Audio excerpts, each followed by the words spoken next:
S2G FC is back. This is the series where I create my very own football club with the dream of one day winning the Champions League. But it's not going to be easy because we're starting at the very bottom in EFL League 2. And as a new club with barely any financial backing, it's going to be really hard to make progress. But nevertheless, our goal is to secure promotions as quickly as possible and become a Premier League club. Now, usually I take on the responsibility of being club owner as well as manager. But this time we're doing things differently. I'm going to have to hire a manager and leave all the tactics and transfer policies in their hands. And I know that's going to cause absolute chaos because at some point, I know I'm going to butt heads with the gaffer. But who knows, one day we could have Pep Guardiola as manager of S2G FC. Now, as club owner, looks like my first task is to find a manager for this club. And I was on the phone reaching out to managers like Eddie Howe, Unai Emery, and even Hansi Flick. It looks like Hansi Flick aired all my calls. In fact, he even filed a restraining order against me. Looks like as an EFL League 2 club, we're not really going to get a serious manager. I guess we'll figure that out later. For now, though, we got to do the basic stuff, setting up our club. Alright, we gotta name our club, and was there ever any doubt, S2G FC. And also our nickname, we're known as the Tough Cookies. Alright.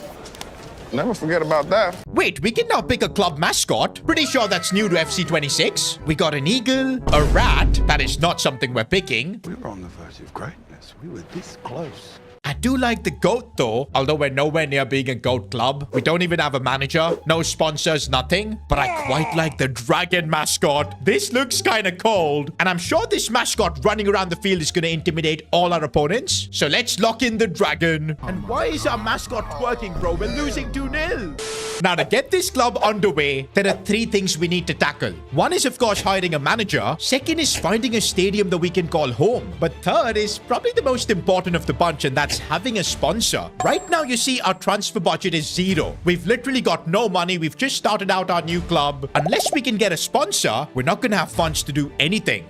Now, I was able to find a couple of shirt manufacturers to help us out. First one was Umbro. They've actually been a big part of S2G FC throughout the years. But what on earth is this fee they're offering us? Just 1 million? What? Plus, they want our entire squad to be wearing Umbro boots. And they want to sneak in a clause that if we don't get promoted, they'll charge back double the amount they gave us? What kind of a deal is this? Well, reason for the call today, John, is something just came across my desk, John.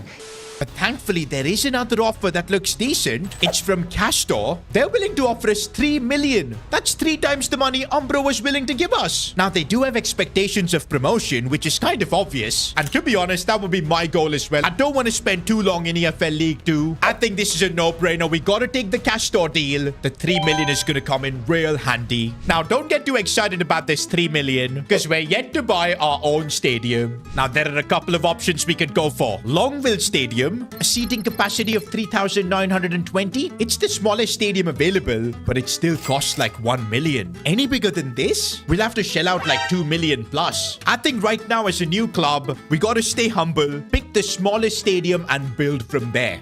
And now that we've given the stadium a fresh coat of paint, the ground does feel like home already. And of course, we're renaming it to the Pressa Park. You guys know why. One of the biggest club legends in S2G FC history, Javier Pressa, and also his son, Cisco Pressa. If you know, you know. But that does mean we are now down to 2 million. But hey, we have made progress with our checklist. The only thing that's left is now getting a manager. And I think it's clear we're not going to be able to sign a serious manager with pedigree. We're going to have to look for some rookie managers who come with an experience, but hopefully have got managerial talent. And I have found 3 managers who seem to fit this project. The first one being Pablo Golazo, Argentinian. He likes to play a 4-3-3 attacking formation, prefers signing South American players for their passion. Ooh, he has played first division football in Argentina. But wait, he judges players based on their celebrations? And he's also got a 400k signing fee. Not gonna lie, I don't think Pablo is the man for the job. How on earth are we gonna get South American players into our team with the money we've got? It's not possible. Plus, I would rather not spend 400k on a manager as a 4th division club. Our second option is Marco Ravioli. Of course, he's Italian. Oh, likes to play 3 at the back. Celebrates clean sheets more than trophies. Got a defensive philosophy. He's a bit cheaper with 300k signing fee. But nah, bro, I don't want a defensive coach at my club. The final option we've got is Barry Thunderstone. That might be the coolest name ever. He's English, of course. He believes in Brexit for football and playing a classic 4-4-2? Okay, that is sus. He hates Pep Guardiola's tactics. Oh no, is Barry Thunderstone going to be anti-football as a manager? I think he is. He could never go past EFL League 2 professionally, but he is willing to take the job for free as he's unemployed. Well, I think considering the situation we're in, we don't really have a choice. Barry Thunderstone is the only one to do this job for free, even if it means we're gonna have to play Brexit football 4-4-2. Right now, we take what we get. Barry Thunderstone, welcome to the club. He's the new gaffer. Now, I know watching Barry Thunderstone unveil that kit has piqued your curiosity. That's right, boys. Our kits for the season are ready. And not gonna lie, boys, I think I've been moved. Our home kit looks absolutely insane. The S2G FC logo in the middle, the design looks so cool. Oh, and the back with the name behind it looks so freaking awesome. Now, as club owner, I am working really hard behind the scenes so we can have these jerseys available on S2Gshop.com. I really want to see all of you guys rep S2G FC as well, but it is going to take a bit of time. Until then, though, you could secure some other S2G FC merch, like this t-shirt or even this cheeky bottle.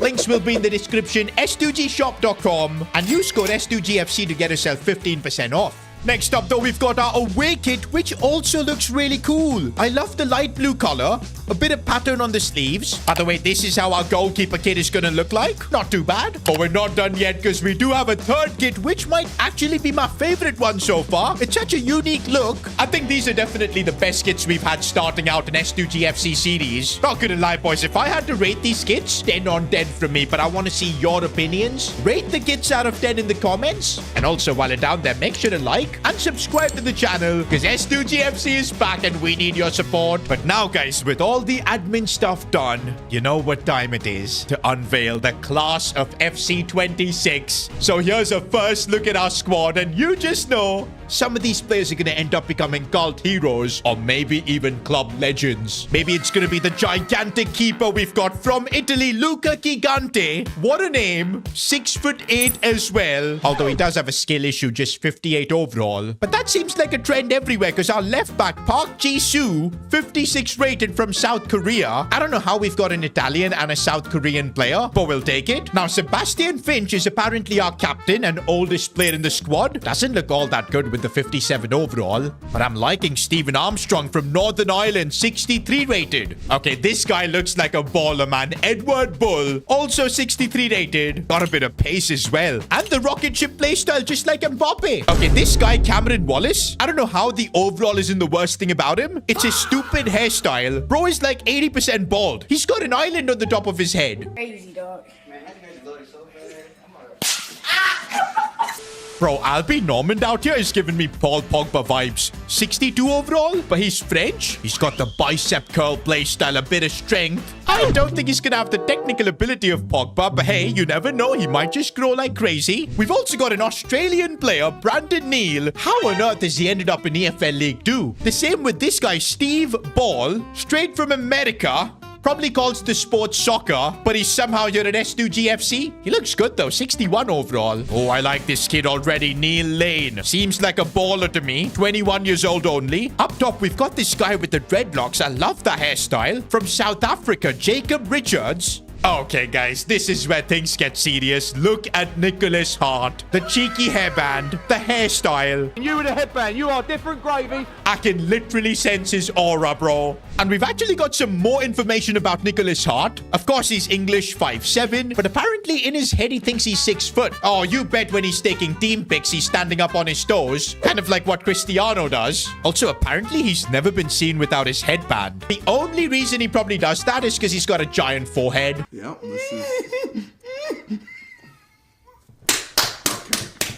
Also, apparently, he's related to Joe Hart. Okay, but wait, there's zero proof and nobody believes him. I've never met this man in my life. Wait, he only wears golden-colored boots to manifest winning the Premier League Golden Boot? No way, guys, that is actually true. He's got this golden boot on. Also, his mum still drives him to training because he's failed his driving test 4 times. Oh, you just know that once this guy starts making some money, he's gonna buy a supercar and then just end up crashing it. Hopefully not, though. But so far, early vibes of the class of FC 26 is looking really positive. I think we've got a good group here, and I can't wait to find out more about all the other players that we've got. In other news, we've received a pre-season tournament invite. Now, normally I'd be putting this invitation in the trash, but since we're a teeny tiny club with barely any funds, I'm really tempted to take this 480,000. Plus, I do think a pre-season tournament could be a great way to just get to know this team. And also, we're gonna get to see our coach Barry Thunderstone in action. I don't know who are these fans who paid the tickets to watch this pre-season game, but we have now made the trip to Spain. I again don't know who paid for the flights and everything, but what an opportunity this is to figure out how our squad really plays like.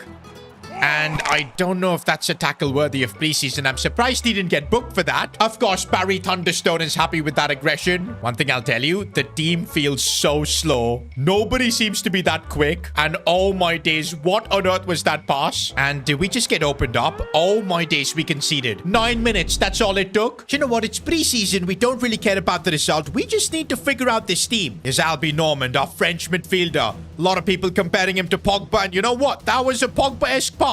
Let's get it back to Albie. Some good link-up player. The passing, are you seeing that? Now a chance maybe for Bull to put in a cross, which he does, and we can't get on the end of it. Here's Nicholas Hart, bro, the player I want to see perform as he finds the pass for Bull, who cuts this one back. No! Okay, our defense just got cooked right there, and Luca Gigante, that was a gigantic error from him. And what just happened? Did we just push our opponents into the net? Okay, I can see this team has got super aggression, but they've got no talent to show for it, which is a really worrying sign. But then again, we are facing a Spanish club that are 2 divisions above us. Even scoring a goal in this game would be a big deal. And maybe we could get that now as Hart is broken through. Of course, it's Nicholas Hart. The number 10 of our team gets the first goal. I think we all knew this was going to happen. Defensively, though, is where we're struggling. Luca Gigante finally with the save. Do you know another player that's been super impressive? Park Ji-soo, the South Korean. He marauds down this left side, man. Look at the link-up player. Could be a chance. Richard shoots and it's a save from the keeper. Now, who's the set-piece taker of this team? Okay, I think it's no one. Looks like Edward Bull is the best set-piece taker. We're gonna let him whip this one in, and Richards with the header. He's the big man up top. That wasn't too bad, you know. I'm honestly loving Edward Bull down the left side. He's really good, and he's got Nicholas Hart to help him set up as Bull looks for the cross. Richards through. How did he not score? Honestly, even our midfielder, Steve Ball, looks like he can actually ball. Albie Normand, I mean, he's far from Paul Pogba, but he's not bad at all. What I'm really worried about is our defense, because Armstrong is okay, but he's slow. Finch surprisingly feels good on the ball, but truth be told, he is super low rated. Our right back is tragic, bro. This Fall guy, yeah, he's bad. Oh, on the breakaway, we could do something as Steve Bull looking for the release of Lane. Oh, that touch. I gotta realize these are semi-professional players that we're basically coaching. They're not all gonna have perfect touches, and defensively, they are gonna be chaotic. Luca Gigante again. One player that's really impressed me, though, is, of course, Nicholas Hart. He's just got that talent, bro. Like, whenever he gets the ball, I know something can happen, and here he goes. Low on stamina, but he does not give up. Nicholas Hart with another lovely finish. This kid has got aura, man. Legit. And full-time, man, and it's good to see our players disappointed after not winning. That's the mentality we want at S2G FC. And honestly, the fact that we were able to get a draw, I'm calling that a really successful preseason. We didn't win, but we figured out a lot about this team. One major thing is, though, that this Fall guy, he ain't good. We do have another right back at the club that's 50 rated, but he's 17. I would rather take a risk with him. Apart from that, I would love to bring in another defender, because our captain, Finch, okay, weirdly enough, he's got all the play styles. I wonder why that is. Okay, we've got a player profile here about Sebastian Finch, our captain. He's 30 years old, English, the lowest rated starter, but nobody dares to question his place in the team because he's earned every minute. He's got a notebook in his locker with tactical notes on every opponent. 57 overall, but he's got 6 play styles. What he lacks in talent, he makes up for knowing every dirty trick in the book. And you know what? I could see that. He didn't feel fast. He didn't feel that great at tackling and all. But all these play styles he's earned through years of training, and that's why he kind of still feels good. He was also offered a coaching role at another club, but he turned it down because he thinks he isn't done yet. He's still got legs. Fair enough, Finch. Let's go get these. Even after reading all that, though, I do think we could do with some depth in the centre-back department. That is going to be on my transfer targets. Besides that, I think right-back is a place where we can improve. Striker as well. Coincidentally, we've only got 2 strikers. I feel like this squad was set up for a 1-striker formation. That's why we've only got Nicholas Hart and Richards at the club. But because we've got Barry Thunderstone as the gaffer, who only likes to play a 4-4-2, we kind of got to get another striker for squad depth. Okay, we did get the extra money from pre-season. 2.5 million probably should be good enough for like 1 or maybe 2 decent signings. But wait a minute. The gaffer Barry Thunderstone wants to have a meeting. Hello, good sir Barry Thunderstone. Excited to have a chat with you, but I'm wondering what was so urgent that we couldn't get this done on a call. Boss, I know you're looking to sign more players, but that is not what I want. You've got to invest in the staff. Right now it's just me and the groundsman Lenny.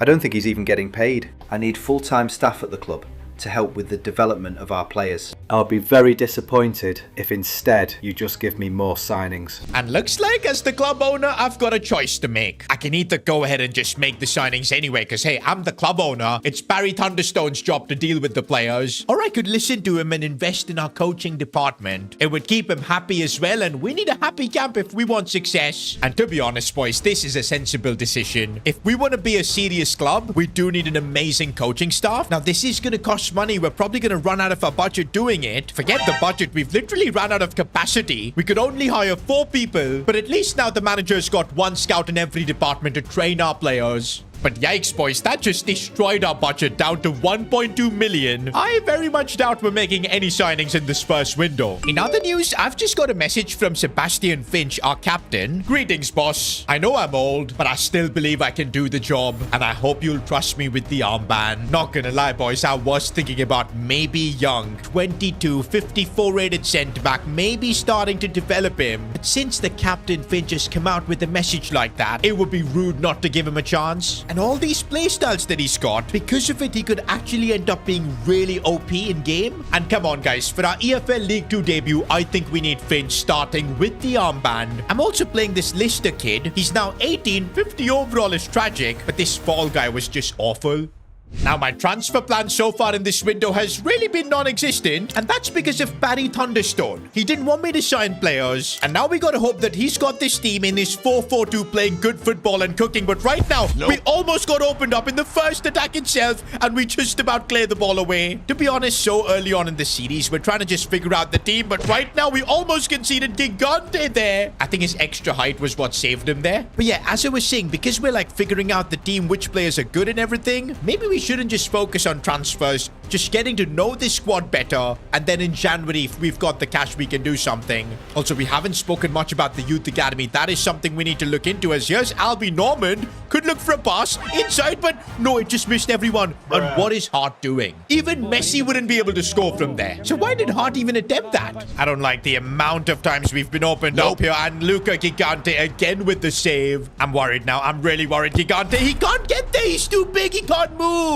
Well, that is the first official goal that we've conceded, and Gigante actually got nutmegged. Finch is just tracking back right now, handling things, and he defended that really well, as I saw a bit of a knock on Armstrong. Oh, this is bad news. A bit of good news. It looks like Armstrong has managed to walk his injury out. I didn't want to sub him off, so that's a good thing, although we almost conceded again. Not gonna lie, this 4-4-2 that Barry Thunderstone has got, I don't know if it's really working, although maybe now it is. As Paul's got the ball, he's gonna cut this one back. Richards, the South African striker, should have scored that. Okay, that last attack is giving me hope that maybe in the second half we could conjure up something. Oh, but now things are getting scrappy out here. Normand looking for Hart.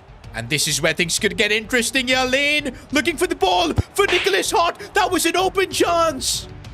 But okay, Lane has an opportunity. He went for it. Keeper saved. And why is Steve Ball getting a booking, man? I'm sure the American doesn't even know what this yellow card means. Exactly. Okay. It's not when the vinegar catches the ball. Exactly. Okay. It's when ketchup catches the ball. Yes, I understand. Okay, this looks promising now. If Nicholas Hart can get out of pressure, he can. Looking for Lane. And here we go now. Richards on the ball. See Steve on the left. Go on, Steve. This is a chance now. Steve cutting it back for Nicholas Hart. And no! How on earth did we miss that? We tried everything, but first game ends in defeat in EFL League 2. Now, after the game, Barry Thunderstone was getting grilled by the media. They were questioning how a manager with no coaching licenses like him could even compete at this level. And that's why I decided to back my manager, Barry Thunderstone. I just made a post praising the team's tactics and the way they played, the energy they showed. Because to be honest, the team deserved a point. And hey, if we've chosen Barry to be the manager, we gotta back him. Meanwhile, mid-season, Albie Normand, our French midfielder, he's requesting a day off to deal with a personal matter. What could be so important to miss a professional football game? Ooh. Say ooh. To be honest, I've got Albie Normand's player profile here, and this explains a few things about him. His mum works 2 jobs back in France to support the family, and he sends half his League 2 wages back home every month. Okay, now I kind of feel bad. Albie Normand out here is just working hard for his family, man. We're gonna give him the time off, whatever he needs. I already get the feeling from him that he's an incredible player at this level, but now I know that he's an incredible person too. Saying that, he does have a few weird quirks about him. He refuses to eat the post-match meal and brings his own baguette and cheese to every away game. He's the biggest Pogba fan in the world, watches his entire YouTube compilations before every match. Well, hopefully then he'll score some long shots like Pogba. Oh, but this is not nice. A youth coach in France once told him that he'd never make it. To be fair, he hasn't made it, boys. He's still playing in EFL League 2. There's still time to prove that guy wrong. Oh, but this one is annoying. He keeps telling the squad he'll go back to France when a big club calls, although his phone has been silent for 2 years. But yes, for this next game, we're gonna have to rest Albie Normand. I think we'll play the Australian Brandon Neal. We'll see what he's about in that midfield. Also, I kind of want to test out Wallace, the man who's got an island on his head. I can't lie, the vibes are immaculate at a home stadium. The colors just pop. And with that, maybe Wallace could do something, as it's a cross, and it's an awful cross. He's 53 rated, bro. I don't think I should be expecting too much from him. One thing I gotta praise, though, is that Sebastian Finch, I think he can still do the job. He may be the lowest rated player in the team, but I still feel like defensively he knows all those tricks. There's, of course, Barry Thunderstone. Question marks on him from the media, but as owner, I've backed him. Do you know what? Set pieces, we need to be more menacing, man. We do have a few big players in the box. Just need a good delivery coming in, and it's just awful. Lane, looking to strike one from distance. At least it's a shot on target. Haven't spoken much about our number 7 Lane. I do think he is a bit of a baller. Uh-oh, but right now we've got to be worried about conceding. Luca Gigante, bro. He's actually been really decent, even though we have conceded quite a few goals here and there. But you know what? If your goalkeeper's the best player, you know you've got a problem. Although right now, a bit of space here. Steve with a good ball for Wallace, who could whip it across. It's decent, but our number 7 Lane. Well, heading is definitely not one of his specialities. You know what the problem is right now? We're not able to get the ball to Nicholas Hart because he is the one who can conjure up magic. And without Albie Normand in the midfield, things really aren't the same. The Australian Neil, he's okay. In fact, I don't think he's okay. He is pretty darn average, you know. Can we not concede Luca Gigante again? Lane? Oh, that's a good ball here for Richards. And I do see Lister making a solid run. He tries for the early cross, didn't work. Bro, the more I use this team, the more I realize a right back is an absolute priority soon. And also a striker, because we're really struggling for goals right now. On that same right side is where we're getting exposed. It's Lane who tracked back a lot, and Gigante makes the save. I'm feeling like, okay, if we can't go into the market for players, maybe we need to focus on setting up our youth academy, because we need new talent. No, what a challenge from Park Ji-soo. Wait, how did the ref call a foul for that? Shocking refereeing in EFL League 2, and that could end up costing us, yeah? And hopefully not. Oh, that was so close. Right now, I don't even care about the win. Just give me a point, man. Let's get something on the board. And okay, here's Wallace. I do see a good run being made. Richards, he can't win the header. Oh, 4 minutes added on means something could happen here. Neil, looking for Lane. Finding space. Maybe a shot from distance, but that was woeful. And looks like we are going to get a point, but it feels disappointing because I felt like we could win here. This guy who's got literally an island on his head was just awful, man. Wallace, Edward Bull is just taking away your spot. Nah, bro, even the gaffer ignored Wallace. Not gonna lie, it does feel good that we've at least got a point on the board. But man, 20th is not where we want to be. We want to be climbing up and getting more wins. We're still chasing that first win. I know it's gonna come soon. By the way, can I just say how impressed I was with Neil Lane? I know he missed a few sitters, but our number 7 was driving the ball constantly, trying to make stuff happen. Oh, he's got a 5-star weak foot. Oh, but also only 2-star skills. But no wonder he felt really good as a proper winger. Huh, he might actually be one of the better players in this team just because of that. And we do have some lore about him to get to know him better. He grew up idolizing David Beckham, but the only thing they have in common is playing right mid. Because yeah, that's true. Even though Neil Lane is 2-footed, bro's got 58 crossing. He ain't even lacing David Beckham's boots. He wears the number 7 shirt and has already told the club shop to print Lane 7 merch. Who's gonna buy that? He's never scored a goal from outside the box, but he takes a long-range shot every game. And hold on, I think he did try a long shot in that last game, but the keeper just caught it. And also, Nicholas Hart's mom drives him to training. Both Hart and Lane carpool together, and Lane sits in the back. To be fair, Neil Lane is a bit younger at 21, not having a driving license, I guess is fine. To be fair, he's earning like $450 per week. He ain't affording a car anyways.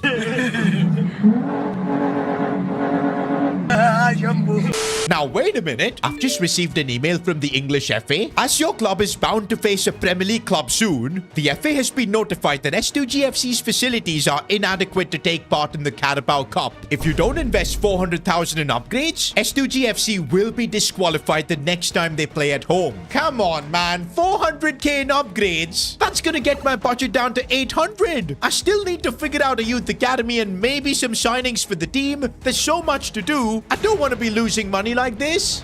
And by the way, in round 1 of the Carabao Cup, we've drawn Southampton. They're literally in the championship. We've got no hopes of competing against them. We're probably going to lose and then not even have a home game. But we only get to make the upgrades right now. It won't count after we've begun our run in the competition. So we got to make a call now. Do we spend the 400K or risk getting disqualified if we beat Southampton? This is a big call, man. It could really decide how we approach the youth academy. Because you bet I don't want to keep a one-star scout. I want to try and hire an expensive scout because that's the only way we'll get talent. Do you know what? I think I'm going to need your help on this. What do you guys think? Should I pay the stadium upgrade fees to, take part in the Carabao Cup? Or do I accept disqualification when the time comes? Let me know in the comment section. And don't forget, boys, Barry Thunderstone will be taking press conferences here and there. So keep them questions coming. The good ones he will be asked. And also, we're going to have the occasional unexpected event pop up. Not every episode, but keep them coming in. If there's anything interesting, you guys can really impact the series. I want you guys to cook with all of these comments.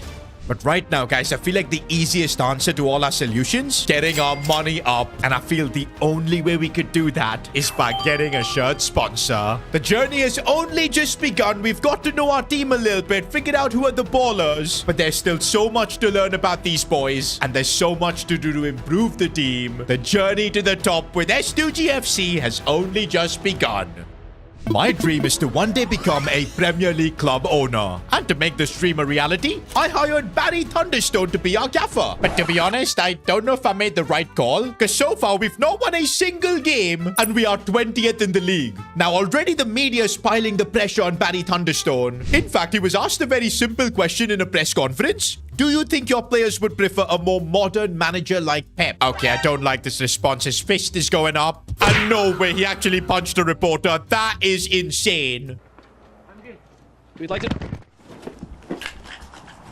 Don't you dare attempt to go in my business. And well, an email has just come from the FA. Barry Thunderstone has been given a 1-match ban in EFL League 2. Bro, this club has not scored a single professional goal yet, but we've got our manager suspended. Like, that is insane. Now, I am questioning my decisions. Maybe I should have gone for Pablo Gonzalo or maybe Marco Ravioli. Different coaches. For sure, they wouldn't have punched a reporter. But well, Barry Thunderstone we literally got for free, so that's why we signed him. Not gonna lie, even I'm starting to have my doubts about Barry Thunderstone because we're stuck with this 4-4-2 system and I really don't know if that's what this team needs. Because we saw that there is talent in the squad. We've got Nicholas Hart up top. In a preseason game, he showed what he can do. The South African Richards looks like a man mountain. Edward Buller's got a bit of pace. Neil Lane also looked good, although we should not let him shoot from outside the box. He's terrible at it. Players like Albie Normand are super hard working. Our captain Finch knows all the tricks in the books. The big question now is whether Barry Thunderstone is the man for the job. I know as a club owner I flip-flopped here because I was just saying that we should be backing him. But that was before he punched a reporter. That changes a lot, Now, we do have a Carabao Cup game against the Championship club in Southampton. And funnily enough, because this is a different competition, Barry Thunderstone is available to be on the touchline. But also, there's another big decision we got to make regarding the Carabao Cup.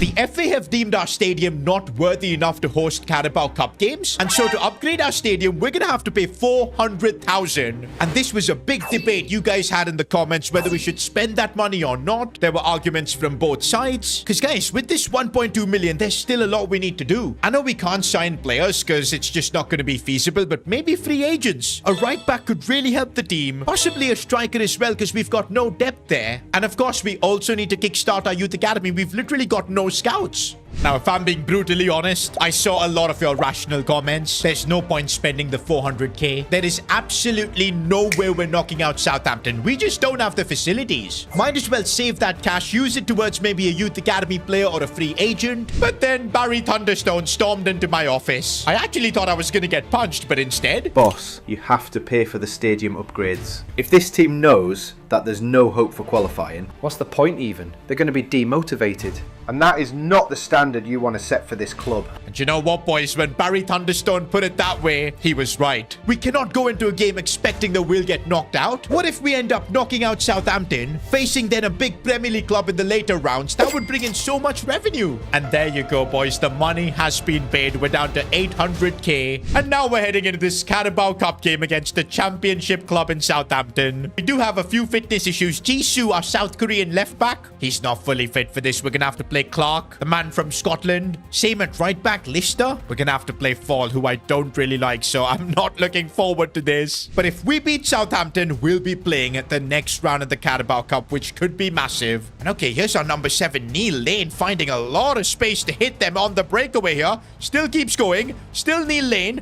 Couple of bad touches, looking back for Fall. Maybe a cross into the box, and it's not too bad, but there's no way Nicholas Hart is winning that. Oh no, Fall is out of position, and here we go. It's Southampton on the charge here. We need to defend this. Armstrong does really well. Uh-oh, but Steve Ball gets caught out here, and it's a chance for Southampton. It comes off the post, rebound. How have they missed? I don't think we're going to get lucky like that once again, so we can't make defensive errors like that. Number 9, Richard, sees a bit of space, and now Neil Lane here on the charge. Could look for a ball. Nicholas Hart, what a chance. Shoots, but he drags it wide. We could have created history there. And now on the other end, Southampton have a chance. Gigante charging through, but no chance there. That is the level of a championship club. Here goes the American Steve Ball running through like that. Oh, couple of good touches here. Still Steve striking it well off the post. I'm sure bro thought he almost scored a touchdown. Can I just say it's Steve Ball who's having a ridiculous game. Lovely ball for Richards here. He can't turn his man though. By the way, Albie Normand is back from his personal leave. We know how difficult of a life he lives. We don't really know why he took that leave, but it must be for good reason. He's a really good lad. And right now we're seeing Steve Ball and Albie Normand really link up nicely. Could feed that ball for Richards. What a chance. And Richards, the South African. What a finish that was. I think he doesn't even know how to celebrate because he's not used to scoring goals. Guys, I think we made the best decision to pay that 400k because now even I'm believing, although that belief might be gone, but Luca Gigante keeps us in it. Richards here. Looks for a ball which wasn't too bad at all. It's perfect for Edward Bull. And now look at the link up here with Steve Ball. And here we go. Edward Bull looking for a cross. Richards. Oh, he couldn't attack it. Oh, Southampton on the charge. Finding a bit of space. That cutback couldn't be stopped. It's been such a valiant effort against Southampton. But they just have that extra bit of quality. Oh, we're not going to give up. We're not going to give up as Nicholas Hart breaks through. Oh, he's managed to score in the 82nd. Did you see that give and go between Richards and Hart? It was beautiful. No, our defense has been caught napping and a diving header. Wait. It's offside. It's offside. We're saved. I can't believe after 90 minutes, we've managed to keep things all square against Southampton. Maybe I underestimated Barry Thunderstone. And now it's going to be penalties to decide who goes through. I can't believe in episode 2, we're going to have a penalty shootout. You know what? It's quite even. Even Southampton don't have that many good penalty takers. And we've got a giant in goal. It's time for the Italian to step up. Come on. First save, we're going left. But no, Gigante. Come on. Okay, Nicholas Hart, you got to put this one top bins. Oh, that's a calm penalty. Come on, Luca Gigante. All we need is one save. No. Okay, I know Richards is going to score. I'm going to go down the middle. A bit risky, but it's worth it. Just one save, Luca. Just one save. That's all we need from you. Let's go left. Ah, he went right. I know Neil Lane is good with penalties. He can't score from outside the box, but even penalties he's bad at. No way, man. Oh, Gigante. No, he dived the right way, but still missed. Okay, Albie Normand, just give me hope. There you go. We need Luca Gigante to save this to keep us alive. Otherwise, we are going home. I'm gonna stay down the middle. And oh my days, it worked. Edward Ball. Decent penalty. Off the post. I can't believe it. And it's all over. Both our wingers missed their penalties. Unbelievable scenes. We put in such a valiant effort, only to go home empty-handed. The freaking left post, man. It denied us twice. At least this time the media wasn't questioning Barry Thunderstone's tactics. They were actually praising him. Because even though we didn't get the result, fighting toe-to-toe with a club like Southampton was huge. What we gotta do now is take this momentum into EFL League 2 and start winning games. But meanwhile, we need a solution to get our money up. That 400k that we spent is now completely wasted. To be fair, I wouldn't say wasted, because I don't think the team would have performed like that if they didn't know that qualifying was a possibility. But regardless, we need a source of funds, and the best way is getting a shirt sponsor. Now, as club owner, I dialed in a lot of phone calls, but nothing was seeming to work. But then one fine day when I was watching Nicholas Hart arrive to training, I realized the kid is coming in a Rolls Royce. Apparently, Nicholas Hart's parents own one of the biggest logistics company in England. And this now looks like our best shot at getting a sponsor. Because obviously Hart's parents would want to help his career by sponsoring our club. But yup, the Hart family does have some crazy demands. They want Nicholas Hart to start every single game. They want his wages to be doubled. And they also want a permanent VIP parking spot at our stadium. And to be honest, I think these are all agreeable demands. I don't mind playing Nicholas Hart every single game. Plus, bro, Nicholas Hart is literally earning 550,000. Even if we double his wages, it's not going to be a problem, especially since this sponsorship is going to be worth 2 million. And there you go. We've called in Nicholas Hart, and we have doubled his wages to £1,100. And that has now saved this club from financial ruin. We're up to 2.7 million. Easily enough to set up our youth academy, possibly some signings. Not gonna lie, guys, I think our kit with Hart Logistics on it looks pretty darn good. But before we get into this game against Oldham Athletic, we do have another problem. Remember how Barry Thunderstone punched a reporter and picked up a 1-match suspension? And that means we literally don't have a manager to stand in the dugout. I mean, as club owner, I can't go there. I don't think I'm allowed. Hang on a minute. We do have another employee who might be able to fill in. It's the groundsman, Lenny. Nah, bro, I can't believe we've picked up the groundsman and we're throwing him into the deep end. Lenny, you better do the job. To be fair, I don't think he's got much to do. Our team doesn't change tactics anyway. They're just going to play their normal 4-4-2. Oh, no, I feel sorry for Lenny. The first team is not fully fit off that Carabao Cup game. I guess we can put in Brandon Neal, the Australian. We've got this other midfielder, West Banks. He can go in. Oh no, the man who's got an island on his head, Wallace, is gonna have to come in. We can try out Burrows and see what he's all about. At the back, probably Young. Not gonna lie, Lenny is fully in the mood. From a groundsman to now the manager. But I don't think he's gonna have that good of a game, because this team is really makeshift. Let's just see what happens. We're yet to still get our first win, although the confidence is sky high now that we got a draw against Southampton over 90 minutes. Here's Wallace. What can he do here? And he's so bad. And now we're on the back foot here. Young trying to defend, which he absolutely can't. And look at how easily Oldham Athletic are opening us up. This is just horrible defending. Young finally gets it away, but no, he got nutmegged. Gigante, though, with the save. I think the only hope this game we've got is Nicholas Hart as he spreads it out wide for Wallace, sadly, though. He is making a good run. And Wallace could look for a cross. Not bad at all. Burrows' header goes in. Ah, but it's offside. The linesman saw through. Okay, bro was a mile offside there. Dangerous support, and we're going to concede. There was a simple tap-in. I mean, this was expected. We've got our groundsman as manager. What else were we going to do? Okay, Nicholas Hart, I see you. I see you. Looking for Wallace. Cut back. Banks. Oh, he's managed to score. Our 53 rated centre mid. And it was Wallace with the assist. Maybe this half-bald guy actually knows how to play football. Not gonna lie, I'm really liking the energy of Brandon Neal in that midfield. Oh, lovely ball here for Nicholas Hart, who's gonna send this one through for Richards, who's super tired, but he still gets the finish locked in. This time, a better celebration from the South African. Not gonna lie, it would end up being really funny if we get a win with Lenny as the manager and not with Barry Thunderstone. Okay, yeah, that's not happening. What a lovely goal that was from Oldham Athletic. Oh, that's a lovely ball for Nicholas Hart. He's completely through on goal. No, the touch was so heavy. The thing is, we can't even complain about him because his family's sponsoring the club. So whatever he does, it goes. Oh, man, come on. Please keep us safe. That. No. Are we actually ever going to win an EFL League 2 game?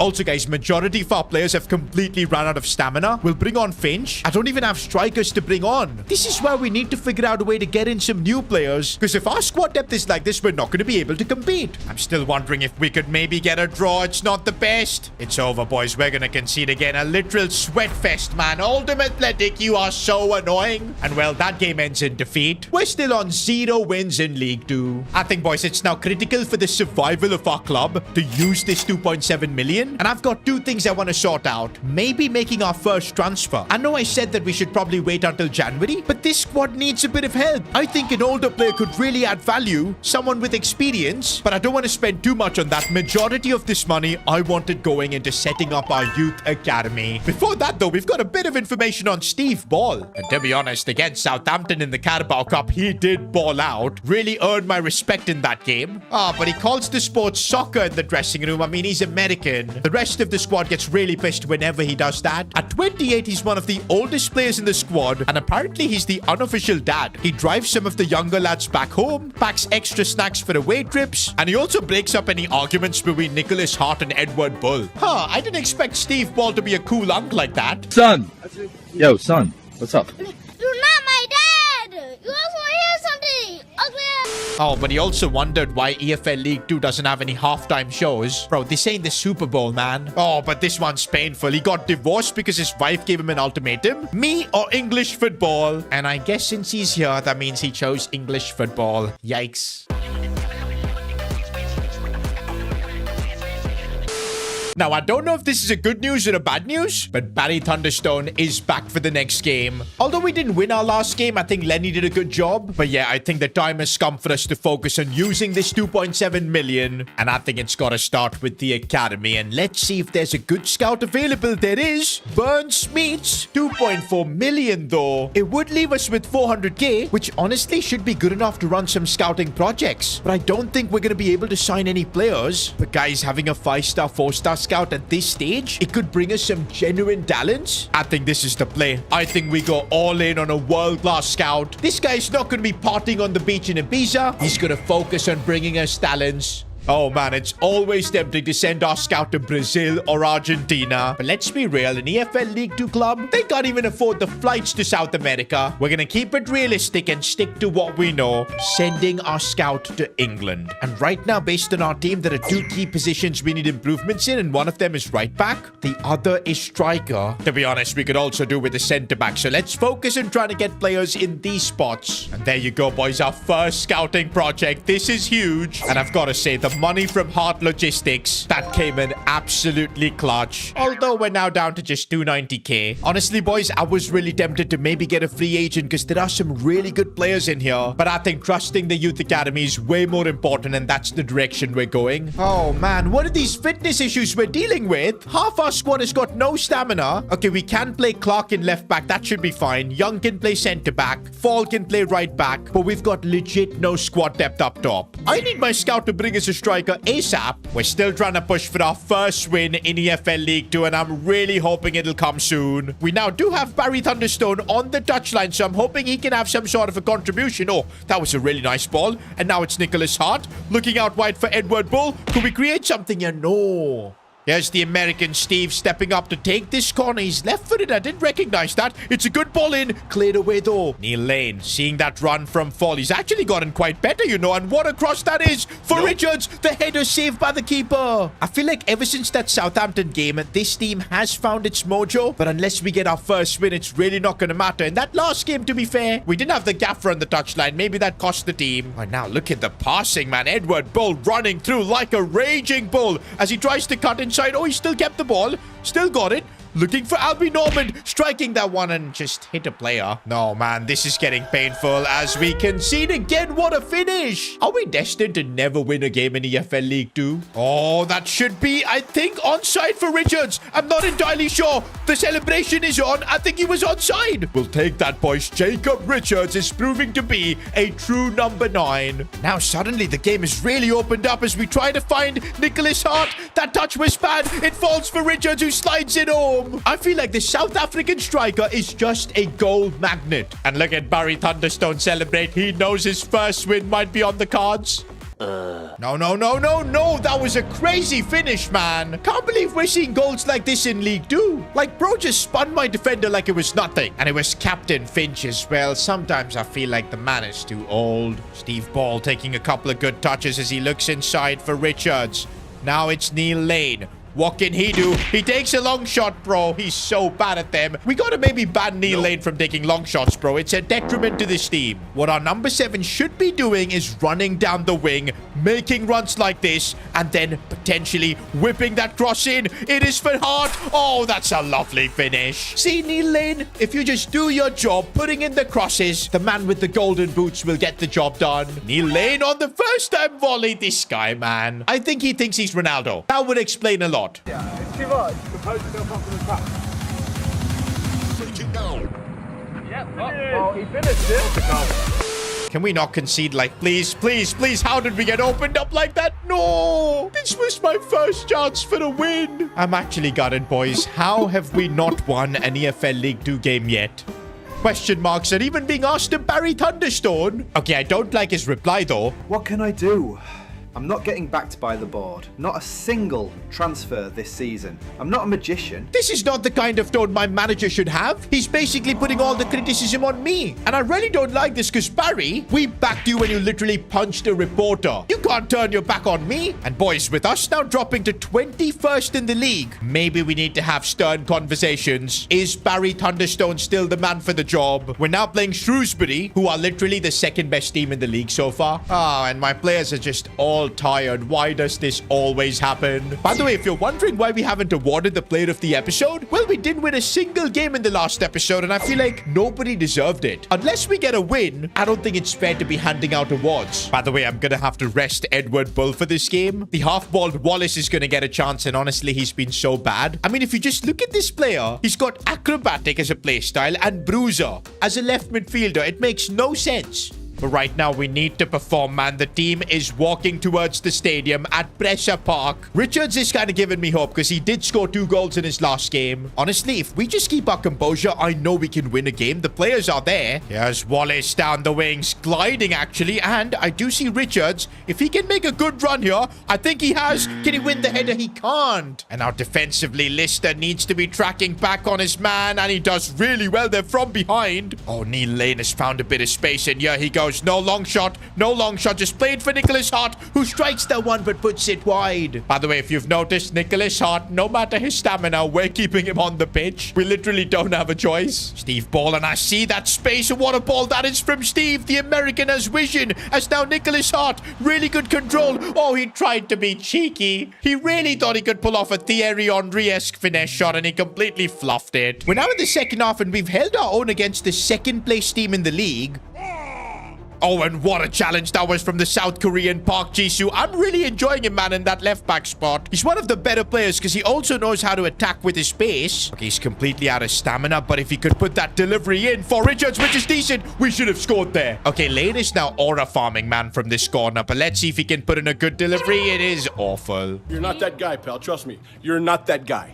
But you know what, boys? I don't care about a draw. I want to really win this game, get my first win, and maybe Nicholas Hart can help us get there. Oh, come on. Even he can't believe it. What a cross that is. And no, that first touch was too good, man. I can't do anything. We're still on 0 wins, and it's been over a month. I gotta start asking the question, is it time to go for Barry Thunderstone? Full time, though, and that is another defeat. I don't know for how longer I can take this. By the way, we are on transfer deadline day, and there's literally nothing we can do. Normally, I ask you guys to rate my transfer window, but even I know that this has been a 0 out of 10 window. We've only been able to invest in the youth academy, which, by the way, we haven't seen any returns yet. It'll take time. Also, we made that decision of spending 400k to stay alive in the Carabao Cup. Well, of course, that went down really well, didn't it? I know you guys are gonna bully me for how bad this window was. By the way, we've got a player profile on Park Ji-soo, our South Korean left back who's honestly been impressing me. He's even gone up by 1 overall so far. He's one of the youngest players in the squad, and nobody knows how he's ended up in League 2. To be fair, even I agree. How on earth do we have a South Korean player in this team? Apparently, he does not even speak English. He communicates entirely through like thumbs up and thumbs down. The squad calls him the K-pop defender. He hates it, but it is what it is. He watches Heung-min Son highlights every night and genuinely believes he'll follow the same path. Bro, you're a left back. You ain't becoming the next Son, but you could become a really good left back, you know. Oh, since he moved to England alone at 19, Steve Ball immediately adopted him, and now Jisoo sits next to him on every bus journey. It does look like Steve Ball is the unofficial dad of this team. Okay, but what on earth is this? Virtu Trophy? I've never heard of it. Northern Section Group C, that's where we are. This surely can't be a prestigious trophy, but you know what? Looking at the other teams involved, it could be something we could win. And you know what? In cup competitions, we've shown what we can do. Almost knocking out Southampton. And no, we're yet to win a single game, but maybe the Virtu Trophy, a competition I've never heard of, by the way, is what gets us back on track. Oh, but you know, if we take this Virtu Trophy seriously, we're gonna have no stamina for our League 2 games. Now, to be honest, in cup competitions is where Barry Thunderstone's tactics really shine. Oh, and maybe Jacob Richards. Oh, he took that in his stride brilliantly. What a chance here for the South African. Can he keep his finish under composure? He can. Look at the way he's celebrating as well. Jacob Richards, man. Who would have thought a South African striker would end up being the main man? Because I'll say this. So far, he's been more prolific than even Nicholas Hart. Now, Richards finding Edward Bull, and here we go. We know Bull can really run, which he's done brilliantly, but I didn't know he could pull off a finish like that. Why can't we do this in League 2? Because look at this, we get our first professional win. It's in this Virtu Trophy. Can we please like carry this over to League 2 and get our first win here? Because I'm tired of being 22nd. Okay, good news. It seems like our squad has recovered a lot better for this upcoming game. Giving Steve Ball a bit of a rest and playing Brandon Neal, which I don't mind. The Australian is pretty decent.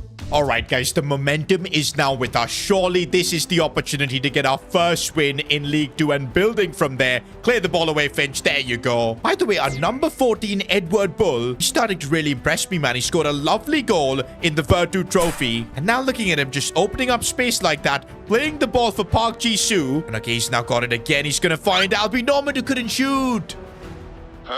Luca Gigante, are you stupid? Just catch the ball, man. What was that? Sometimes I forget I'm coaching EFL League 2 players who are basically like semi-professional footballers. But then sometimes I see them play like this. Brandon Neal looking to drive it forward. Going the way of Lister, our right back, who's opened up space. Oh my days, that was a strike and a half. I do feel like something happens in League 2 where we just can't get results. I'm starting to feel like it's maybe the formation, man. Like 4-4-2 is just not suited for modern football. It's great for cup competitions, but not for these big games. Oh, come on. No, no, no. This is bad. We've been opened up and come on. Honestly, I think I'm going to break my controller. Barry Thunderstone, your tactics are doing me in. And it's getting from bad to worse. We've just been opened up and it's come off the post. We're lucky we survived that. Okay, we're now trying to hit them on the break here. And now we've got the ball with Albie Norman. He needs to play that pass perfectly for Neil Lane. He's done so. What a chance for our number 7. And he slots it home. Do you know what? Now I'm feeling we might be able to win this game because Neil Lane, he's having his best performance, but Nicholas Hart, bro, ever since we've put his father's company on our shirt, he has not been playing well. Before that, he was actually balling out, man. Does he now think he owns this club? Because what was that? Nicholas Hart, man, you will pay for your crimes because you cost us a win here. Barry Thunderstone can't believe it either. I'm impressed, though, that in the post-match press conference, Barry Thunderstone is still backing Nicholas Hart. He's not saying anything bad about him because, hey, he did cost him his win here. Also, he is giving Neil Lane a lot of credit because I think that was his best performance in an S2G FC shirt. This is now actually mental, boys, that after 8 games, we're still on 0 wins. We're now like 10 points off getting into even a playoff spot. I feel like the team just needs some reinforcements, some kind of talent coming in. And maybe it will through the youth academy because our scout has returned. Oh my days. I think we've just found a world beater. But you guys are going to have to wait until the next episode to find out whether we sign him or not. Now, to keep you entertained until then, you can watch my entire journey with West Ham. Click here. When I created my very own club, the dream was to one day be in the Premier League. But so far, we've not even won a single game in EFL League 2. And it looks like the media are blaming the manager, Barry Thunderstone, for this. To be fair, he did get suspended for punching a reporter. Also, he's unwilling to change his tactics. We're still using this Brexit 4-4-2 system. I mean, surely you'd think after 8 games and 0 wins, he would change something. But the bigger issue, though, with him is that Mr. Thunderstone is now blaming me for not bringing him new signings. But you know what the truth is? He himself told me that he didn't want any new signings and he believed in the players we had. I'm starting to feel like we've got a delusional manager. And did we make a mistake in hiring him? To be fair, at the time, we were kind of broke and he was willing to join us for free, so we didn't have any other choice. But now we kind of do. Pablo Gonzalo, the Argentinian manager, he could be an option if we do decide to sack Barry Thunderstone. I like the fact he wants to play a 4-3-3 attacking system. This is going to be a problem. I don't know how we're going to get South American players in. But look at this, boys. Pablo Gonzalo has gone on a podcast and he says that he's willing to replace that fraud for free. And I'm sure he means Barry Thunderstone. Oh man, this really puts me in a pickle. Do we keep Barry Thunderstone? Or do we try out a new manager? I mean, I don't want to be the kind of club owner that sacks managers mid-season. We're not going to rush with this decision. We're going to take our time. But meanwhile, there is something that could help save Barry Thunderstone's job. He wanted new personnel in this team. And well, our scout is back from his English project. We'd asked him to bring us a striker, a defender, or a right back. This is really good. We've got Sean King here. First of all, what a name. He's already 61 rated. The potential is there. But if that wasn't all, our scout has brought us another really good talent in Scott Bullock. 17 years old, already a lot of pace. 64 rated. Honestly, if there's anything that could save Barry Thunderstone's job, it is this. I'm going to sign both Sean King as well as Scott Bullock up to our academy. Okay, Sean King's a bit of a weird one. Why on earth does he have bruiser playstyle as a striker? What does he intend to do in the box?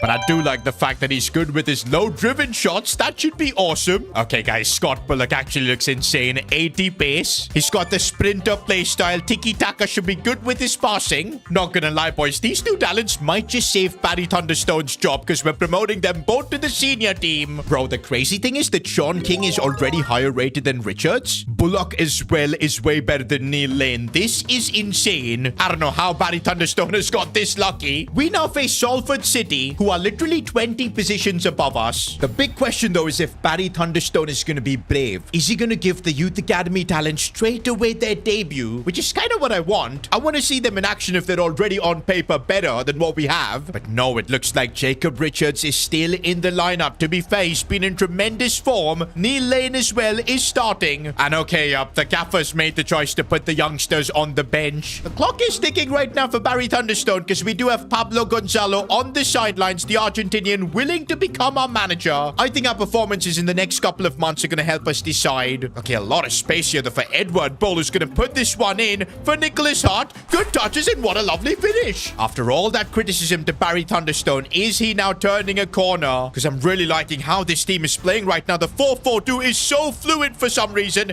Nicholas Hart through on goal, keeps his composure. No, he doesn't. By the way, we gotta have a conversation about Nicholas Hart. Ever since his company has become our shirt sponsor, bro has forgotten how to play football. And don't forget, we've got no choice but to keep him as starter. That's a condition of that contract. Oh, Nicholas Hart does see that pass for Steve Ball. And here goes the American. Can he score a touchdown here? Oh, he can. First goal for Steve Ball in S2G FC colors. Not gonna lie, I was not expecting this performance against one of the best teams in the league. And this kind of changes everything. Do we now even consider sacking Barry Thunderstone? Because if we're playing football like this, there's no reason to do that. Even defensively in this game, we've put in a really good shift. Park Ji-soo doing a job there. We're now in the second half, boys, and I'm really dreaming this could be our chance to get our first win in League 2. Even apart from the result, the football we're playing in this game is simply sensational here as Edward Bull tries to curl it in. Oh, that's a bad one, and we almost conceded, but Luca Gigante. I've been seeing a lot of comments from you guys saying that we need to replace our keeper, but trust me, if we give the Italian time, he's gonna just keep getting better.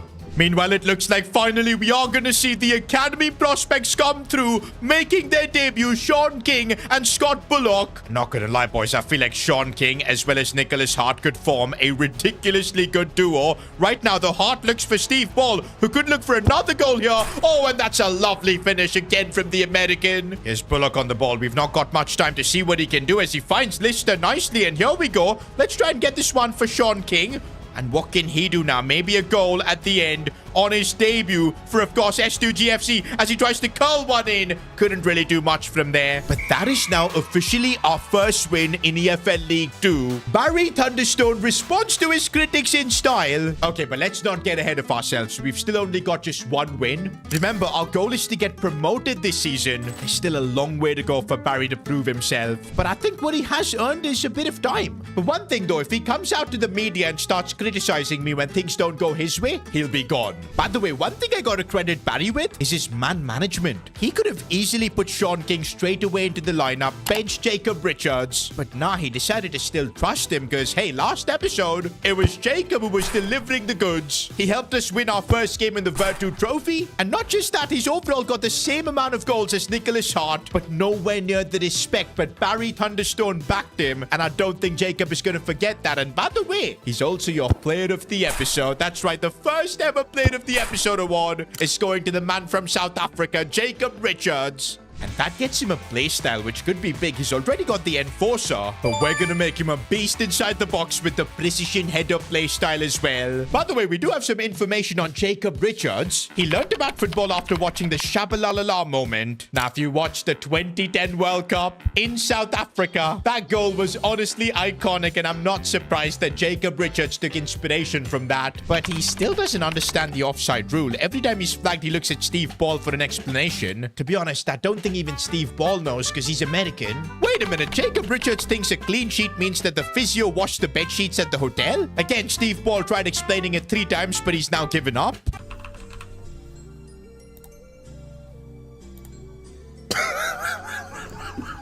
Wait a minute, boys. Jacob Richards didn't even know what preseason was before joining S2G FC. Back home in South Africa, the season never stopped. He just played until it got dark. One thing I'm realizing is that Jacob Richards is definitely lower on the IQ end. He was even confused when he got his first yellow card. He looked at the ref and said, "What do I do with this, bro?" But hey, as long as he keeps scoring winning player of the episode awards, can't complain. Looks like for our next game, Barry Thunderstone has put Bullock into the starting 11. Do you know what? Maybe this is the right approach, easing the youngsters into the squad. But yeah, this game's important because I want to see if what Barry Thunderstone's doing, was that a fluke or not. We destroyed Salford, but I don't know if that is the true level of Barry Thunderstone. Oh, we've been opened up, and this is, of course, oh, a big miss. What kind of magic has Barry Thunderstone done? Because even our opposition are missing sitters. Okay, now we're getting absolutely cooked here, and Gigante with the save. Come on, clear this ball away. No, we cleared it right to, of course, our opponents, but we managed to survive. Not a fan of this. We just got opened up, and this time it's a deserved goal. Was that a fluke performance from Barry Thunderstone? Is this truly his level? Now, that is the question I'm asking.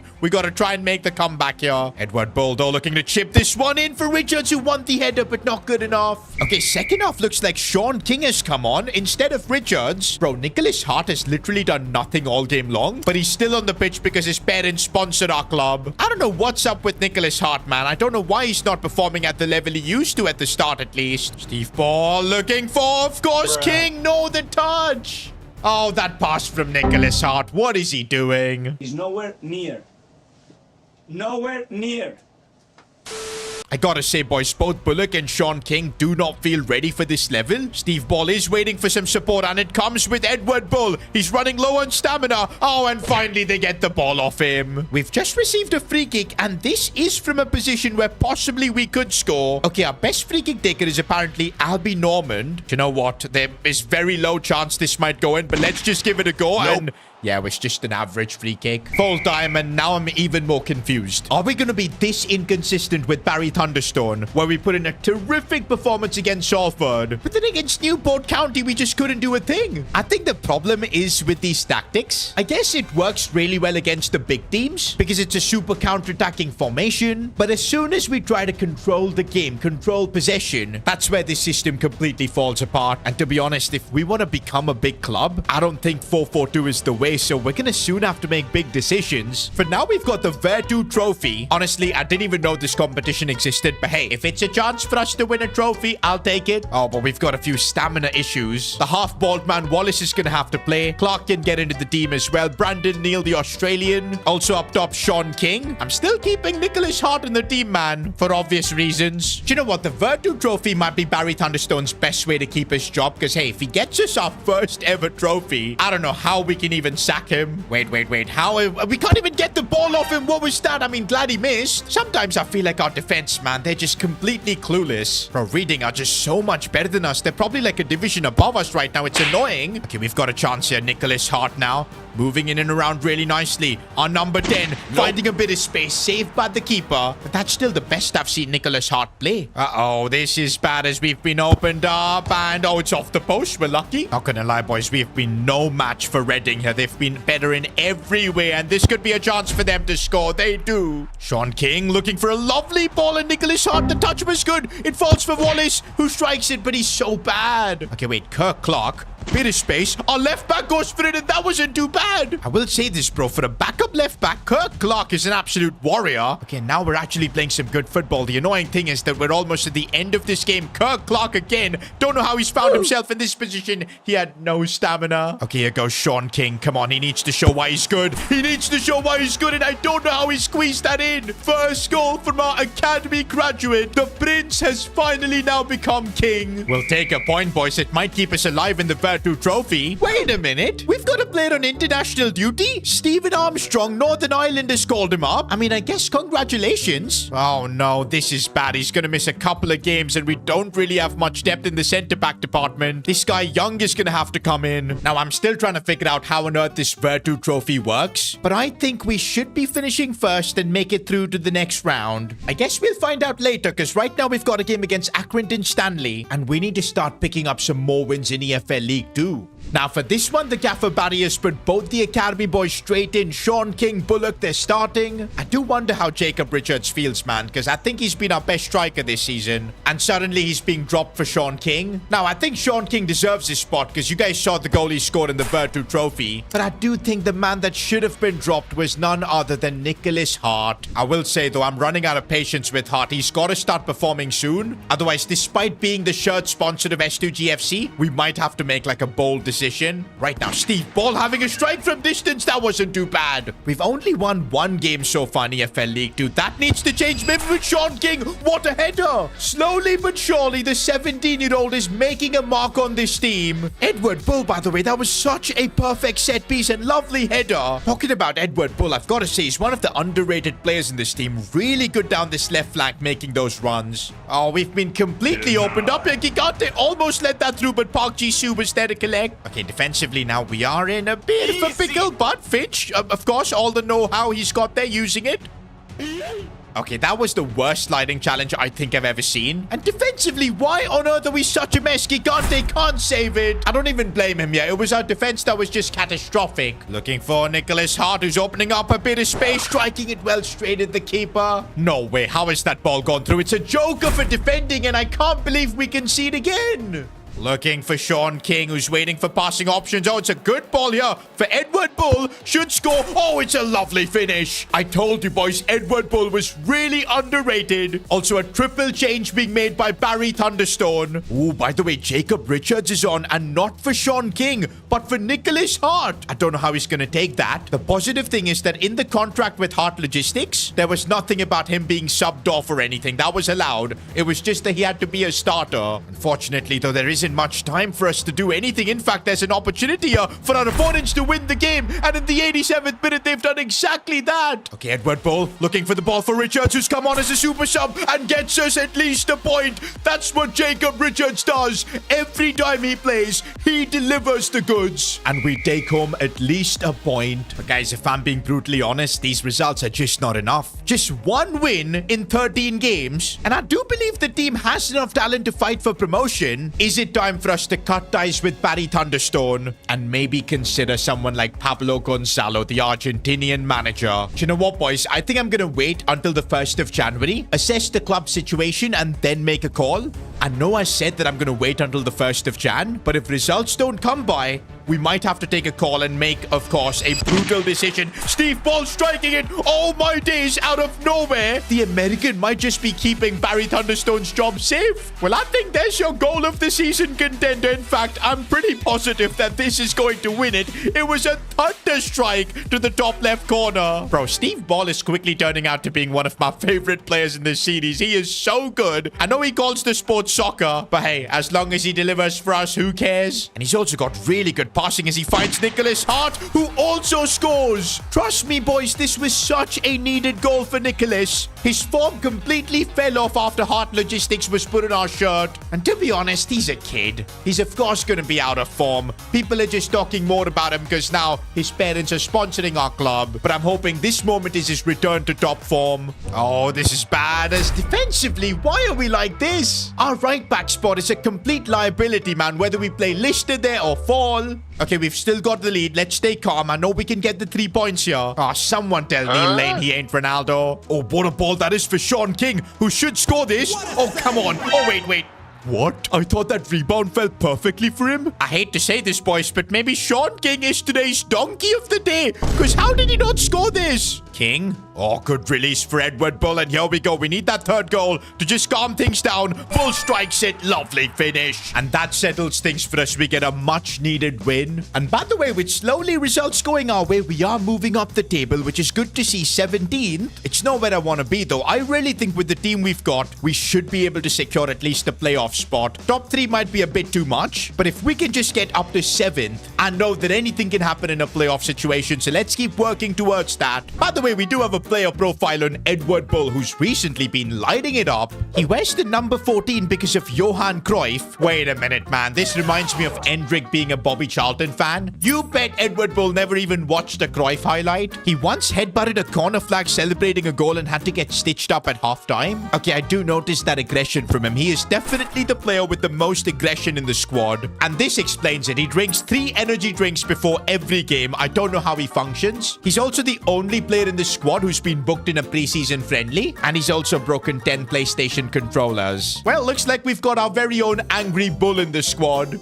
But let's focus on keeping momentum now in EFL League 2. I'm sure if we beat Grimsby down here, we could easily gain 3 or 4 more spots in the table. Bullock. Good bit of link-up players. Nicholas Hart goes for goal, saved. By the way, this game, Jacob Richards is back in the lineup. No.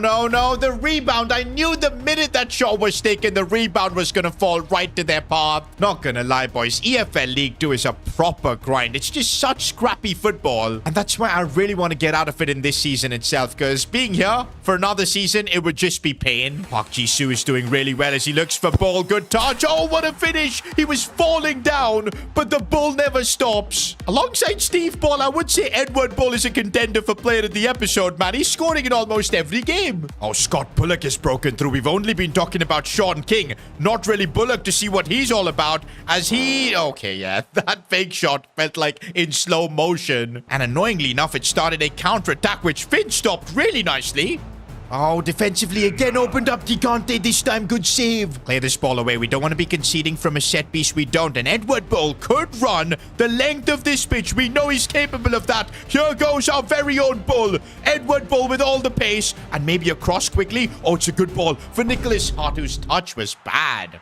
And looks like Barry Thunderstone is cooking something. And yup, changes are being made. Neil Lane coming on. Sean King as well. Oh, and it's Nicholas Hart that's been subbed off. I don't know if he's going to be happy about it. Right now, Edward Bull taking one from distance, and that wasn't bad. Okay, if Sean King can get on that left foot of his, curl it in, again, close. Albie Norma, and oh, that's Pogba using his physicality there nicely for Neil Lane. And now Jacob Richards finding Steve Ball. Ooh, the touch was good, but not good enough to get through. We're really pushing for the winner, boys, because it could push us up into the top 12. Neil Lane in open space, going for the goal. Oh, Neil Lane! That's the first time he's ever scored a long shot, and probably another goal of the season contender. I think he's just fulfilled his lifelong dream to score a Ronaldo-esque long shot. He's been trying ever since he was a kid, and he's finally pulled it off. No way, man. Neil Lane single-handedly got us all 3 points here, and we've moved up to 14th in the league, and now we're actually just 5 points off from being in a playoff spot. But you know what, guys? I don't think we can give the credit to this turnaround to Barry Thunderstone, because it's not the gaffer's tactics getting us these results. We're purely relying on individual brilliance. Either Edward Bull is pulling off something miraculous, or Neil Lane with a crazy long shot, similar to Steve Ball.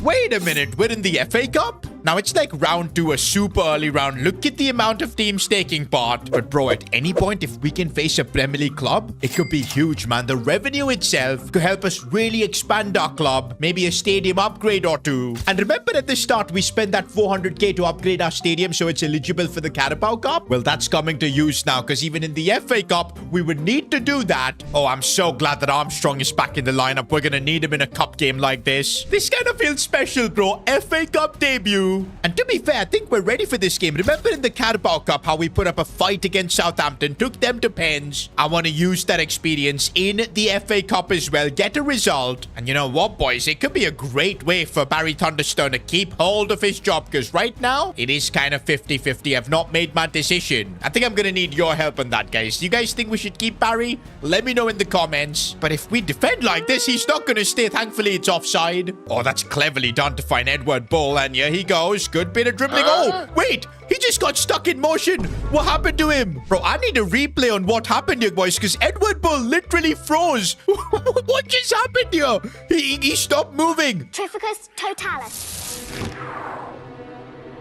I guess it was the pressure of the FA Cup. Now Bull is fine, though. He's back on his feet, which is good to see, as he digs this one for Nicholas Hart. Getting that ball inside for Sean King. And wait, how did he miss that? Even he can't believe it. Oh, lovely ball release for Nicholas Hart. And if he's the one to score, our first FA Cup game, he cuts it inside, but couldn't get the shot off. Okay, I really like Edward Bull's set pieces, so it could result in something. Nope. Sean King attacking and cleared away, although I could sense another opportunity. If Bull can deliver this ball in, he can. Oh, it does get cleared away. I see the space for Nicholas Hart again. It's an opportunity for him to be the first one to score in an FA Cup game. Again denied. Brandon Neal now, the Australian.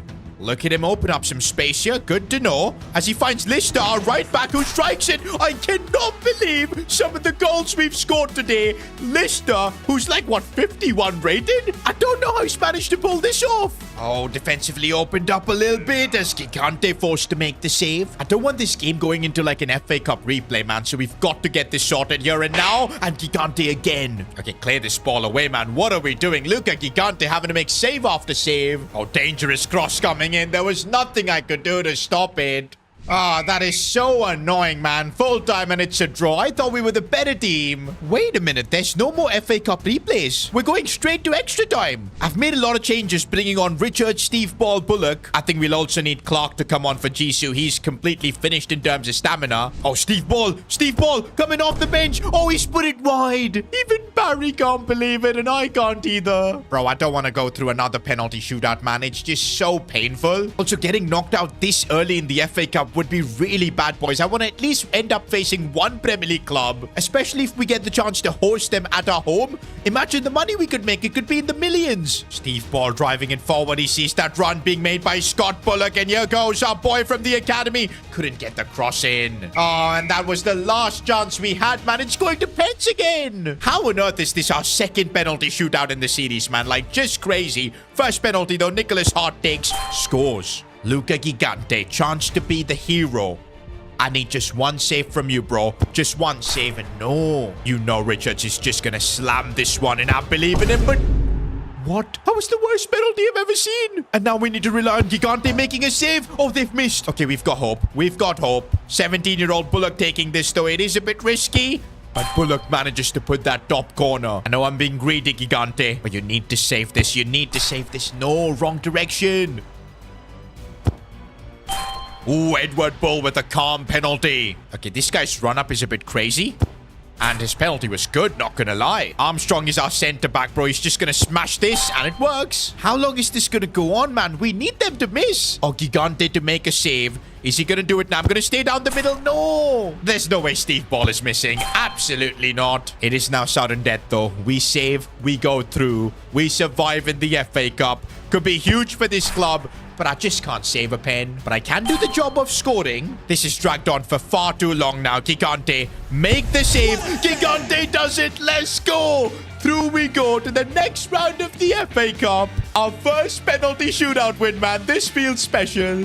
Guys, I feel like we're in a really tricky spot where we're somehow marching on in the FA Cup. Virtu Trophy, we've drawn Cheltenham, so still alive in 2 cup competitions. EFL League 2, we've moved up to 14th, but I'm not sure how much of this credit should go to Barry Thunderstone. We still have about a month before we make the final decision, but I do feel like I need your guys' help on this. The Argentinian manager that we were looking at has already said he's available to join us for free. And what I do like about him is that he's willing to play some attacking football, a 4-3-3. Yes, we're gonna have to figure out how we'll deal with the South American stuff, but this is tempting, bro, playing a 4-3-3 system. At some point, we are going to have to move away from Barry Thunderstone's tactics. The question is, do we be ruthless and do it now? Sack Barry. Make a managerial change midway through the season. I think I'm going to need your help on this decision. Now, you can click here to watch another one of my videos while you wait for the next episode. As the owner of S2G FC, I've got a massive decision to make. Do I sack our manager, Barry Thunderstone? Now, there are 3 main reasons why I'm considering this. Number 1 is the results on the pitch. We're 14th in League 2, nowhere near a playoff spot, and getting promoted is really important to take S2G FC to the next level, and I'm not sure if Barry Thunderstone can get us there. The second problem are these 4-4-2 tactics. They just don't work in modern football, and even if somehow Barry Thunderstone can get us promoted with these tactics, there's no way it's gonna work in League 1 or beyond, and Mr. Thunderstone is literally unwilling to adapt. Now, the third problem is my rocky relationship with the gaffer. He criticized me for not making any transfers this season, when in reality, it was him who told me not to. But this is still a really big decision to make. Is sacking a club mid-season? It just makes you look like a fool. I'm gonna be called the worst club owner in football. Also, even our players might lose faith in our project, but still, it might be a tough decision that we need to take for the betterment of the club. Now, the problem is, as an EFL League 2 club, no respected manager is gonna be interested in signing for us.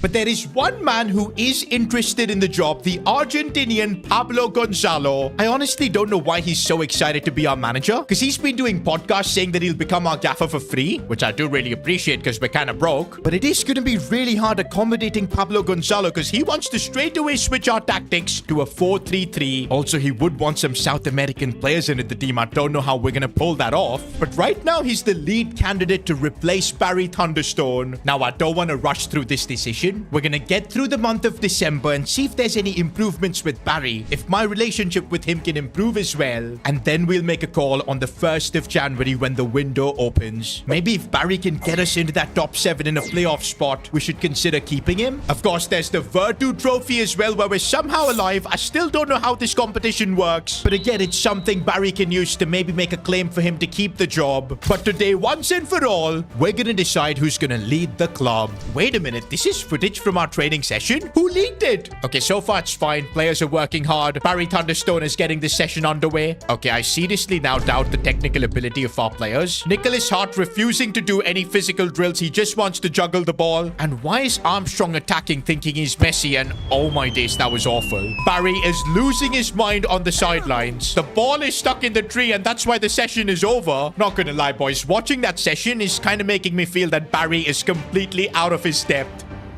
Well, that was f***ing dreadful. For now, though, we are still backing Barry Thunderstone, at least for this month. To be honest, the more I think about it, if we don't sack Barry in January, at the very minimum, next season, we might have to let him go, even if we get, like, promoted. Because I don't think this 4-4-2 is going to work for us long-term, man. So it makes sense as early as possible for us to switch to a tactical system, a tactical manager, because I feel like that is the only way we'll get the best out of our team. But of course, Barry could prove me wrong, as here's Nicholas Hart on the charge, cutting inside, looking for the king, and Sean King gets himself the goal. On the contrary to everything I said, this is where the 4-4-2 really shines, having 2 strikers up top, linking up like that. Suddenly now we're playing different kind of football, man. Lovely ball, and oh, Bullock, what a clever little pass that was. Good linked up players. Here's Fall on the attack. Sean King linking up well with him, and we've completely opened up their defense. Nicholas Hart gets the job done. And not gonna lie, boys, this has confused me even more. If we can play football like that, maybe this 4-4-2 can still work. But But hey, let's not be reactionary. This was only our 5th win in 18 games. As I said before, if by the 1st of January we can get into the top 7, that's when I feel we deserve to give Barry Thunderstone at least a full season to do what he does. By the way, there's an S2G FC fan that is not willing to cut his hair until we win 5 games in a row. Where have I freaking seen this before? Bro's gonna be the male Rapunzel, man. Because I don't know when we're winning 5 games in a row. Rapunzel, Rapunzel, let down your hair. You bitch. To be honest, we could get our 2nd consecutive win here, so you never know. Don't want to be opened up so easily as Gigante didn't even move. Some of you guys in the comments are right, man. Although Gigante is massive at 6'8", sometimes I really doubt if he's even a professional goalkeeper. Well, I'm telling you, that S2G FC fan, he's going to have to grow his hair out really long, because I don't know if we can even do 2 games in a row. By the way, Richards now on the ball, striking that one well, and what? I didn't know Richards had that in his locker. I thought he was more of a goal poacher. I think this is something we need to look at here in League 2. The level of goalkeepers on both sides is horrendous, and that's why I think shots from distance could be really effective. No, no, no, no, and Gigante this time with a good save. Even he can't believe he saved that. Oh, Richards again. I think he's kept himself onside here. What a chance that is. And how? Saved. Nicholas Hart. What? Guys, we need to figure out what on earth is going on with Nicholas Hart, because I don't know how he didn't have the composure to finish that. He even missed the ball here. Look at this. Bro literally missed the ball. And this is so unlike Nicholas Hart, because I remember at the start, he was by far our most talented player. Played with such freedom. But look at him now, man. A 5.7 match rating. Ever since his parents' company, Hart Logistics, have sponsored us, he has fallen off, and we've got to find out why. Because yeah, don't forget, we're not even allowed to take him out of the team. In that contract with Hart Logistics, it literally says he needs to play every single game. Okay, this is good now. There's space here for Edward Bull, and we know how good he can be as he runs through with his space. Still Bull. Oh, he's put it wide. He did everything right up until that point. Oh, what a challenge that was from Finch. I'm telling you, man, this old man, even though overall-wise he's one of the worst players in our team, he just knows all the tricks, man, to just defensively manage to hold people up. Okay, right now, though, we've got a chance here for Nicholas Hart, who went for the bicycle kick, but it was like a fake, and we still couldn't score. I don't think I've ever seen a bicycle kick fake shot, though. 100% he didn't intend to do that. Steve Ball looking for Park Ji-soo, and when he's attacking, I feel confident here. Still Park. Oh, Park Ji-soo went all the way. The South Korean gets his first goal. He idolizes Heung-min Son, and tell you what, that did remind me of Son. And Albie Norman has broken through, and that was Pogba-esque, man. That S2G FC fan better book his appointment with the barbershop, because we've now won 2 games in a row. Also, we've now broken into the top 10 of EFL League 2. Who would have thought? Because at one point we had 0 wins. Is Barry Thunderstone changing our minds, man? Have we just been blind to the genius of this 4-4-2? I mean, now we've got this knockout game in the Virtu Trophy. Oh, but this is where I think we're gonna get cooked. Not because of our tactics, but because of our stamina. I don't think we can play the American Steve Ball. Brandon Neal, the Australian, is gonna have to come in. Wes Banks as well, the young Englishman. We'll have to play young, and you guys saw him in training, bro. I think he's gonna be a liability at the back. But hey, if we win this game, it would be our 3rd win in a row. And not just that, we could be going on a cup run. Edward Bull looking for Sean King. Banks as we play the ball now for Bullock, who's been our academy player that has not really performed, but now even he's delivering. I'm starting to feel like what Barry needed was just a bit of time. Edward Bull, oh, that's such a lovely ball for Nicholas Hart. I can't believe it, man. What is wrong with him? Did Young just get hit in the nuts? Finally, we're seeing Bullock have a really good game as he looks for the ball for Hart. He keeps trying the bicycle kick. Is that a pen? No, it's a foul by Nicholas Hart. I never thought I'd be saying this, but today's donkey of the day so far, it really is looking like Nicholas Hart. Bro just kung fu kicked the opponent player. He was nowhere near the ball. Now, the scoreline is still 1-0, so anything can still happen in this tie. And we've just been opened up. Gigante with the save off the post. A bit of relief. Okay, there's no relief. Well, it's all square now. Are we actually going to go to extra time in the freaking Virtu Cup? Wait a minute. It's not going to extra time. It's going straight to penalties. How have we had 3 penalty shootouts in this series so far? We've won 1 penalty shootout and we lost another one. This time, though, Nicholas Hart scores, which is great. Come on, Gigante. In the FA Cup, you were the hero. Can you be the hero once again? No, down the middle. Now that we've gotten this far in the Virtu Trophy, man, I really want to keep going, and Sean King helps us do that. Come on, Luca Gigante. I need a save. And oh, come on, you went the right way. Come on, Scotty Bullock. Put this one top bins. Top bins. Oh, my days, that was close. Now we just need 1 save, and that was it. Luca Gigante, you fraud! Okay, there is no way Edward Bull is missing. I can feel it. There you go. Keep your composure, Gigante. See the ball. And oh, wait.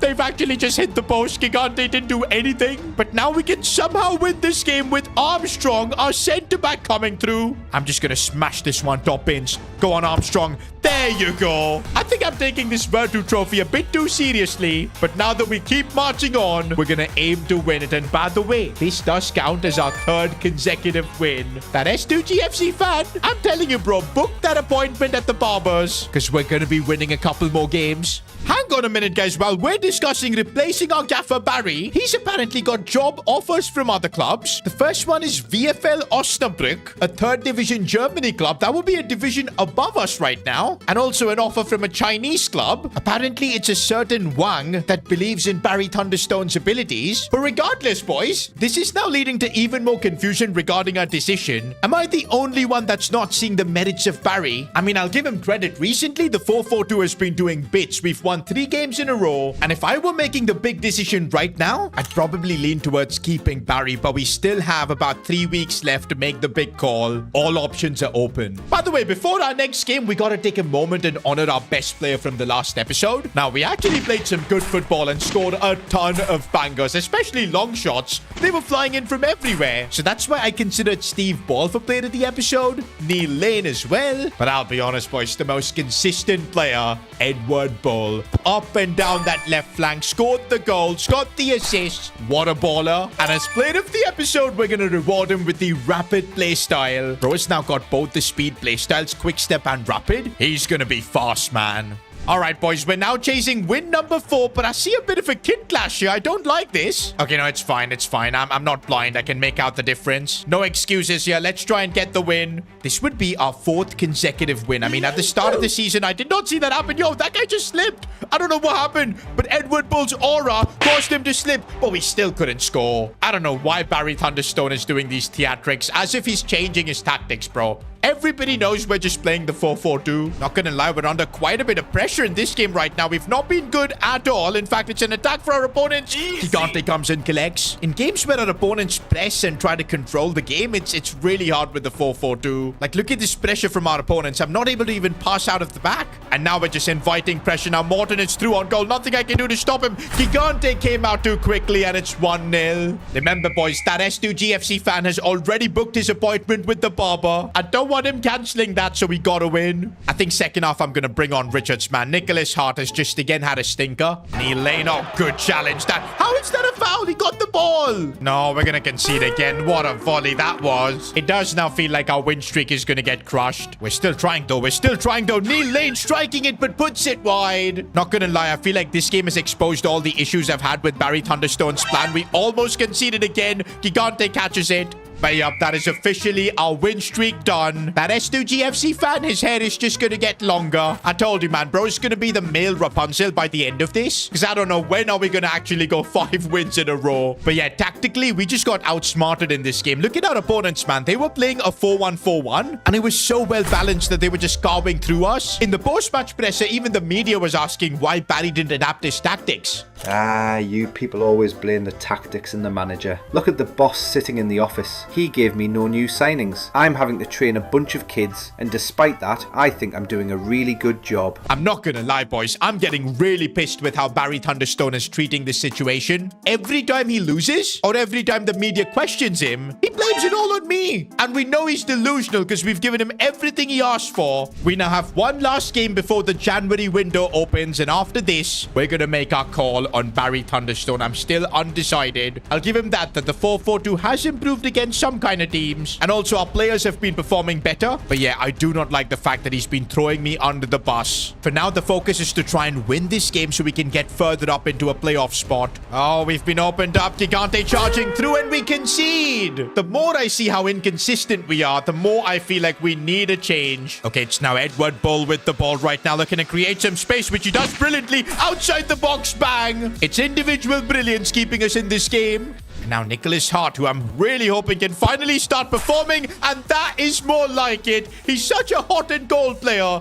But when he's at his best, he's beautiful to watch. Now, our opponents are responding with some good passing play, but we are defending this really well. But what? From there? That's a ridiculous angle to score from. Free kick has been given to Cheltenham in a really good spot. We're going to concede. Oh, the post saved us. The post saved us. I was 100% sure that was going in. I don't want to lose this game, man. What are we doing? Gigante with the save in the 90th. And full time, we fight for a draw here. But all I can think about now is whether this was Barry Thunderstone's last game for S2G FC. Because, guys, it's the 1st of January. And just look at where we are. 16! I mean, I really thought that Barry Thunderstone had figured things out and we'd be getting into the top 7. But now we're going backwards. And if we keep yo-yoing like this, there's no chance we'll qualify for playoffs come end of season. And getting promoted, that's our biggest goal. And I think, boys, as club owner, it is time for me to make a bold decision. S2G FC makes it official. The gaffer Barry Thunderstone has been sacked. I feel like the inconsistencies, unwillingness to change tactics, and of course the beef Barry had with me, all of those were factors too big to ignore. And so we're saying goodbye to Barry. I will be grateful. At a time when this club had no money, Barry was willing to, of course, become our coach for free. But come on, man. We're looking to take S2G FC to the next level. And we now need a better manager at the helm.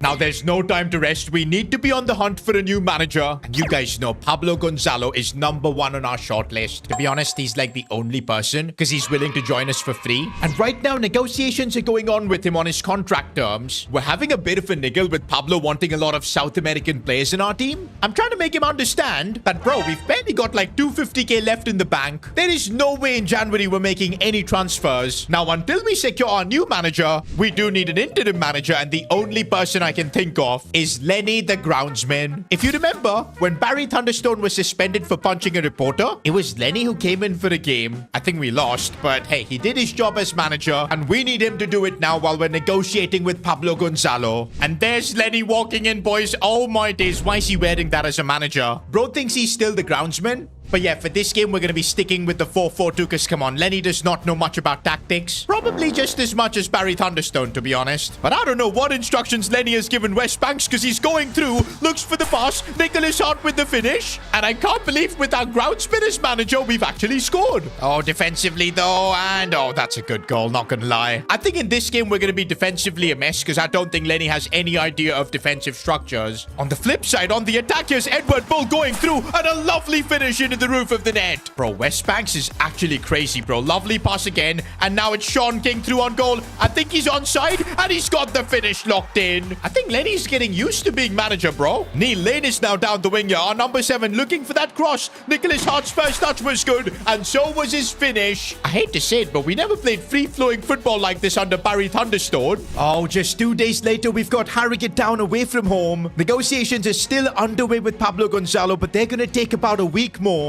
I think even the Virtu Trophy, we're going to have to play with Lenny, our groundsman, being the boss. Probably even this FA Cup game against Fleetwood. We're in for a tough week, man, without a proper manager. And okay, this game, I finally need to bench Nicholas Hart. It's a health hazard if we keep him on. His fitness is below 50%. I'm not sure if the Hart family are going to like this, bro. But we got to do it for the betterment of Nicholas. He actually played well in his last game, but I don't want to risk an injury. Same with Edward Bull. We're going to rest him. Young is going to come in for centre-back, Fall for right-back. This is now the first game where Nicholas Hart isn't a starter. How crazy is that? Defensively, we're so problematic, man. As good defending from Armstrong, though, there. And now Steve Ball. I see that run being made from Neil Lane. It's a lovely ball. Here goes Neil Lane. Tries to cross it back. It's superb. How did we not score? Trying to do something now from a set piece. It's a good delivery. Sean King's header off target. No, we've been opened up, man. It's a simple cutback, but Luca Gigante. I'm glad he saved that because Lenny's going to need all the help he can get in this one. And now Steve Ball has got a bit of space, and I see the half-balled man running. Wallace, he's gone through. This should be an easy goal now. Sean King completely open. Easy tap in. Albie's got a bit of space, and oh my days. Off the crossbar. Bro, Normand has got to be related to Pogba, man. They are just so similar. That would have been a ridiculous goal. But regardless, boys, with Lenny at the helm, we keep winning. Like, this is crazy. Our groundsman. And look at him out here giving post-match interviews. Bro probably has no clue what's happening.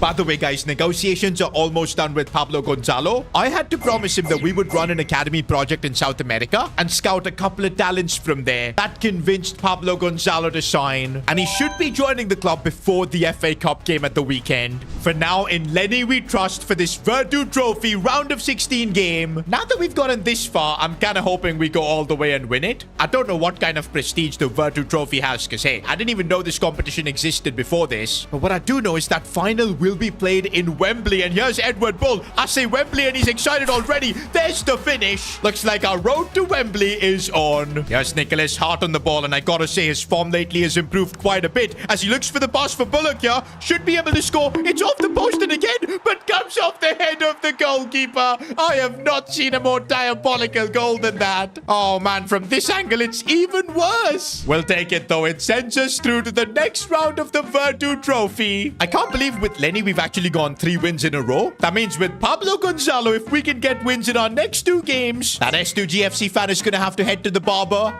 I gotta say, by the way, Lenny deserves credit because he's helped carry this team into the top 10. It's a fantastic foundation for Pablo Gonzalo to come in and transform. And I cannot wait for the arrival of the new manager. Now, while you wait for the next episode, why not watch another one of my videos? Click here. It's a brand new era for S2G FC as we've hired a new manager. Straight out of Argentina, Pablo Gonzalo. Now, you might be thinking, why on earth have I changed managers mid-season? That is not something a serious club would do. But honestly, our previous coach, Barry Thunderstone, had left me with no option. His archaic 4-4-2 tactics were a complete flop. He was also known to have anger issues and lashed out at his players. But the worst thing he did was throw me under the bus for his shortcomings. And that is something as club owner I will not tolerate. And so, Barry Thunderstone, you have been sacked. And we're welcoming the Argentinian Pablo Gonzalo to S2G FC. Now, here's a bit of information about our new gaffer. The important thing is that he likes to play a 4-3-3 system. It is about time we move away from this 4-4-2. And looks like the new boss has already gotten to work because I'm seeing a 4-3-3 attacking system here. Oh, with a high line as well. He's proper South American, isn't he? He wants to play attacking football. But I don't know how this system is going to work because Nicholas Hart, where does he fit in all of this? Is he going to have to play left wing?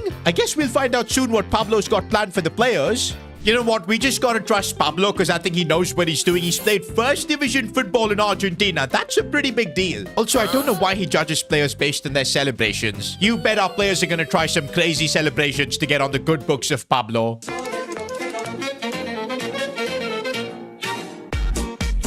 But regardless, the important thing is when we were negotiating with Pablo, he made it clear that he wants more South American players in our team. And of course, I explained to him that we're kind of broke. And so we came with a compromise that our next academy project is going to be South America based. And by the end of this season, he wants us to scout 2 talents from South America, get them into the team. That was the condition to sign Pablo. So far, I'm pretty happy with what the academy has brought us. We got Sean King, Scott Bullock, couple of ballers, man. But now we've got to send our scout all the way to South America. And honestly, if you look at our team, it's this new cam position that we're going to have in the squad where we need another player. And of course, we've made it clear it's not going to be possible to make any transfers. So let's send our scout to Argentina. Oh man, the scouting project itself is going to cost us 114,000. But let's send him to find a cam. You never know, we could get the next Leo Messi. I mean, I think we should lower our expectations because we are an EFL League 2 club. But still, we've started our scouting project. I'm sure that's going to please Pablo Gonzalo. You know what, guys? Another problem we've got is money. Just 141k in the bank right now. I don't know how we're going to run more academy projects or even sign up any good talents that the scout brings us. An offer for Nicholas Hart. Well, if we want money, this could be a way to get it. But I'm not gonna do it, man. I know Nicholas Hart has kind of been on and off, especially after his parents became our club sponsor. But last episode, we saw a better version of him. He was much better, scored the most goals. And actually, he was your player of the episode as well. And you know what? If he's now gonna be playing as a left winger, I think it's the perfect time to give him the finesse shot playstyle as his reward. By the way, guys, we've just found an old yearbook photo of Nicholas Hart. Bro, he was that posh boy who went to private private school, man. If plan A doesn't work, daddy will just buy the club. In a way, that is exactly what's happened. Heart Logistics have sponsored S2G FC. But what I don't get is that his life is so good. Why is he still on the pitch being on and off? Mentally sometimes feels out of it. But hey, he was player of the episode last time, and I'm hoping he can keep things up. Especially now that we've got an FA Cup game against Fleetwood Town. It is absolutely vital that we keep progressing through the FA Cup. Because if at any point we end up having a home game against a Premier League team, that's going to generate us a lot of revenue. About 500k in total, and considering our situation, that money could be really useful. And here's Pablo Gonzalo gearing the team up for his debut as manager. And this is how he's got the team lined up. As promised, he's going with a 4-3-3. Edward Bull in cam, Nicholas Hart down the left. This is going to be very interesting. I don't think we've seen S2G FC play like this. I really don't know how our players are going to adapt to this attacking system. Oh, but already look at our left back in such an attacking spot as Sean King takes the shot. Wasn't good, but I can already see what Pablo is working towards here. Now, under Barry, we were defensively really bad anyways, so I'm not expecting that to change under Pablo. He's not really a defensive coach, but so far, Armstrong doing really well there. And here's Nicholas Hart getting a lot more space than usual down the left. Looks for a lovely pass for Sean King. He's 1v1 here, and he scores. That's the first goal of the Pablo Gonzalo era, and it's King up top who gets it. Edward Bull playing in that camp spot. Not bad at all. Lovely ball for Scotty Bullock here, who does a fake shot, but that was horrible. Defensively, though, we are a bit exposed. Oh, that's a bad mistake from Albie Norman, and it results in a goal. Wait a minute, the gaffer's making changes already. Jacob Richards coming on. Also, Neil Lane has come on as well, our number 7, looking to create some space. Edward Bull now in that cam spot. He's not looking all that comfortable. It's going to take him time. And right now we're having to defend. This is not good. What a tackle from Armstrong. Could have easily been a pen. This could be good. Edward Bull looking for Steve Ball, finding space and slotting it home. The American scores. Good old Steve is always saving us. And that's the first game under Pablo Gonzalo done and dusted. And we actually won in the FA Cup, going through to the next round. And that is exactly what Pablo needed. No controversies, just a good result to start things off. Meanwhile, I think I found a way to get some cash for the club. There's a couple of offers here for Frankie Burrows, which I'm going to accept. I mean, he's literally our third choice winger. Just makes sense to sell him. And that was actually quick. We've got the 150k. And just like that, the budget is back up to 250k. That should be good to run the academy operations that we've got. In other news, boys, we've officially gone 4 wins in a row. Of course, we got 3 of them when Lenny the groundsman was the interim manager. But it still counts towards the 5 consecutive wins we need for that silly S2G FC fan to cut his hair. We're gonna make him bald. And as long as we beat Salford City in our next League 2 game, okay, this could be a real challenge for Pablo Gonzalo. They're 8th and above us, but if we win, we could go above them. Not only that, even start pushing for the playoff spot.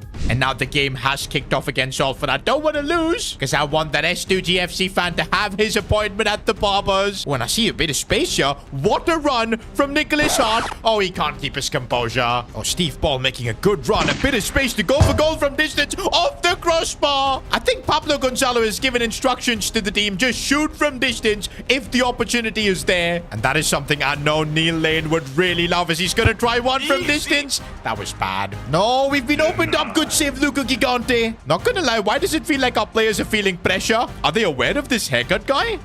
Neil Lane striking one from a tough angle again, the crossbar. By the way, if it's a draw, it does not count towards going 5 wins in a row. Is Pablo Gonzalo going to change something? And looks like it's a triple change. Okay, we got Scotty Bullock and Jacob Richards both on the pitch. And even the Australian Brandon Neal, as he tries to slide it through. It's not working. Bro, Salford are defending like they don't want to see that guy get a haircut, man. This is crazy. The big man Jacob Richards, though, finding space, strikes and saved. Look at them celebrate, bro. They just don't want our fan to get a haircut. Edward Bull does really well. Nope. Chance for Steve Ball, he couldn't connect. There's a couple of minutes added on, which means we will have one last chance to try and do something here. Full time, though. There was nothing we could do. Oh, man. We came so close to going 5 wins in a row, ending that stupid fan's haircut thing. Now we're going to have to try and do it all over again. I don't know if we'll even be able to do it as an EFL League 2 club. That fan is about to become the man with the longest hair in the world, bro, at this rate. Regardless, guys, we now need to just focus on getting wins in EFL League 2 because we don't want to get too further up from the playoff spots. It's going to take even me some time to just figure out these 4-3-3 tactics because they're wildly different, a lot more attacking. And we do have a couple of players like Nicholas Hart as well as Edward Bull playing completely out of position. They're going to take time to learn. Sean King, though, looking for Edward Bull. And, well, this is a great spot for him. Strikes it well, scores. That is more like it. Oh, Finch there was so strong and smart to get the ball off. No. Luka Gigante with the save. Oh, Sean King has found a bit of space here. Does he have the pace to keep going, though? I think he doesn't have. Neil Lane, if he can get it under control,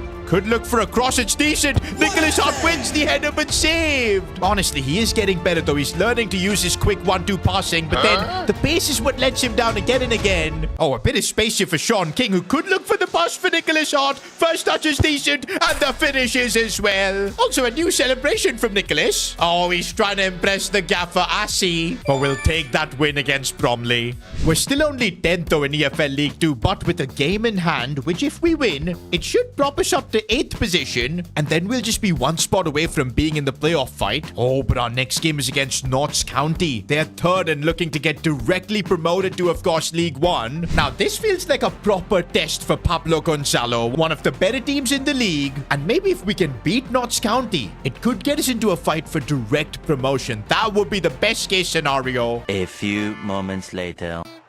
Oh, we've been opened up, and what a goal from Palmer. Okay, it's Matt Palmer. For a second, I thought, what's Cole Palmer doing in EFL League 2? By the way, guys, so far, Pablo Gonzalo is yet to lose a game for S2G FC, but that might happen today, as it's another goal for Palmer. Against a top-tier team, I'm wondering if this 4-3-3 is getting exposed. Okay, Nicholas Hart trying to get us back into this game. Lovely stuff. Off the post. Rebound, he's missed, and we couldn't score. Scott Bullock seeing Fall make that run. Cut back inside for King. We need to score from this. Off the post again. Honestly, what is my luck right now? But surely this time, no, Brandon Neal, how did you miss that? Can't even blame the gaffer, boys, because we're playing free-flowing football. It's just that the ball won't go in. Maybe it will from this set piece. Armstrong saved as well. You know what, boys? 2-0 feels so unfair right now, and that's why we need to score now. Finally, we get a goal that we totally deserve. It's the second half now, and I really think we can fight and get a result here. Especially when we play football like this. Bullock now through on goal. Good score, but the pressure was too much. Look at how high our defensive line is, bro. We are going all guns blazing to try and get a result in this game. Oh, Brandon Neal has picked up a bit of a knock, but he's still going as he's found Nicholas Hart here. Tries to get it on his right foot, but that was so bad. He should have looked for a cutback. And now we're going to concede, bro. That is the worst counterattack we've conceded from. Well, looks like that's the first defeat Pablo Gonzalo has suffered. And to be honest, I don't think we deserve to lose. We had all the chances. Now, I think what that result does is completely rules us out from getting automatic promotion. We're just too far off. But we got to start picking up the pace with better results so we can push into that top 7. Anywhere from 4th to 7th will be fine come end of season because we'll have a chance through the playoffs. Meanwhile, it's transfer deadline day. And it's a bit of a weird one because we barely did any business apart from like selling one player and of course replacing our manager. But yeah, we right now just don't have the facilities to do anything else. We're just getting through deadline day. I'm happy that none of our big players left. By the way, Pablo Gonzalo is a bit upset with me, and that's why he scheduled a meeting. Boss, why is this Lenny guy serving me tea in the morning? I only drink mate. Hold on, Pablo. This is what you called me for? Of course. It's a big issue, but also you promised to bring in South American talents.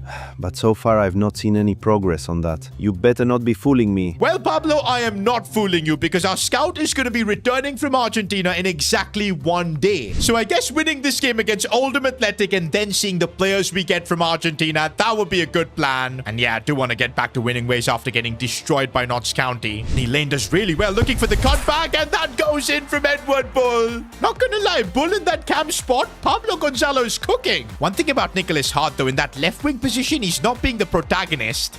The protagonist right now is Sean King, because what a finish. But that contract we had with Hart Logistics was that Nicholas Hart must be the protagonist of the team, start every single game. To be honest, I don't see any complaints from Nicholas Hart. He's enjoying playing in this left wing position. It's probably less pressure, but I wonder what the Hart family thinks. Remember, they're our sponsors. We cannot be pissing them off. Defensively opened up, and fair enough, Oldham. Get the goal. Okay, we're still leading 2-1, so I'm not too worried. Albie Norman, look at the space Neil Lane has got on the other side here. Should be able to score this. He skies it. Nicholas Hart looking to call this one in. Wasn't too far. Oh, as Edward Bull picked up a knock. Hopefully it's nothing too serious, but right now he's laid this one off for Neil Lane, who does finish this one in style. I can't stress enough just how important these 3 points are. But also, I'm worried about Edward Bull's injury, because don't forget, he's literally the only player we've got that can play in that cam position. Bro even picked up the Man of the Match award. Oh, and this is annoying. Edward Bull has picked up a sprained ankle and he'll be out for like a month. That is literally our only cam gone. I really don't know how we're going to line up in future games. In fact, we've literally got the quarterfinals of the Virtu Trophy next. Okay, wait a minute. Our scout from Argentina should be back with some talents now. And okay, none of these players are looking that good. Oh, maybe Roberto Rosales. 59 rated center mid, though. I need a cam. Guillermo Gallardo. The potential is there. Left-footed Argentinian too. Bro, that hairstyle reminds me of young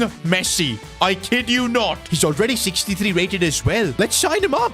And there he is, Guillermo Gallardo. Looks like an absolute baller. Oh, those play styles as well. Incisive pass, tiki-taka. A proper creative player. Well, this has turned out to be absolutely perfect. Gonzalo wanted a South American. We've brought him one. Welcome, Gallardo, to S2G FC. Straight away, though, the kid is being put into the deep end. We could be in for another iconic debut. There's Gallardo, the Argentinian. I'm sure a lot of people are wondering, how do we have an Argentinian in League 2? Gotta give the credit to Pablo Gonzalo for this. Here's Gallardo on the ball. Gotta say his dribbling feels special already. The passing is there as well as he's opened up a bit of space. Still Gallardo. Still Gallardo. Oh, that could have been an insane moment. By the way, bro is a set piece specialist as well. We saw he had the dead ball play style and it's a good delivery. Cleared away though. It's gonna fall back for Gallardo, whose first touch is good. Oh, the skill moves were really slow there. By the way, don't forget, this is a knockout game. If we lose, we're out of the Virtu Trophy. And yes, Gallardo looking for that release. It's brilliant. And I see Richards in the box. Here goes the South African. Can he finish though? Oh, he can. 1-0 in the Virtu Trophy quarterfinal. Getting the ball to Gallardo. And now we get to see his left foot in action. Oh, that gets deflected. Wait a minute. How on earth have Wigan Athletic gone through here? Gigante's charging through. Oh, what a sliding challenge. Wait. How is that a foul? He got the ball. We need to look at the replay here. And he got the ball, bro. And it's a penalty. That is so rigged. How is that a penalty? Gigante, though, cannot save it. And it's 1-1. And now we're under tremendous pressure, guys. This is bad. It's now 2-1 to Wigan Athletic. As things stand, we're going to get knocked out of the Virtu Trophy. We're not giving up, though. Gallardo looking for Brandon Neal straight at the keeper. There's no room for mistakes. If we want to score, it needs to be from this chance. And Bullock has gone through. Oh, he's got back. It's a lovely ball. Surely, Brandon Neal. Let's go. We survived the Virtu Trophy out of nothing. We created the chance. Last kick of the game. But guys, the job is not done. Penalty shootout. We need to get through this. And to be honest, we do have experience with penalties so far this season. Luca Gigante, can you make the save? He went the right way, but no. Okay, Nicholas Hart.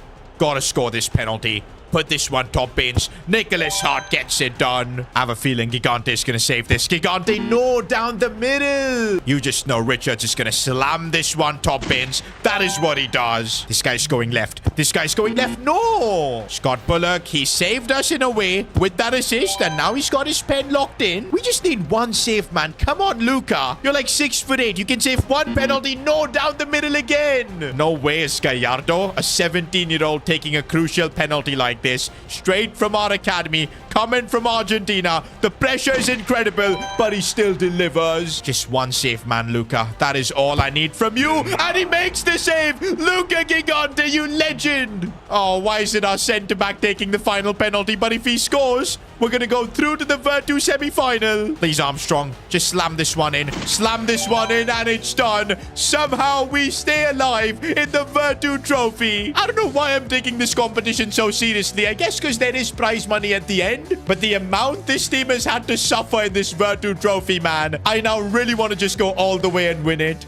I'm not gonna lie, boys. Early signs of Gallardo. He does look like an absolute baller. Meanwhile, I think we should recall our scout to Argentina because we don't need more cams anymore. I'm recalling him, and once he's back, let's send him to another South American country because remember, Pablo wanted 2 South American talents coming into this team. For now, we're off to some FA Cup action where we've drawn Stoke City. And look at the teams around us, boys. Liverpool, Arsenal. I think if we can get through this round, there's a good chance we might end up facing a Premier League club. But saying that, boys, Stoke look at a championship club, this is not going to be easy. It's kind of crazy that we're in League 2 and we're still alive and well in 2 competitions, man. The FA Cup is definitely the more prestigious one, but I really don't know if we've got what it takes to get through a championship club. So it's going to be a proper grind this, and already I can see the difference Gigante having to make the save. In games like this is where I think Pablo Gonzalo is going to get cooked, because a 4-3-3 attacking system against the team 2 divisions above us, I don't know if we can survive.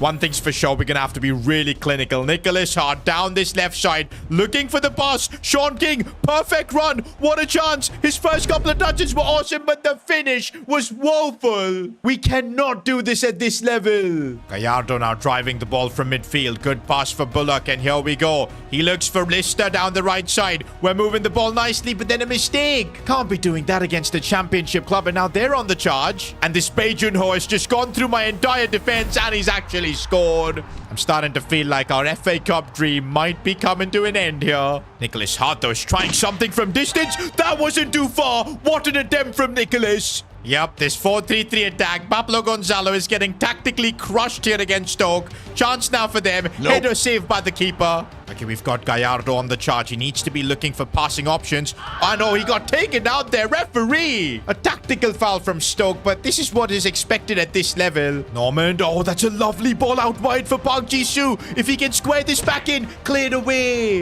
It might be over, boys. Stoke are just too good. What a finish. With that, boys, I think our FA Cup run is over. To be honest, as a League 2 club, I think there's no shame in getting knocked out by a championship club. We gave it everything. And anyways, we really have the Virtu Trophy to really focus on. We're in the semi-finals, a proper chance to win a trophy. Now, the prize money for winning it is 300k. It's nothing crazy, but it'll be really useful. And looks like the Virtu Trophy semi-final is going to be next month. Until then, we've got quite a few League 2 games where we need to focus on. Because, bro, we've dropped down to 12th. We need to start climbing back up, because the most important thing is getting into the playoff spot so we can fight for promotion. One thing's for sure, getting all that experience in the FA Cup, I'm sure it's going to translate to better performances in League 2. Especially when we've got Nicholas Hart looking for the ball for Jacob Richards, the South African. Oh, those touches were so bad. Well, look. Oh, I see the run being made by Richards. Controls it well, but hits it straight at the keeper. Oh, wait, he got taken out, so the ref's given a pen. You know what? That's a lucky pen, I feel. But it is Nicholas Hart stepping up to take this. You know he wants to score, and I know he will score. Nicholas Hart.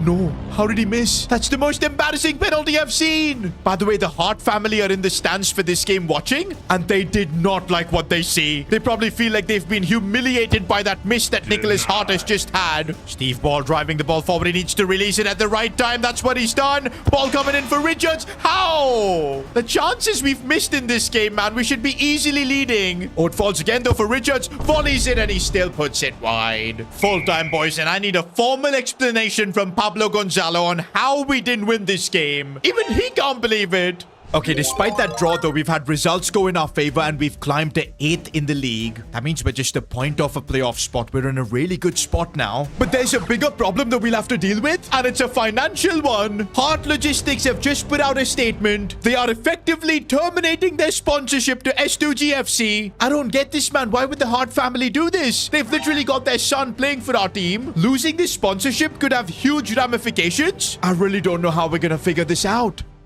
As club owner, I had a big decision to make. Either keep Barry Thunderstone, who was doing an okay-ish job, but we didn't really enjoy his 4-4-2 tactics, or go for something different in Pablo Gonzalo, the Argentinian manager. He promised a 4-3-3 attacking play style, and I know changing managers mid-season is very risky, but I had to take that risk, and now we've got Pablo Gonzalo as the manager of S2G FC. And to be honest, I'm really glad we made the change. Pablo has transformed the way the team trains, the players on the pitch are playing with a different mentality, but most importantly, these 4-3-3 tactics that Pablo Gonzalo has conjured up, they are really working. We're playing the most free-flowing football I think we've played, and the results are there to show for it. We're 8th in EFL League 2, just one spot away from being in the playoffs. And honestly, if we keep this kind of run up, maybe this season we'll be able to escape League 2 and get promoted to League 1. But while everything's going well on the pitch, off the pitch there's complete chaos. And that's because our main sponsors, Hart Logistics, they've decided to pull out. I actually can't believe this is real. It's now been made official. Hart Logistics pulls out as S2G FC sponsor. Wait a minute, while Nicholas Hart has been removed as heir? No way, bro. Hart's parents have literally disowned him. And you know what? I think I know why they've done this. If you remember, Hart missed a crucial penalty in one of the games. And that was the game his parents had come to watch him. But Nicholas Hart put in a disaster class. And I don't think that went down well with his parents. But bro, to be kicked out of the company like this. And don't forget, boys, Nicholas Hart was always a posh boy. Well, if plan A doesn't work, daddy will just buy the club. I guess that's not going to happen anymore. He's going to have to make plan A work. Which is, of course, trying to be the best footballer he can be. But I don't know how he's going to be feeling, bro, because he's literally now homeless. I guess Steve Ball can take him in. We know Uncle Steve is good with that. But the bigger implication is this. Company demands a £1 million penalty. Wait, they left us and they're demanding a penalty. I presume we can sue them and fight a case. But bro, the lawyer fees and all are going to really bankrupt our club. We might genuinely have no choice but to settle and just pay that £1 million penalty. But bro, look at this. The logo's actually gone. It's a done deal. They're gone. They're no longer sponsoring us. Okay, how much money do we have to pay them back? Oh no, we're cooked. 231k. This is real bad. We might literally be forced to sell players because I don't see how else we're going to be paying that penalty. Okay, we do have time until the end of the season to settle this. And there's a couple of ways with which we can earn some money. But they're all a really big long shot. Like, of course, getting promoted to League 1. The prize money should be enough to cover this penalty. But again, there's no guarantee we're going to get promoted. We still need to get ourselves into a playoff spot. The other option is the Virtu Trophy. Now, although we've considered this as kind of an irrelevant cup, but now it could get super important for us because winning this would get us a prize money of 1.5 million. More than enough to pay that penalty, keep this club afloat. But yeah, we're going to be up against League 1 clubs, so I'm not sure how this is going to go down. So far, we've done the job in the Virtu Trophy. And come on, man, in a situation like this, why aren't our players asking for more money? Brandon Neal, bro, he wants a new contract, and if we don't give him one, he's just submitted a transfer request, and already offers have come in for him. I don't want to sell Brandon because he's a really good option as backup. Sometimes even good enough to be a starter. So there's Pablo trying to sort out this matter. And okay, to be fair, Brandon's earning like £400 per week. I guess we can afford to double his wages because I don't think it's going to hurt us. And yup, he's willing to accept. Okay, that was easy. But guys, I'm sure the bigger players of the club are going to soon demand bigger contracts. And we are literally not going to have the money to fund it, especially if we need to pay that penalty up. I feel like getting promoted or winning the Virtu Trophy, that might need to be an absolute must. Otherwise, we could crumble if we go trophyless and have to stay in League 2 for another season. Now, before we begin our fight for promotion, I've got to take a minute and appreciate Luca Gigante for a bit. He made quite a few saves in that last episode. Also, a crucial penalty save that keeps us alive in the Virtu Trophy. And for that, we're giving him Player of the Episode award. And that gets him the Far Reach playstyle, which I think is going to be really useful. But here we go, boys. The push for promotion begins. I don't think we can afford to make too many mistakes. We can't be dropping points. To be honest, under Pablo Gonzalo, we haven't really dropped that many points. Oh, and this is good reason, because here's Nicholas Hart, who's gone through, who's going to unselfishly set it up for Sean King. There's the goal. Interesting response from Nicholas Hart, man. He's lost his place in his father's company. The sponsorship is gone. For the first time in his life, he's going to have to create a name for himself, but also the responsibility he was carrying on his shoulder, the Hart family name. Now he doesn't need to worry about that. All he's got to focus is playing football and balling out. Oh, Sean King again controls it well. Oh, that's off the post. And okay, that player just went tumbling down. Good thing he's fine. And here's Gallardo, by the way. A lot of people are calling him the Messi of EFL League 2. That might be a bit too much, but hey, he's the only Argentinian probably playing in this league. Where is Messi? Where is Messi? And a lot of people are saying he might have the best left foot in EFL League 2 as the keeper forced to make the save. Hart and King linking up nicely. That's beautiful football. And here goes Nicholas Hart. He's going to set this one up. Oh, Sean King, how have you not scored that? Okay, I think Pablo Gonzalo is preparing Neil Lane to come on. Not just that, it's a triple change. Okay, I don't want to be conceding in the 90th minute, man. I don't know why we're in this situation. We've been so much better. No, that's a dangerous cross. Jisoo clears it away. Just clear the ball away, Armstrong. That's more like it. No nonsense defending. And we pick up the 3 points. And would you look at that, boys? For the first time, we're now in a playoff spot. And actually, with the teams around us, there might be a way for us to break into that top 3. Get automatic promotion to League 1. I mean, that would save us a lot of stress because you guys know how intense the playoffs can be. But okay, right now we're 7 points off with the game in hand. It is doable. Also, I've just got a message from Pablo Gonzalo. He's asking me an update on our South American scouting project. Don't forget, when we signed Pablo Gonzalo, his condition was that we'll bring him 2 academy players from South America. Now we got him 1 in Guillermo Gallardo, who's been a baller, but we now need another talent. But where do we send our scout? I don't want to send Argentina again. We've already got one talent from there. And looking at our team, what we could really use a bit of help with is the right back spot or maybe a centre back. And you know what? I think let's go with Brazil. They are known to produce some of the greatest fullbacks in the sport's history. And oh man, we don't even have the money to run a 6-month scouting project. Only 3 months will be possible. And man, I am taking quite a bit of a risk running this. Because yep, the scouting project has halved our budget down to just 110k. Which means we're now in a spot where to pay that penalty of Heart Logistics, we're gonna have to either win the Virtu Trophy or just get ourselves promoted. By the way, we have a bit of good news. Edward Bull is now back from his injury. I think that's gonna be huge as we try and push for promotion. I mean, now it's starting to feel like we even have squad depth because we're gonna have Guillermo Gallardo on the bench for this game. Sean King sees the space for Nicholas Hart and we're starting this game off strong. Oh, what a finish. Nicholas Hart, I feel like all the burden in his life completely gone. He's now finally performing at the level our number 10 should be performing at. Okay, that pass was incredible as Gigante. Oh, he got nutmegged there. By the way, based on some dressing room rumors, apparently Neil Lane and the gaffer formed a really good bond, which I guess is nice to see.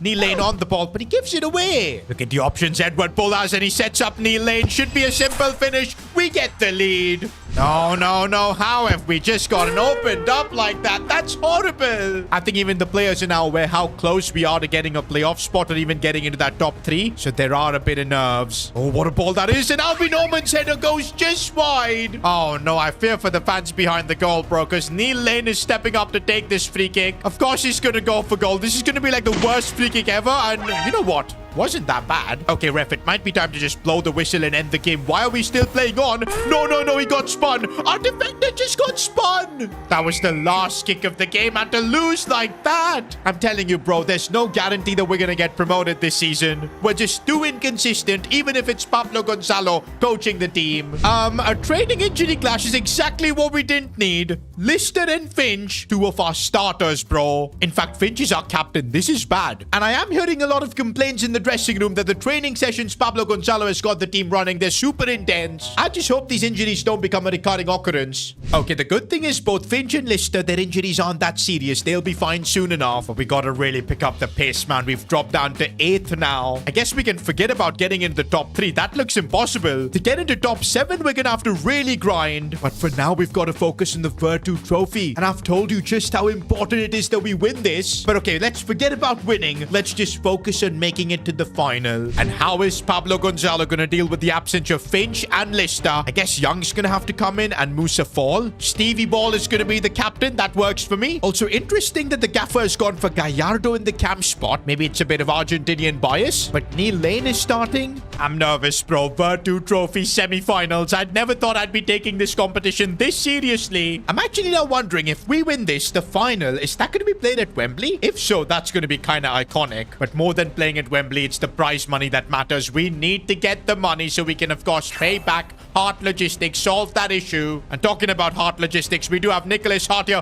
on the charge, going for goal from distance. That would have been insane. Okay, we need to just clear the ball away, but what are we doing? That's awful. And how did Luca Gigante not get down? Well, the worst thing that could have happened has happened. We're now a goal down to Cardiff in this semi-final. Okay, but let's not stress. There's quite enough time for us to get a goal back. We have made comebacks before in the mighty Virtu Trophy. We can do it again. We're going to need Gallardo as he looks for a nice ball here for Fall, who puts it back in for Nicholas Hart. What was that touch? I feel like we need a bit of luck in a game like this. Maybe something from a set piece. No, it's just not clicking. Okay, this is good as Neil Lane is on the charger. He's going to play it back for Sean King. Couple of good touches, but we're going to have to go backwards. Asi Jisoo making a run. He's super tired. And that cost him there. We need changes. But forget about changes right now. We might end up just losing the game if we end up conceding here as Gigante saves the day. And okay, now a triple change being made by Pablo Gonzalo. Facing a club that's a division above us, man. It's not easy as we just get opened up. Sadly, this looks like the end for us in the Virtu Trophy. We just couldn't compete. Full time, boys, and we were just not good enough.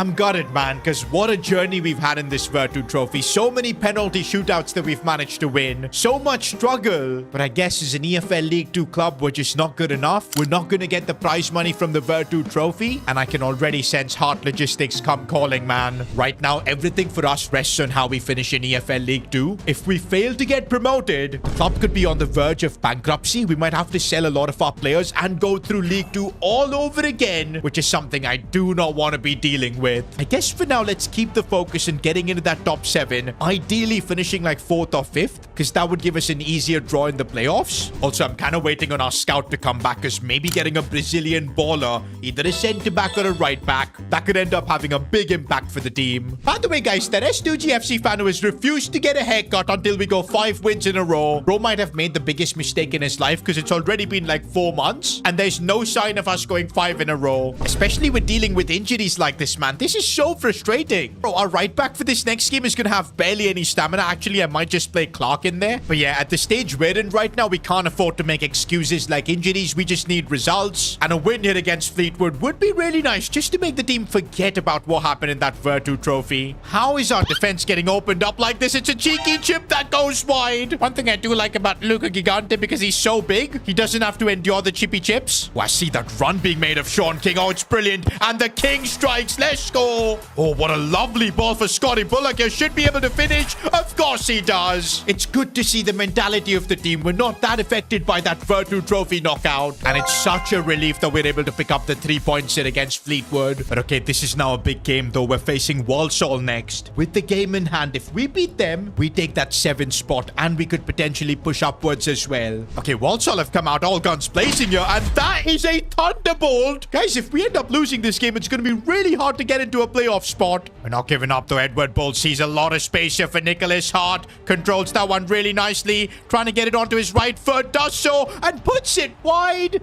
He did all the hard work there, but just messed up in the end.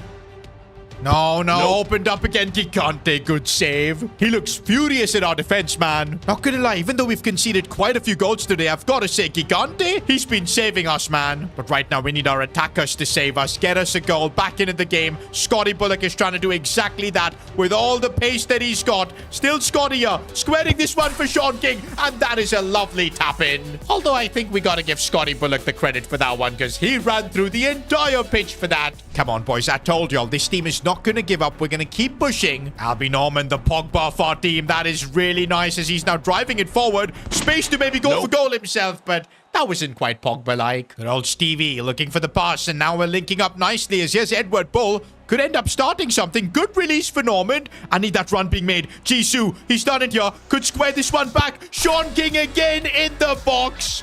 Right place, right time. We've turned this game around, and it's been a complete team effort. Okay, we just took the lead. Can we be stable defensively? Of course not, man. This team, this defense. I feel like we desperately need our scout from Brazil to get us some good talents at the back, because my goodness, I don't know how we're like this defensively. Oh, that's good. That's good. Scott Bullock completely through. And what a finish from Scotty. Can we now please keep our lead? No, not in the 92nd minute. Why is our defense so further up? We can't, man. I can't believe it. We are legit throwing away a spot to get into the playoffs. We're throwing away the financial security of this club. This is not what we needed. In the post-match press conference, Pablo Gonzalo is being grilled by the media. Questions are being asked, why isn't he being pragmatic when the team is leading? Because under Barry Thunderstone, when we had the lead, we most often kept it. And to be honest, just like how Barry was stubborn, Pablo is stubborn as well. He'll continue to play his high-line attacking football. But this time, man, it ended up really costing us, because we're now still in 8th spot. There's hardly any games left. Now, because we've got a game in hand, we still have a shot at making the playoffs. But we can't keep messing up. Okay, a bit of good news that both Finch and Lister are back fully fit. And come on, we need a result here against Colchester. Nicholas Hart,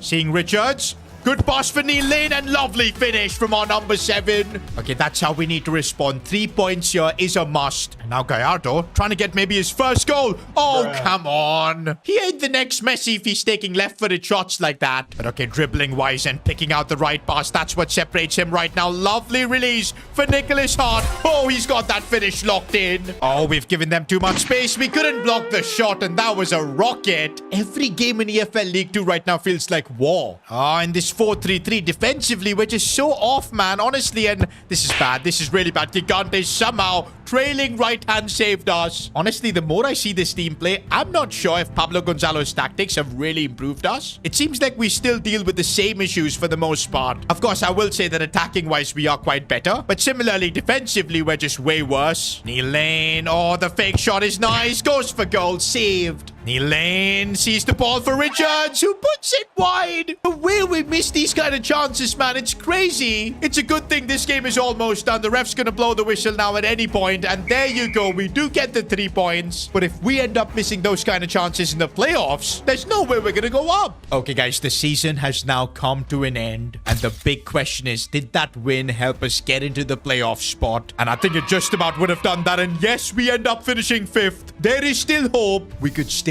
end up going up, but we need to get through the grueling playoffs. First, we're gonna have 2 games against Tranmere Rovers. To be honest, I think we've got what it takes to get promoted. This team does have talent. Players have grown quite well. Nicholas Hart up to 66, Bullock up to 67, Albie Normand 68, and now our highest rated player. But of course, wait a minute, I completely forgot about the Brazilian scouting project we had, and there are quite a few players our scout has brought forward, out of which this Moises Medeiros guy is looking like the most talented. Already 60 overall. Potential seems to be there. Can play in a variety of different positions. A versatile player. That's what I like. And since we've left it so late to find another South American talent, I don't think we've got a choice. We gotta pick Medeiros. Honestly, boys, being 5'10 as a centre-back, not too sure about that. But to be fair, a lot of great centre-backs have been short kings. You never know with Medeiros. Oh, but the fact that he's got no play styles, man, that is such an L. We're still gonna promote him to the senior team. And with that, Pablo Gonzalo should be a happy man. But guys, with the Youth Academy, Spence, our budget has been destroyed even more, down to just 97,000. Remember, we still need to pay up 1 million to Heart Logistics. And getting promoted to League 1 will give us 1.5 million. So yeah, that could end up saving our situation. Otherwise, we're going to remain in League 1, having to sell some of our players. It won't be nice. By the way, now that the main season is over, I want you guys to let me know in the comments who should be player of the season. I'm leaning towards Sean King. I think Steve Ball is a good shout as well. Nicholas Hart had his ups and downs, but in the end, he's got the same amount of goals as Sean King. Ooh, Edward Bull is a good shout as well. Let me know in the comments. Okay, I was not expecting Pablo to make a decision like this, but Medeiros, the Brazilian academy boy who's just been promoted, he's starting in the semi-finals of the playoffs. Captain Finch has been benched. To be honest, Medeiros is higher rated, but I was not expecting a decision like this. Steve Ball is going to be the captain. I'm now nervous, man, because I'm really not sure what to expect from the Brazilian Medeiros. So far, things have started off strong as we're on the charger. It's Gallardo on his left foot. Oh, that was so close. Okay, but we are putting the pressure right now. Is Albie Normand going for goal saved? Gallardo again. He's having a really good game so far. And he sees that pass for Scotty Bullock. Should score this. This is the chance. No. Come on, man. In a playoff final, we can't waste chances like this. Medeiros now, and he couldn't really do well. They got nutmegged as well. Early signs aren't looking all that positive from Medeiros as he got spun. Park Jisoo had to cover for him. Steve Ball now with the armband, looks for that ball for Sean King. Oh, he controls it well. Nope. First touch was good, but the finish straight at the keeper. I can't lie, boys. 20 minutes in, we really look like we want to be in, of course, EFL League 1. Gallardo striking that one. His first goal for S2G FC is in a playoff semi-final. What a left foot. I told you his left foot was magical. This changes everything now. We've got the advantage in this tie, but don't forget it's a two-legged affair.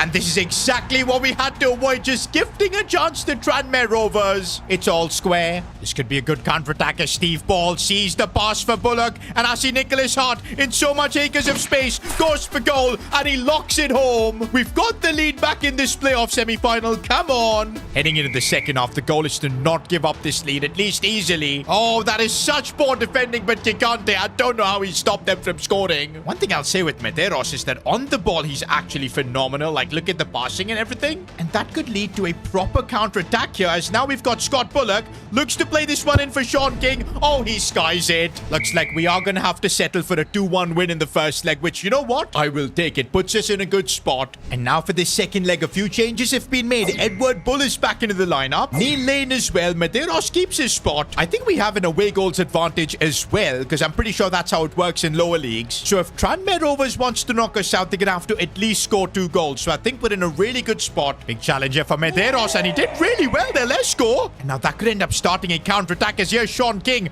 First touch was good. He needs to cut this one back. Completely free. Edward Bull gets the goal. A 3-1 advantage now. Surely that's enough to send us through to the playoff final. And yes, indeed it is. S2G FC is heading to Wembley. And looks like it's going to be Chesterfield that's standing in our way. If we beat them, we're heading to EFL League 1. Promotion will be secured. And also, we'll be able to pay back Heart Logistics. And at least financially, the club would be in a really stable position. And of course, on the flip side, if we lose, things could get really ugly. Wait a minute. Reports coming out of the media say that Heart Logistics have signed a deal with Chesterfield for next season. No flipping way, man. They're literally doing this just to crush Nicholas Hart. I mean, the Hart family has already basically disowned him. They want to bury Nicholas Hart right into the ground, and the best way to do that is by making his football dream fail. And you know what? The Hart family are present here at Wembley for this playoff final. They would like to see nothing more than Nicholas Hart fail again, remain in League 2, but we are not going to let that happen. I want Nicholas Hart to free himself from the shackles left by the Hart family, make a name for himself, and he can do that here at Wembley. Kind of crazy though that this is our first game at Wembley. I am nervous, but I think the team is ready for it. And if you noticed, we've got our captain back for this game. Finch is in the lineup, although he did make a bit of a mistake there. I think this will be one of the final games with Finch being a protagonist. So I think that's why Pablo Gonzalo has put him into the team, which I think is fair. Albie Norman seeing that run from Edward Bull, controls it well. Right foot finish, and we've scored in the playoff final. That is the start we needed. Sean King finding a bit of space, striking that one well off the post. Rebound, we should have scored. Oh, but Scotty Bullock does. Right place, right time. It's the perfect playoff final at Wembley so far. Okay, they're not going to give up so easily. Chesterfield are coming forward as I think that sliding challenge from Finch did the job. And the only thing I want in this game is for Nicholas Hart to get his moment and possibly score. He's got the pace as he's broken through. Nicholas Hart, of course he had to go straight to the cameras to celebrate. It's a message to the Hart family. Don't interfere in his life anymore. Is Nicholas going to score again? No, he's going to square this one for Edward Bull, and surely that's it. 4-0 at Wembley. One of our greatest performances ever. And it's come when we most needed it. We're going up. There's no question about it. We're getting promoted to EFL League 1. And yes, boys, 4-0 was the final result. And yup, we are going up indeed. The biggest thing is that we can now pay off Heart Logistics, so that drama is done. There's going to be a lot of stuff we need to figure out for next season, being in EFL League 1. We'll need new sponsors, new kits, possibly new signings as well, because we know Pablo Gonzalo is demanding. But you know what? I believe in this team. Players like Sean King, Nicholas Hart, Albie Norman, Stevie Ball. Some cult heroes were definitely born this season, and we're not going to stop until we make them legends. I created my very own club, and in just our first season, we secured promotion to EFL League 1. But this is just the start. The goal is to one day become a Premier League club and dominate English football. But that dream has just gotten 10 times harder, because we just lost our biggest sponsor, Heart Logistics. You see, that's the company run by our star player Nicholas Hart's parents. But after Nicholas fluffed a penalty, his parents were totally embarrassed, and they decided to terminate their contract with S2G FC, leaving us without a sponsor. Oh, and they also kicked out Nicholas Hart, so he's kind of homeless now. Oh no. Anyway, last week... But the bigger issue is that going into EFL League 1, where the competition's going to be even tougher, we don't have any financial backing. Now, we did get some prize money for getting promoted last season, but we had to pay all of that to Heart Logistics as a fine. And that means we literally do not have any money at the club. And already I'm getting a ton of messages from our gaffer, Pablo Gonzalo. He's already making demands of wanting more South American players. But forget signing South Americans. I don't think we can even afford to sign Sunday League footballers at this rate. It's over. We are screwed. But okay, as the club owner, I need to figure something out. Now, there's a couple of things we could do with our shirt sponsor. Last season, it was Cashto who manufactured our kits, and I tried to negotiate with them to give us more money, but they were willing to offer us only 1 million this season. And come on, as a club that just got promoted, I feel like Cashto could have done a little bit better for us. And I am now making a lot of phone calls to see if some other brands are interested. Well, of course, Nike, Adidas didn't even pick up the phone. But okay, Umbro is willing to have a chat. Although I wasn't too keen about this because Umbro have always tried to finesse S2G FC with horrible deals, but this time they're willing to offer us 3 million for an EFL League 1 club. That is mega money. But surely there is some sort of a catch. They want us to win a domestic cup And if we fail, they'll take back 2 million and we'll basically be left with the money Castor was willing to offer us. I see what Umbro is doing, man. They know we've got no chance of winning like the FA Cup or the Carabao Cup. But you know what? I do feel like we need to take the risk here with Umbro because we do have the Virtu trophy that we came really close to winning last season. I think this time around we might just be able to go all the way, keep that extra money as well. And you know what? We're doing it. It's a rough contract, but right now S2G FC needs all the money we can get. We're signing with Umbro. Oh, it does feel good to have some money in the bank. And the good thing is that this season, we don't really need to focus on stadium upgrades and whatnot. Last season, we already did that. Spent a big chunk upgrading our stadium so we're eligible to play in like the Carabao Cup and the FA Cup. Also, I'm not looking to upgrade our stadium capacity. We're still a teeny tiny club. It makes no sense spending big money for a new stadium. This season, I want to entirely use our budget on improving the squad. But yeah, for that 3 million is not going to be enough. We're going to need some more cash. And this is where we need a shirt sponsor. Last season, it was clutch that Heart Logistics came through, but then they betrayed us. And not only that, they're now spreading bad rumors about S2G FC to all other brands. And that is why it feels like no European company wants to even support us. Now, I thought maybe asking Nicholas Hart to maybe settle things with his parents to save our club, but that is not happening, bro. He's basically been kicked out of the company as well. And look at Nicholas Hart, man. He's in his revenge arc right now at the gym, listening to some Taylor Swift. Okay, I don't know if that's the play.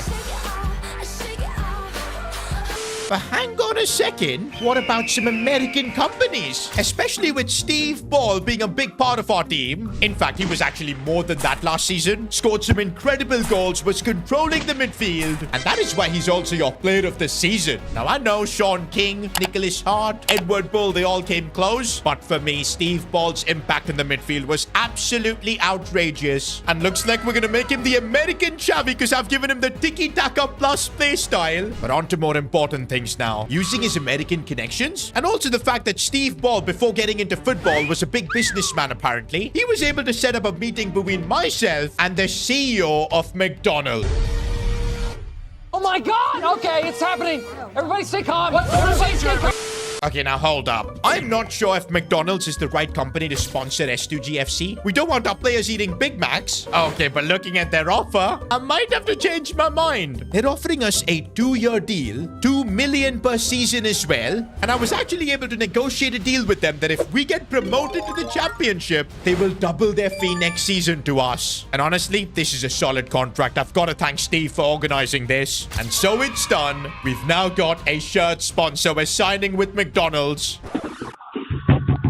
Let me in. Let me in, please. I mean, I really don't know how we pull this off, but we're going to have a budget of £5 million in League One. I think that's more than good enough to make our first signing with S2G FC. That is actually right. Due to our financial situation last season, we didn't really end up making any transfers as such. It was all players from the academy or using our existing players. So yeah, I'm super excited to bring in some talent into the club. Gonna have to have a meeting with Pablo Gonzalo figuring out what's the agenda. But first though, we gotta unveil our new kits for the season with the McDonald's.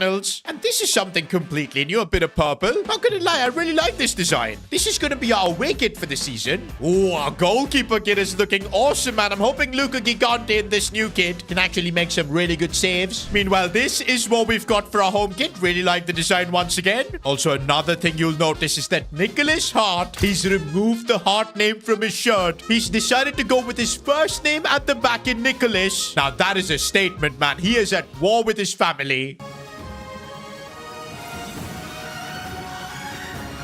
But yeah, once again, our kits are looking fantastic for the season ahead. Hopefully, they can help us get promotion. But I do want you guys to rate our kits out of 10 in the comments. And also, if you're excited for the new season, drop a like and subscribe to the channel. Alright guys, with all the admin stuff done, we can focus on preparing our team for the season ahead. I do think EFL League 1 is going to be a massive step up. But hey, I've created this club to aim big. And that's why I do want to focus on trying to get promoted. Because once we're in the championship, the financial situation of the club is only going to get better. It's just these lower divisions, League 1 and League 2, where things are really tough. So yeah, getting out of here as soon as possible is priority. Now, I do have a meeting with Pablo Gonzalo. And he's actually made it really clear that there's two positions he wants more improvements in.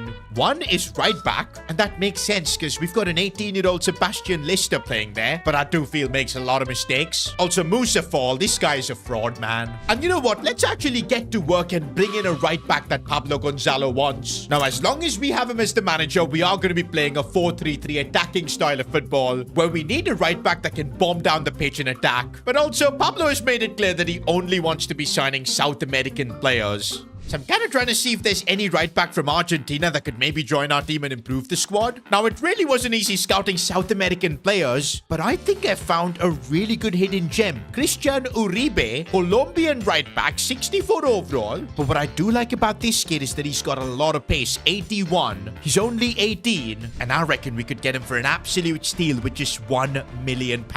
Oh, just look at how happy Pablo Gonzalo is seeing another South American join the team. But how crazy is it that this is our first official signing of S2G FC. It's taken us almost a year, but here we are welcoming the Colombian to the club. Not gonna lie, that is such a massive upgrade in that right back spot. So much better than having Sebastian Lister there with a 53 overall. But now the meetings with Pablo Gonzalo continues, as he now wants me to improve the centre back spot, which honestly I wasn't too keen on, because we've got Armstrong, we've got our captain Finch, plus don't forget 16-year-old Medeiros is a wonder kid who we've just promoted to the first team. I don't see a reason to be spending too much money on the defense unless Pablo Gonzalo wants to replace Finch, and that is exactly what he wants to do. Honestly, I'm not sure about it because Finch is our captain. He might not be the highest rated player, but we know how intelligent he is on the pitch. He knows all the tricks in the books. But the thing is, Pablo wants to continue transforming this squad into more of a South American team. He wants to sign a centre-back that would replace Finch not only as a player, but as captain.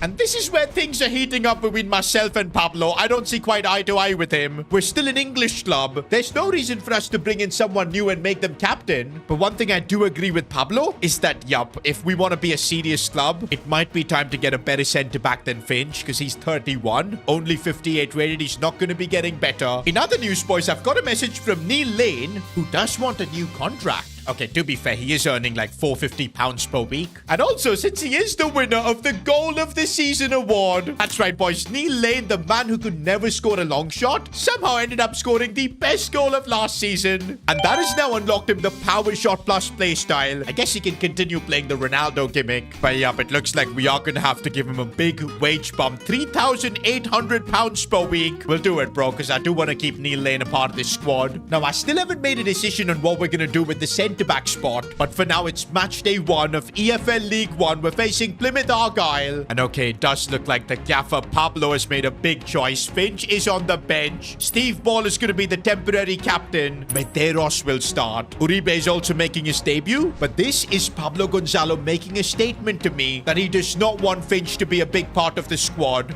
For now, I guess let's just focus on starting off the season strong, hopefully with a win. And we'll, of course, think about our transfer policy later on. Sean King, who was incredible last season, already linking up well with Nicholas Hart. But that first touch was horrible. I'm actually curious to seeing what kind of level difference will there be in EFL League 1. So far, it looks quite a bit as Gigante forced to make a big save there. Here's, of course, our very own version of Messi. Gallardo taking one from distance, forcing out a save. We know he's got the best left foot in even EFL League 1. Oh, Steve Ball is found a bit of space and curls that one in. Absolutely ridiculous. This is why I feel if Finch is not in the team, I want good old Steve to be the captain. He's even brought us the McDonald's sponsor, and he's also contributing on the pitch with bangers like that. What a way to debut in EFL League 1. I remember last season we had a calamitous start to the season. Of course, I think a lot of blame has to go to Barry Thunderstone being the coach. But yeah, this time under Pablo Gonzalo, it does feel like we know what to do, and everybody's doing their job to the best of their ability. Oh, Uribe linking up nicely, yeah?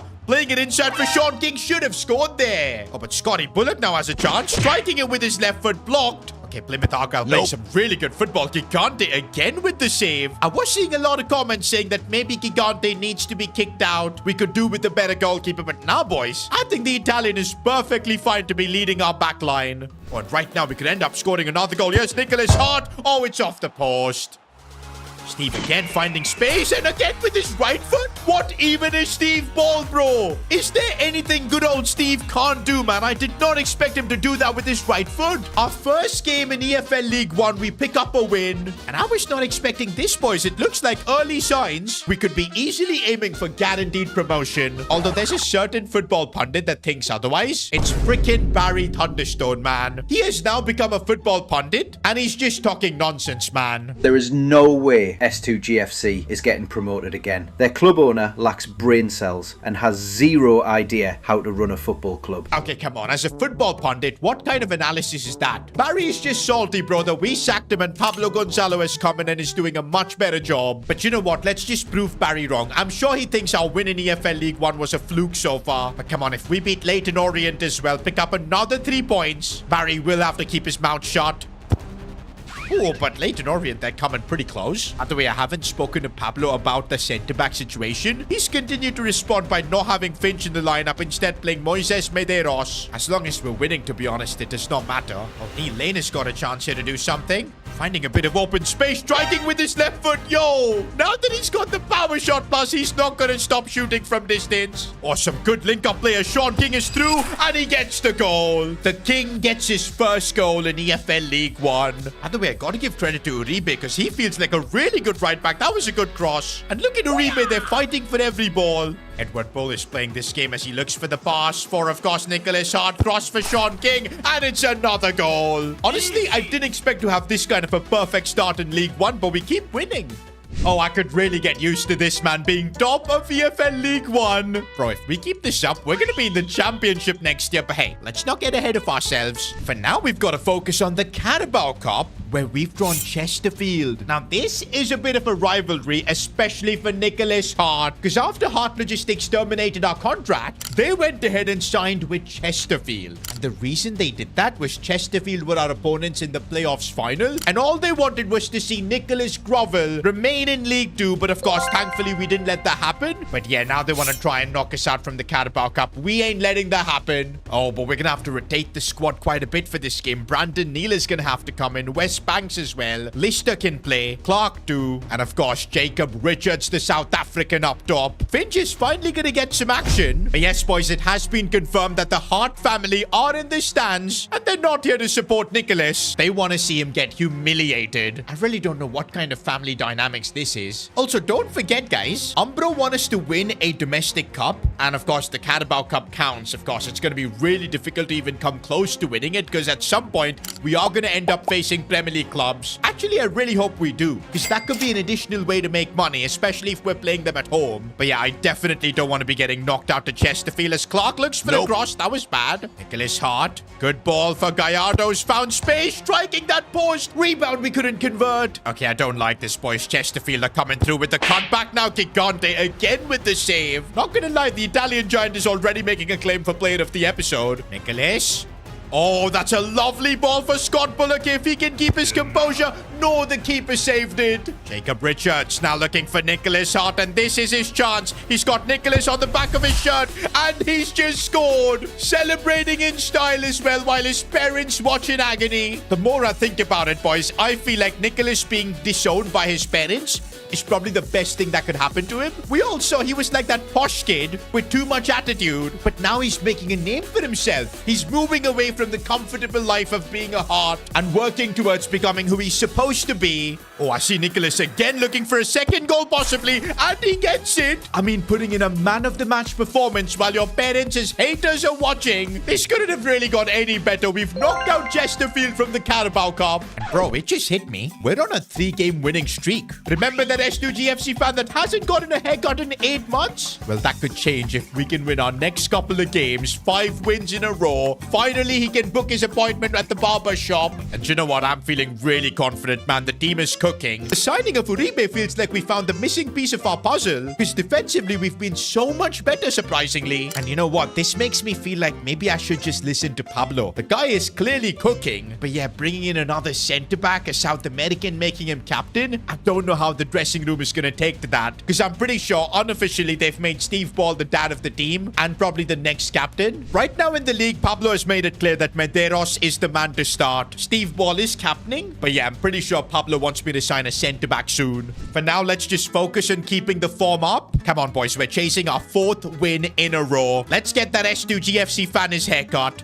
Uh-oh, that is a dangerous cross, and the volley's off the post. We get a bit of luck. That is something we didn't have last season, I feel like. But now, we're using our luck and hitting these guys on the break. Here's Nicholas Hart. If he can get past his man, maybe cutting inside. The pass was back for Gallardo. We're moving the ball around nicely, looking for space to attack. And Uribe's got a bit of space, striking it well, saved by the keeper. Okay, I know Steve Ball's got a good delivery in, but we've got nobody to attack corners. Why are we so bad? All right, Steve, it's round 2. A better delivery now. Could be nice. Sean King attacks it. Oh, it almost fell for Nicholas. Albie Norman, the most humble player in our squad, waits for the run, being made by Park Ji-soo, squaring this one inside. Nicholas, how? Even he can't believe it. Okay, Neil Lane has found a bit of space to turn his man. Gets the angle as well, but not enough. All right, we gotta make a push in this second half. I don't want to throw away a chance to go 4 wins in a row. What a way it would be to start off our EFL League 1 journey.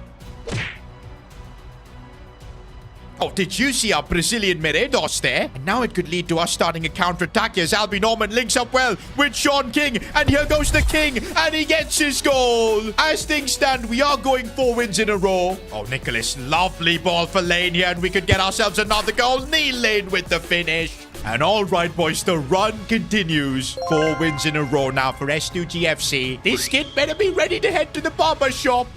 This is interesting. Gallardo has an urgent family issue, and looks like the gaffer has spawned this off to me to make a decision. I honestly don't know what could this be about. But you know what? Gallardo has come from the streets of Argentina, man. His life wouldn't have been easy. If he's asking for some time off, it's probably a serious issue. I will approve the leave. And to be honest, his stamina was anyway cooked, bro. He wasn't going to play this game regardless. Also, we are going to have to move around the squad quite a bit. It's practically going to be our second team with even Nicholas Hart getting a bit of a break. Now, I am a bit annoyed that we're having to make so many changes, and considering how important this game is, if we win this, that stupid fan gets his hair cut. I want that storyline done, man. And maybe the Australian Brandon Neal going through, getting the goal. Brandon Neal, bro, is such a good squad player to have, man, honestly. By the way, Sebastian Finch not getting there. Come on. I'm starting to feel, man, Pablo's going to question me why there isn't a new centre-back at the club. I guess after this game, we will get to that. But right now, let's just focus on getting the win. Oh, that's bad. And what? Luca Gigante, how did he concede that near post? Guys, just as we're so close to going 5 wins in a row, we can't bottle it, man. Absolutely not. This is our second team, but we do have Edward Bull who goes through and gets the goal.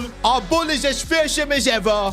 Okay, but the scoreline is only 2-2 here against Barnsley. We still need to win this game. A draw is not enough. Oh, but Sebastian Finch not doing well there, and we almost conceded again. I think Pablo's fuming, man. I'm sure I'm going to get a big message from him after this game. Oh, but right now, Neil Lane finding a bit of space. Man, he wants to always go for these long shots. Uh-oh, this is bad again. Lister with his head making the save. I wish we had our first team, man, because I feel like that's what's stopping us. We need Edward Bull to really step up. He's already doing all what he can. And here goes the raging Bull with the pace, but he's low on stamina. He still keeps going though. Needs a bit of support, and it comes from Richards, our South African striker. No! Edward Bull set that one up on a plate for him, and he couldn't finish. And now on the other end, we're having to defend, and Gigante pushes that away. Now we do have a corner, man, and this might be our only chance to get a win here. The 5th consecutive victory, but it's so bad. Okay, we still have the ball. It's Finch! It's Finch! Of all players, it's our captain, Finch! No, it's saved!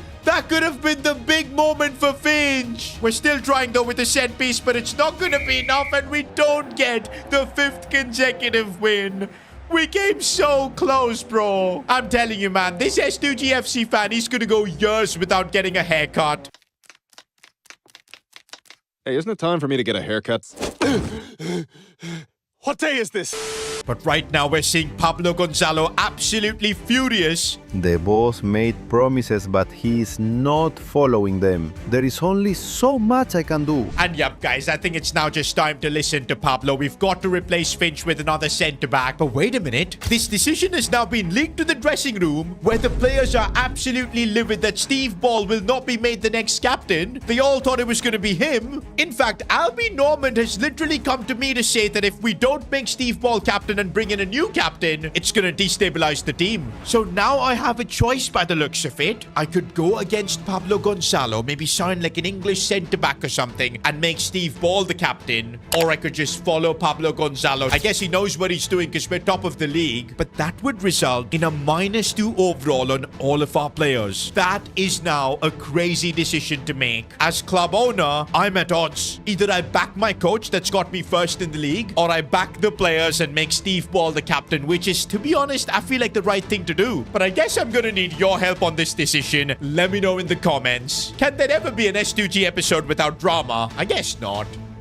As the club owner of S2G FC, I once again have a major decision to make. Do I support our manager Pablo Gonzalo? He wants to strip Sebastian Finch off his captaincy, replace him with a South American defender, and also make him captain. There's no surprises that the squad is not happy with this decision. They want to either continue supporting Finch or make Steve Ball the new captain. They would also like to see an English centre-back join the club that can fit in easily. And right now, I'm in two minds. Am I supposed to listen to the manager Pablo Gonzalo, or should I back the players? Because after all, they're the ones performing on the pitch. To be honest, with Pablo Gonzalo, he's been delivering this season. 4 games in and we're top of EFL League 1, playing liquid football as well. But if I listen to him and strip Finch off his captaincy, bring in a South American, that's going to completely destabilize the harmony of this squad. We're going to see a -2 overall on all our players if we make that call, and that is why I'm also tempted now to just back the players. To be honest though, I completely agree with Pablo Gonzalo. The way Sebastian Finch is playing, I don't think he's good enough for League 1. He's also just spoken about him in a press conference. Finch is experienced, but mostly at conceding goals. By the time he turns around, the attack is over. Okay, you know what? This kind of a comment I feel was unnecessary from Pablo Gonzalo. One thing I have noticed is that his man management skills are awful. Oh, but look at that. Our players are backing Finch and Steve Ball. This is Sean King saying that he will not play under any other captains other than Finch or Steve Ball. I feel like we've got a proper war in the dressing room right now. And as the club owner, I think it's my job to settle things. And you know what? I think I'm going to just back the players. I'll figure out a way to calm down Pablo Gonzalo. But yes, that does mean we're making Steve Ball the captain for the season ahead. And also, it's not just the armband that Steve is getting. He's also your player of the episode. I mean, going into a new division, I thought we were going to struggle.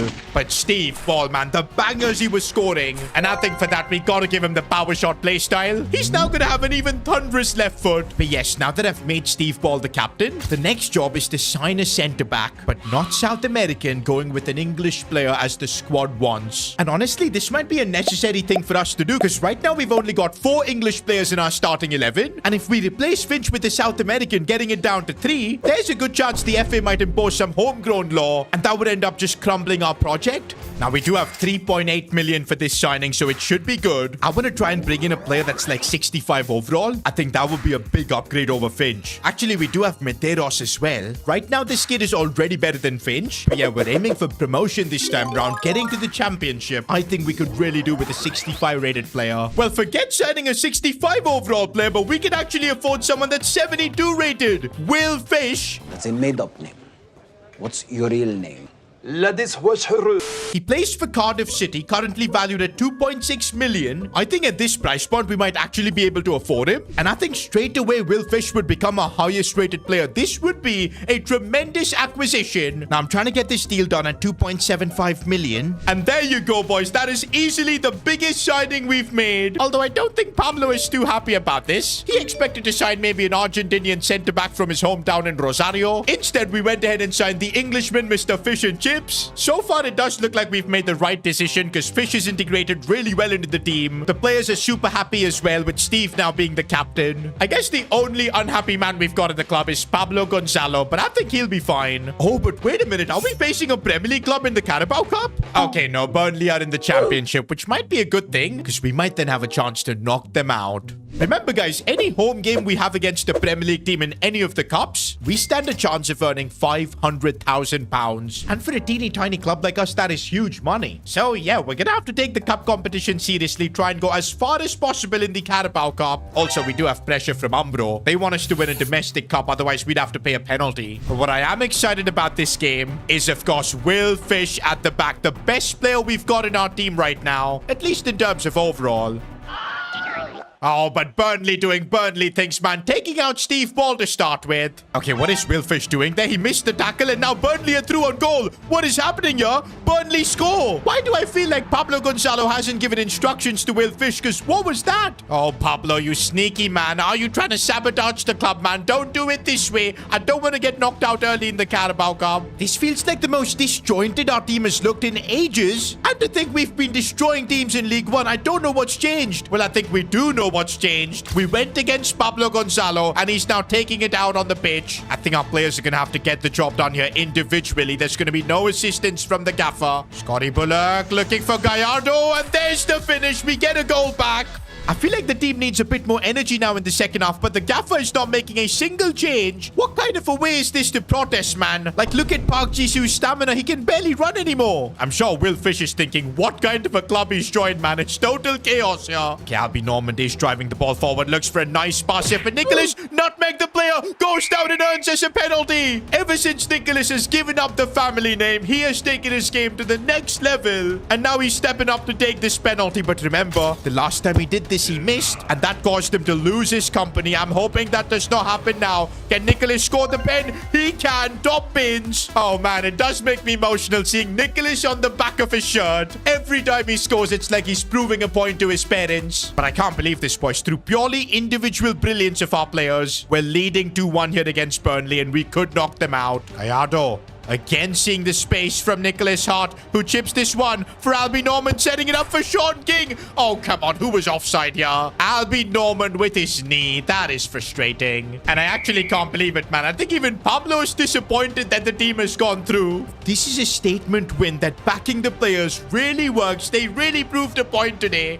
And because we won that game, it looks like all the blame is now going to Pablo. He's being questioned for not making substitutions. And of course, once again, he's slating me for not backing him. I feel like as the club owner, I need to get a hand on this situation. Because I can't let the gaffer just not make tactical changes. It didn't hinder us in this game, but it could end up really costing us in another game. And so I've got a meeting now with Pablo, where I've made it absolutely clear that I am the boss. I'm the club owner. And if you go against me, you will be unemployed. I don't know if threatening Pablo's going to work though, because right now our team is top of League One. We keep marching on in the Carabao Cup, now drawing Birmingham City. He knows I can't fire him if we keep performing like this. I'll just end up looking like an idiotic club owner. But I think I still have to make it clear to Pablo that we're not going to tolerate his stupid behavior. Steve Ball is the captain now. Will Fish is our star signing. He's just got to deal with it. Okay, I'm not sure if this is how Pablo meant dealing with it, because we just lost 4-1 to Cardiff. And also, wait a minute, Kirk Clark, our backup left back, he's got an offer that he wants to consider. I don't even know which club this is from. And honestly, on deadline day, I would rather him not leave, because we've only got Park Ji-soo as our other left back. And to be honest, man, Kirk Clark is making like £344 per week. I don't even know how that's legal. Let's just give him a respectable contract of £1,000 per week. Now, at least that's solved and he won't be leaving. But one player that has left the club behind my back is Cameron Willis, the man with an island on his head. And okay, how did he go up to a 63 overall? He was literally 56. Once again, a player leaves S2G FC and suddenly remembers how to play football. By the way, are Chesterfield planning something sinister? Because don't forget, they are now a club owned by Nicholas Hart's parents. That's right, Hart Logistics has a big stake now in Chesterfield. But now them signing Cameron Wallace and somehow boosting him to a 63 overall, I can't shake off the feeling that they are planning something. But hey, we don't have to worry about them right now because they are down in EFL League 2. If they get promoted, we will deal with them. For now, guys, that is it for transfer deadline day. Not particularly the craziest of windows. We did bring in a couple of really good talents, Uribe as well as Will Fish. Rate our transfer window out of 10 in the comments. I think having to deal with all the chaos that Pablo Gonzalo has caused, that's going to lower the rating a bit. But still, man, it was the first window where we were able to sign new players for S2G FC. It's onwards and upwards from here, man, for the club.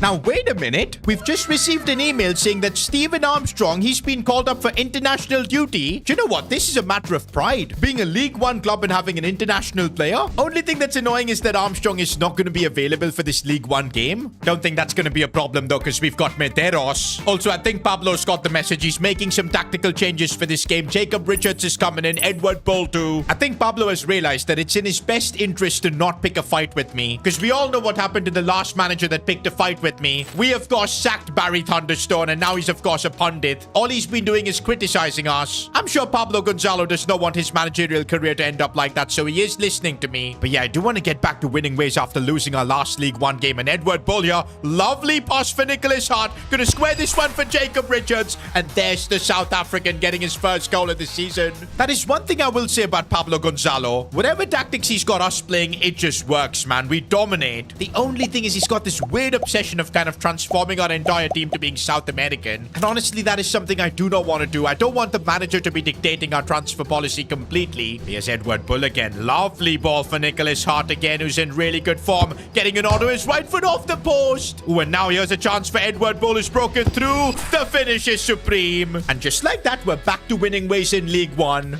By the way, guys, remember that S2G FC fan that has decided not to get a haircut until we win 5 games in a row? Well, it's been over a year now, and we still haven't won 5 games in a row. Bro's hair's just getting longer and longer. But I really feel like this season, with the kind of form we're in, we can go 5 in a row. I mean, we came so close in the last episode, but then we drew a game. But come on, guys, we won our last game. Let's win this one, get on a streak, and try and get that fan to the barbershop. Gallardo looking for the ball for Nicholas Hart, who's going to put this one in for Sean King. No, it's defended well. Oh, we have been opened up here. Will Fish having a track back. Solid defending from him. Again, Will Fish, solid defending. No nonsense this time. But we also need to break away and get further up in attack, because that's what we've not been able to do so far. Nicholas Hart looking for Gallardo.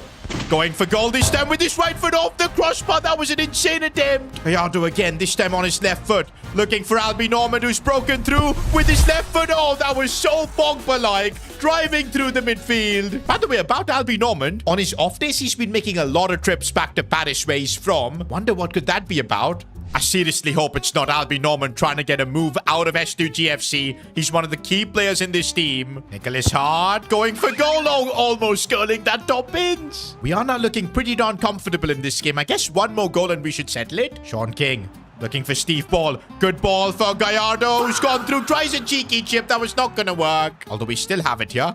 Nicholas Hart picking one up from distance, saved by the keeper. One thing this season we've just not been good at is set pieces. Maybe that could change, but no, it isn't. Although we could still have a chance if Neil Lane can get this one on his right foot, but no. We can't let them go through. Gallardo doing some defensive work. You never saw Messi do that. Okay, we're going to have to do some defensive work here. Will Fish, oh, he's brilliant. He is actually brilliant. Our best player. No. Armstrong has just been spun, and it's a chance here. Gigante with the save. And I think Pablo Gonzalo is slowly seeing Reading come back into this game. That's why he's made 5 changes at once. A few moments later. No, don't concede, man. Such a sloppy goal as well. And that too right after the changes. This is bad. Now it's gonna look like Pablo Gonzalo had an absolute stinker of a decision that he made. Full time, guys, and we drop points again. At this rate, we ain't going 5 wins in a row, man. It's gonna take us until the Premier League. And this S2G FC fan is gonna end up being the guy with the longest hair. Bro's gonna end up having a Guinness World Record, man. Also, there's more pressure building up on Pablo Gonzalo. Why did he make 5 changes at once? Feels like ever since he picked a battle with me, things aren't going well for Pablo individually. In other news, boys, Albie Norman on his day off has once again made the trip to Paris. I'm really worried if he's trying to engineer a transfer behind our back. From what we know about Norman, he's not the kind of kid who would do that. But let's just see how this situation develops. For now, we do have Carabao Cup action. It's still the early round, so we haven't drawn a Premier League club yet. Oh, wait a minute. Birmingham City are actually in the Premier League. How did they even pull that off? They're literally the worst side in the Premier League, but we do get our first game against a first division side. Oh, I'm so annoyed that this is an away game, because if it was a home fixture, we would have gotten an additional 500k to our budget. Regardless though, what an opportunity this is to test our club. Just see where we stand. Can we compete against a Premier League side? Already though, I can feel the difference in quality. They're moving the ball around faster. Gigante forced to make the save. But on the breakaways, maybe where we could do something. Sean King waiting for the run being made by Nicholas Hart, who breaks through every challenge, goes for goal and scores. S2G FC for the first time has scored against a Premier League club, and of course it's Nicholas who gets it. Oh, we might get exposed here, and yes we do. Well, Birmingham aren't gonna make this easy. You know what, 12 minutes in, I do feel like we can compete. We're just gonna have to be resilient at the back. Okay, this game might be getting a bit too spicy. What a terrible challenge from Will Fish. Deserved yellow card, to be honest. No, no, no. We just got opened up so easily. Birmingham take the lead now. We're now starting to feel the gulf in class, boys. Like, honestly. What is Luca Gigante doing, bro? That's the worst goalkeeping mistake I've ever seen. Get that son of a bitch off the field right now. Out. He's fired. He thought he was going to come and collect it and kick it away, but then he just decided not to. And that's now made it 3-1 for Birmingham. Honestly, looking at this mistake right now, I kind of understand why a lot of you guys are saying we might need a new goalkeeper, because I have no idea what Gigante was doing there. I'm still trying my best to get back into this game, and maybe Nicholas Hart could do something. The angle is tough, but Nicholas Hart gives us hope. Okay, all we need is like one goal somehow. Now, once again, Pablo Gonzalo has made a multitude of changes in this game. Brandon Neal, the Australian, is on, and he looks like he's got a lot of energy. Kirk Clark is well down the left side with now a new contract. Does really well there. Still Kirk Clark. Could cut it back. No, he goes down. Oh, what a ball that is for Richards. If he can get the control, he can. Richards, let's go. The South African man gives us even more hope. 3-3 against Birmingham, a Premier League side. Wait a minute. Wait a minute. Wait a minute. We could pick up a famous win here. Nicholas Hart. Oh, we got clapped. It's a pen. It's a pen in the 91st minute. Are you joking? We've got a VAR check happening whether it's a penalty or not. Okay, guys, I'm looking at the replays, and honestly, this shouldn't have been a pen. He got the ball, man. And Nicholas Hart dived. It is a bit unfair, but do you guys think I care? Nicholas Hart could win us the game and send us through. No! He went for the cheeky chip. Oh, brother, this guy stinks! No, it was the last kick of the game. Oh, my days. I can see why the Hart family disowned him. What did he say? He thought he was Sudan, boys, and now he fluffed it. And because of that, we've got to go through a penalty shootout. And you know what? After that, I don't think I should be giving Nicholas Hart a penalty. I guess Brandon Neal can take one. I feel so bad, man. We should have gone through. We did the most impossible comeback, but then bottled it towards the end. Now, come on, Brandon Neal. You better score this penalty. Don't disappoint me. There you go. Luca Gigante has experienced a lot of penalty shootouts so far, and I just need one save from him. And no, it's a miss. Come on, let's capitalize with Jacob Richards. I want this going top bins. There you go. If we can keep putting pressure here. Gigante dives the right way, but good penalty. Scotty Bullock, he's going to put his foot through it. There you go. I feel like Gigante has been locked in for this penalty shootout. He's been guessing well, and he guesses right correctly. Another save. And now it's the Argentinian Gallardo, the man who's got the best left foot now in EFL League 1. Can he convert this penalty? That's the big question. Goes left, and it was a bit cheeky, but he pulled it off. And of course, Gallardo goes straight to Pablo to celebrate the Argentinian connection. But through we go in the Carabao Cup. I can't believe we made it so difficult.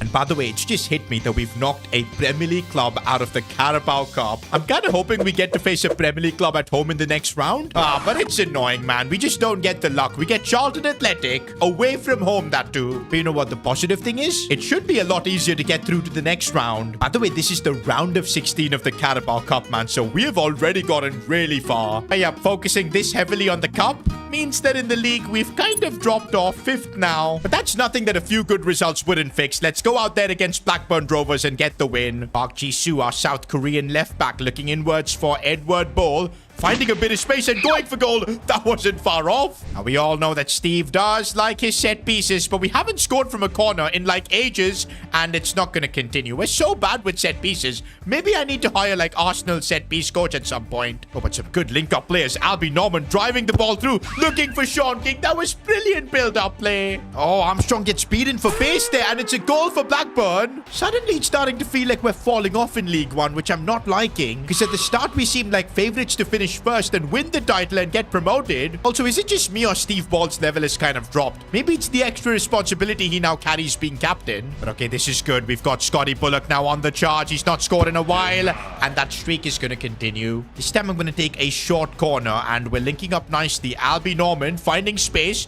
looking for Sean King, opening up space, and bang! The King steps up as usual. Oh, now we could end up taking the lead. If Sean King can release it, he can. Nicholas Hart 1v1 does not disappoint.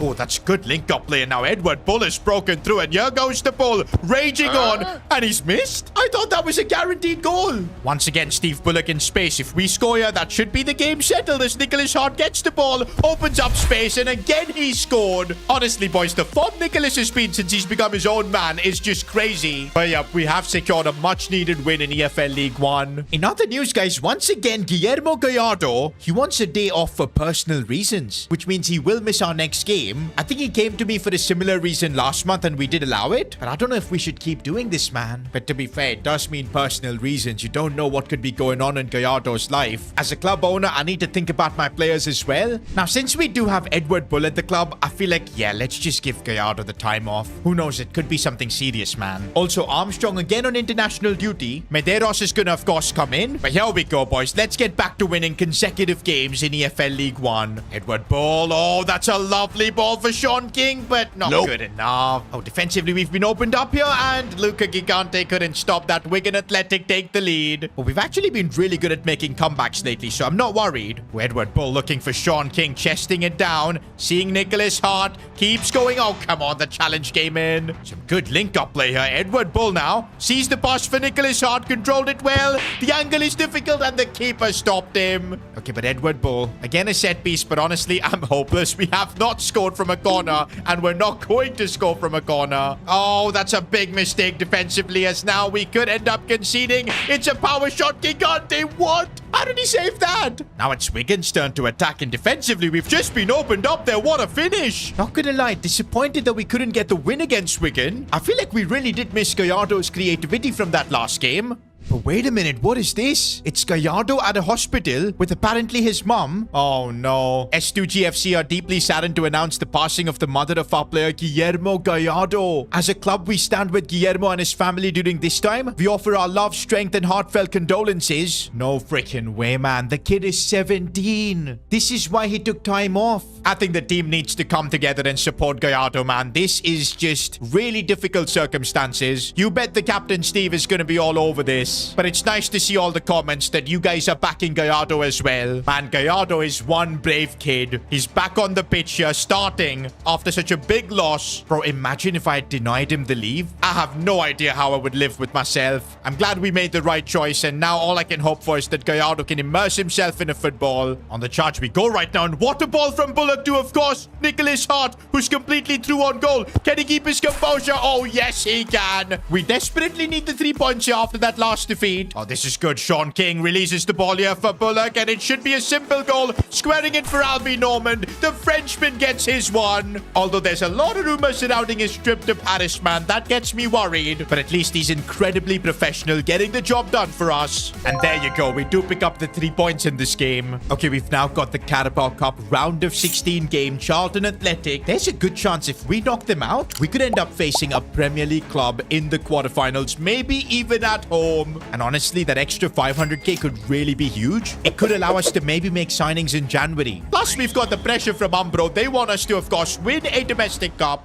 And hey, if you look at it from this way, we're only 3 games away from playing at Wembley. And against Charlton Athletic, who are in the same division as us, by the way, I feel like, yup, we can knock them out. Already some really nice link-up play. And here goes Uribe on the charge, looking to get a goal and come off the post. Can we get something from the rebound? No. One thing I will give Pablo, though, is the signing of Uribe, man. He has been so good down that right flank, always bombing forward like this. Can he get there? He can. Looking for a pass. Oh, it's brilliant for Sean King. Should score. Oh, come on. Sean King should be embarrassed with that miss. No, no, no, no, no. Don't concede. Of course, man. We had a sitter on the other end, which we bottled. And now we get punished on the other end. Okay, there's still a long time left. Let's not panic. I know we can do this. Neil Lane is attacking as he looks for Gallardo. It's a lovely ball. Neil Lane. He's going to go for goal. But what was that? He's obsessed with the long shots, man. He should have just ran through. Second half and some changes need to be made. Clark is coming on for left back. Jacob Richards for striker. Bullock as well for Neil Lane. Come on, we've got 45 minutes to keep our Carabao Cup dream alive. And maybe it could be Gallardo having a special moment. Bullock has come on though and looks for a cross here.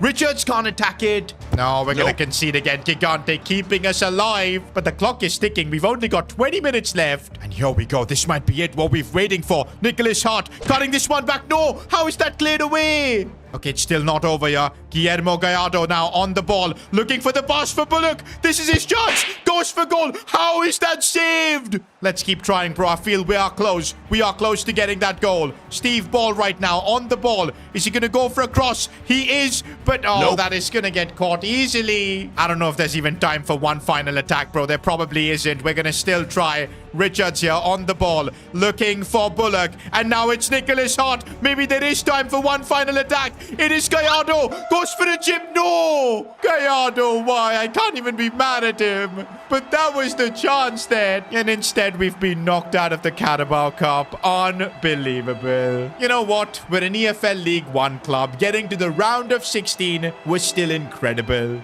We're still going to have the FA Cup, the Virtu Trophy. We will focus there. But of course, we also need to focus on EFL League 1 because we've now dropped down to 7th. Cardiff City are running away. There's a lot we need to figure out. But most importantly, I've just received an email from Albie Normand. No.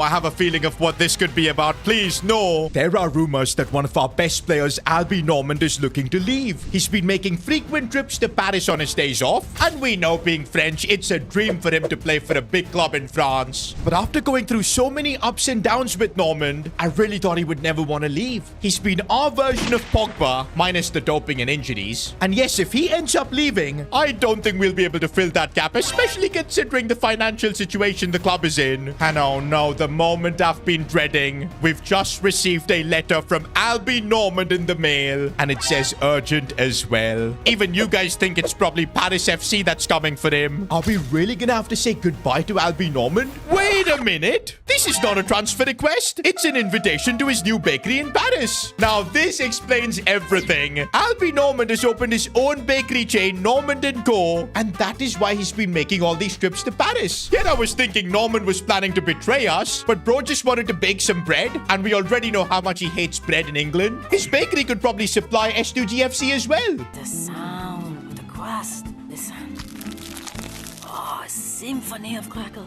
But man, I should have never doubted Albie Normand. From day one, he's been sending half his wages back to Paris to his mum. And I guess that's the money they've used to invest and open a bakery. So good on them. Now, although things are normal with Albie Normand, there are still a few issues that I've got with our coach, Pablo Gonzalo. Lately, we've not been seeing eye to eye. He's basically annoyed that I signed Will Fish, an English defender, instead of a South American player. We know the gaffer's obsessed with bringing more South American players to our team, but the dressing room didn't want that, so I had to sign an Englishman to just keep hold of the squad. But now in training, Captain Steve Paul has just come to me and said that the South American players are getting preferential treatment in training, whereas everyone else is being put through an incredibly tough regime. Now, I guess we've got two options. One is having a stern meeting with Pablo and letting him know that this is not okay. But if as the club owner I do that, it's basically interfering in Pablo Gonzalo's job. I mean, already transfer policy-wise, I'm making my own decisions. If I even tell Pablo what to do in training, might as well just make me the manager then. I think we're gonna choose to just ignore it for now, see how the situation goes, but right now, it is looking like Pablo is losing the dressing room.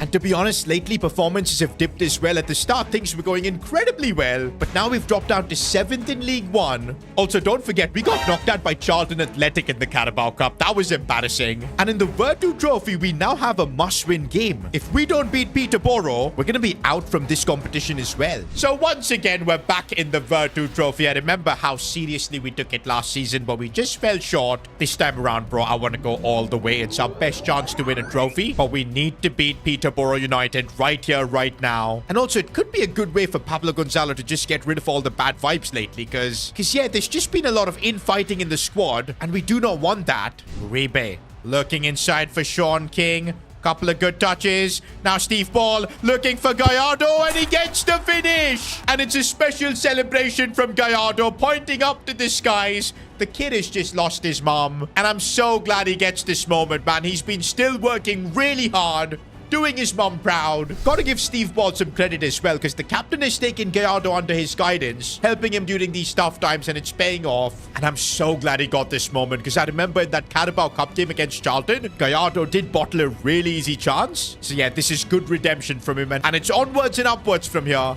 By the way, I still don't get why Pablo Gonzalo is so pissed off with the signing of Fish. He is an incredible centre-back. Easily the best player we've got in the team. Oh, and now Norman looking for that pass here for Nicholas Hart, who's broken through. Goes for the finish. 2-0. I told you, boys, we are taking the Virtu Trophy very seriously. And that is exactly the result we needed. Through to the next round of the Virtu Trophy. And by the way, about Nicholas Hart, we know what a difficult time he's had this season, being disowned by his parents. He's also had issues with penalties. guys. If you remember, Nicholas recently tried a panenka, which he absolutely failed. But look at the comment left by his father, man. And people asked why we disowned him. Like, come on. This is what Nicholas has had to deal with throughout his entire life. But hey, Nicholas has been responding on the pitch, and he is your player of the episode. The goals have been flying in from him. And I guess I'm going to reward him with the tiki-taka play style. That should make his passing really, really good. But yeah, guys, this season, Nicholas has really taken his game to the next level. 12 goals, 5 assists. I just hope he keeps this up. For our next EFL League 1 game, I don't think Nicholas is going to be of much help. His stamina is too low. I guess we can play Neil Lane down the left. I think a lot of rotation is going to be needed, man. That's the problem when we've got cup competition as well to deal with. Armstrong, of course, being from Northern Ireland, has got international duty. But yeah, we're still able to assemble a really decent squad. And we've got to now start pushing for more wins in League 1. I do want to be in a direct promotion spot by the time we're in January. It's not going to be easy to get there since we, of course, are 7th in League 1. But I do know that we have the talent here. Neil Lane waiting for the run to be made by the king, who's going to put this one back in for Bullock. He's onside. The goal stands. Ooh, that's a clever chip ball for Sean King, who somehow gets there first. How is he putting that wide? Literally had the whole goal open in front of him. I will say this, though. We do have a bit of a striker problem. Both Sean King as well as Jacob Richards this season aren't firing like they usually do. To be fair with Jacob, we haven't given him that many opportunities, but I guess soon we will need to. Uh-oh, defensively in a tough spot here. Will Fish is tracking back, but not good enough. Gigante with the save. Set pieces we've got to deal with, but this was really bad as they get a chance here. And come on, that is schoolboy defending. Okay, Bullock has just gone completely through all by himself. That is a lovely goal. He just ran through the defense like it was nothing. Ooh, the South Korean Jisoo is in a bit of space. He could rip out across, and it's brilliant. Neil Lane with the diving header. For a Ronaldo fan like him to score a goal like that, I'm sure it means a lot. And come on, boys, back to winning ways in League 1. By the way, with that, we've slowly climbed up to 6th now. 7 points off the top 2. That is where I want to be. Gotta just keep winning. Next up, we've got Stevenage in League 1. Okay, having to defend an early chance here. Oh, Jisoo has done really well. He's having a solid episode. Normand sees Jisoo, man. This kid keeps making the run down this left flank. And now Nicholas in a bit of space going for goal. Oh, he almost curled that one top bins. Bullock. Oh, that's a lovely ball for Nicholas Shot through on goal. Oh, come on. Okay, we got Gallardo taking a set piece, and we've been horrible with set pieces, and yep, that continues. It's the second half now, and I really don't know how we don't have the lead in this game. We've been so much better. Gallardo looking for Albie Normand, and there's the Frenchman, fresh off starting his own bakery. He's also scoring goals for us in League 1. By the way, Jisoo is getting so good now down this left flank. I don't know how he's doing it. Another brilliant run being made by him, cutting this one back for Richards. Simple tap-in created by the South Korean Jisoo. And that is now 3 wins in a row for S2G FC. And I think you guys know what I'm thinking. That stupid S2G FC fan, bro, who refuses to get a haircut until we go 5 wins in a row. It is time for him to book a trip to the barber shop. And oh my days, what has his hair become? Good lord, man, he desperately needs to go there, and it's on us. It's been almost a year until this poor guy has gone to the barber shop. Wait a minute, somebody just said he would have already cut his hair if Barry Thunderstone was not sacked. Bro, Barry Thunderstone was an absolute fraud. What on earth are you even saying? Look at where he is now. No club wants him. He's basically a pundit spewing nonsense about our club. But regardless, guys, if we can win our next 2 games, that dude is getting a haircut. And I feel like it'll be a bit of a relief for this entire squad, because this storyline, it's been going on for far too long. Oh no, but our next game is in the FA Cup. But I think we should be able to take on Bristol Rovers. And cup games, whether it's the FA Cup or the Virtu Trophy, are really important for us. FA Cup, I know we don't have a chance to win, but if we end up facing a Premier League club at home, with the ticket sales, we could make a lot of money. And that is my goal, boys, to somehow go far and deep enough that we do end up facing a Premier League club. But for that, we need to be good. As a rebate, that was a simple cross. And now Will Fish is going to have to defend that strong stuff. Oh, this is good. This is good. Neil Lane finding space, striking it off the crossbar with a set piece, getting onto the near post, and it's actually worked for Will Fish off target. Edward Ball sees Neil Lane, and once again he goes through. Maybe another one of those power shots. Nope. Straight at the keeper, though. Defensively, we've got a lot of work to do here. Park Jisoo, strong challenge, and I thought for a second that would be given a penalty, but what a tackle. Edward Ball Now looking for Neil Lane. This is awesome. He needs to be able to cut this one back, but he can't. Okay, Pablo needs to make some changes for the second half. Brandon Neal is going to come on. Clark as well. Jisoo is exhausted, man, and for right reasons. He's been doing so much. We'll also bring on Jacob Richards up top. Come on, man. We are not getting knocked out in literally the first round of the FA Cup. Edward Ball sees the run of Neil Lane. Should be a goal. There it is. Number 7 strikes. I see that run being made by Nicholas Hart through on goal. This time keeps his composure. 2-0 in the FA Cup. And there's the full-time whistle, boys. Our FA Cup journey has just begun. The big news, though, is that this is our 4th straight win. And now if we win our next game, that stupid S2G FC fan, he's going to the barber shop. Okay, wait a minute. Our next League One game is a bit of a challenge. We're facing Wickham. They are 5th above us. Also, we do have fitness issues because of that FA Cup game. Captain Steve Ball won't be able to play. We're going to have to play West Banks. I guess Sebastian Finch is also going to have to play. And yes, that does mean he'll be taking the armband. Although Pablo Gonzalo really pushed in the dressing room meeting to give the armband to Medeiros. But the team literally unanimously disagreed and gave it to Finch. Now, of course, there's drama. Right before we could go 5 wins in a row. Get that guy his haircut and just move on from that. But you know what? Maybe we're still going to get the job done. Gallardo looking for Bullock, who's trying to get it onto his left foot. That touch was nice, but the finish. But okay, we are off to a good start. Gallardo's delivery. This is much better. Sean King's header cleared away. Gallardo still has it. Could look to put it in. It's a terrible ball, though. Scotty Bullock keeps running through, and there's the pass for Sean King, and of course he converts. Guys, it really looks like this is it. S2G FC is about to go 5 wins in a row. Okay, but let's not get ahead of ourselves. I think we still need 1 more goal to just secure the win. Uh-oh, we might end up conceding, and we do. This always happens. Well, we're now back to square one, but there's still a lot of time left. I believe in this team. Oh, good ball for Nicholas Hart, who's gone through, and this time he takes the shot by himself. We're back in the lead. That should be Albie Norman's ball as he finds Park Jisoo. Bro, he's got no stamina, man, but Albie's now got it. Maybe going for goal himself. Strike that one so well, but just wide. I still feel like we need 1 more goal to settle things, man. You never know. A late goal could ruin everything. Okay, we've got a free kick now, and with no Neil Lane on the pitch, who's our best free kick taker here? Might be the Argentinian Gallardo. From this angle, I think it is possible for him to get this one up and over. It's not going to be easy, but let's see. Gallardo, decent power, and he's actually scored. Yo, the Argentinian. There's a reason they say he's got the best left foot in League One. That was Messi-esque. The first free kick goal, by the way, in S2G FC's history. We will never forget this, bro. Gallardo, you are special. And that does mean we end up winning the game, which means, yes, the club for the first time in its history has gone 5 wins in a row. It is now time for this clown to go to the barber shop, get a haircut. It feels good, man. I am so glad we don't have to worry about this anymore. And now that we've put this silly haircut stuff behind us, we can focus on what's really important. That's getting to top 2 in League One. We've definitely improved, guys, climbing up to 4th. But still, guys, before the 1st of January, I want to try and make it into the top 2. Also, it looks like a lot of our players are celebrating going 5 wins in a row. We've got Will Fish and Luca Gigante here on a fishing expedition. Of course, man, this is Will Fish's big hobby. What a surprise. But it doesn't look like Luca Gigante is all that interested. But wait a minute.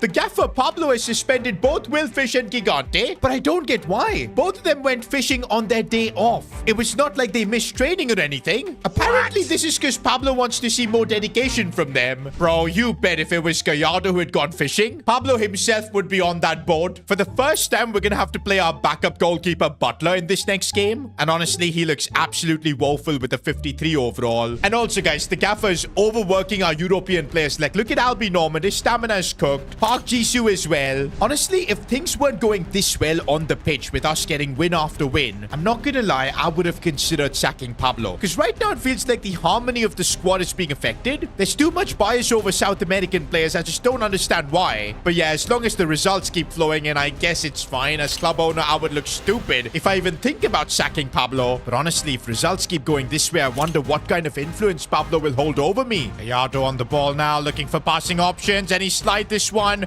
for Nicholas Hart on his right foot. Opens up space and top bins. That's what Nicholas does. I do feel like a lot of Pablo's success more than tactics is just Nicholas Hart hitting vengeance mode. Bro has such a big point to prove to his family that every game he's putting in a masterclass, man. It's honestly incredible to watch. King looking for Gallardo, who's broken through. He's gonna try a chip. No. This chip attempt was also what got us knocked out of the Carabao Cup, man. Gallardo needs to stop trying that. I feel like he's watched a few too many Messi videos. Uh-oh, we have been opened up here, and oh, that's wide. I totally forgot that we've got this Butler guy in goal. So far, he hasn't been tested, and I would like to just keep it that way. Steve Ball. Oh, I see Nicholas Hart. I think he's kept himself out. No, he is off. Oh, Bullock in acres of space. He's going to strike that one and wasn't far off from going in. I don't really feel that safe with the 1-0 scoreline, but to be fair, these guys have not threatened us at all in this game. And now we can end up settling things here. Nicholas Hart squaring this one for Sean King. That should have been 2-0. This is what I was talking about, boys. One chance now for Wimbledon. Cheeky chip.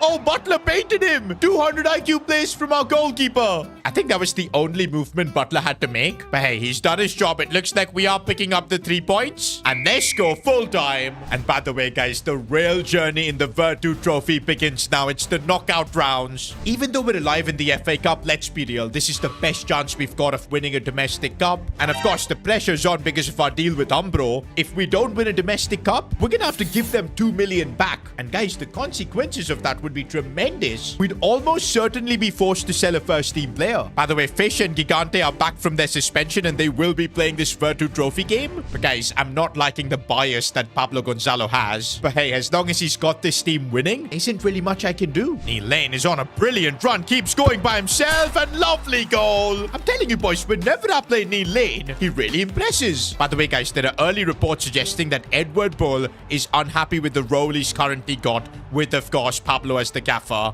Oh, we got completely cooked there. I mean, that was ridiculous. Okay, back to square one. But as I was saying about Bull, I kind of understand where he's coming from, because don't forget, he was a left midfielder last season, but now under the new coach, he's having to play as a cam, and he's doing a good job also. But the gaffer just prefers Gallardo, and we know why. But yup, it is starting to really get to Edward Bull, because he keeps putting in good performances. Good ball in for Bullock, who gets the goal. We get our lead back. Bull with the assist. One thing I've noticed, boys, with Pablo, although the team is playing well, there are a lot of unhappy campers. But maybe that is also why the team is doing so well, man. Everybody just being angry, eager to deliver, prove a point, and that's showing on the pitch.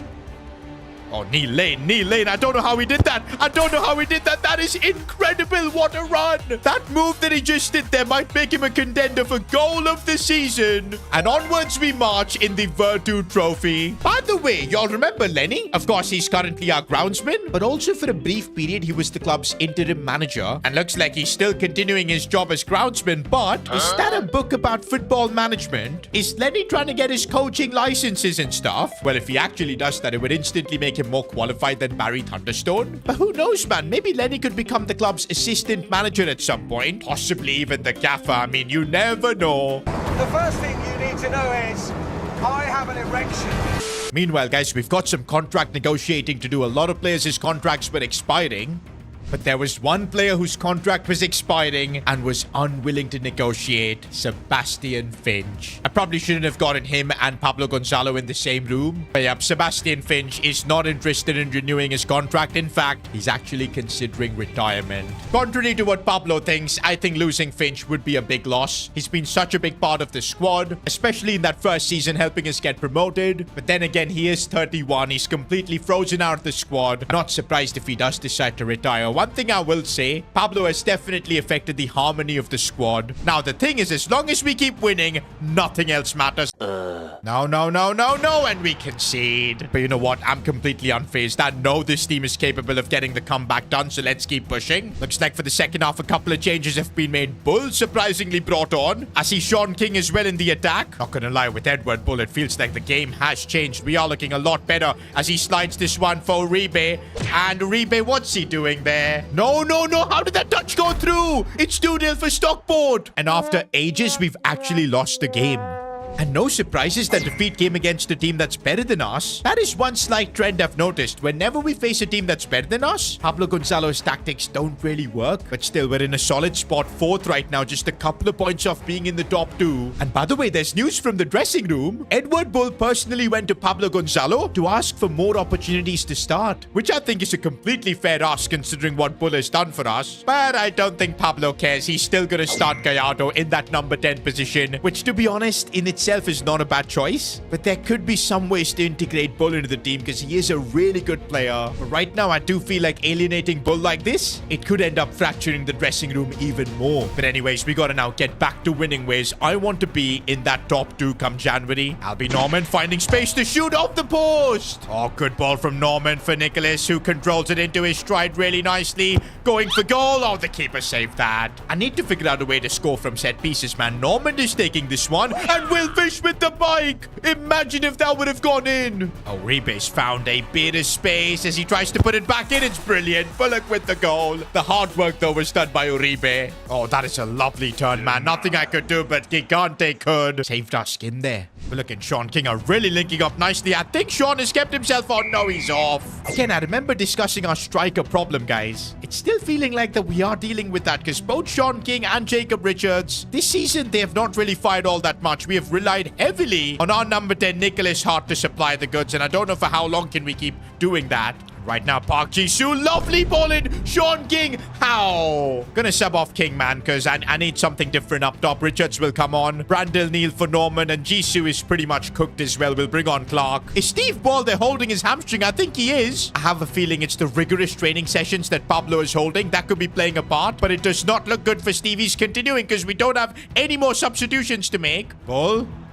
Looking for Neil Lane, who sees Richards. No, that pass was so bad it was supposed to go for Jacob. Good thing is it didn't affect us because we do end up getting the 3 points. And wait a minute, it's not just Steve Ball that's got an injury. It's Will Fish and Bullock as well. And what a coincidence, boys. It's all non-South American players. Bullock is out with a torn calf muscle for about a couple of months. Same with Steve Ball, but with a torn groin. Will Fish has got knee issues and he's out for like 50 days. We now have an injury crisis that was totally avoidable if Pablo Gonzalo hadn't run his agenda and overworked our players. Also, just as the transfer window is opened, Edward Bull has stormed into my office. He is demanding a transfer. Now, I have been able to convince him to stay, but he's putting up some conditions. 1, he wants the opportunity to fight for his place as a starter, which I think is perfectly fair. That's what he's not been given. But 2, he does not want to play under Pablo Gonzalo, which means if we want to keep Edward Bull, we're going to have to sack Pablo. If we decide to keep Pablo, Edward Bull will end up leaving. This is crazy, bro. What do we choose here? Our gaffer or our player? And honestly, it's not as easy as you think. If everything was going normal at the club and we would have just a player being upset, I would easily choose Pablo the gaffer. But you guys have noticed, man, he's caused an injury crisis. His stupid South American agenda really causes us problems. And I'm wondering if we would be better off without Pablo Gonzalo. I think I'm gonna need your help on this decision. Let me know in the comments. One thing's for sure though, either Pablo leaves or Bull departs. We've got a tough road ahead.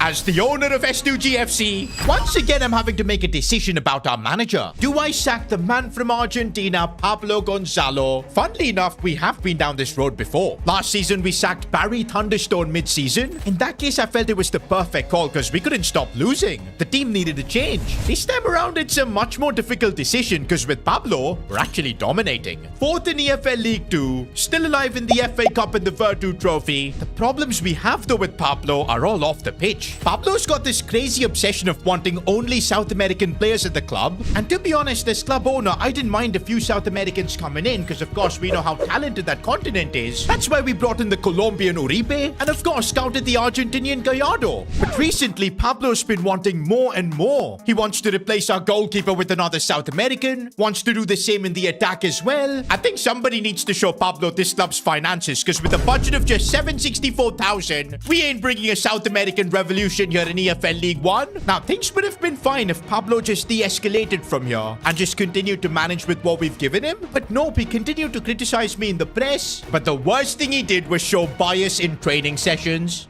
I mean, look at this, boys. We've got the whole squad training right now, but the South American players we've got are just chilling on the bench. And no way, boys. Pablo Gonzalo's training plan has just been leaked. For South Americans, it's just light warm-up, fortnight match, optional training. And oh no, for the rest of the team is full pitch sprints, running up the hill and stuff. What on earth? And what a surprise. Running such crazy training drills has led to injuries to a lot of our non-South American players. Bullock is going to be out for a couple of months. Captain Steve Ball as well. Both our defenders are out injured. Despite all of this, my plan was to still continue with Pablo just because we were getting results. But everything changed when Edward Bull, one of our most talented players, came to me, basically implying that Pablo Gonzalo has not treated him fairly, which is true. Bull was one of our best players last season, but this season he's kind of just been frozen out of the team. I know Gallardo has a lot of talent, but you don't need to freeze out Bull for that. And no surprises that he's made a clear demand. If Pablo Gonzalo remains as manager, Edward Bull wants to be sold. And now it's up to me. Do I back the players? Do I try and keep Bull at the club?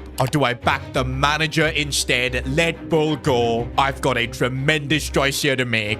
Now, I have seen some of your comments. Sacking Pablo would make S2G FC an unserious club. I don't think it's the right choice to make. I get it, guys. 2 seasons in a row, sacking our manager mid-season. That is not the kind of stuff we want to be doing. On the flip side, though, I think there are a lot of players that want to back the players over the manager. Because, yeah, the truth is, managers will come and go, but it's the players that will stay and become cult heroes. Let Edward Bull stay. Every European player is complaining about how Pablo has destroyed the dressing room. Sack him and bring Lenny the groundsman for interim role. And I'm looking through the comments, I see a lot of hype for Lenny. He's of course still the club's groundsman, but also he's been starting to get his coaching licenses. So if we do sack Pablo, we will have an instant option of hiring Lenny as the gaffer. But of course it will only be an interim role, because let's be honest, boys, he's a rookie manager. If and when we get to the championship of the Premier League, I don't think Lenny can do the job. But until the end of the season, I think someone like Lenny can lead the squad, and then we can maybe look for a permanent manager. That's what I'm thinking. Because right now, financially, I don't think we've got the money to sign an established manager. But it looks like, guys, I have made my decision. It's time to head into a meeting with Pablo. Pablo, this is awkward, but you're fired. Wait, you can't do this to me. I am a champion manager. You know what? I don't want to be a part of your stupid club anyways. But let it be known, Sid, I will make you suffer. I will laugh as your club gets relegated, as you go bankrupt because you are nothing without me. Well, that was a lot more fiery than what I expected. Why do I feel like Pablo's gonna dedicate his entire life to just ruin our club? But you know what? We'll be ready for whatever he throws at us.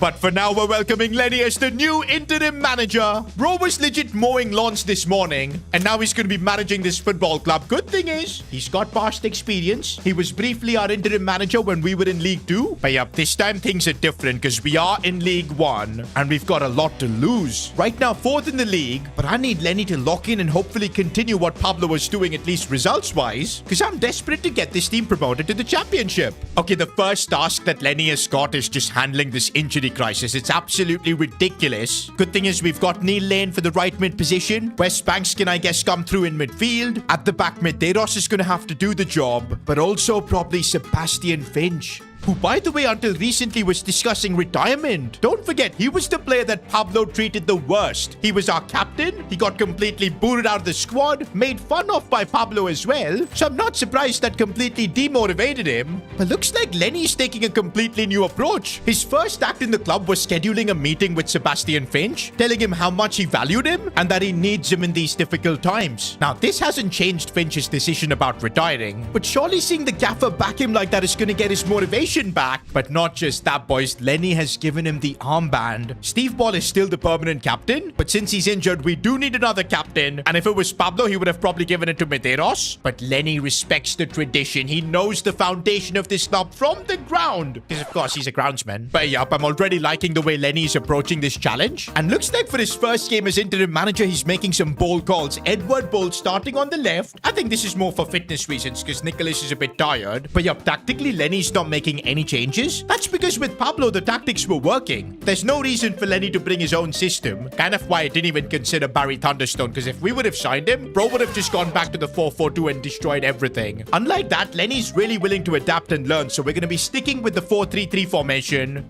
And also a bit of good news. Park Ji-soo is your player of the episode. I'm not surprised, bro, because last time around he was up and down the field like a madman. Also was grabbing crazy assists. And I feel like the relentless play style is absolutely perfect for him, so his stamina lasts long. And here we go, boys. A challenge for Lenny. Charlton Athletic is not going to be easy. Remember, they were the ones that knocked us out of the Carabao Cup. And we're still dealing with that injury crisis. I mean, things couldn't be harder for Lenny, man. He's walked into complete chaos. Gallardo in lots of space, but that first touch was bad. That's one thing to ponder about. How are our South American players going to react? Because they've just lost their biggest backer, so I'm hoping it doesn't have a negative effect on them. Oh, and we've just been turned, and oh, come on, man. And you know who was at fault there? Sebastian Finch. As stern as Pablo was, I think we cannot debate his decision-making on the field. Finch at the highest level, I don't think he can do it anymore. But despite that, because of the injury crisis that, of course, Pablo himself caused, we don't really have a choice. We've just got to work with what we have.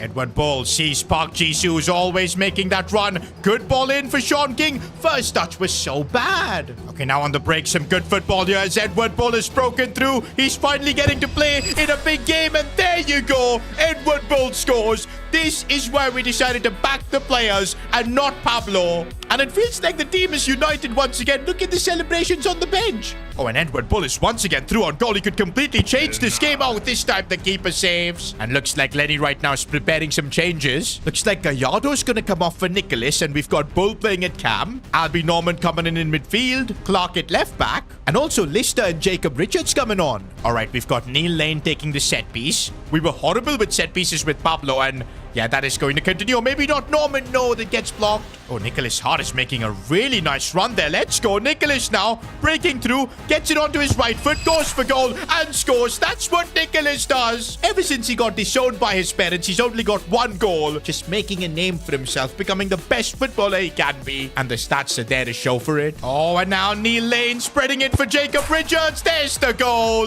Looks like the good vibes are going to continue off the pitch as well as on the pitch for S2G FC. And this just proves that Lenny knows what he's doing. But yup, this is where Lenny's inexperience could end up costing us the Virtu Trophy, a knockout tournament, which we kind of need to win. Remember our deal with Umbro, if we don't win a domestic cup, we're gonna have to return them £2 million. And you guys know the current situation of this club, right? We've barely got any money. But man, because of the fitness concerns, we've got so many tired legs. I mean, Finch is gonna basically play on half stamina. By the way, somebody needs to tell Lenny to get a serious outfit, man. Our gaffer shouldn't be roaming around in shorts like that. Maybe I guess we don't pay him enough. Oh yeah, I completely forgot. We're still paying him the same amount he made as a groundsman. I guess he can just continue wearing the shorts because I don't want to be paying him more.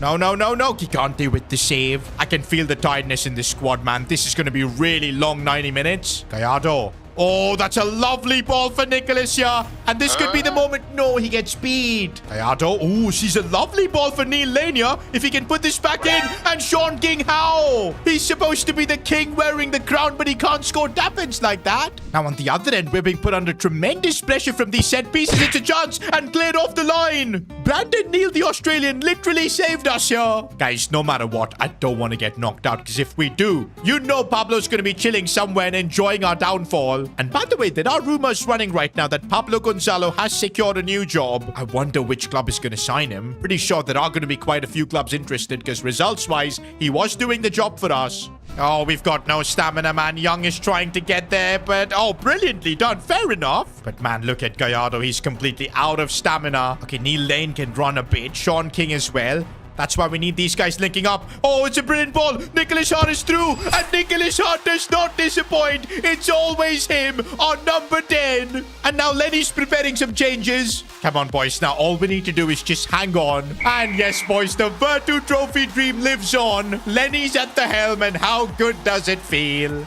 But it looks like the challenges for Lenny continue, because we've now got the FA Cup, Sheffield Wednesday at home. Remember, boys, it's pretty important that we go far in the FA Cup just so we can get a home game against the Premier League club. That could be some solid revenue, and of course, we need as much money as we can get.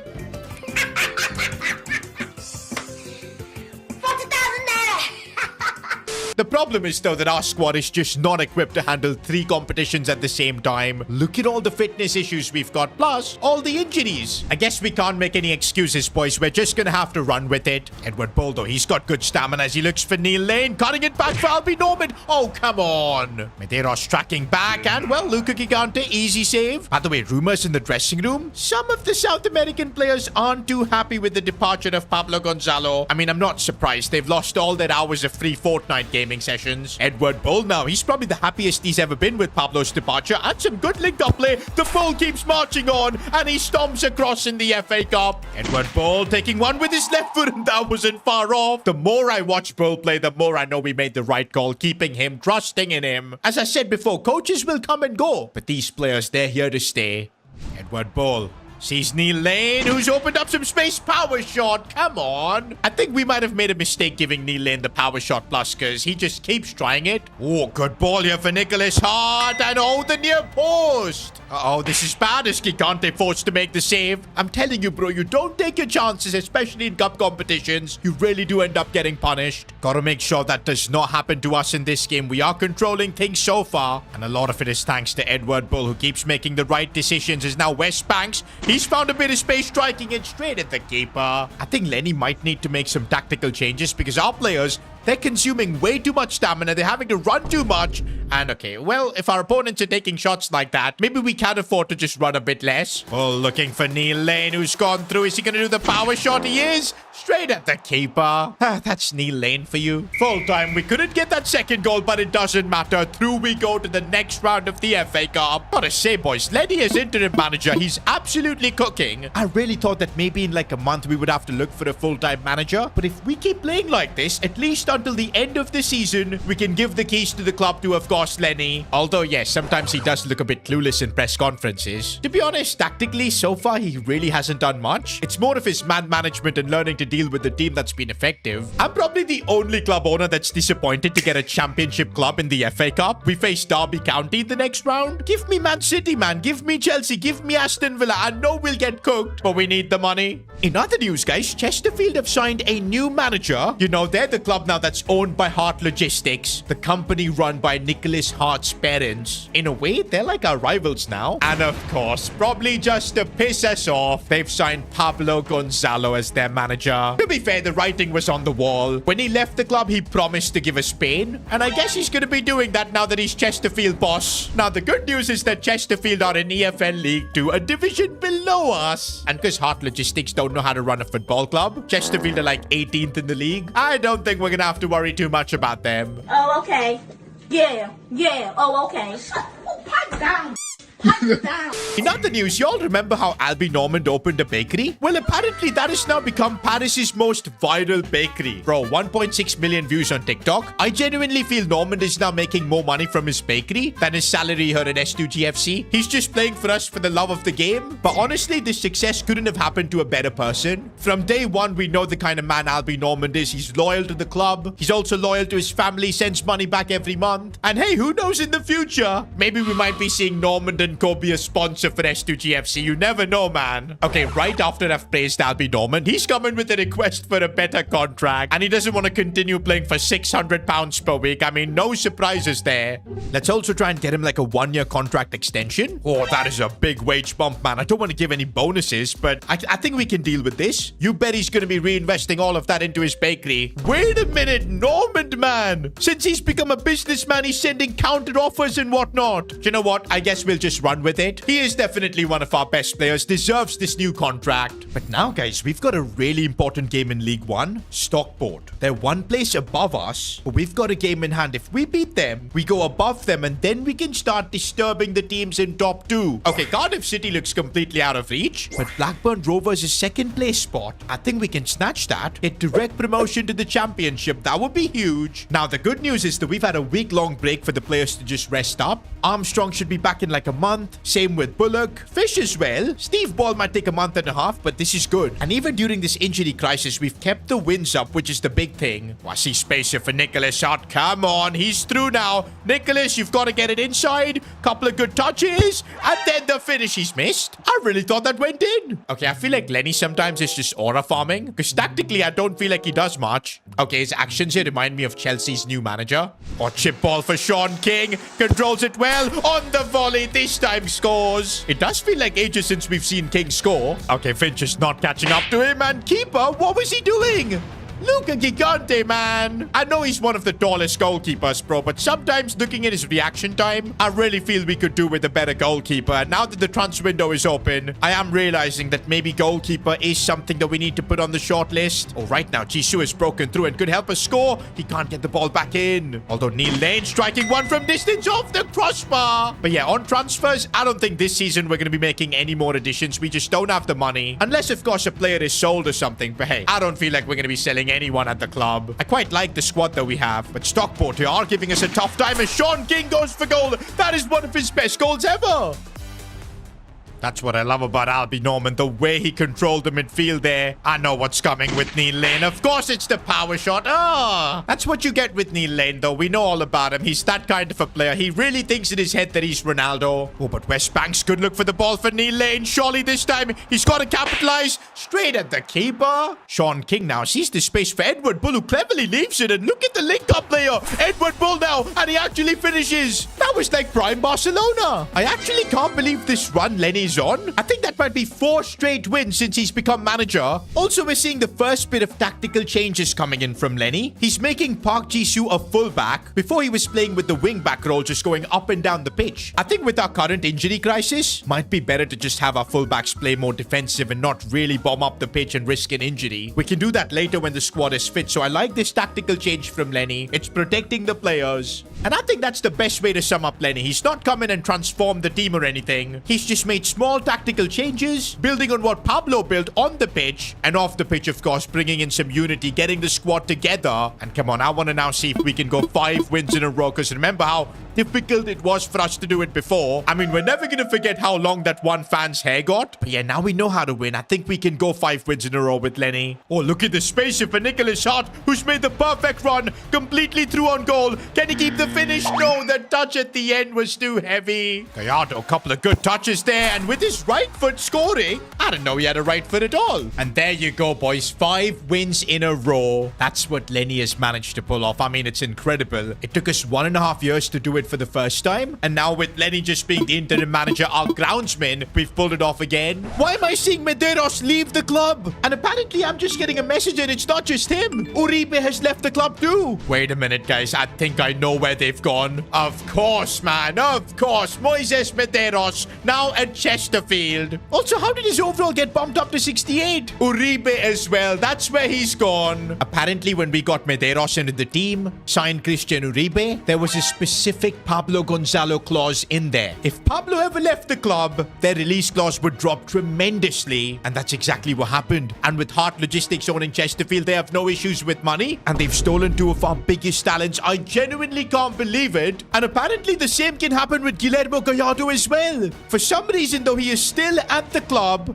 I've just called on Guillermo to just check in with him. Is he leaving the club? Boss Pablo's offer was good, and I enjoyed playing under him, especially the fortnight sessions. They were amazing. But how you handled the situation of mi mamá passing, and how mi hermanos in the dressing room took me in, I will never forget it. And that's why I am S2G FC till I die. And you know what, guys? I think I need to reward that kind of loyalty from Guillermo. We'll increase his contract by another couple of years, and we will give him the 1,300 he demands. New contract for Gallardo. He stays. But guys, we've now got an even bigger problem. Just 4 hours to go until deadline day is over. And we've just lost one of our best centre-backs. Thankfully, Fish is coming back from injury, so he should be able to play. And once Armstrong is back, we should still have a really good combination. There's Young and Finch for squad depth. But in right-back, boys, we've only got Lister. I need a better right-back, and we need to do that in the next 4 hours. Now, this is where I need to get into a meeting with Lenny and try and plan out what we can do for the right back spot to see if he's got any ideas. But this is where Lenny was completely out of his depth. Both Barry Thunderstone as well as Pablo Gonzalo had some kind of idea about transfer policy, but Lenny is a bit of a yes man. If I don't sign him a right back, he'll be fine. Even if I do sign him, he'll be okay with it. So this decision I'm gonna have to make by myself. Now, of course, this is something I should have expected. Lenny's a great man manager. He understands the players really well. He's empathetic with them. But tactically, as well as transfer policy and, you know, all the other important stuff that a manager needs to do, he's kind of just learning all of that.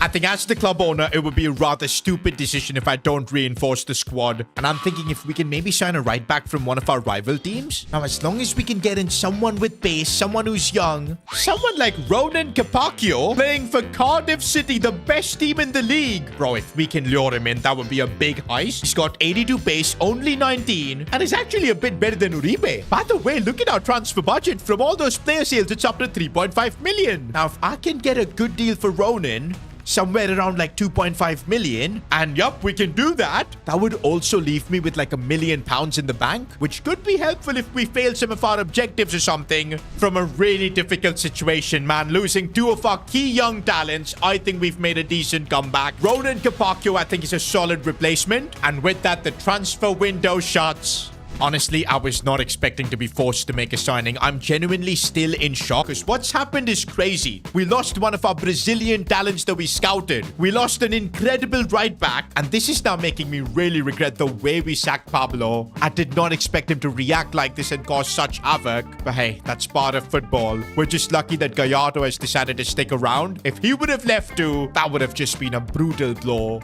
Now, I'm really hoping all this chaos doesn't end up costing us in the Virtu Trophy. We're in the quarterfinals. We're still alive in the FA Cup. And of course, in League One, we're fighting to get promoted. We're entering into the business end of the season. Our squad looks damaged, but we've got no choice but to keep pushing. We're now just 2 games away from playing a cup final at Wembley. For a teeny tiny club like us, this would be historic. Potentially winning our first trophy. But let's not get ahead of ourselves. We've been down this road before. Last season too, we had a lot of dreams of winning the Virtu Trophy, but we bottled it. This time though, we're in the quarters. We've got a much better team, but we're also dealing with a lot of stuff off the pitch. Of course, we just sacked our manager, Pablo Gonzalo, who's funnily enough now on a revenge arc. He's joined Chesterfield, and he's signing up our players and also criticizing me in press conferences. Now, we have replaced him with our groundsman, Lenny, because that's all we could afford. That's right, the man who was mowing the lawns at our club. He's now suddenly the manager. Okay, but don't judge him on his awful attire as a manager. I don't know why bro keeps wearing these shorts. But hey, somehow, Lenny has got this team on a roll. The players seem to really like him, and interestingly enough, he's got the best win record among any manager we've had so far, which I don't think is that big of an achievement, but still. But the big question is, can Lenny lead us in the Virtu Trophy? Because there's a lot at stake. Not only would this be the club's first ever trophy, but don't forget, when we signed the deal with Umbro to be our sponsor, there was a sneaky clause in there. If we don't win a domestic cup this season, we're gonna have to return 2 million to Umbro. And since we're a teeny tiny club that's basically broke, we don't have that kind of money.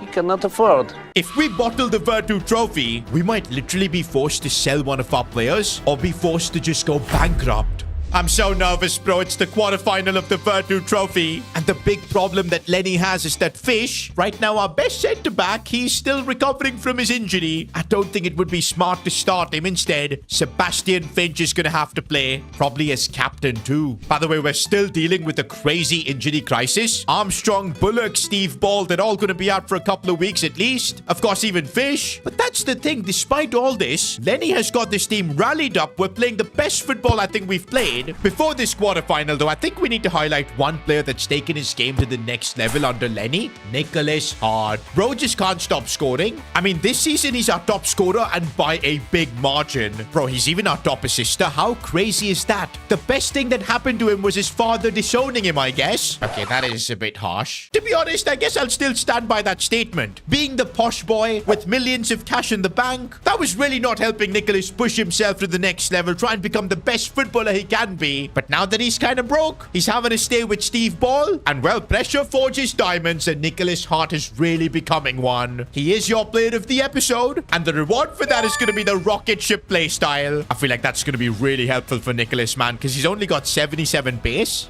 And now I'm really hoping with a bit of an upgrade, can Nicholas Hart really step things up? He's finding space, and this is where he's really good. Nicholas Hart just wide. Somebody needs to tell Lenny to wear like a suit or something, man. Imagine we go to Wembley and that is what Lenny turns up with. By the way, I don't like the backline we've got. No Armstrong, no Fish, and also no Medeiros. Don't forget our Brazilian talent that we scouted. He's, of course, made the move to Chesterfield because of Pablo Gonzalo. It's crazy how Pablo Gonzalo stole two of our big talents, man. Uribe as well as Medeiros. Thankfully, we've replaced Uribe with Kepakia, who's actually not bad at all. He's got a lot of pace and already feels like he's linking up well with everyone. But still, I think Uribe was fantastic, and what a loss. But right now, Neil Lane has broken through. Looks for the pass. Sean King should have done better. Oh, Nicholas Hart. They make a mistake, and Nicholas Hart pounds on it off the post and again. But this time it goes in. Goal number 22 for the season for Nicholas. He just can't stop scoring. By the way, how big are these games for Sebastian Finch? There's a lot of talks about him retiring. He still has not renewed his contract for us. It would be incredible if we get to send off Sebastian Finch, a club legend, with the Virtu trophy. Because, hey, throughout his career, Finch has never won a single trophy. Gallardo on the ball. He's the only South American player that stuck by us even after Pablo Gonzalo left, as he looks for Neil Lania. Tough angle, and that was straight at the keeper.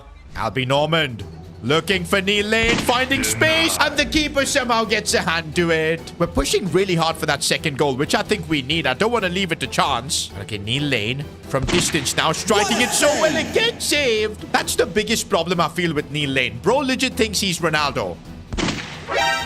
Oh, what a volley that was. This is where we need the second goal, bro. It's too intense. Clear the ball away. Clear the ball away. I don't like this. Luca Gigante with the save. Look at the celebrations, man. Finch is the happiest man out there. This is why cup football is so stressful, man. We've been the better team, I feel, for the entire 90 minutes. But because we've not taken our chances, Lincoln City still have hope to knock us out. And oh no, they're on the attack here, and our defense looks a bit exposed. I don't like this. We get opened up once again. Finch is going for a tackle, potentially. No, the cross comes in. The header goes just wide. A moment of relief for our players as we just about scrape through. Semi-finals of the Virtu Trophy. Sebastian Finch is getting emotional there. Now, in the post-match press conference, Lenny was asked a lot about his future. Because you see, so far we've only signed him as the interim manager until the end of the season. My plan initially was to sign a more experienced manager, especially if we manage to get promoted to the championship. Because I really don't think Lenny's going to be capable of taking that step up a completely new level. He's still a young manager. He's got a lot to learn. I mean, until a few months ago, he was literally just mowing the club's lawn. I guess the decision to hire a permanent manager could be left for later. Because right now, there's no guarantee that we're going to get promoted. Cardiff and Blackburn are completely running away with, of course, the top 2 spots, but it does look very likely that we will finish in one of the playoff spots.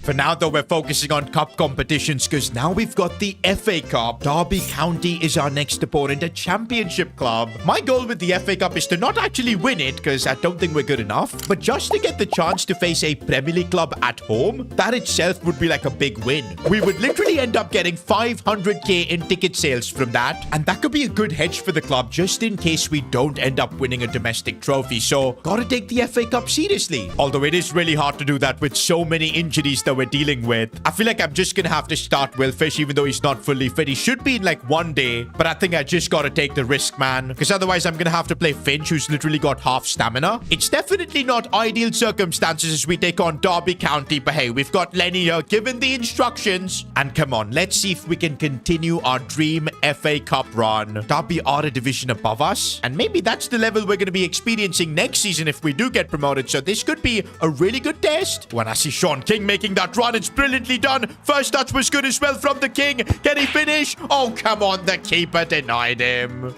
Oh, defensively just been opened up, and you know what? I can't fault that. That was a ridiculously good finish. There's been a lot of criticism, though, in the comments about Luca Gigante and his reaction time, and also the fact that he hasn't really grown from a 62 overall. I do feel like if we get to the championship, we might need to look for a better goalkeeper, because Gigante, with that overall, I don't think he's cutting it. Honestly, though, I can feel the difference with the championship club, man. It's so tough. Gigante this time making the save. Oh, and now we send through Sean King, and he could get us back into this tie. This time, surely King has to finish, and he does. No mistakes here. And now we're officially back in the tie, 1-1. Edward Ball finding space, and oh, that is a strike and a half. In the FA Cup, the Bull charges on. I mean, I think we've just got our goal of the season contender, bro, especially in the FA Cup. And to think, boys, there was a discussion about potentially selling Edward Bull. Because remember, the big reason we sacked Pablo Gonzalo was that Edward Bull made it clear that he's not going to be playing under him. I had to make a choice, either keep the manager or keep Edward Bull. And choosing Edward Bull was the decision I'd make every single day of the week. And now he's going to keep helping us continue this FA Cup dream as now King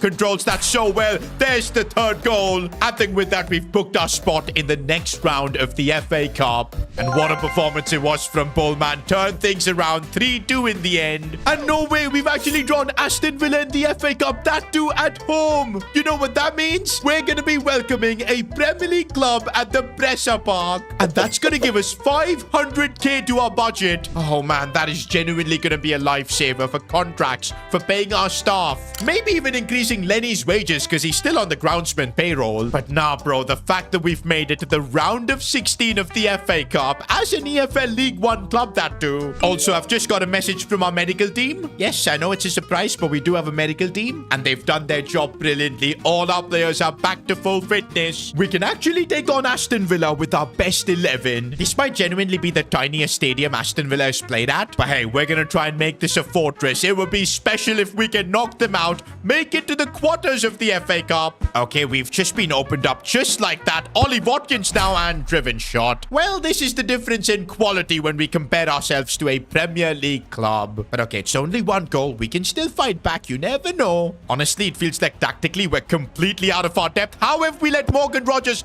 turn like that? We're so lucky his finish was awful. This game is also a big test for Lenny because it will give us an idea of tactically what can he do against a Premier League club, and that could decide whether we make him a permanent manager or not. Right now, it looks like he's got the same tactical setup as he does in normally any other game, and it's not working. Albi Norman finding space for a long shot. For a second, I thought that was in. Okay, we're still trying to play some intricate football, and Sean King, he's found a bit of space to maybe go for goal here. Left foot, and come on. These kind of chances, we need them to go in. Second half, and it looks like Norman's got no stamina. Steve Ball as well. We'll bring on Brandon Neal for Ball. I don't want to risk another injury for him. Also, I'm thinking Edward Bull can play centre mid. We'll bring on Gallardo. Clark can come on for Park Ji-soo. I'm just trying something different. And you know what? Maybe Jacob Richards as well could add something, because with Sean King, things just aren't clicking in this one. We've got a free kick, but it's so pointless. None of our players can even reach the goal from a free kick. And I'm taking this one with Nicholas Hart, and actually, that wasn't too bad, you know. Maybe I should have taken it with Gallardo, because he's still the only player in our club's history to have scored a free kick. Okay, Pacquiao going for goal from distance. Martinez having to make a save. I feel like maybe long shots might be a way for us to get back into this game, because build-up play-wise, we're not able to really break through. By the way, I just realized we've got a World Cup winner in Emi Martinez playing against us, man. That is crazy. I would love for one day him to be an S2G FC player. Who knows? Anything is possible. But it's full time. The end of our FA Cup journey, and to be honest, we had no chance here. Aston Villa, even though they only scored one, I feel like they never kicked into second gear. They were just chilling, playing the ball around. Unai Emery had tactically outclassed Lenny. Well, the only positive is that we got a cheeky 500k coming into our budget. A lot of exposure as well facing a Premier League club. But now, guys, the only domestic competition we're still alive in is the Virtu Trophy, and we've got to go all in to try and win it. Wait a minute. We've got Armstrong and Capaccio unavailable for the Virtu Trophy semis because they're on international duty. Do you know what? Maybe it's destiny that Finch needs to be on the pitch leading the team in possibly his last season for the club. I don't like the fact that we're going to have Sebastian Lister play a big game like this. But yup, this is the squad that we're going to be using. I'm nervous, bro. It's the Virtu Trophy semi-final. Last season, if you remember, this is where we got knocked out. Back then, it was Cardiff City who got the better of us. I do feel like we're a better team. We've got better players. They've grown more. So I'm hoping we can make our way to Wembley. It's massive. It is very important that we do it. But yeah, let's stay composed. Try and control this game. I'm sure things will open up our way then. Hart. Good bit of passing, and Edward Bull breaking through, and there's the opener. Just the perfect start we needed to calm the nerves down. It's so good to have the likes of Steve Ball back in the lineup. He's linking up with Norman. Oh, it's brilliant with a build-up play. And Scotty Bullock first time. I think nobody expected him to take the shot there. Oh, we're going to have to do a bit of defending here. And, well, we fail at that because Plymouth Argyle are back in this. It's a cup semi-final, boys. It's not going to be that easy to get through. We're going to need to get ourselves another goal. King. Looking for Bullock. King. Now Bullock again. Should be able to score this. And of course he does. Bullock has been on fire for this cup semi-final. Oh, we've been opened up defensively. And fair enough. Plymouth Argyle, they just keep fighting back. This is the one thing that worries me, bro. Where was Finch there? It was his job to defend that cross, but he was nowhere to be seen. I'm wondering if we do get to the final, should we play Armstrong or Finch? I mean, it's a big call to make. Will Fish is basically a guaranteed starter. He's got to play. But yeah, first, let's just confirm our spot in the final. There's still time left, and it's only a 1-goal difference. And there's the full-time whistle. What a relief, as S2G FC have booked their spot at Wembley. And oh, there's a bit of good news, because Cardiff City got knocked out. We're going to be playing Wickham. I think we can take them on. Okay, they are still the better team than us in League One, but look at the difference between Cardiff and Wickham. Cardiff are like a proper team that's going to get promoted to the championship. They knocked us out last season as well, so I'm happy to avoid them. I think for sure we can take on Wickham. This is like crazy bad luck, bro. Jisoo has just picked up a training injury right before the cup final. And oh my days, it's a medial collateral ligament injury. He's going to be out for 3 months. I think his season's over. It's a good thing we've got the Scotsman Clark, 20-year-old left back, 58 rated, not bad. Oh, because he's going to have to fill in. And looks like the big day is here. Virtu Trophy Final. S2G FC versus Wickham at Wembley. And right before this game, Sebastian Finch decided to give a press conference. Yes, he's announced his retirement come end of season. I feel like this was inevitable. He got a bit slower, more mistakes. Physically, he was not able to compete. And then, of course, when we hired Pablo Gonzalo as the manager, he treated him like an outcast. In fact, Finch was going to immediately retire mid-season. Fortunately, it was Lenny that convinced him that he still has a role, and he's proven to be incredibly useful during this injury crisis. But now the big decision, quite possibly Finch's final big game at Wembley. I think I gotta do it, man. We will play him instead of Armstrong. Let's give Finch a send-off he deserves. The man who was never known for his incredible defending, but more so known for all the techniques he had. I mean, look at all the playstyles bro had. He knew every trick in the book. And yes, we are gonna make him the captain for this final. Apart from Finch, I think this is the best lineup we can field. Big decision from Lenny to keep Gallardo on the bench, because a lot of people think he's the most talented player in our squad. He's also had a really tough time with the passing of his mother. But man, the way Edward Bull has been playing, it's hard to keep him out of the team. Lenny knows. Lenny trusts him. And look at the boys all dressed up for the big night at Wembley. Except for Lenny, man. Even at Wembley, bro is just pulling up with the shorts. Honestly, it doesn't really matter what Lenny's wearing as long as we can win the Virtu Trophy. A few moments later. Oh, but we're under pressure now. First chance for Wickham. I don't want that to happen, and it's a goal. Just 6 minutes in and we're a goal down. That is honestly the worst start we could have ever had. But okay, this is where the team needs to keep composure, but we aren't doing that. Passes are going waywards. Oh, but we're looking to make the comeback here. Sean King diving header. How is that saved? I know we're terrible with corners, but just this one time, if we could just put it in, things would be so nice. And Sean King wins the header, but way off target.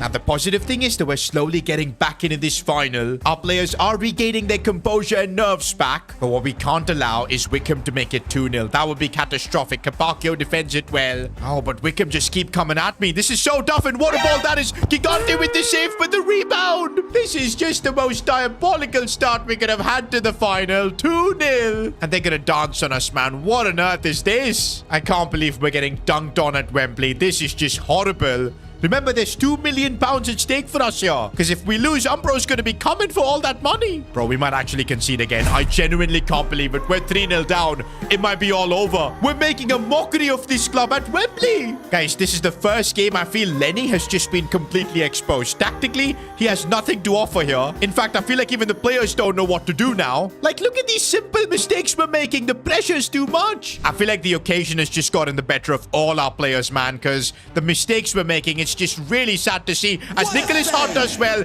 How did he not convert that? It's half time. We're going to need nothing short of a miracle in the second half to have any chance. The players look completely defeated. Looks like we are seeing Lenny make some changes. Neil Lane is coming on the left. Nicholas Hart being put back in the striker position. Gallardo coming on for Steve Ball, and Bull is going to be moved to centre mid. It's good to see that Lenny has made some proactive changes, and let's see what kind of an effect they have. To start with, all we need is one goal. That could really inspire a comeback. And I see space here for Nicholas Hart, who's broken broken through. One thing is he's quicker than Sean King, and maybe that could have a big impact here. He's still dribbling nicely, but the pass was so bad. Abby Norman sees Neil Lane here. Looks for the ball for Nicholas Hart. Oh, come on. He's just not got his feet right there. Finally, we're seeing Gallardo run at their defense. This could lead to something. Still Gallardo breaking through. Goes for goal, but no, we needed that. I can't believe Gallardo from that angle on his left foot would put it wide. I just feel like we've not got the luck, man, in this game. I mean, wait.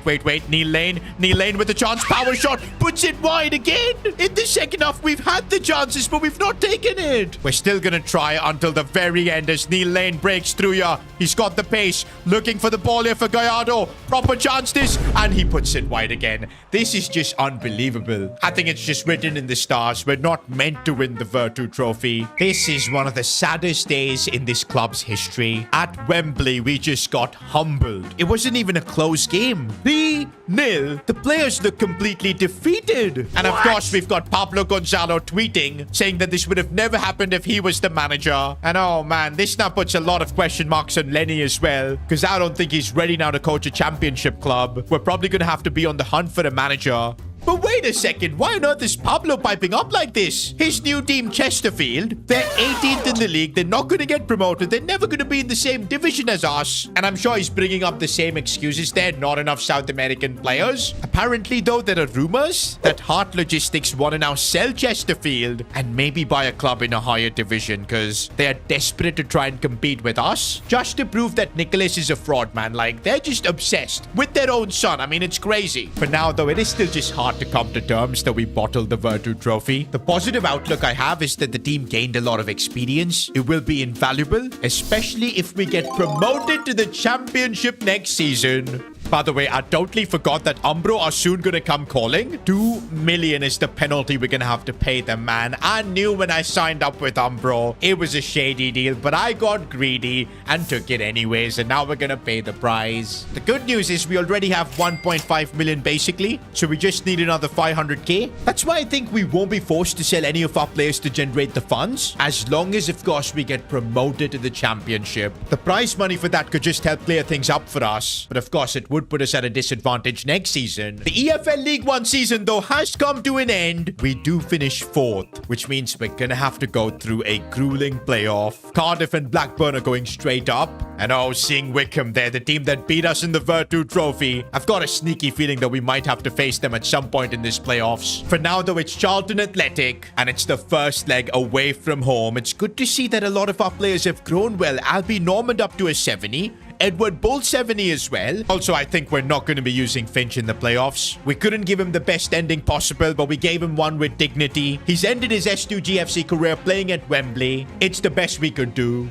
But the serious business begins now. It's a playoff semi-final. We do have experience. Last season, we got through the League 2 playoffs. And I think Charlton Athletic are a proper rival because I remember they knocked us out in the FA Cup earlier on this season. I would like to get some revenge. Oh, Steve Ball keeps going. I thought he was going to take the free kick. Oh, but he should have taken the free kick there because he couldn't finish. I feel like I shouldn't even bother with corners, man, because there's no chance we're ever scoring one. Albie Norman driving it forward. Good ball out wide for Scotty Bullock. He can cut this one back, maybe. No, that was a mistake. Although we still have a chance here. Going for goal, putting it wide though, Capacchio. He's a right back. We can't expect him to score from there. Especially on his left foot. Don't know why he didn't use his right. Nicholas now getting past this man there. Nicholas, tough angle, but what a lovely finish. That's exactly the kind of goal we needed to put past that horror show we had at Wembley. Come on, if we can get another goal, it might make things really convenient for the second leg. Also, don't forget in these playoffs, the away goal rule is there. So every goal we score here at the Charlton Athletic Stadium is going to be way more valuable.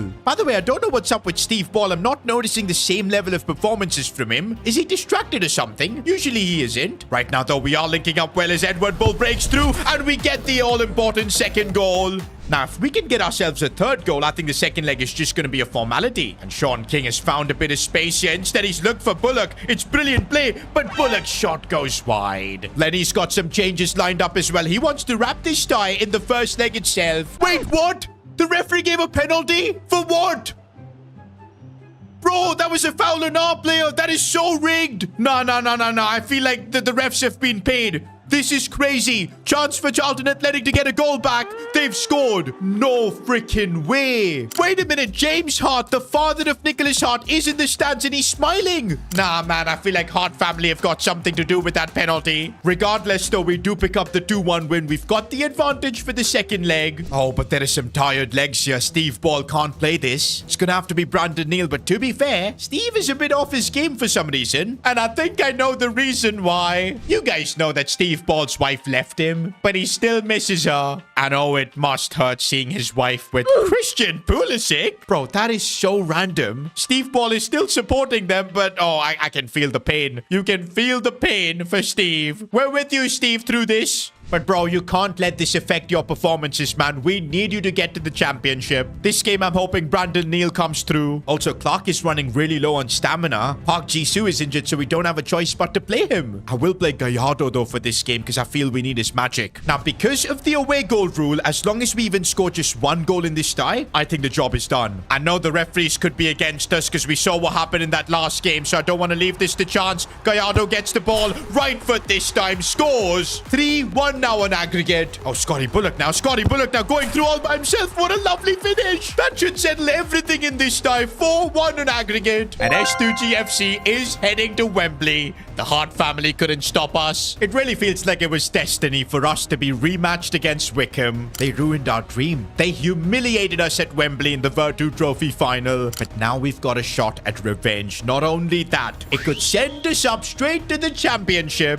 And how big would that be for the club? Just one division below the Premier League then. Do I start Steve Ball is my big question now. Neil was brilliant, but I think let's trust Ball. He's the captain of this team. I'm hoping he gets his act together now. And we are back at Wembley. This time fighting for a ticket to the championship. I'm hoping that past experience has taught us a lot of lessons. Because, man, I don't want to spend another season in, of course, League One. It's going to cost us financially quite a bit. We're going to have to pay Umbro that 2 million fee. We're probably then going to have to sell players as well. So if we don't get promotion, it could ruin this club financially. But okay, this time we're starting off with a lot more intent than that Virtu Trophy final, which is good to see. Bullock now trying to get that pass, but okay, defended well. But we are applying the pressure really nicely. Nicholas Hart now controls it well, looking for Bull.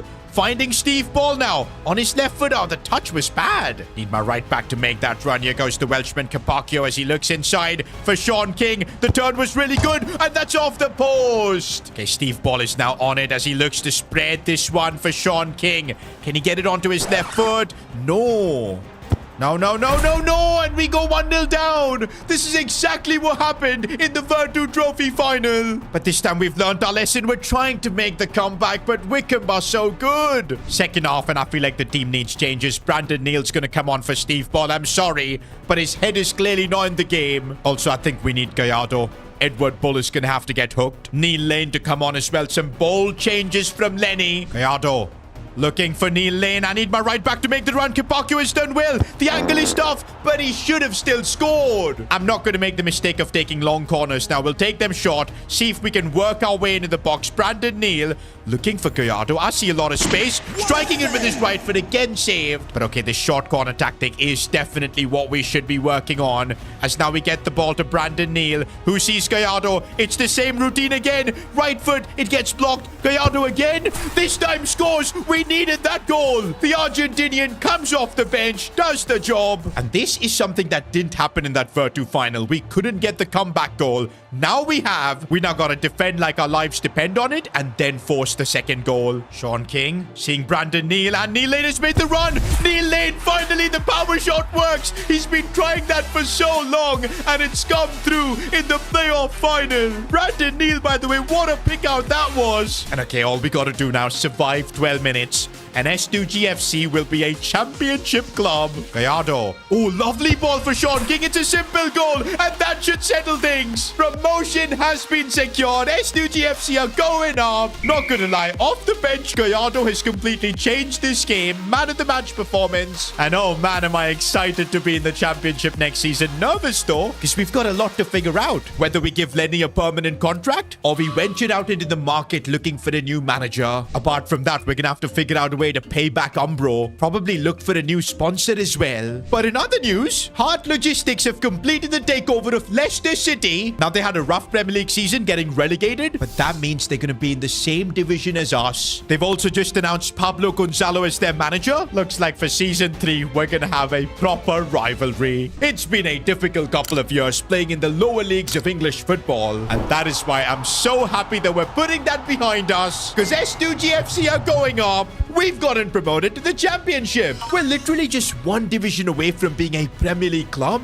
but it looks like we're not alone. You see, this is Nicholas Hart. He was our best player last season and was instrumental in getting us promoted. At the same time, he's also the son and heir of the Hart family, one of the biggest logistics company in the UK. But due to a family dispute, the Hart family have disowned Nicholas. He's no longer the heir to the company. Instead, his parents are now hell-bent on destroying his career. And that is why they just completed the takeover of Leicester City, a club that just got relegated down to the championship. Not only that, they've hired our former manager Pablo Gonzalo. They've also signed our former players Uribe Medeiros. It really looks like the sole purpose of Leicester City now is to just ruin our club, ruin Nicholas Hart's career. In fact, the media is already dubbing this the Heartless Derby. Honestly though, for now we gotta just forget about this rivalry, because I don't think we're ready yet for the championship. Getting through League 2 and League 1 is a different story. And to be honest, we had to go through playoffs in both campaigns. And the truth is we struggled so much. In fact, we fired 2 managers so far. And in the championship, if we go in like that, unsure of our tactics, of our signings, of where the club stands, we're just gonna get sent right back down to League 1. And that is why the first big decision we gotta make is Lenny the man for the job. He became our interim manager last season, when of course we sacked Pablo Gonzalo, who funnily enough is now managing Leicester City, man. How crazy is that? But yes, we replaced him with our groundsman, Lenny. I know it sounds like we're an unserious club, but hey, Lenny was on a roll. The team was playing well, we were in great form. Yes, we lost the Virtu Trophy. Yes, we made the playoffs an absolute grind. But there's a few things about Lenny that make him different. He gets along really well with the players, understands them. Yes, tactically he may be a bit inept, but so far he's helped us get the results. I mean, securing promotion, being a groundsman, that shows he at least has some sort of an ability for being a manager. Plus, he is working on getting his coaching licenses. But then again, is it worth to take the risk in the championship by not having a professional manager? Because look at some of the teams we're going to be facing. A lot of them until recently were Premier League clubs. Wait a minute. This managerial decision might not even be in our hands, because right now our club is in debt. If you remember last season, we had a contract with Umbro, and it specifically said that if we don't win a domestic cup, we're gonna have to return them £2 million. Now, the good thing is I've already returned them 1.5 million, which we had from last season. But that means we're starting off this season with 500k in debt. It's gonna literally be impossible to sign players, let alone a new manager. But okay, as the club owner, this is where I need to come clutch. And thankfully, now that we're in the championship, things are looking up. And that is why it was so integral for us to get promoted, because now we're kind of in the big leagues, and the club will be getting its first ever share in broadcast revenue. It's nothing crazy, but it's 5 million that we're getting added into our bank account. And that means after paying the 500k in debt we had remaining, we're starting off the season with 4.5 million pounds. And there's definitely more to come, because Umbro want to re-sign with us. But you know what, guys? I've had enough of them. I'm tearing up this contract straight away. These guys tried to rob us and successfully did last season. I know they're gonna pull up some kind of trick to get us into debt. We're not dealing with them ever again. Instead, though, it seems like Puma is seeing us rise up the ranks, secure back-to-back promotions, and looks like they want a piece of it. And they're willing to offer us our biggest deal yet. 4 million, that too with performance fees. I'm reading the contract right now, and if we are in a playoff position come January 1st, they will give us an additional 4 million. Now, that basically means we need to be in the top 6 come January 1st. And okay, I know it's completely unrealistic. We're expecting too much from our club, considering we've just gotten promoted. But hey, at least the options there. If we deliver, Puma will back us. And that's why I am signing the contract with them. And that's what I like to see. The budget is up to £8.5 million. pounds. And now for our shirt sponsor. We already had signed a 2-year deal last season with McDonald's. And there was a sneaky clause in there that if we got promoted, they would double their fees, which means we're going to be getting 4 million from them. And that puts our budget up to 12.5 million, the biggest we've ever had. And it makes sense because we're now a championship club. But now with this kind of money, it begs the question, do we need a stadium upgrade? Because you see, we've got a teeny tiny stadium. And now in the championship, we could do with an upgrade. But at the bare minimum, it would cost us like 5 million pounds. I don't feel like this is the play. Maybe once we get to the Premier League, we'll be getting all the TV revenue. That is when we can really upgrade our stadium. For now, I think I'd rather just keep the cash. But now that we're not upgrading our stadium, that leaves us with enough cash to go out into the market and possibly look for a new manager. And to be honest, I'm seeing fellow championship managers here like Frank Lampard. He's managing Coventry City. Honestly, I wouldn't mind Frank Lampard at S2G FC. Imagine a manager that has achieved so much. Okay, wait, it's gonna cost us 7 million to sign Frank Lampard. We ain't rolling with that kind of dough. Is that Jack Wilshere, former Arsenal player? He's coaching Luton Town. Even he would cost us like 4 million to sign. This Pablo Gonzalo man at Leicester City, we don't want him. Honestly, I don't see any coaches in the championship that are worth going for, especially when we're gonna have to spend millions. Now we could look in the Premier League. And why is Chelsea's professional waffle coach Liam Rosenio charging like 8 million? I think, boys, we've just been given a crazy reality check. This season we're gonna have two options. Either we can strengthen the team with players, or we can invest big in a manager. I'm still unconvinced with Lenny, man. He just does not have the experience. But wait a minute, I do have a plan. Last season, our club captain, Sebastian Finch, he decided to retire. But we do know how much he loves S2G FC. And also, he was an incredibly sharp footballer. Don't forget, guys, stats-wise, he wasn't the biggest, nor defensively the sharpest. But he knew all the tricks in the book through his experience. And I think that could be invaluable at our club. I'm going to sign Sebastian Finch, our former club captain, to be the assistant coach. And there's two reasons why this is good. One, he's willing to come for free. And two, we know that Lenny is tactically inept, and that's why having Sebastian Finch teach him the ropes, who's played at a very high level, I think this is our solution for the season. And I guess that's the decision made. At this 12.5 million, we're keeping that to sign players. I'm now meeting Lenny, telling him the good news. From interim manager, he's now becoming permanent manager, with Sebastian Finch becoming his assistant. Oh man, as club owner, getting through all this admin stuff was exhausting, but it should be a lot of fun looking at our kits for Season 3 for the first time. And now unveiling our home kit, we've got our captain, Steve Ball. Okay, this is a very interesting design. Okay, the kit looks really nice from a distant angle, but up close, I am still unsure. I want your guys' opinion in the comments. This might be the most polarizing kit in S2G FC history. And for the goalkeeper, we're going with pink. Okay, a giant like Luca Gigante wearing pink does look a bit weird.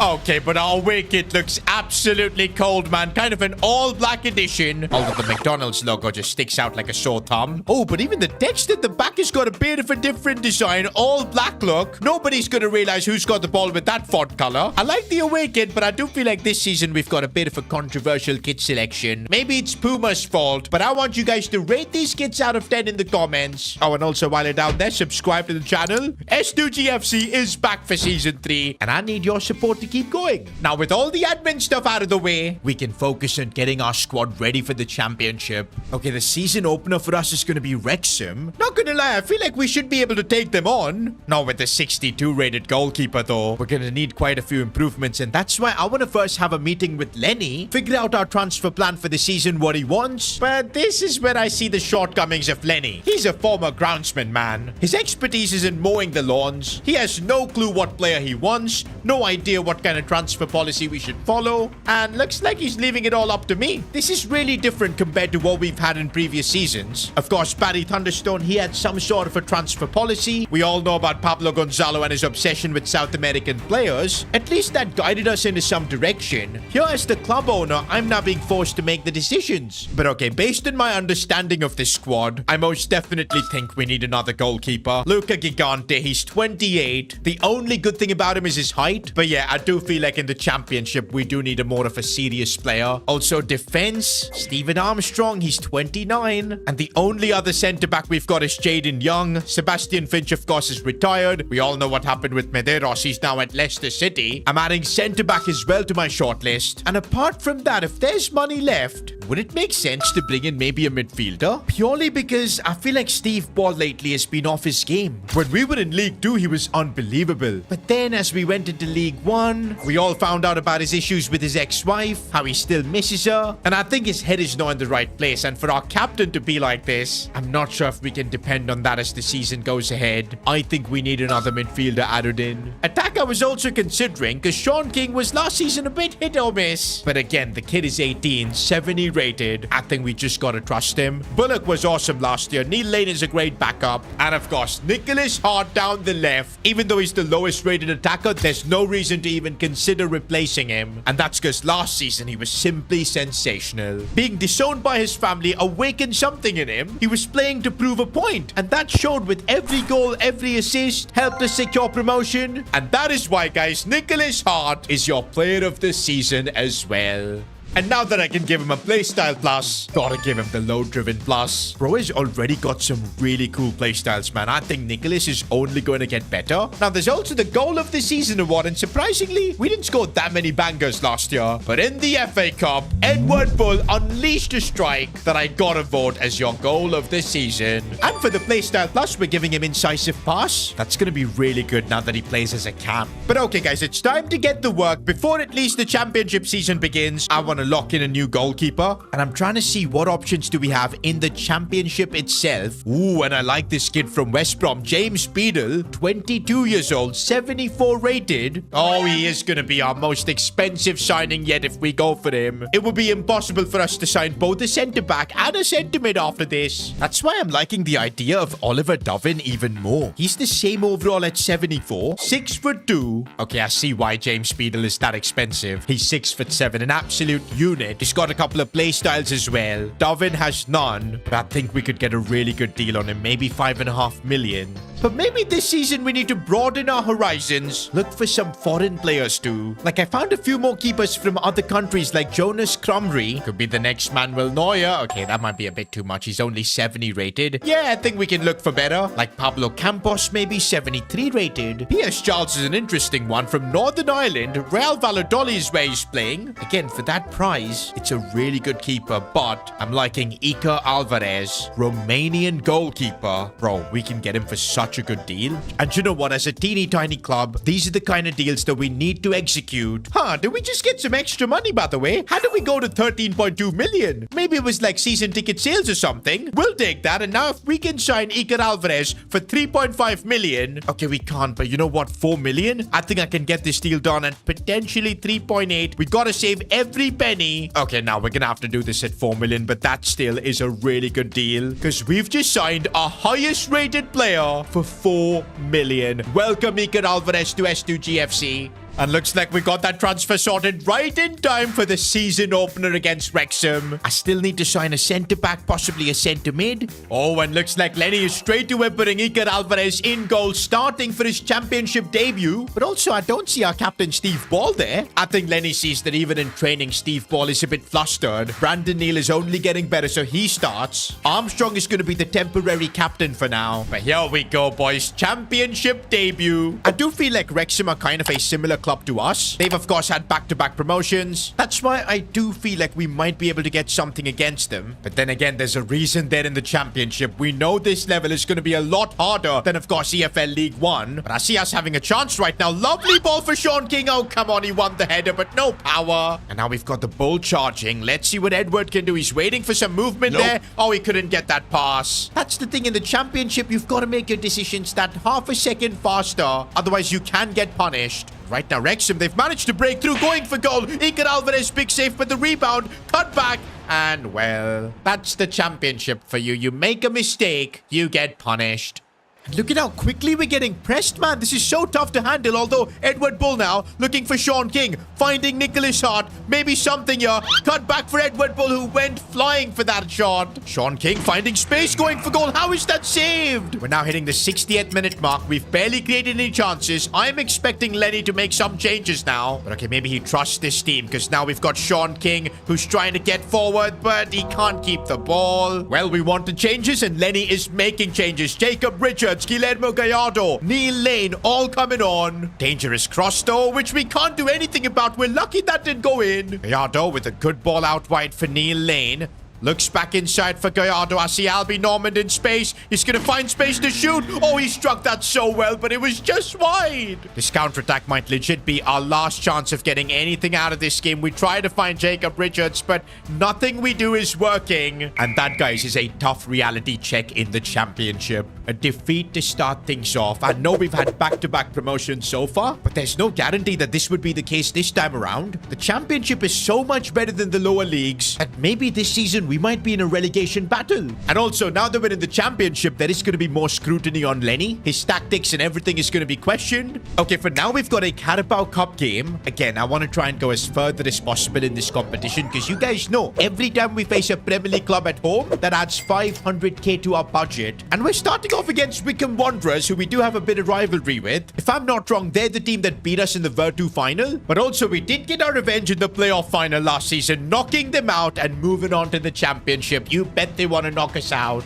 Now, this is what I'm talking about, man management from Lenny. He still wants Luca Gigante to be a part of the team, and that's why he's playing this Carabao Cup. I think in cup competitions, we're going to see the Italian giant play. I mean, as long as it doesn't cost us, I'm kind of fine. Oh, by the way, our away kit looks so freaking good, man. Batman Edition S2G FC, bro. That's what it feels like. West Bank sees that space here for Nicholas Hart. Maybe he could do something. Going for the cross here for Richards, but that was not a good ball. Nicholas linking up nicely here with Jacob Richards, getting it back from him. Here we go. I need a bit of support. It's coming in from Clark. Maybe this time we could do something. Cut back inside for Richards. How did he not convert? By the way, Captain Steve Ball is back in the lineup for this game, and I'm hoping Steve can conjure up something good here, but he's still looking a bit flustered. Oh, we've just been opened up completely. It's horrible defending. Gigante saves us. Cleared away by Fish. Not gonna lie, it's really worrisome that Wycombe Wanderers are pushing us so much here. We've barely created anything. I see our right back making a nice run. Lister, if he can get there first, he can. Needs to look for a pass. That was the worst pass I think I've ever seen. Gallardo sees the support from West Banks, and now Nicholas Hart. If he can get inside, that's what he needs to do. The dribbling is good still, but can't find space. Washy space here from Nicholas Hart. Finally, we've got a chance here. Nicholas breaks through. Can he get the finish? Of course he can. Using that low-driven cluster, he's just unlocked. 1-0. Oh, we'll take it, man. Absolute grind. But we do knock out Wycombe Wanderers. Through we go to the next round of the Carabao Cup. I do feel like this is a bit of a relief for Lenny. The pressure in the championship is a bit too much.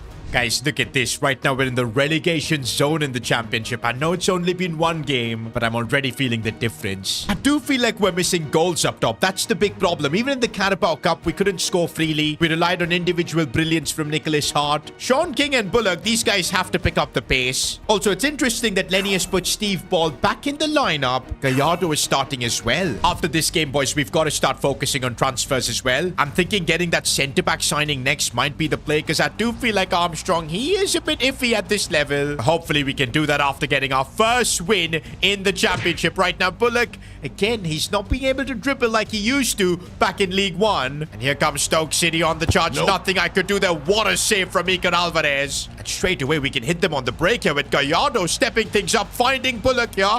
I see Sean King making a really good run. Header, but goes wide. I shouldn't try these crosses, man. They just don't work. But Lenny has been really pushing the team into doing that. Oh, this is bad. Stoke City have gone through again. This time it goes wide. We're lucky. And here is Nicholas Hart. I see Sean King in the box waiting for his time. Gets the goal. And we have just created history here. The first goal in the championship for S2G FC. We'll take that.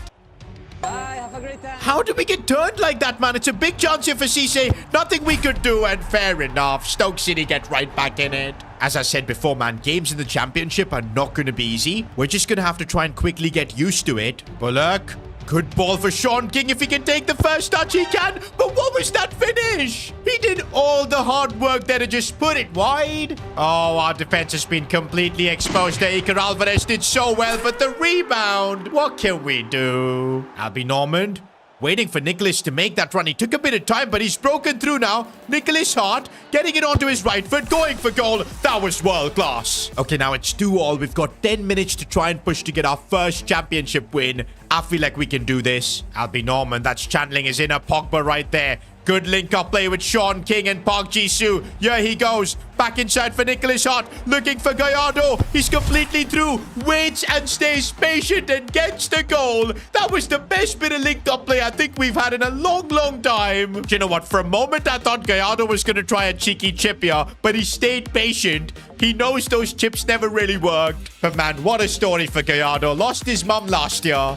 Now look at him. He scored in the championship. What a player. Oh, but we celebrated a bit too early, man. Oh, my days. The championship is just brutal, man. Looks like we're still gonna have to hunt for our first win. But you know what? Conceding 3 goals here, that's made me realize that, yup, the team does need another centre-back. Okay, now we've got 8.8 million. I do want to sign a rough and tough English centre-back. Probably from the championship, I think, would be the play. Of course, this wouldn't have even been a problem if Medeiros was still at the club. The Brazilian centre-back we scouted, we gave a chance. But of course, now he plays for Leicester City with Hart Logistics on his shirt. Oh, man. Funnily enough, though, Pablo Gonzalo's Leicester City are in the relegation zone, while we're 16th right now with that draw. But wait a minute, guys. Leicester City have just signed Emiliano Martinez. No freaking way. What on earth is Pablo Gonzalo's pull, man? And also, Hart Logistics pumping that money into, of course, Leicester. This transfer is actually shocking, bro, and it shows that we got to pick up the pace, because Leicester are going to be coming for us.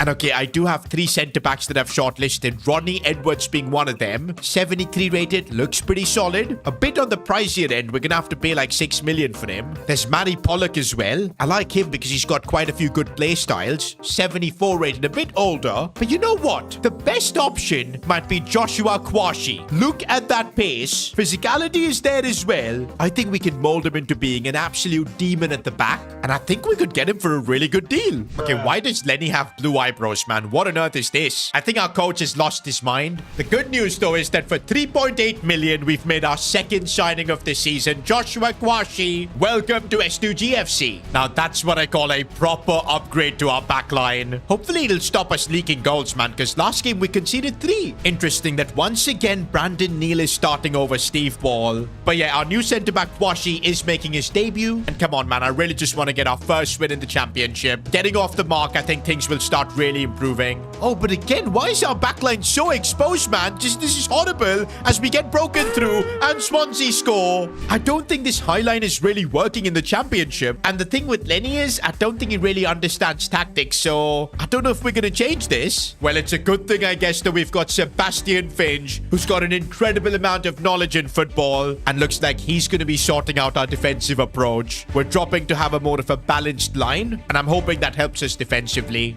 We've now given a free kick for Swansea, and what are they going to do from here? Easy save for Iker Alvarez. Even with the tactical changes, bro, Swansea just feels so much better than us. Kwashi does really well. They're using his pace. But look. Oh, that's a lovely ball for Kibakio. He's going to cut this one back. Sean King making the run from deep. Pick up the ball, Sean. Let's push for our first win in the championship. Well, look.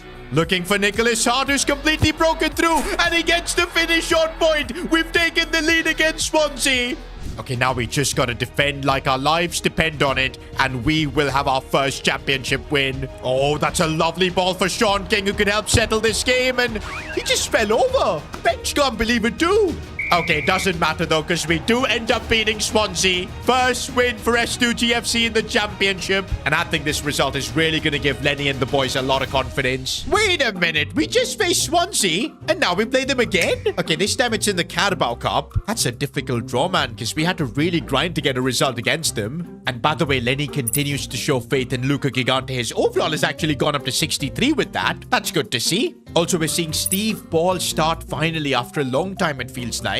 But come on, man. I want to keep pushing as far up as possible in the Carabao Cup. Don't want the journey to end here. And now we know how to beat Swansea, so let's take the game to them. This time from the get-go, Sebastian Finch has set up the team to have a more balanced defensive approach. I do feel like Jacob Richards up top as a backup striker needs to really improve his game, because I don't remember him scoring in ages. Right now, though, we're relying on Albi Norman breaking through, but come on, how does he put it wide? By the way, a lot of talk in the dressing room about Steve Ball and how he's been keeping to himself lately. And that's very unlike Steve Ball because he's like the unofficial dad of the team. Oh, there's Park Ji-soo, man. He just keeps running down that left flank. Honestly, one of the most underrated players of this team. As we do link up well, Neil Lane is there to profit off it. That's the breakthrough goal we needed.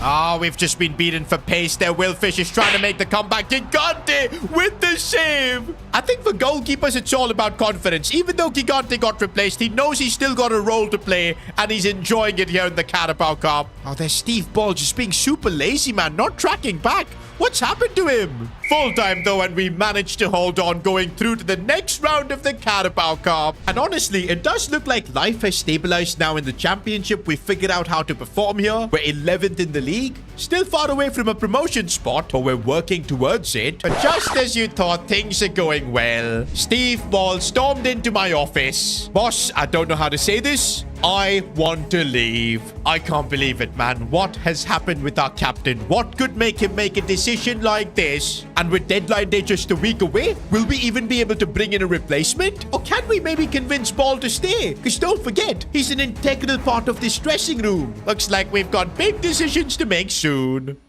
Our captain has just submitted a transfer request. I mean, what could make good old Steve want to leave our club? He's been such an integral part of this dressing room, on the pitch with his long shots, and the way he controlled the midfield. But even more important, off the pitch, being the unofficial dad of the squad, taking care of the younger players, and now becoming club captain. There's got to be a big reason that Steve has come in and made a decision like this. Because we are like a week away from the transfer window shutting, and if we're going to have to rush and sell Steve Ball, having to bring in a replacement, it's really going to cost the club. What I don't get though is why Steve would do this. S2G FC is clearly on the up. We're 11th in the championship as a newly promoted club. Still alive and kicking on in the Carabao Cup. Okay, I know we've signed our groundsman as the official manager, but hey, he's doing a good job. We trust in Lenny. We also brought in a quality keeper in Alvarez. Washy at the back. The team keeps improving. Surely Steve-O wants to be part of this squad. I mean, I can't think of any valid reason he would want to leave. Wait a minute. Has Leicester City are big rivals now, especially after the Hart family have taken over that club, hired Pablo Gonzalo as their manager, signed some of our former players. Have they tried to tempt Steve-O with money? Okay, thankfully it's not that. And the answer from Steve-O, though, is a bit emotional. It's his family.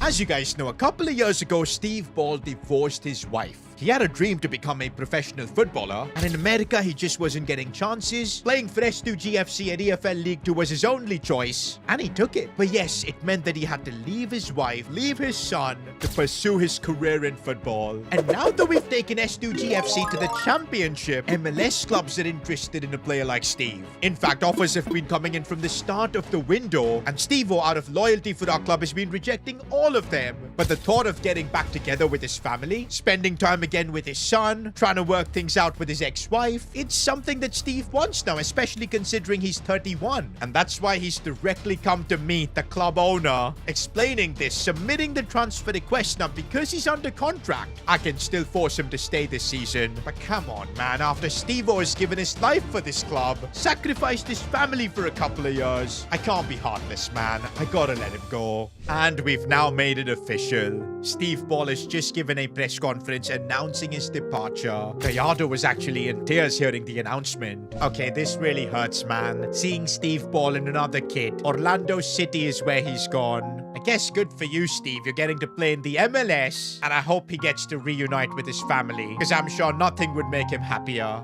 But hey, there's no time for us to get emotional. What's happened has happened, and we just gotta move on. We've got a big season ahead in the championship where we're gunning for promotion. And yes, right now we're in a tough spot where we don't really have a captain. I have a few players I think I can give the armband, like Albie Norman. Nicholas Hart is a decent option. Edward Bull as well. Now, I'm not gonna rush into this decision. We're gonna take some time to decide who's gonna be the permanent captain of the club. But hey, it just hit me. We've now had to say goodbye to two of our club captains. It was Finch earlier, Steve Ball now. Saying that though, Sebastian Finch is still with us on this journey. He's the assistant manager right now, and I'm sure at some point Steve Ball will return. His story is not over, but for now we gotta prepare for the season ahead. We need a midfielder, but it's big shoes to fill, man. Steve Ball was an absolute personality. The good news is Orlando did pay us $2 million for Steve-O, and that raises our budget to 5.3 million. Now, I've sent Sebastian Finch on a bit of a scouting project. He's going to bring us the perfect player to help replace Steve-O in midfield, while we've got Bristol City to play. They're actually second in the league. This is going to be a bit of a challenge.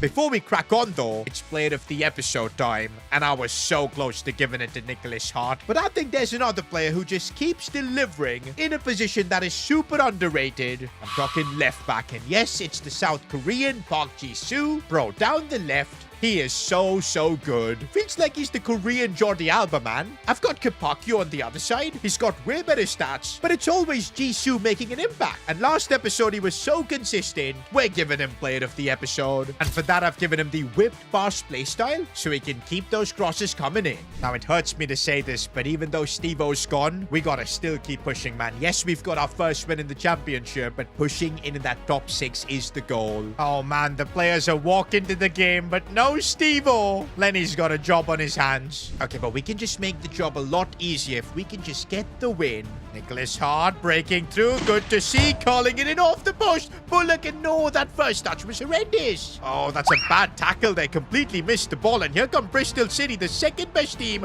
right now in the league. And oh, they've turned me there. They have turned me. They're going for goal. Good save, Iker Alvarez. There's a reason we went heavy on signing a goalkeeper in the championship. We know we're going to need it. Also a centre-back, boys. I'm so happy with Kwashi at the back. Absolute unit. Look at how he's built. Brandon Neal, he's the man replacing Steve-O right now, and he's broken through. Here goes Brandon, squaring this one for the king, and he is literally a tapping machine, bro. But hey, you gotta get into those positions, and that's what our king does. Oh, I've been done there, but Iker Alvarez again with the save. Brandon Neal inside. Oh, she's a good pass for Sean King here. If he can turn his man, does so. Left-footed strike is saved by the keeper, though. Honestly, against the second-place team in the league, we are really holding our own, possibly even playing better. When Albie Norman gets the ball now, striking that one well, and for a second, I thought it was in. Oh, wait, he was taken out in the process, and we get a free kick. Oh, I wish there was Guillermo Gallardo on the pitch right now. We've got Nicholas Hart, but he's not the best free kick taker. Let's see what he can do, though. Tries to curl it in off the crossbar. I guess Hart has been practicing his free kicks. Oh, Bullock looking for the pass for King, and here goes Sean. Needs to find passing options here, which he's not the best at this time, though. Does really well. Kapakyo plays the ball for Nicholas. Nope. Header. Wait, how did he miss that? That was a simple header. All these missed chances, man. I've got a feeling they're going to come back and haunt us. Edward Ball breaking through. Trying to bring it inside, looking for King. And this guy's a tapping machine. This time, though, it's offside. Oh, we might concede here. Kwashi did so well there. And we can just waste a bit of time. Well, take that, boys. A win against Bristol City. That too without Steve Ball. It's a big statement. Albie Norman as captain. I saw good leadership from him, man. He's definitely a candidate.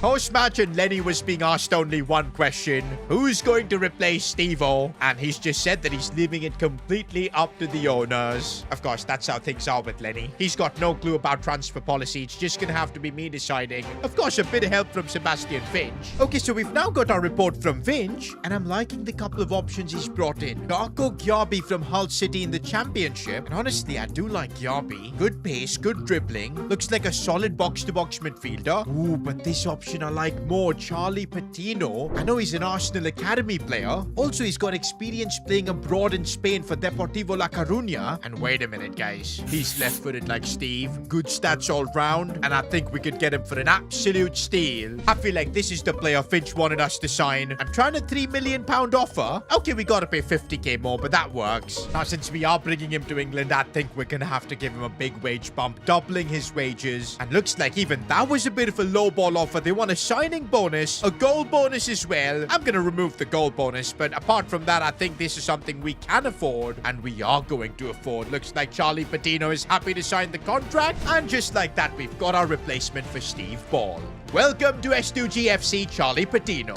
And just like that, the transfer window is shut, and I'm actually happy. I don't want any more drama. I don't want more players leaving. I don't even know how I would rate this window. We've lost our captain in Steve Ball, but we also did strengthen our squad like never before. Iker Alvarez, Kwashi, Patino. I want you guys to rate our transfer window out of 10 in the comments. Let me know. And also, while you're down there, support S2G FC by subscribing to the channel. And I guess it looks like for the season ahead in the championship, this is the team we've got. Feels a bit unrecognizable unrecognizable, man, without Finch and ball. But there are other heroes rising. For now, I'm giving Albie Norman the armband, but that's just him being the temporary captain. We're gonna need to make a call on this later. For now, I feel like we just gotta focus on the championship, because look at where we are, 6th in the league. I feel like we could fight for the top 2 spots and secure direct promotion. Oh man, seeing Charlie Patino play instead of Steve, it's not easy, but we do gotta trust Charlie. He's a baller. Right now, Gallardo moving in space, so we know how good he can be, using his left foot, forcing a save. Ooh, Patino stepping up already with a bit of leadership, taking the corner. Good delivery into the box, Sean King's header. I feel like we've still not scored a single goal from a corner. Maybe that'll only happen if we get like Mikel Arteta to replace Lenny.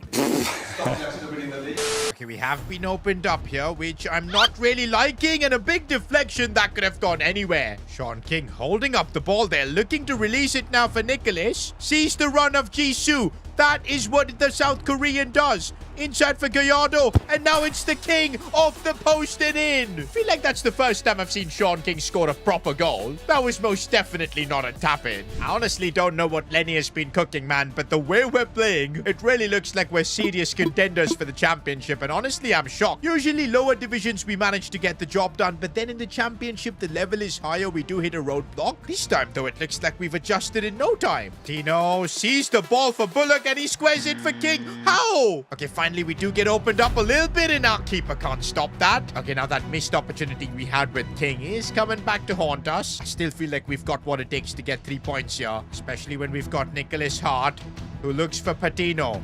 Seeing Albie Norman here, currently wearing the armband. Going back for Patino, who tries to call it in. That is sensational. On his debut, Patino has just done that. I guess we've got ourselves a goal of the season contender. Patino, take a bow. Gallardo seeing Buller again. The build-up play continues. Who's going to put this one in for King? Roll that in. That is Sean King for you, man. Right place, right time. And we'll take it, boys. We end up winning 4-2. It feels like we're absolutely dominating the championship. The way it isn't just us climbing up. It's even Leicester City, who were in the relegation zone before, but now they've moved up to 15. I'm not surprised, man, because they've now got Emi Martinez in goal. I don't know how Pablo Gonzalo managed to pull that off, but also a couple of our former players, Uribe and Medeiros. Really frustrating to see them there. But anyways, for now we're facing a Premier League club, and I'm absolutely gutted it's away from home. Remember, every home game we have against a Premier League club, we get 500k added into our budget, and only if we faced West Ham at home. This is something about Lenny that is a bit controversial. He's making quite a few changes for a big game like this. Jacob Richards starts over King, and when you consider King's form, he should be in the team. Luca Gigante as well gets in. And Lenny has made it clear he's going to use the cup competitions to give other players a chance. That's just Lenny's man management approach. He wants to keep everyone involved. But in cup competition, when you are facing Premier League opposition, it could always end up come back and biting you. But let's see what we do. Now, how big would it be if we do actually get a victory here against West Ham? It would kind of be proof that next season we are going to be ready for the Premier League. But right now, Tati Castellanos almost giving West Ham the lead. Gallardo looking to slide this one for Jacob Richards, but he couldn't get the shot quick enough. Gotta say, man, Jacob Richards, even since last season, just not been at the level we need. I'm starting to feel like, nah, man, he's reached his limit. But here he is on the ball. Looks for a good pass this time for Neil Lane. Finds a bit of space, but why is this guy obsessed with power shots? Somebody needs to tell Neil Lane that he ain't Cristiano. Gallardo looking for Brandon Neal, and he strikes one. Again, inches wide. Oh, that's a really good cross. Nothing I could do about it. Thankfully, Vlahovic missed. Right now, though, if Gallardo can get that pass right for Jacob Richards, controls it well, goes for goal, and come on, man. Jacob, you gotta be doing better. I feel like Lenny's preparing to send Sean King on. I think Jacob's gonna be off for the second half. Sean King is coming on. Okay, now we've just been opened up here. Defensively, nothing doing there. We're just lucky that West Ham have been so wasteful. Tati Castellanos looking for Jared Bowen. It had to be him. A cult hero on this channel, and he had to be the one to score against us. Okay, still got 23 minutes to salvage something in the Carabao Cup. And with Gallardo running forward like that, there is hope. He got pulled back, man. That is illegal. And Gallardo's now found a bit of space off the crossbar. That would have been a magical goal. And West Ham just end everything with Somerville.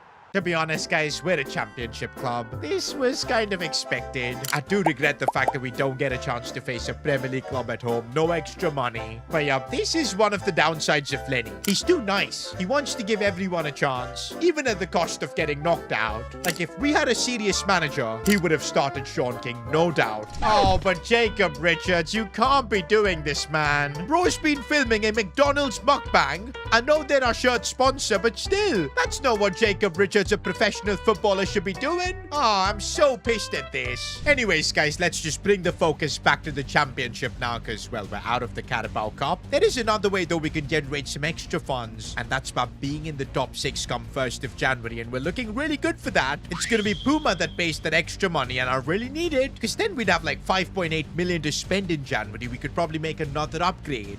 Now we're taking on Wolves, which is going to be a tricky game. Recently, they were in the Premier League. I know they've been relegated, but this is still going to be a challenge as we look for Nicholas Hart. Is he on? Okay, he was offside quite a bit. But yeah, we need to try and get back to winning ways after that big defeat to West Ham. I'm not liking things so far, man. Wolves are really coming at us. Dangerous cross, which Patino helps clear away. How have we given Wolves so much space? It's actually really annoying. We're having to defend this now. João Gomez, Doyle going for goal, but Iker Alvarez had it covered. Honestly, Wolves have proven to be a real threat. They've got so much quality compared to us, and that's the major difference. Iker Alvarez again. Sean King sees a run being made by West Banks, who's for some reason got the armband. I do not know why. But anyways, Nicholas Hart finding a bit of space, but the keeper saw that coming from a mile away. Okay, this could end up getting really problematic for us. Armstrong, why did I slide with him there? That was just his donkey of the day moment, I guess, and we are 1-0 down to Wolves. Park Jisoo wanting to keep going on that run. We give him the ball.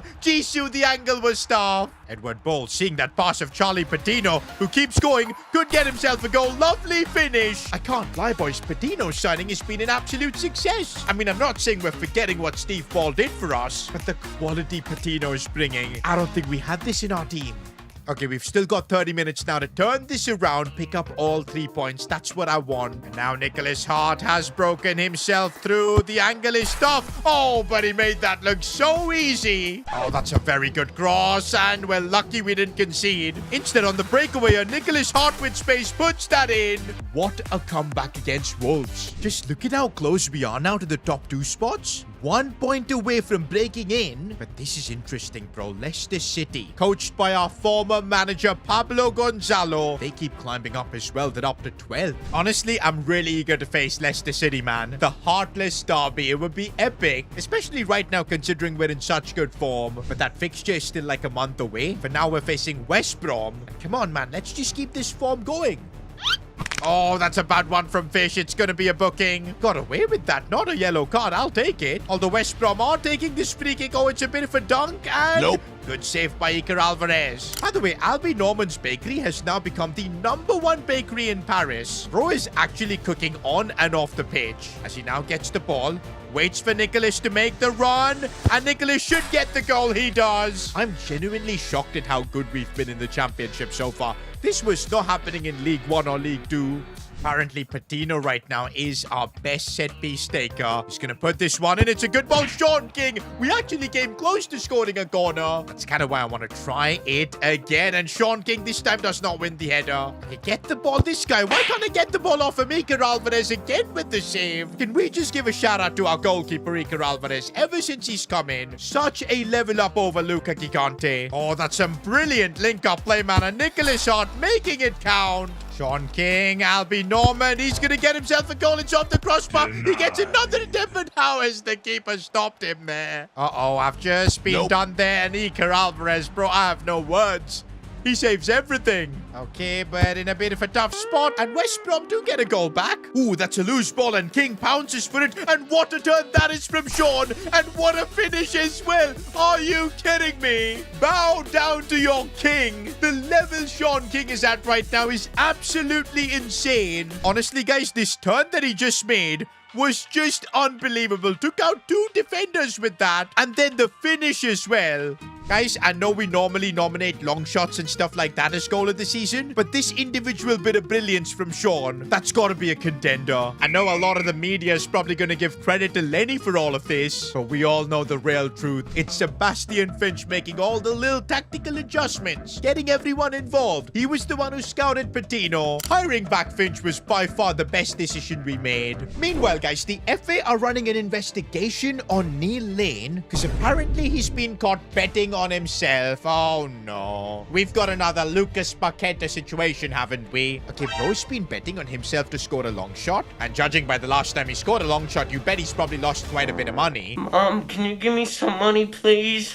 Mom, can you give me some money? But the important thing is, this is illegal. The FA have complete authority to give Neil Lane a really big ban that could be maybe from 6 months to almost a couple of years or even more. But you know what? As club owner, I think I've got to put a stop to this. I'm banning Neil Lane from doing this ever again. And also, we're going to be going clean to the FA and apologizing. And I guess in a way, we've just cut a deal with the FA. They're saying that if this happens again, it's going to be a 4-year ban for Neil Lane. His career would basically be over. But at least we've been let off. The gaffer is going to start Neil Lane for this game, probably just to get all of this out of his head and focusing on his football. He's a really key part of the squad, not as a starter, but literally he's our only backup winger, bro, so we can't afford to lose him on a ban or a suspension. By the way, you know who's been a stellar signing? Kwashi. Absolute beast at the back, bro. The way he's even able to drive the ball forward, it's really insane. And to be fair, even Patino has been a tremendous signing. Who remembers that debut goal? Right now, though, having to defend a little bit, which we've made a complete mess of, and we're lucky we didn't concede. Oh, and now Neil Lane looking for the pass here for Edward Ball, who's broken through. The tapping machine is in the box. Sean King makes it look so easy. Did Capaccio just pull his hamstring by making a pass? Okay, but anyways, Neil Lane is on the charger, getting that shot off. What a save.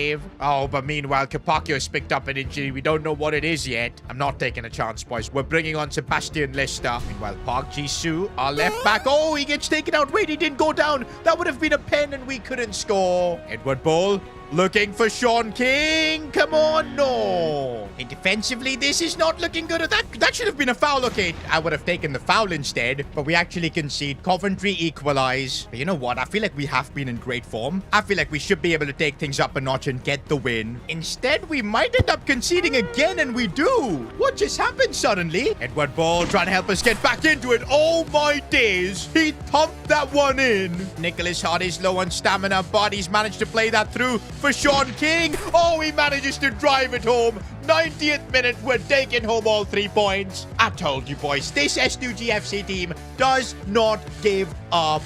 Guys, I don't get this though. We've been practically winning all our games, but still Leicester City have made the comeback of their lives and are now second in the league. I guess it's Pablo Gonzalo at the helm, man. And soon we're going to be playing them. But now we're playing Ipswich Town, who are right with us at the top. I guess we just got to keep winning if we want to keep pace with Leicester. Oh, by the way, Capaccio, he didn't really get injured, I feel like. I remember he picked up a knock after having like a bad pass or something, but I guess that was just a bit of a scare. Okay, Ipswich do have Premier League experience up until quite recently, so they are feeling like a way more decent team, and we're doing a good job so far. I do have Gallardo playing this game. I feel like we need his quality, but so far he's not been able to control the midfield. And we're on the back foot here with Kwashi needed. Couldn't do much, and we're 1-0 down. Again, I'm not worried because I know this team is capable. Washi, we're going to need him to drive the ball forward. That's what he's done to find Gallardo. Looking for the ball for Nicholas. Can't get there. Patino. Looking for Capaccio. It's a good ball for Norman. A simple header. Oh, it's offside. Bullock. Looking for the pass for King. Couple of good touches. And there's the finish. I'm kind of surprised the way Sean King has really stepped his level up, because until last season it always felt like goals were hard to come by for him. He was super inconsistent. This time though, I feel like he's figured out what he's supposed to do. Looking out wide for Scotty Bullock as he goes for the pass now for King.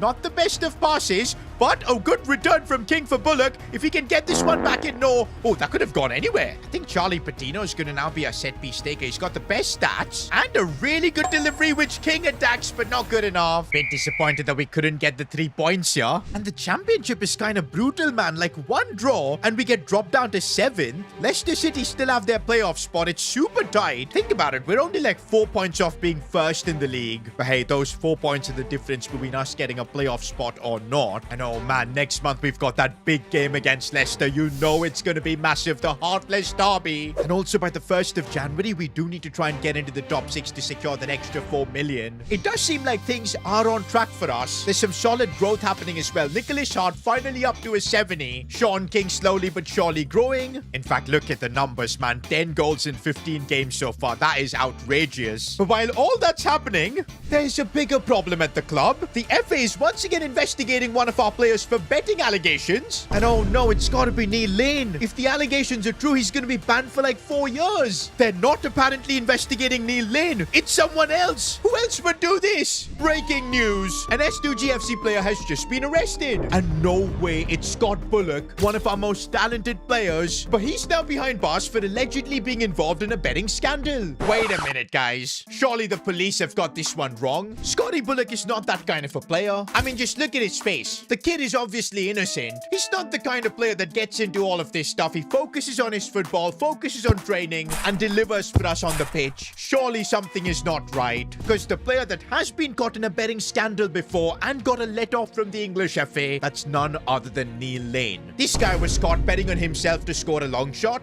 which is clearly illegal. Somehow I managed to negotiate with the FA to just give him a let-off, a warning. We also took away his phone so he can't get into all of this. But it turns out Neil Lane just used Scott Bullock's account and once again bet on himself. And because of that right now, Scott Bullock is behind bars. And since this is the second time an S2G FC player is involved in this, they're not going to let Bullock off easily. There's talks of being a 3-month suspension. Oh no, that means Bullock would miss the Heartless Derby. Not just that, quite a few games going all the way up to February. Especially in a season where we're really trying hard to push for a playoff spot, push for promotion to the Premier League. This is really bad, and also, it hurts our reputation. Brands and sponsors might pull out. The annoying thing though is that Scotty Bullock is innocent. There's no reason why his career should take a hit because the culprit is actually Neil Lane. The problem though is if Scott Bullock rats out Neil Lane, he probably won't get a suspension and play football normally. But because this would be Neil Lane's second offense, his career would be over. It would be a 3-year ban, effectively making Neil Lane's football career completely redundant. And so Scotty Bullock has now got a big decision to make. Does he take the suspension on himself, be banned for 3 months possibly, but save his teammate in the process? Or does he be honest and rat out Neil Lane? His career will be saved, but Neil Lane forever gone. Now, I know Neil Lane is a troubled player, but as a teammate, he's always been part of the squad. Losing him would be kind of brutal, especially since we've lost the likes of Finch, Steve Ball recently, who's just joined Orlando City to get reunited with his family. I don't want to lose out on Neil Lane as well, but it's not in my hands. What is Scotty Bullock gonna do? Firstly, though, we've got him out of jail, and wow, I can't believe this. He has decided to not rat out Neil Lane. He's accepted the charges, offered an apology, and the English FA will be soon making their decision. It could be anywhere from a 2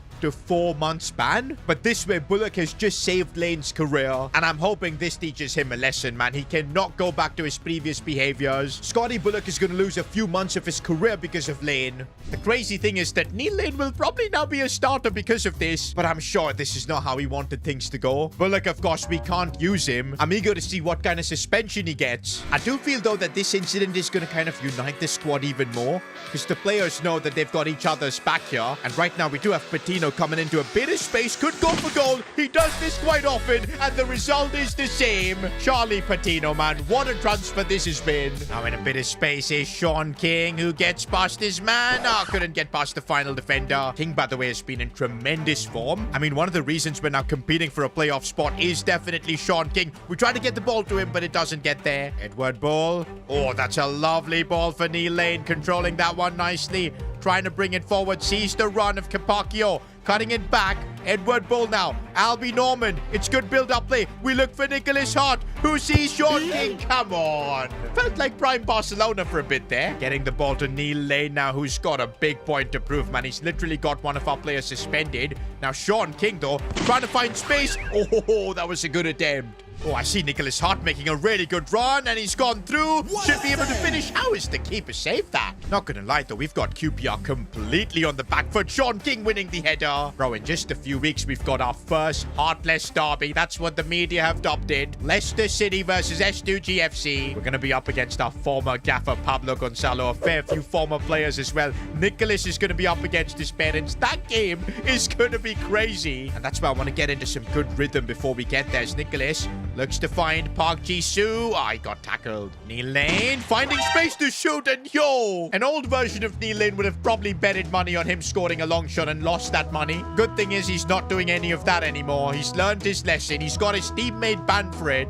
Not gonna lie though, Patino might be the best signing we've made so far. So good in midfield. Neil Lane running at the defense as he finds Kepakio, looking for the ball for King, and he's in the box. That is what Sean King does. He's been tremendous, man, this season. The win has been secured. Also, just look at Sean King's numbers. He could be the first player in S2G FC history to win a golden boot. Goals coming in from everywhere. Of course, he's your player of the episode. Okay, Sean King has actually got some weird playstyles, man. Low-driven shot and the bicep curl playstyle. Why does he need that for? He's not going to be defending or anything. I feel like to help King out, the best play is to give him the rapid playstyle so he can be a little bit quicker. By the way, we do have a bit of a contract problem at the club. 4 players, Will Fish, Jaden Young, Stephen Armstrong, and Luca Gigante. All of their contracts are expiring. Okay, we are running quite low on cash, just 1.8 million. We might need to give a few wage bumps here and there because now we're a championship club. Will Fish being one of our best centre-backs, I'm trying to offer him £8,000 per week, which he has accepted, so that's good. Even Jaden Young, we're going to have to give a bit of an increase. Same with Stephen Armstrong. He's going to be making £6,800 per week. Luca Gigante is not that much of an increase. But man, those contract negotiations did cost quite a bit. We're down to 1.4 million. But right now, guys, Sean King has just called me in for a meeting. Of course, I started off by praising him for his incredible form, but I can already see where this is going.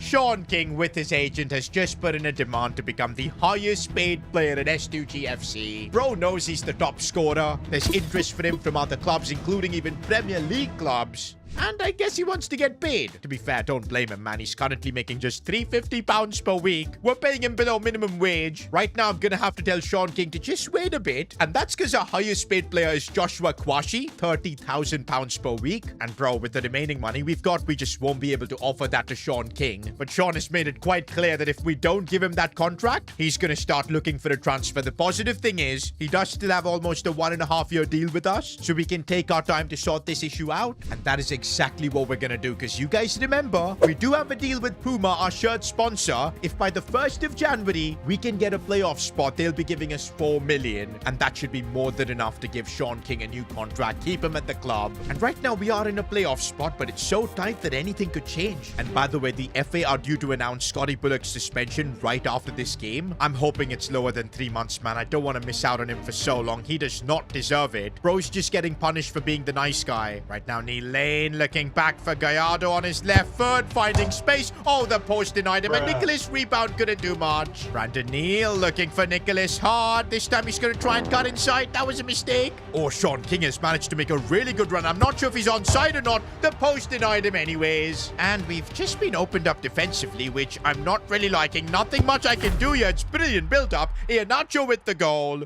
By the way, he's a former Leicester City player. Is that some sort of a sign, man? Because we're going to be facing Leicester very soon. Okay, Derby County are somehow just cooking us, man. Like, we're not able to do anything. Kwashi saves us.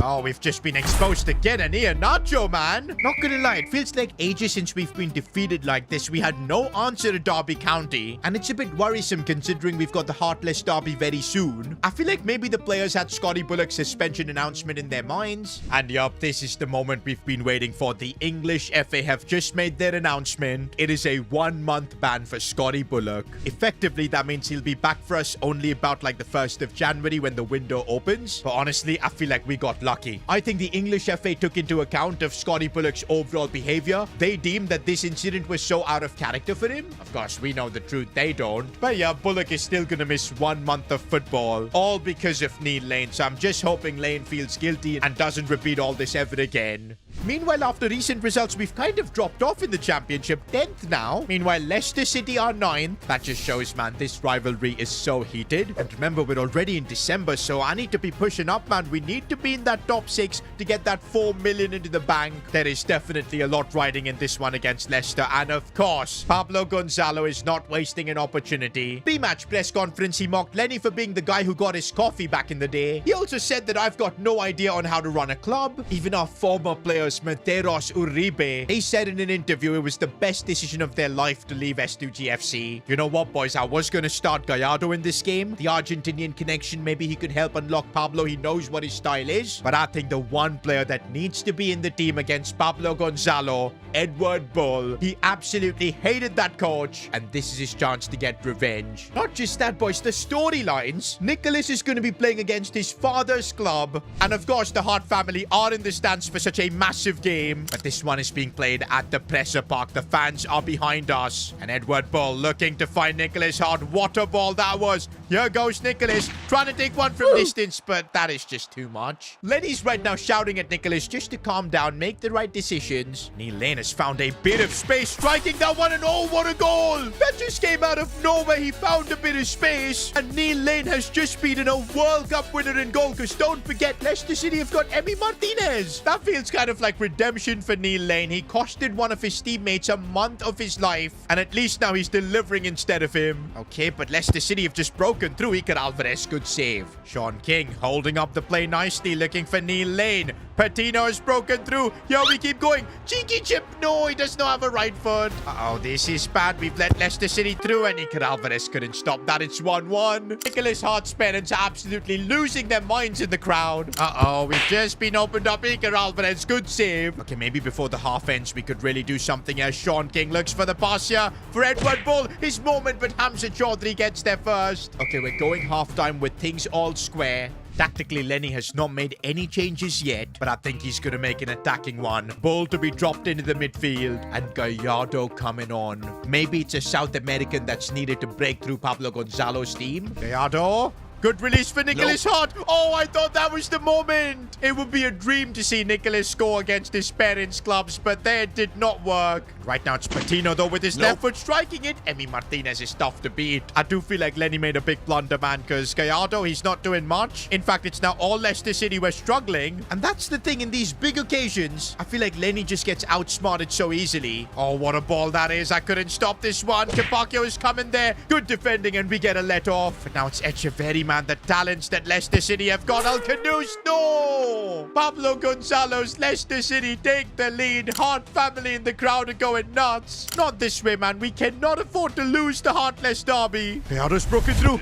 He tries the chip. No, that was a mistake, Gallardo. Why? His obsession with the chip shots, man. Ah, this is one of the most painful defeats I think we've endured. The first ever Heartless derby ends in a defeat for us. And of course, post-match press conference, Pablo Gonzalo was piping up. He dissed Lenny, he dissed our players, he dissed me. Bro was having the time of his life. The big problem is that this result has pushed us down to 11th in the league, 4 points off a playoff spot. And guys, we could be in real big trouble if we don't get that playoff spot by the 1st of January. We won't be getting that additional 4 million. And that would make renewing Sean King's contract basically impossible. We might lose out on our most talented striker. Not gonna lie, I am a bit worried about the mental state of our team. We've just had a couple of big defeats. It's not gonna be easy to get back to winning ways with all the pressure we're under. By the way, we're also having to rotate the squad quite a bit, like Brandon Neal is in the lineup, and that's because in the championship the schedule is a bit insane. Good thing we do have the squad depth to manage this. Only thing is, defensively having Armstrong instead of Will Fish I don't feel is right, as we almost concede there. And what did Iker Alvarez do? That's the first time I've seen him make a mistake like that. But that's what I'm saying, bro. When things start going bad, it's really hard to just get back the rhythm. But we gotta keep trying, as it's a lovely ball for Neil Lane. Come on, Neil. Scotty Bullock would have 100% finished that. No way, man. They've gotten in behind once again. Iker Alvarez this time did really well. But what are we honestly doing? Armstrong there. A unique style of defending. Albie Norman on the ball, and what was that? There's been a lot of talk about Albie Norman being a bit more focused on his bakery rather than, of course, his football. Because, yeah, if you look at it, last few matches, he's not really been at his best. To be honest, you can make an argument about that for our entire team. It was a disgraceful half. This is really awful defending, man. We deserve to go 2-0 down, and we just didn't have enough. Hull City were far better than us. We've got to figure out a way to get out of this rut because we've now dropped down to 12th in the league. Oh, and Leicester City, our big rivals, they've got into the top 6. With this Scotty Bullock situation, it's kind of made me realize that we're really thin in terms of squad depth in the attack. I mean, apart from Nicholas Hart and Sean King, I can't really trust anyone on the bench. Jacob Richards, you guys know his level has fallen off massively. After this game against Preston, we're going to try and work things out. How can we maybe get an attacker into the team? But oh yeah, it all kind of depends if we can get the extra money for being in a playoff spot. Because otherwise our focus is Sean King's contract, so a lot depends on that. And talking about Sean King, he's found a bit of space, goes for goal, and how did that go wide? By the way, for the first time, I'm starting to feel like Lenny is completely out of his depth. Is the championship a level too much for him? Patino looking inside for Sean King, and here we go with Neil Lane on the charge. We know he can really take shots well, but what was that dribbling? Guys, I'm gonna be honest, I really miss Scotty Bullock. Neil Lane is good. He's got that power shot, which has probably got like a 10% success rate. But Scotty Bullock overall, just a phenomenal player. I can't wait for his band to get over. Right now, it's our number 7, Patino, that's driving the ball forward. I see a bit of space here for Albie Normand. Inside here for Edward Bull, and the Bull strikes when we need him the most. Come on, guys, we gotta push this game, pick up the 3 points, get back in a rhythm. That's the goal. Patino looking for Neil Lane. He's gonna take a shot. I knew the minute he was in that position he was gonna shoot. Oh, waiting for that run for Sean King. Has he kept himself onside? No, he hasn't, but he did score. Good finish. Oh, Nicholas Hart finding space. Oh, that was world class. And finally, man, after losing 3 consecutive games, we're back to winning ways. But okay, guys, just 1 win is not going to be enough. We need consistency. Let's pick up the 3 points in against Cardiff. Oh, Gallardo, what a ball for Albie Normand. And there he gets the goal. All that talk about him just being focused on his bakery has proven to be false. Normand still cares on what happens on the pitch. Sean King sees Nicholas Hart continuing that run. Another goal should help us seize this game.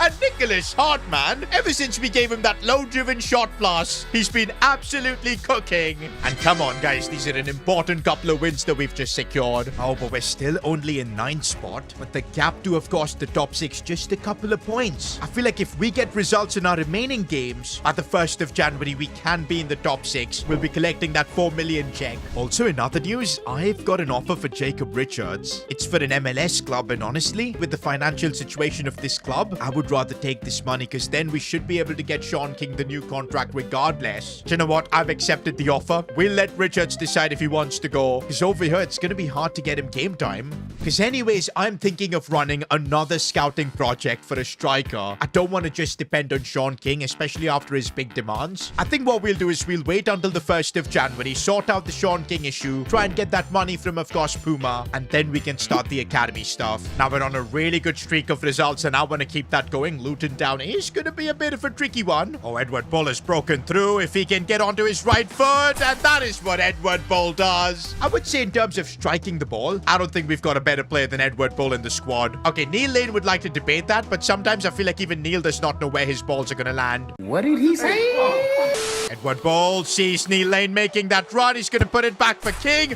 Oh, that finish. I know we all King a tap-in machine, but that is as clinical as it gets. I mean, you've got to respect that first touch, bro. Like, the way with his left foot, he just placed it into the bottom corner. That is Sean King for you. And that's another 3 points that we've just secured. By the way, King is competing with a Leicester City player for the Golden Boot. Of course, it had to be that way. Both of these guys have got 14 goals. Honestly, there have been so many media reports about Premier League clubs being interested in King. I'm so desperate to just sort out the contract stuff with King. By the way, Jacob Richards has accepted the offer. Wow, I can't believe I've sold our South African man. You never know, in the MLS, he might be able to up his game with some more game time, because there's no point of him just being it on the bench. I think we've made the smart call. Wait a minute, dodgy food? After a team meal, several players have reported feeling unwell. How did this happen? That too, it's right before the final game of the month against Portsmouth. Okay, the good news is we have broken into the top 6. The bad news is that the competition is so high that if we lose, we're going to be out of it and we'll lose £4 million. Oh no, guys. The stamina of so many of our players are cooked. We're going to have to play West Banks and Brandon Neal. Lister's going to have to play this game. Edward Bull with half stamina. We just don't have another choice. Apparently, this dodgy food situation was caused by Luca Gigante. Bro was trying to cook Italian food for the first time in his life for the squad. Completely messed up. And now our entire squad is cooked. In fact, he's the one who's in the worst situation because he's actually out injured because of this for the next 6 days. I don't think Gigante meant any malice. He should just never enter the kitchen ever again. You pick up your palette knife and then work that into your meat. Give your meat a good old rub. That's it. But come on, boys. We beat Portsmouth here. We're in good form now. We'll, of course, be getting a lovely check of £4 million. And Sean King, you're trying to get that shot cleared away. Oh, Sean King. Sean King scores. Was he onside? I don't know. I think he is. He was onside. Let's go. They don't make strikers like Sean King, bro. Instinctive. He smells a goal. Look at that for a volley as well. We're going to concede that. Fair enough. Portsmouth get a goal back. Wait, guys. How have we let Portsmouth completely through like that? Iker Alvarez off the post. We're so lucky. But now they've got another chance here. This time, no luck for us. Portsmouth are leading. I hate to say this, guys, but as things stand, we're probably not getting into the top 6. This would be catastrophic as we will not get the extra money from Puma. And we're going to really struggle to even renew Sean King's contract. This is really bad. Uh-oh, we've been opened up once again, and it's not looking good. Portsmouth now lead 3-1. Luca Gigante, man, you have blood on your hands. Who asked you to cook spaghetti right before such a big game? What are you? An idiot sandwich. Idiot sandwich what? An idiot sandwich, Chef Ram. This kind of nonsense, bro, only happens in S2G FC, and now we're 3-1 down. I don't know how we're going to make a comeback. Well, we are at least going to have to try with Nicholas Hart getting the goal. There is hope, guys. There is hope. Even a point from this game could be enough to break in the top 6. Can we please defend? Can we please defend? Oh, my days. It's a nightmare. Wait a minute. Wait a freaking minute. Edward Bull is down, and it looks horrible. Unknown injury, but it's serious enough to have him subbed off right here, right now. I'm going to bring on Gallardo. We'll also bring on Patino. Park Ji-soo can't basically run at this point. Clark's going to come on. I'm so worried about Bull's injury, man, but we can look at that after this game. No, right after the changes, we end up conceding. It's 4-2 Portsmouth. Are you actually kidding me? How did that go in? For the first time, we've conceded 5 goals. Nah, bro, this is genuinely unbelievable. We needed to win this game, and we got completely embarrassed instead. Oh, my days. Bull has torn his hamstring. He's going to be out for almost 84 days, which is 3 months. We do have Gallardo to play instead of him, and also Scotty Bullock's suspension is over, so that's good news. But this is where the good news ends. Because it's now the 1st of January and we aren't in the top 6. 9th is where we finish in the championship. I'm absolutely gutted. I thought our team was far better than this. In fact, after the start we had in the championship, I was dreaming about top 2. But now the crazy thing is, we're not going to get the money from Puma. And time has run out regarding Sean King because he's already got offers from Premier League clubs. If we want him to stay, we're going to have to make him the highest paid player. But can we even afford it now? No extra money. We still have an academy that we want to try and fund. Are we actually going to end up saying goodbye to Sean King? Because Fabrizio Romano has just confirmed it. Aston Villa want to sign him. Surely there's got to be a way to avoid this.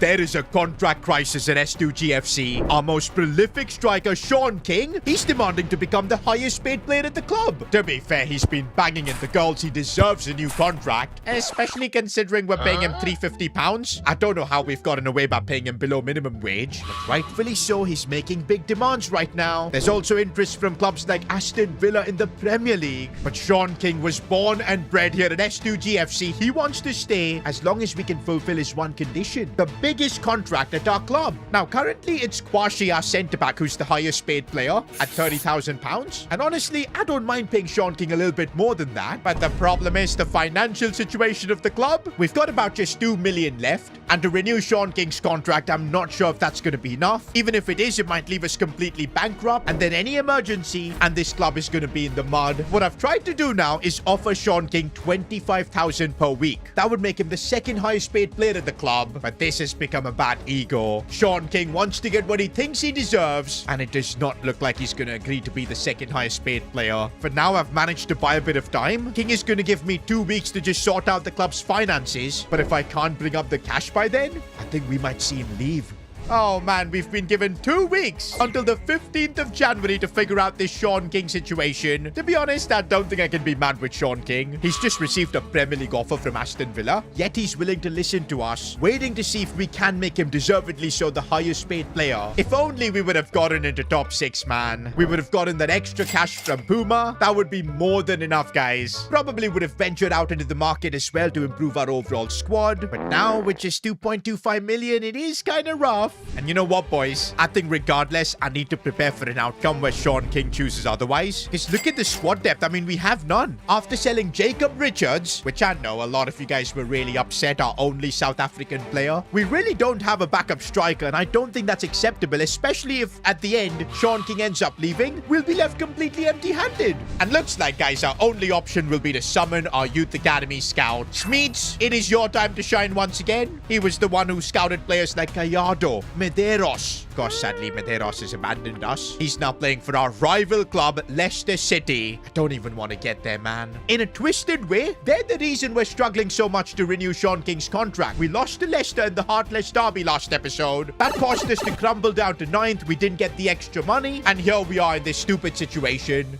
By the way, talking about Medeiros, remember how recently Luca Gigante cooked spaghetti for the team? And that caused everybody to have an upset stomach. Our players were absolutely cooked on the pitch. This was apparently Medeiros' doing. He sent the recipe to Luca Gigante. Hey, Luca, here's the special spaghetti recipe you asked for. Boil water, add noodles. Okay, it's fine up until now. 400 ml of hot sauce. Don't forget red chilies. No wonder our players were cooked. This rivalry with Leicester, man, it's being taken to the next level. But you know what? Next time when we face them, we're gonna be prepared, man. I don't want to lose. Okay, it's now time to send Smeets to a country to bring us a talented striker. That's what we're looking for. And I was considering Brazil. We know how insane talents can be from here. But there is a bit of a problem. You see, Pablo Gonzalo, our former manager who's currently at Leicester, he's my arch nemesis right now. He's got a big influence on South American players. He's already stolen a couple of them from us. And I don't want to be scouting the next big South American player only to end up having him stolen. So yeah, South America off the table.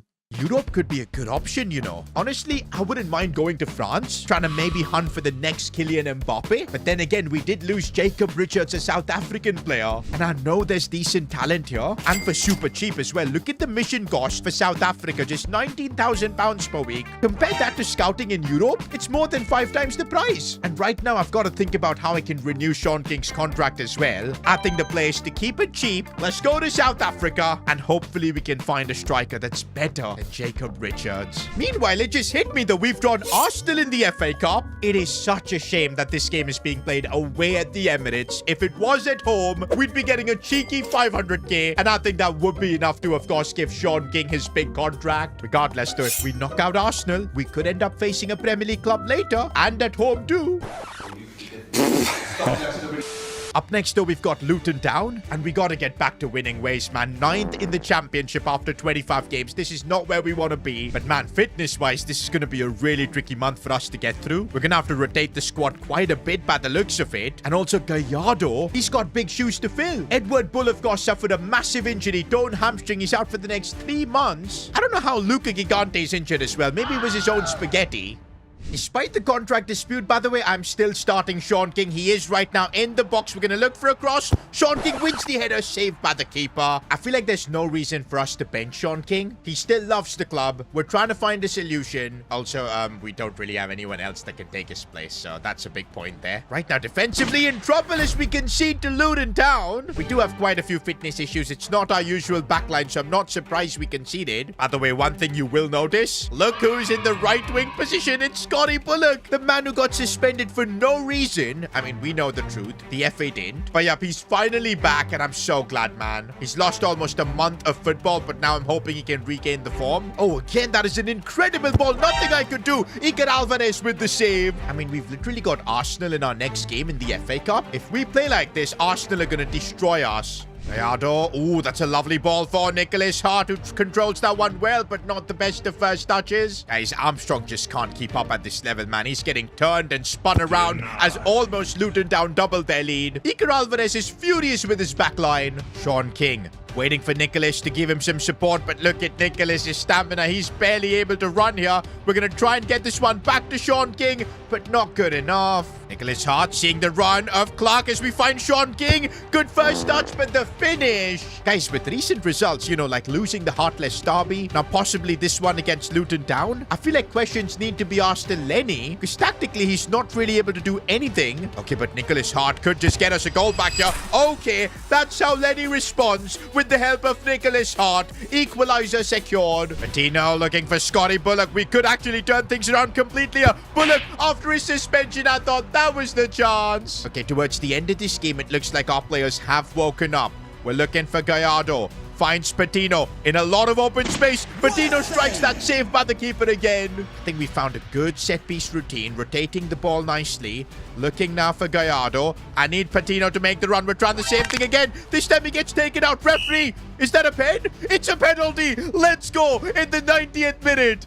Who is going to step up to take this penalty is the question. It looks like it is Nicholas Hart. He does have a history of missing penalties, so I am a bit worried. Is he going to put this one in? Yes, he is. What a perfect penalty in the 90th minute. We turn things around. This is exactly what the club needed in our race for promotion. Now, post-match, Sean King was once again asked about his future. He said that he wants to stay, but it also depends on the owner. He's basically just putting it on to me. If I can afford to make King the highest paid player, he will end up staying. By the way, in the championship, we've now pushed up to 7th, looking really good to break into that top 6. Imagine in this situation, we end up losing King, man. Now, we can't afford that. That's why I'm kind of hoping we can go far in the FA Cup. We knock out Arsenal somehow, and we could end up playing a Premier League club at home. That could give us the 500k we need for Sean King's new contract. Also, for this game, a lot of players are back to full fitness, except for Edward Bull. He's still healing from his torn hamstring. Such a shame that one of our best players is out with such a big injury. Now, before this big game against Arsenal, it's only fitting that we give a former Arsenal boy the Player of the Episode award, Charlie Patino. Bro, this guy's left foot was magical, and I feel like over time, he's just getting better and better for us. What an investment we've made in him. And okay, he's only got the slide tackle playstyle. Well, we're gonna also hook him up with the incisive pass for being your Player of the Episode. I can't lie though, it is an honor that we're coming to the Emirates Stadium. I mean, this feels like one of the biggest games in the club's history. A Premier League opponent like Arsenal. I mean, hey, next season, this could be us. This could be a regular occurrence, and I want to show that we can compete. And I'm glad that Bullock is back, because we're going to need his quality as he looks for the cross here.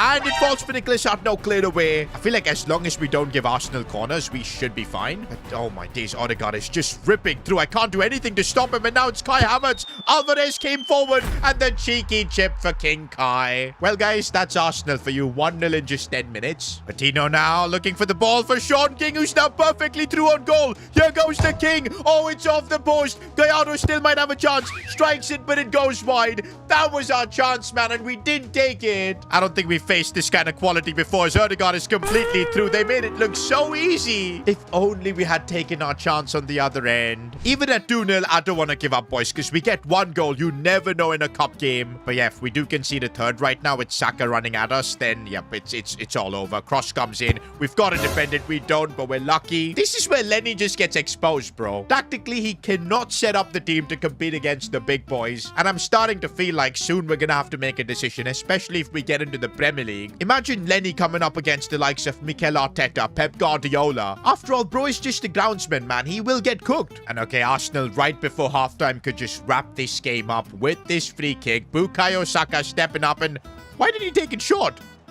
What kind of a set-piece routine is this from Arsenal? It wasn't too bad, to be honest. Second half, I'm just going to bring on Neil Lane in that cam position just to keep Gallardo fit. We'll also bring on Brandon Neal to get experience in a game like this. By the way, this is the first time Neil Lane is playing with, of course, Bullock, especially after that incident. We know that Neil has been feeling super guilty about everything that happened because it's because of him. Bullock was suspended for like a month. Here goes Bullock, though. I'm really hoping he can get his comeback goal. That would be nice, and he dribbles really nicely. Still Bullock strikes it well, and S2G FC are back against Arsenal. There is hope. Scotty Bullock picking things right where he left off. Okay, but now we've got to avoid conceding the third. That would completely kill any hopes of a comeback, and that's just what Arsenal have done. We're just not ready at this level, man, unfortunately. Now it's going to be Bukayo Saka adding another goal, 4-1. We've just been given a reality check of just how difficult the Premier League might be next season. That is, if we get there. For now, we're just saying goodbye to the FA Cup, because yes, we have been knocked out. And that now means this season, we've got no cup competition to fight for. Everything now depends on the championship. Promotion is now our only goal.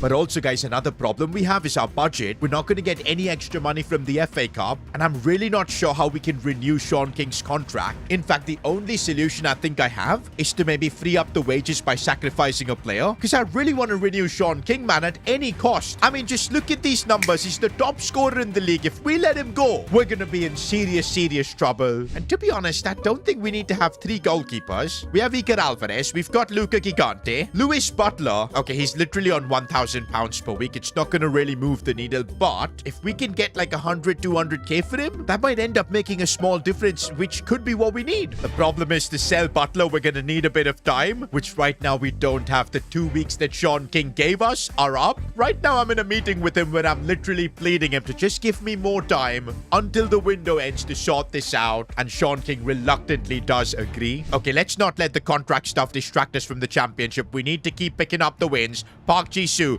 looking inside for Nicholas Hart. Albie Norman finding space, striking it, saved by the keeper. By the way, a lot of talk about Albie Norman being focused more on his bakery than football. I think that's a whole lot of nonsense. On the pitch, he keeps maintaining his level. Oh, Nicholas Hart taking that one under his stride really nicely, sliding in for Sean King, who does not look the same. I feel like the contract stuff is also playing in his mind, because remember, he's got an offer from Aston Villa, which by all accounts, anyone would tell him that he's got to accept that. Yet he's sticking around, which is maybe making him doubt himself. Honestly, I think we got to be grateful that Sean King has decided to stay at our club, give us more time to sort it out. I feel like any other player would have just left. Like, look at Uribe previously. Look at Medeiros. They dumped us the minute they got that offer from Leicester City. Nicholas Hart. I see that run being made by Jisoo. Back inside for Nicholas Hart. Oh, we almost got the keeper off guard. No. Our defense just got opened up there. Park Ji-soo trying to catch up, but he's got no pace. Alvarez trying to do something, but he can't. I feel like these days, every game we play in the championship, we end up just being on the back foot. Patino looking for Scotty Bullock. Should be the goal, and there it is. I'm so freaking glad that stupid suspension is over, man. I'm just hoping Neil Lane doesn't get back to his stupid betting stuff and gets another one of our players banned, especially Scotty Bullock. I need him in the team. Oh, again, our defense just getting caught flat-footed here, which could lead to another goal, and it does. Again, every time we concede a goal like that, question marks need to be asked to Lenny. Feels like we've got zero defensive structure. Oh, Gallardo, what a ball for Scotty Bullock again. This man is saving us right now, 2-2. By the way, Gallardo is doing a really good job in the absence of Edward Bull. Good to see. You know what? I would love another 90th minute winner. It would be special as Park Ji-soo is trying to run to make it happen. Sean King off the post and in. You can't write this stuff. We've done it again. This is why the king needs to stay. This is his kingdom. I don't know how Park Ji-soo had the stamina to pull that run off, but look at that for a finish from King. No wonder Aston Villa want him, but we can't let him go. He's got to stay. I don't know how we pull this off, boys, but 3 points have been secured. I mean, hey, all the criticism Lenny gets, somehow we end up still delivering and winning. Maybe Lenny is the man for the job. And finally, boys, we break into the top 6. But man, the competition is so tight. We've got the same points as our big rivals, Leicester City. And okay, this is big. We do get an offer for Louis Butler. Now, the Butler deal is still going through, but it might take a few days to wrap up. But okay, we do have a couple of weeks until the window shuts. I think we should be able to pull off King's renewal. Meanwhile, we now face Wolves, the best team in the championship. They're top of the league, and this is going to be a real test. Although I would have loved to face them with our strongest 11, but like Albie Norman is just not fit for this game. Brandon Neal is going to have to play. Park Ji-soo as well. He literally ran his heart out in that last game. But now we'll put in Clark. I'll still play Gallardo because we don't really have another option. I mean, Neil Lane can play there, but I don't think he's all that impressive. The game has barely kicked off and Wolves already putting us under tremendous pressure. They've opened us up. This is not good. And off the post. I don't think we should be surprised, man, because last season Wolves were in the Premier League. That is their level. And now they're trying to get back. But hey, if we want to show that we belong in the Premier League too, we're gonna have to deliver. Here's Sean King. Oh, he couldn't get past this man. Now the cross comes in and Wolves just making it look so easy. They've literally got a giant up top, man, in this Tolu guy. But you know what? In the championship, we've been doing a lot of comebacks lately. Maybe we can do another one here. Especially if we can find Capaccio down this wing. He keeps it inside, looking for Sean King. Oh, the keeper managed to save that. King anyway didn't get a good connection. Tolu on the ball. Oh my days. What is this machine? We just couldn't do a thing. Nicholas Hart beats his man. Looks for the ball for King. This time is volley. Not good enough. No. Not another injury. Who is this time? Already Edward Bull is out with an injury. And now it's Charlie Patino, who just became player of the episode. That is crazy. Gonna have to bring on Wes Banks here because Albie Norman doesn't have the fitness. That is genuinely unbelievable, bro. He took a big tumble. I'm just hoping it's not a serious injury, because if it is, we're cooked. Well, we might be anyway cooked here, because I'm not able to catch up to Balogun. He's through on goal. Scores 3-0 Wolves. And of course, we end up taking the L. And it's a dislocated shoulder for Charlie Patino. He's out for 70 days. By my calculations, he's going to be out until like April. This is a big dent in our push for promotion, man. Because look at how tough the competition is. Teams down to Millwall, even Bristol City have a chance to get into that top 6. And we've actually played a game more than everyone else. This is not good. I think this is all the more of a reason for us to figure out our youth academy. We need a striker to come in from here. Possibly then I'm going to start looking for a midfielder as well. The only thing is to do all of that, which is 2.2 million plus, of course, give Sean King the new contract. It sounds like an impossible job. Now, the good news is Lewis Butler has been sold. He wasn't anyway that good. I'm just glad to get rid of him. But what matters is that this money that we get, it should be good enough to fund like an academy scouting project. Plus, if you look at our wage budget, that's gone up considerably now. And all right, boys, it's now time to, of course, get into a room with Sean King and work out the contract. Right now, it's Kwashi, our highest paid player, at £30,000 per week. But I feel like we're going to have to offer more than that to convince Sean King to stay. Because after all, he's rejecting a Premier League club to stay with us. But in this meeting, Sean was seemingly having second thoughts. I was ready to offer him £32,000 per week to make him the highest paid player at the club.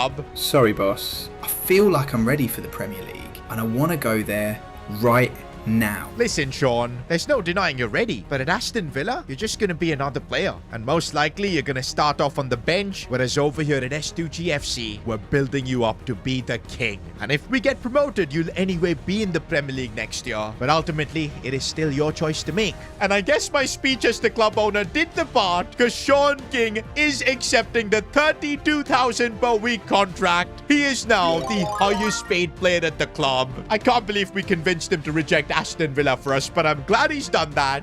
Oh, surprisingly, even after that, we're left with 1.6 million, which is solid, because that can help us sort out all the academy projects that I want to run. Meanwhile, guys, it's transfer deadline day, but I don't even care. We're just going to get through it. I don't want any more exits, no more transfer drama. It is what it is. This is the squad we're carrying until the end of the season that we're going to try and get ourselves promoted with. Now, it's not going to be easy because there's a lot of issues we have, especially with injuries, both Bull and Patino being out. We kind of need another midfielder to come through. Also, we need depth for the striker spot. By the way, it looks like our scout is back. We sent him to South Africa to maybe bring in like the next Jacob Richards. I know a lot of you South African viewers are upset that he's gone, but I feel like it was the best for his career. He was not doing a good job as a super sub. And funnily enough, in the MLS, it looks like Jacob Richards has found his level. Up to a 68 overall. His potential has shot up as well. Good for him, man. I'm not going to close the door on potentially Richards returning. That could be a while from now, but hey, it's good to see him do well. But regardless, we're looking towards the next generation of South African players that we can bring in. And already, Nkobe, oh, he's only starting at a 54 overall. That is just, not good enough. There's Tando Wagana, 60 overall. Okay, a bit better. Smith looks decent, but he's a right winger. Okay, I think we found our guy. And why does he look a little bit like Sean King? Feels like the South African version of King. Bobang Malangu, what a name. Already starting at a 64 overall. Potential looks absolutely insane. I think this is it. We may have just found our striker. Oh, yes, we have, boys. 5-star skills. He's got the Neymar playstyle as well. I think we gotta just straight away promote him to the senior team. I didn't expect to solve my striker problem in like just one scouting project. But let's just put Malangu on the bench already. I can't wait to see what he's all about. He's also very versatile. Can play as a cam, which we might really need because of Edward Bull being injured. But he can also play on the right. I mean, this is perfect. Now, I think my job in South Africa is done, so I'm gonna recall our scout. But I want to quickly send him on to another project. We will have to wait a few days. I think before this Norwich game, we can do that. And yup, we can. I'm thinking if we're looking for a midfielder now, gotta send our scout to Spain. Let's basically look for a centre mid, someone who can play make. That's gonna be the goal. We could also do with a deep line playmaker, so let's figure this out. Hopefully next month we can get in some ballers.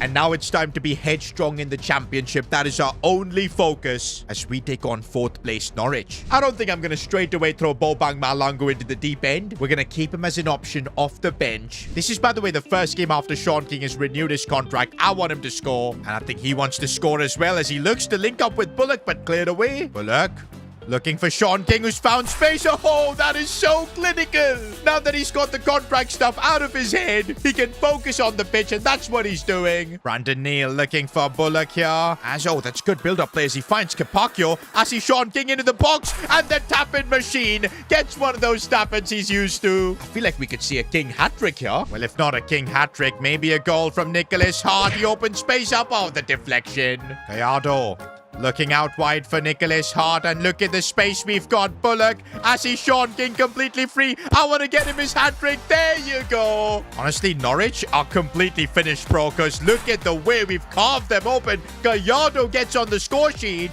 This was genuinely one of our best performances. I do feel like the fight is completely on for promotion. Maybe not for us to get top 2. That looks like Wolves and Southampton are too good. But we could be among those playoff positions where Leicester City are also there. And talking about Leicester City, they've strengthened their squad even more in this window with the signing of Lisandro Martinez. Bro, the Hart family, and of course Pablo Gonzalo, they're trying to build a super team. And we might genuinely end up facing them in like the playoff final if things go like this. How brutal would that be, especially for Nicholas Hart? But you know what? I'm positive that we can compete. We're going to have our players return from injury soon. Also, Youth Academy projects are going well. And talking about that, soon it's going to be time to see what Bobang Malangu is all about. When I created my very own club, the dream was to one day be in the Premier League. But I mean, this felt impossible because we started right at the bottom in EFL League 2. We were completely broke, no money to make transfers, barely any money to have a functioning stadium. Also, we had to deal with a lot of terrible managers. Despite that though, season after season, we secured promotion after promotion. And here we are now, 3 years later, midway through the season in the championship, 6th in the table. And that means we do have a real chance of securing a playoff spot. Today could be the day S2G FC secures promotion to the Premier League. But it's not going to be easy because we're going to be dealing with our biggest rivals, Leicester City. They're literally coached by our former manager, Pablo Gonzalo, who has a massive grudge against us. They've also signed quite a few of our players like Medeiros and Uribe. And by the way, there's a reason why Leicester City are such a fierce rival, because guess who owns them? Nicholas Hart's parents. That's right, boys. They literally bought Leicester City to just put down Nicholas Hart, not let him get promoted to the Premier League. I mean, look at the kind of stuff they've got their players pulling, man. Apparently, Medeiros, our former player, by the way, he gave Luca Gigante a horrible recipe for spaghetti, and then bro tried to cook and ended up cooking up the entire kitchen. Our entire squad then ate that stupid spaghetti and were like out for a week.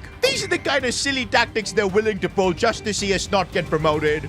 And the way this season is unfolding, it could very well end up that we might need to beat Leicester City to get promoted to the Premier League. Now, we have played them once before, but we lost that game. It was one of our biggest humiliations. And of course, Pablo Gonzalo made that known. Hold that El Bozo is what he posted on Instagram. There were even a lot of question marks on our manager, Lenny. In fact, the media were telling him to get back to mowing the lawn, which is kind of disrespectful. But to be fair, that's how Lenny started off, man. He was our groundsman first. But okay, guys, it does look like we do have a couple of months before the big game against Leicester City. It's going to be in April. That is a lot of time for us to prepare, get our tactics right, and also maybe get some new players in. I know you guys might be thinking that we're not even in the transfer window. How can I bring in new players? Well, you guys know that we have been running some academy projects. Already our scout is in Spain to try and bring us some midfielders. But last episode, we already scouted a talented South African player. Bobang Malangu. What a name. 64 rated. But apparently he's one of the most skillful players in the squad already with that trickster playstyle. And you know what? If we want to get to the Premier League, we are going to need some extra firepower, especially with this injury crisis we're dealing with. Patino is going to be out for like a couple of months. Edward Bull is already out injured.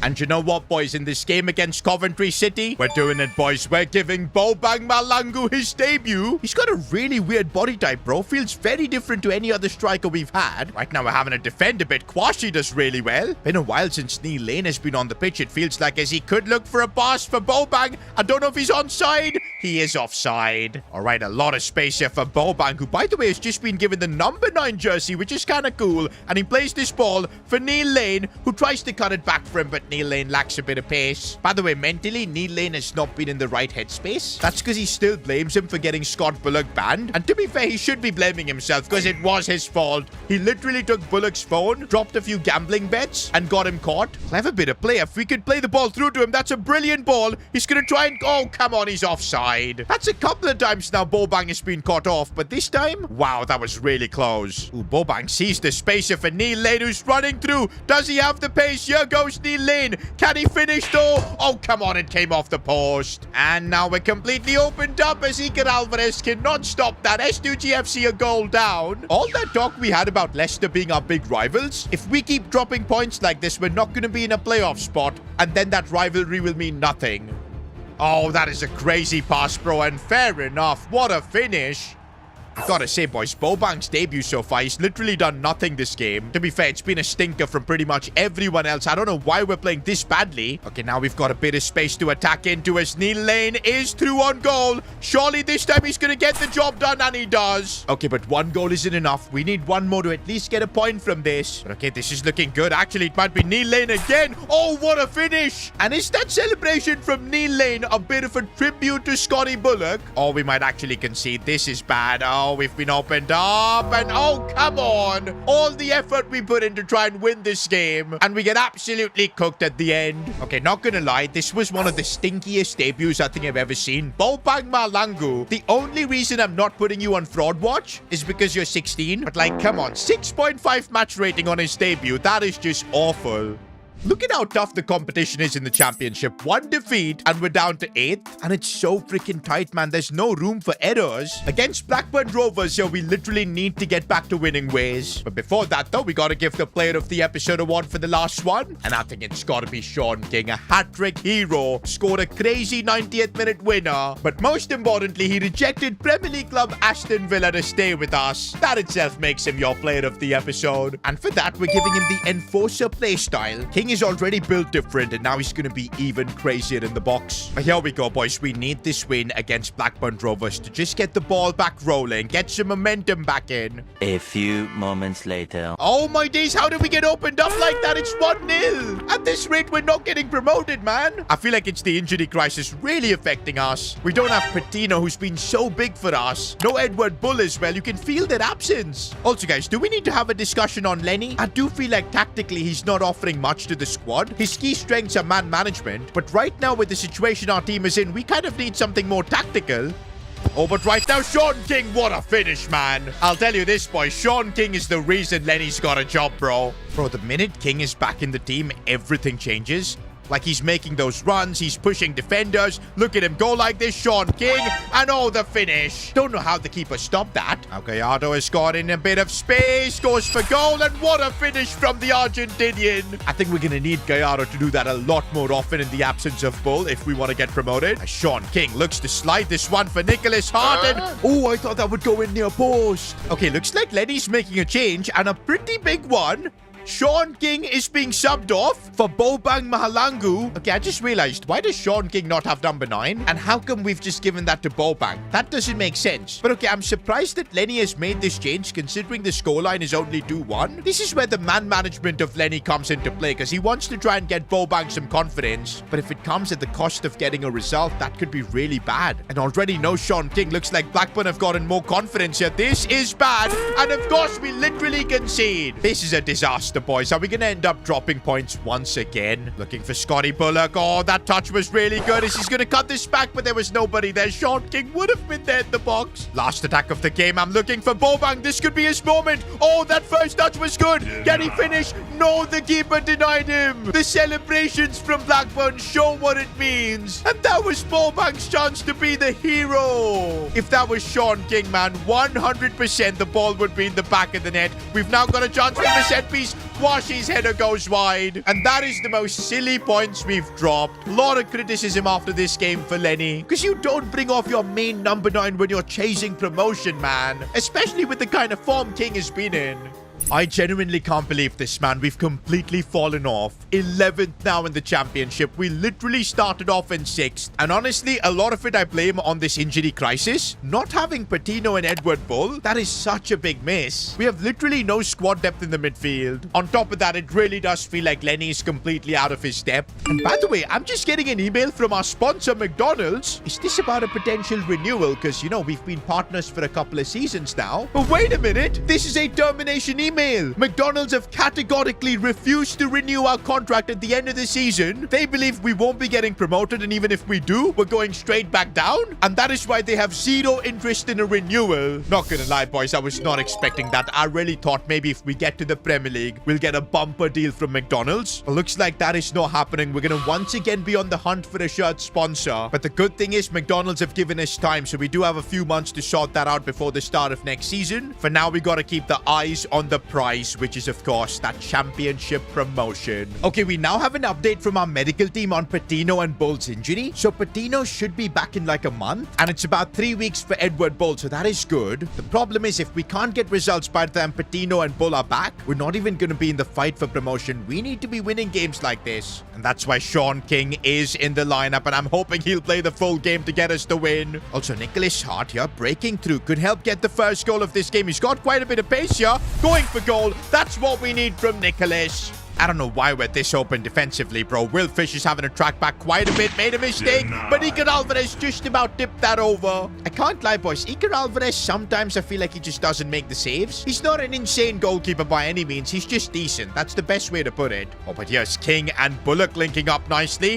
And I'm going to look for the cutback. Norman completely free. Simple goal. S2G FC back to winning ways, boys. That's what we need. Oh, there's another training injury. Okay, but I'm glad it's just for Sebastian Lister, our backup right back. And to be honest, it's not a serious injury. He'll be back in like 4 days. By the way, our scout should be returning anytime soon, bringing us new talents from Spain. That could be a way to just counter this stupid injury crisis we're dealing with. And yo, the scout is actually back. Ooh, Ignacio Avila. Not gonna lie, that potential looks insane. Already 63 overall. That looks like a top tier talent that we've just found. Nobody else really looks all that impressive. I'm tempted to just bring in Ignacio Avila in. Okay, guys, this is a bit crazy. Look at his play styles. Incisive pass, inventive and technical. I think we've just somehow found the next Lamine Yamal. Okay, now this kid can't be Lamine Yamal, man. Not with a 3-star skill move. But I feel like that is something he can work on. Since Edward Bull is injured, we do need another camp, so I think I'm just going to straight away promote him. And straight away, Lenny is putting him into the team. Probably because Gallardo is super tired, man, because for the last month or so, he's been playing every single game. But this could genuinely be historic, bro. Here is Avila on the ball. The next Lamine Yamal. Could he be that? Okay, no, he just got pushed off the ball. I think we've got to manage our expectations a bit as well. Because I remember Bobang, when he made his debut, it was an absolute disaster. Who's we? There is no we.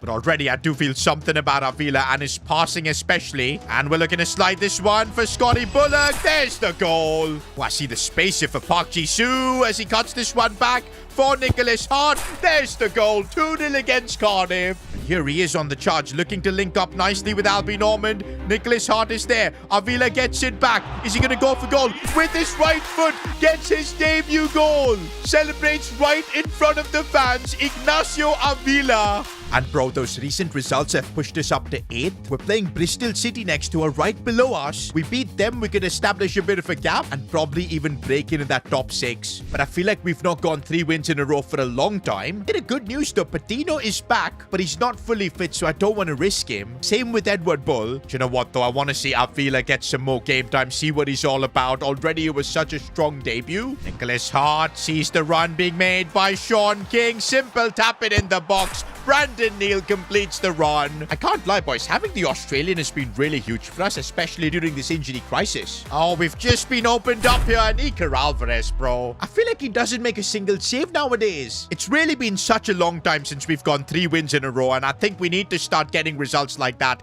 if we want to aim to get into that playoff spot. Oh, brilliant pass for Avila here, who could see that run being made by Nicholas Hart. It was really nice. Who gets it back inside. Looking now for Avila. Clever pass for Nicholas Hart. Oh, that was a lovely assist. And Nicholas did the rest with a banging finish. Avila, again, he's so good with his passes to, counter-attack. As now Sean King, through on goal, should help us get the third goal. He does. And I reckon that should also get us the win. We'll take that, boys. We absolutely needed these 3 points. And we've now made it to April, the last month before we've got possibly playoffs. And we are in a decent spot. 3 points away from being in a playoff position, but we need to clutch up, man. Just 6 games to go. We're gonna need results. I see Leicester City with the game in hand being in a really good spot. And no way, guys. I just realized our final league game is against Leicester. That is insane. It could end up being a situation where they might have a chance to kick us out of the playoffs. But the good news, though, is that the injury crisis at S2G FC is over. Edward Bull is back, Patino is back as well, and that's absolutely perfect because we're gonna need them in this fight for promotion. Apparently, guys, right before our next game against QPR, Bobang wanted a meeting with Lenny. Boss, I know I had a bad debut, but please give me another chance.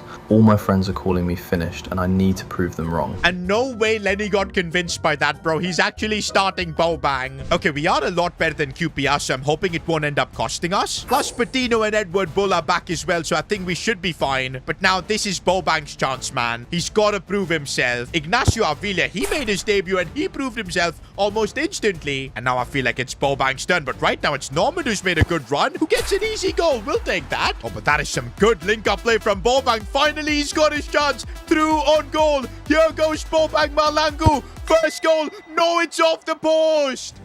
I can't believe it, man. Why is his finishing so bad? Lenny, being a tremendous man manager, is still motivating him. Oh, this might be it. Surely this might be it. Bobang wasn't there. How did Norman come and shoot that? I mean, I should be happy that Albie Norman got the goal. But yo, I'm starting to have doubts whether Bobang is actually a professional footballer. What was he doing? Oh, that's poor defending, and QPR get a goal back. Okay, come on. We're still believing in Bobang, man. I want him to get that goal. If he gets that one goal, maybe things will come around for him. He's trying to open up some space here.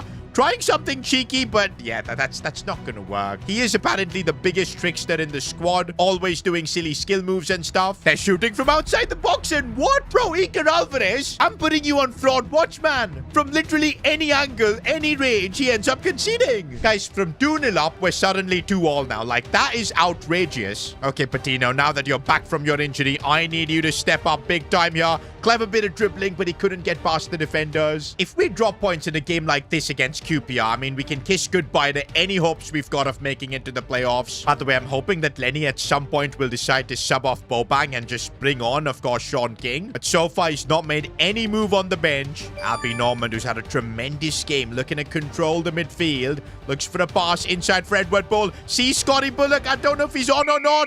And he was offside. Substitution, and no, it's QPR making changes. Lenny's still not doing anything. Bobang and Ball linking up nicely, and here goes Bobang finally. He's not going to pass this time. Can he surely score? Bobang finally. Oh my days. I actually can't believe he scored. It's taken him, what, like 8 or 9 attempts. Lenny looks like the happiest man on the planet. Hopefully this is the start of something for Bobang and he can just be a bit more clinical. Okay, the game is not over yet. Cross comes in, but we should deal with this. But what? Nah, bro, that is just so rigged. How do we not win the header, first of all? And then what was Iker Alvarez doing? I can't believe we didn't get 3 points from this game, man, and it's gonna really affect us now. The pressure is building up. We could genuinely miss out on getting a playoff spot. Lenny, by the way, is getting absolutely cooked in the media for his decision to bench Sean King, and also his tactical abilities being questioned. Not gonna lie, guys, after 3 years of owning this club, I am starting to feel like we could do with a professional manager.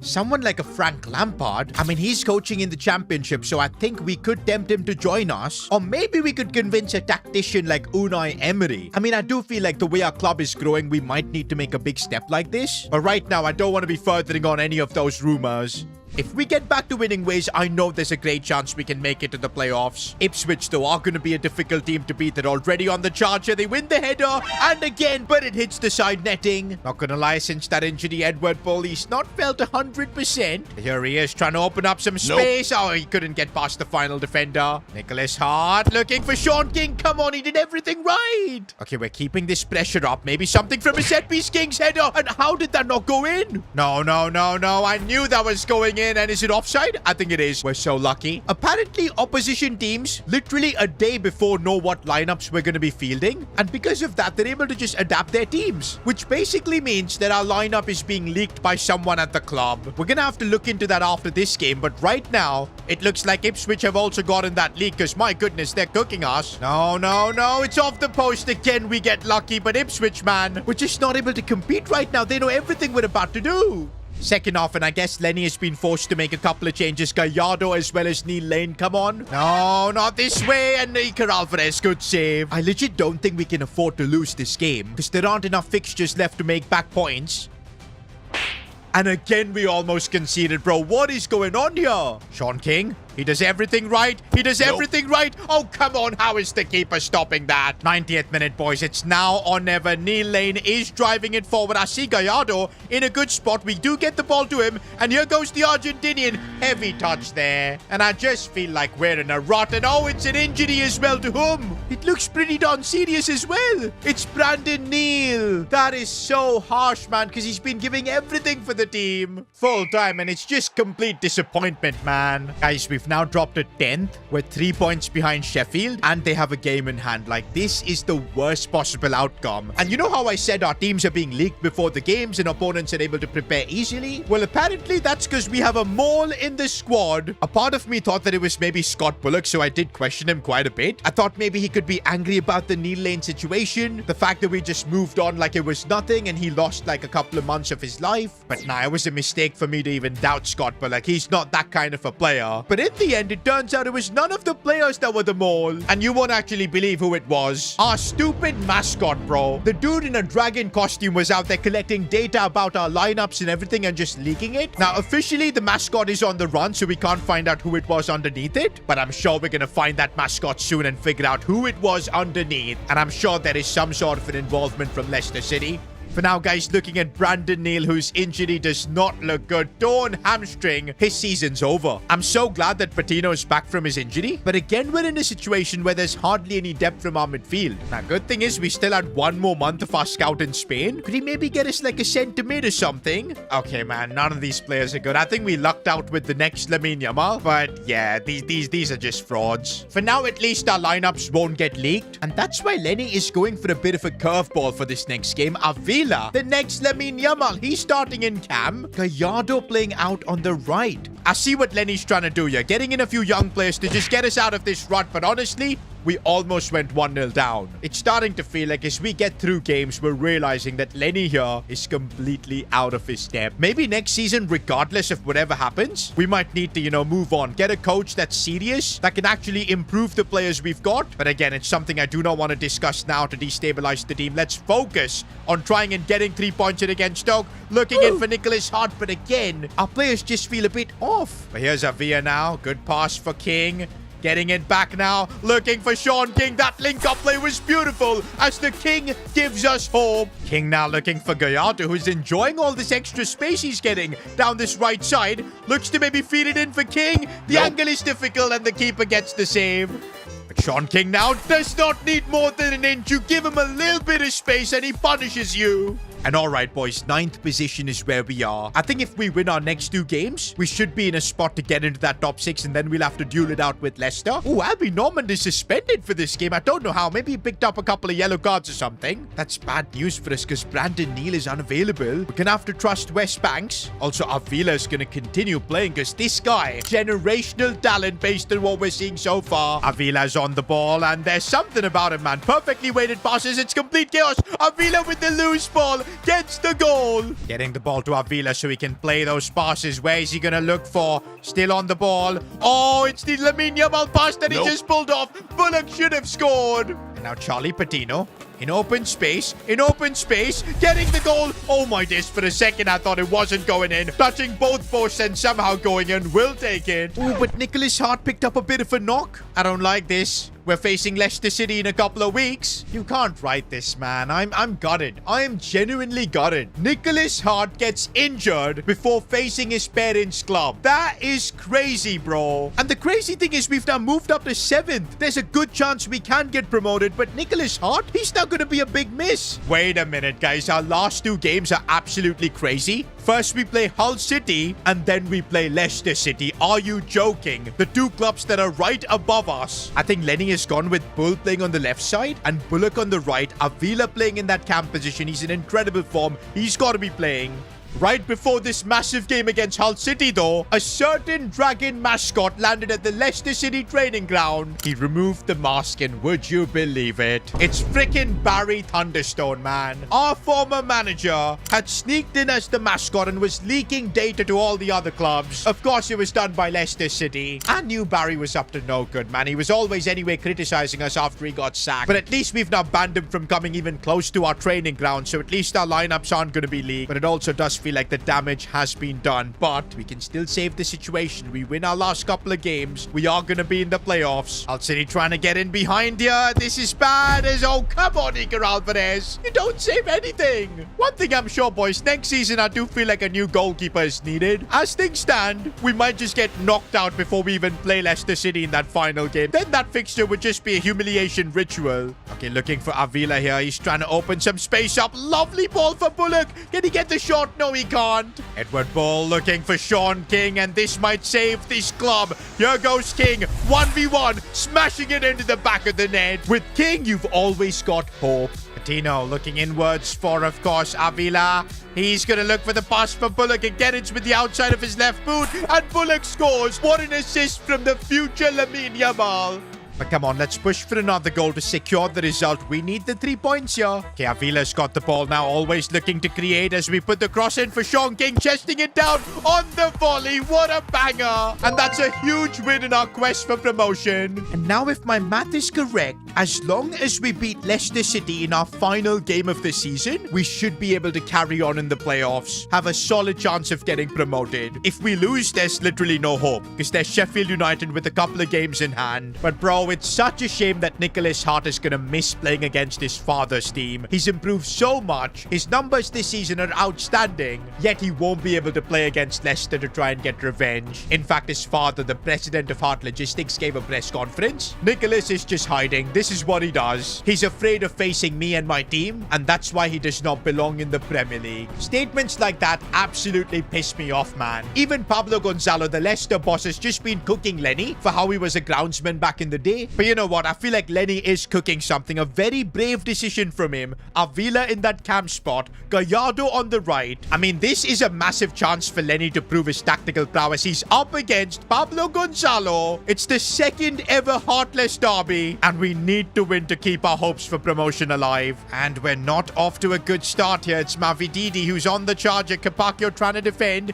And they're playing the ball around really nicely. El Canoes almost. By the way, I don't see Medeiros or even Uribe in that starting 11, which I guess is good. We almost conceded. Gallardo, by the way, I would love to see him score against Pablo Gonzalo. They tried to steal him as well, but Gallardo was a loyal kid. He looks to put this cross in. Sean King's header. I don't know why he didn't volley it. Okay, yes, Gallardo looking to maybe bring it inside. Going for goal. Oh, Gallardo! It had to be him. The Argentinian has just scored on that stupid Argentinian manager. We will take that. As things stand, we might actually make it to the playoffs. Kind of depends on other teams' results as well, but this is a very good outcome for us. And that too without Nicholas Hart. It's amazing that we're doing this. Oh, Albi Norman has made the run, and it's a fantastic header from the Frenchman. It had to be our captain, boys. We're now leading 2-0. This is such a relief, bro. I was so scared about this Heartless derby because I did not want to lose to Leicester again. But it looks like we're going to concede. No, Iker Alvarez finally making saves. One more goal and we might be gearing up for the playoffs. It's Albi Norman on the volley. Should have scored. Oh, man, I think the game is done, boys. The Leicester tears are going to be awesome.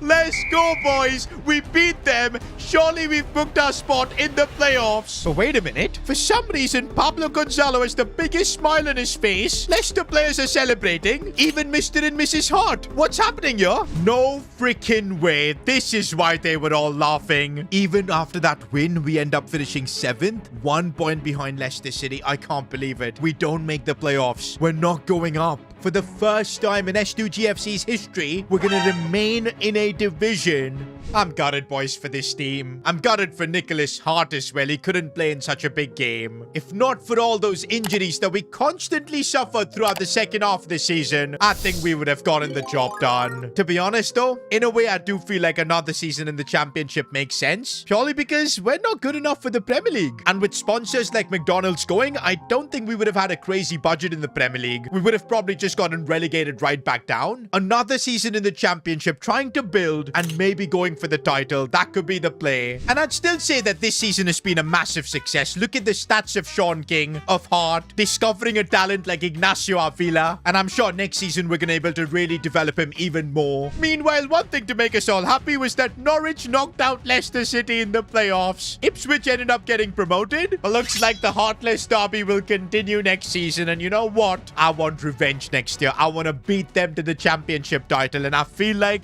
with the team we've got, possibly a few more signings, I think we can do it.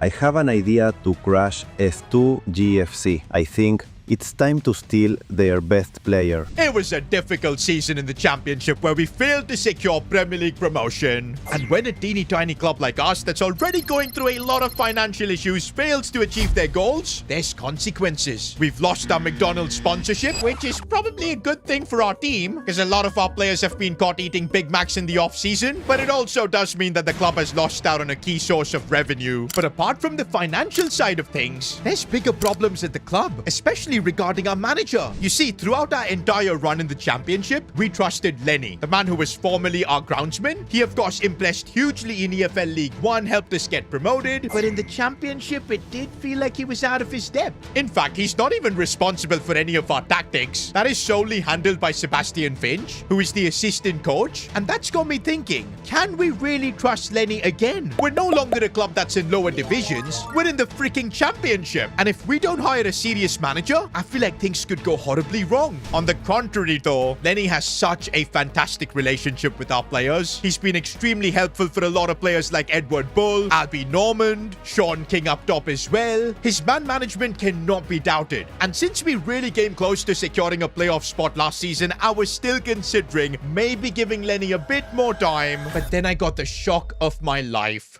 You guys know about Leicester City, our biggest rivals, owned by Nicholas Hart's parents, coached by our former manager Pablo Gonzalo. During the off-season, they started negotiations with our highest-rated player, Scotty Bullock. Now, when I heard this, I thought there's no chance Bullock leaves. He's a key part of the squad. But wait a flippin' minute. He's actually gone. Scotty Bullock has left the club. Lenny is walking him out as well. Leicester City have paid the release clause of 15 million. And just like that, Scotty Bullock has joined our biggest rivals. He's now giving a press conference with Pablo Gonzalo for Leicester, and apparently the reason he's left is because of that situation with Neil Lane. Remember how Neil Lane gambled with Scotty Bullock's phone and Bullock had to take the fall? He basically got a couple of months ban. That incident still hurt him, even though Neil Lane apologized. But to be honest, Bullock is perfectly in the right to be angry, but I didn't expect him to betray our club. Apparently he believes that the club did him dirty. They should have come clean and let Neil Lane take the fall. But come on, man, Neil would have lost his career.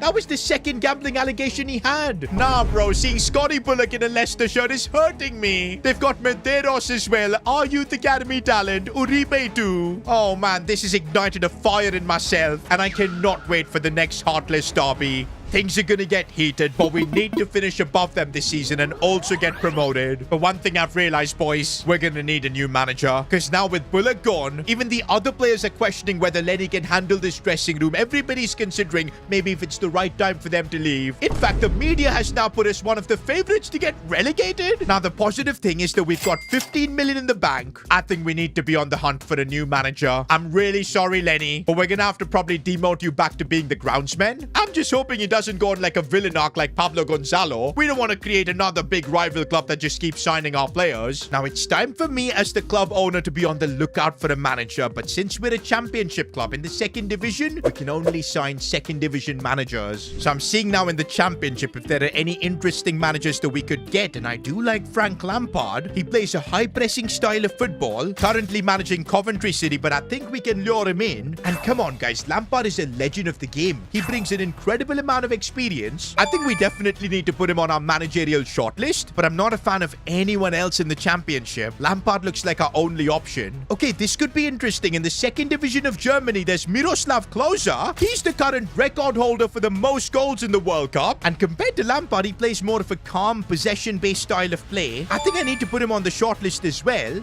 Honestly, I'm looking through the second division of Spain and I don't see many better options. So right now, it seems like it's between Klose and Frank Lampard, or of course, keeping Lenny. And okay, I'm right now looking at Lampard's CV. It says that he likes to play a 4-2-3-1 formation. Ooh, with a couple of CDMs, that's going to be a bit of a shift, and it will be more compact than whatever we play right now. Also, of course, there's a high-pressing play style he wants to stick to. I think between Frank Lampard or Miroslav Klose, it's got to be Lamps that we pick. You know what? I think we should just have a meeting with him first. That way we can maybe iron out the details. Mate, I'm not gonna lie, your club is in a mess. Your best player just left and you've got no identity. But I think with my high pressing style and some financial backing, we can get S2G FC to the Premier League. Now, I liked Frank Lampard's enthusiasm, I'm not gonna lie. But what I didn't like was that it was gonna cost us 5 million to sign Frank. I think even Frank knows that we got a big check for Scotty Bullock. And to be honest, we could just keep Lenny for free, use the extra money on a signing. But you know what? I don't feel a transfer is what we need right now. We need a new tactical system to figure out a way to get to the Premier League and then even compete there. I guess I'm gonna just pay up to Frank. And that is gonna be 5 million gone from our budget. We're down to 10. But yup, we're now making the official announcement, boys. Lenny has been relieved from his duties. He's also been offered his groundsman role back again, which he said he wants a month to think about whether he'll accept it or not, which is fair, I guess. Meanwhile, Frank Lampard wants to keep Sebastian Finch as his assistant coach. I guess that would be a great way for him to get to know the team, because of course, you guys know Finch. He was our captain throughout our time in League 2 and League 1. And yup, boys, he is now being unveiled. Frank Lampard is the new manager of S2G FC.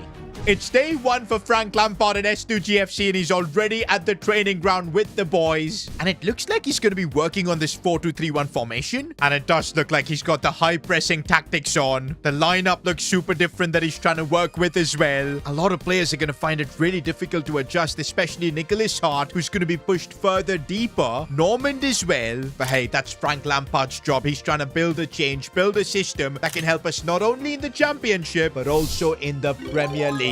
Now, soon I'm going to have a meeting with Frank Lampard about our plans for the season. Before that, though, as the club owner, I think I've got to sort out the financial situation of the club. Because of Bullock's sale, we are going to be starting with a budget of 10 million, but we still can get a lot more with, of course, the sponsors. Now, I was expecting Puma to pull out, considering we failed to get promotion, but they're willing to back us, but their terms are a bit tricky. They're willing to offer us 8 million up front, which is solid. That would mean we'd have a really large chunk of money to work with. But also, this comes at a cost. They're willing to back us, but if by the 1st of January we're not in a playoff spot, they'll charge us a 4 million penalty, which I guess is fair. We've hired Frank Lampard. We're better than last season. We should be aiming, in fact, for automatic promotion. But also, guys, it doesn't end there. They've got another clause that if we entirely fail promotion, they'll want another 4 million back. It does kind of feel like Puma are just protecting themselves to get back their money. But you know what? Promotion is anyway our goal this season. I'm willing to take these chances, signing the contract with Puma, lock it in, and just like that, we're up to 18 million. But of course, we also need a shirt sponsor, and with McDonald's pulling out, it was kind of tricky. Besides that, I just couldn't get any brand to sponsor us, primarily the reason being that we've lost Bullock. He was one of the faces of this team, and no brand kind of wants to take the risk of sponsoring a Bullock-less S2G FC. At this point, I was kind of discussing with Sebastian Finch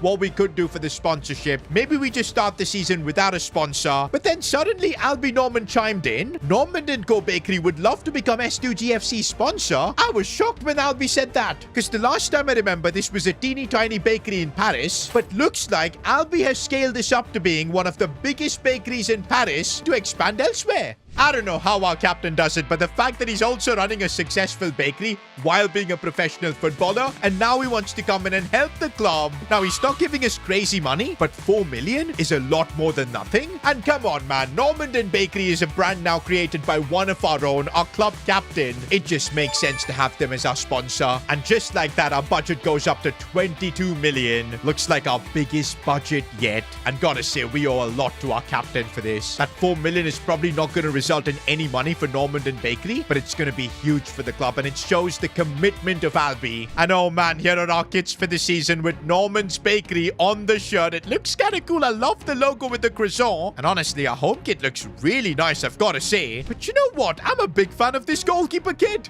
It's so different. And for our away kit, we've gone for a different color scheme. And is that an actual croissant on the kit? That is hilarious, bro. And honestly, I do like the pink because I feel like last season we were having a lot of kit clashes. This is a banger kit as well, though. I'm hoping in these kits we're going to secure promotion to the Premier League.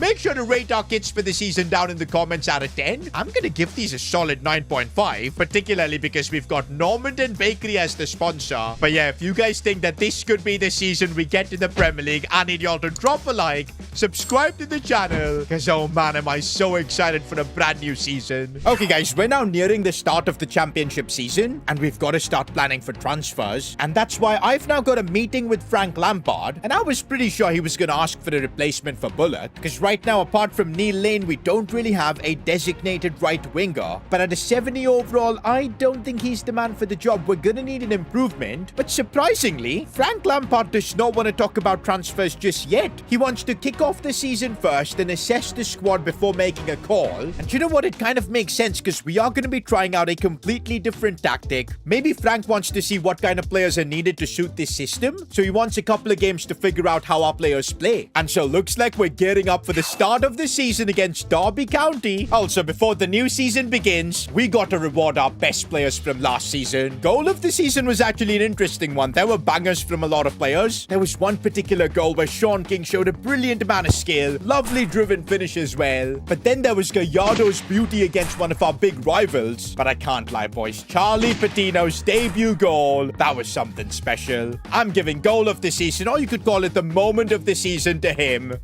Now, he's actually got a couple of playstyles with incisive pass and slight tackle. We can give him a playstyle plus now. Now, I think Frank Lampard's going to be really happy about this because I've given Patino intercept plus. That way, he should be able to play the CDM role really well, which is kind of what Frank Lampard needs. But also, moving on now to player of the season. And I think there's only one nominee, crystal clear. It was the king himself. And to be honest, at one point, I thought he could end up leaving the club. We had a big contract dispute with him, but I'm glad we sorted out because his numbers were insane. Won the championship golden boot, and hence is your player of the season. And you know what? I want Sean King to have a bit of extra pace up top. The rocket ship playstyle could be key. And there he is, boys. Super Frank, ready to make his debut. And by the way, we haven't really heard back from our former manager, Lenny. He was supposed to tune in back as the groundsman. I guess he'll let us know soon what's his plan. I'm really hoping he joins back at the club because, of course, he's a big part of the team. But right now, the new system with Frank Lampard is getting caught up here, and we almost conceded. Iker Alvarez, good save. By the way, Alvarez's spot is in contention because remember last season, he made a lot of mistakes. We were considering replacing him, but we'll find out if that's what Frank Lampard wants. By the way, if you noticed, Avila, he is starting on this right side. We've compared him to Lamine Yamal before. And maybe that is what Frank Lampard sees in him, as a brilliant touch. And here goes the future Lamine Yamal on the charge, looking to bring it inside, going for goal and forcing a big save from the keeper. I have a feeling that is exactly why Frank Lampard wanted to take some time rather than rushing into bringing in a winger. Maybe he sees something in Ignacio Avila that a lot of us don't see yet. Oh, and we have been opened up here. Iker Alvarez didn't have to make the save. We got super lucky. I really don't want to be losing our first game in the championship, man. This season, we have to get promoted. And okay, here's Ignacio Avila, who's looked really smart. And that is a bit of Lamine Yamal play there. Lovely way to send Capaccio through. Who's going to try and bring it inside? No. Oh, and now we have been opened up here. Completely open. Oh, Park Ji-soo saved the day. One thing I'm noticing is that a lot of our players are super motivated for this game. I guess because they are trying to impress Frank Lampard. Everybody wants that starting position. As Edward Bull has gone through. Bull finds a spot. How is that saved by the keeper? Now, Frank Lampard used to play for a Chelsea team that was really good with set pieces. Is he going to work on something here? Looks like a decent one. Will Fish, how did he not score? Oh, we've just been caught lacking there. Good save, Iker Alvarez. In this system, I feel like Nicholas Hart has kind of been nullified, but there he's made a really good run. Finally, he's got space to play like a proper left winger. Can Nicholas get the job done, though, is the question. Why didn't he try and finesse it? Frank looks super furious on the bench too. Okay, looks like it's a couple of changes here. Nicholas Hart is coming off for Neil Lane. Very interesting. Gallardo's coming on for Bull. Looks like Frank does not shy from making a bit of controversial substitutions. Okay, just don't concede, man. No, where's our defense? And come on. This is not how I wanted Frank Lampard to start off his S2G FC stint. Okay, but we have broken through here with Mpakio. Usually his delivery is bad, and oh my days, horrible. Albie Norman playing in the CDM role, looking for Patino here. Who spots out wide for Ignacio Avila. Mpakio making a good run. This time, can he get the ball in for King? I can't believe his passing, bro. This time, I think Avila is going to take the ball inwards and see what he can do from here. Looking for Albie Norman. Inside for King. Is he onside? I don't think so. Full time, and it's a disappointing debut for Frank Lampard. We're aiming for automatic promotion this season, and this is a big blow. But you know what? As the club owner, I got to be patient. No need to pile on the pressure for Frank. It's a new job for him. It's a new project. It's going to take a bit of time. After the match, Frank Lampard spoke to the press. Yeah, there's a lot of work to be done. These players were mostly winging it without proper training. That changes now. And you know what, guys? Since the team is working on a completely different system, we're just going to have to give Lampard some time to just get to know the squad. And of course, we do still have 22 million to work with. We're now kicking off our Carabao Cup campaign, round 1 against Stevenage. I think this could be a great game for, of course, Lampard to rotate the squad. And hey, against a team that's in a lower division than us, it should be possible to get a win. And of course, it could be good data for Frank Lampard to, try and figure out this squad. Also, this game, Bobby Malangu is back into the team, our South African prodigy. He has not really had the best of starts for his S2G FC career, but we know that he's got a lot of talent. As he looks for Gallardo, who's broken through but got pushed off. Gallardo again. Looking for Malangu, and he tries to link up with Gallardo. It was brilliant. And there goes Gallardo. How has he put that wide? Oh, we finally opened up some space for Nicholas, and he gets the first goal of the season. Okay, this is Stevenage, boys. They're a division below us, so it's nothing to get really that excited off. But it's good to see this new system working for Nicholas, because he's the one playing a bit out of position. Remember, he started off as a striker. Then we moved him to the left, and now as a left midfielder, he's got more defensive responsibilities as well. Gallardo, oh, lovely ball for Malangu. Could this be his moment? Lovely finish from the South African. Bobang Malangu getting the second goal of our season. By the way, his nickname is Bobby, so occasionally I might just call him that. That's what his homies in South Africa call him. Stop the cap.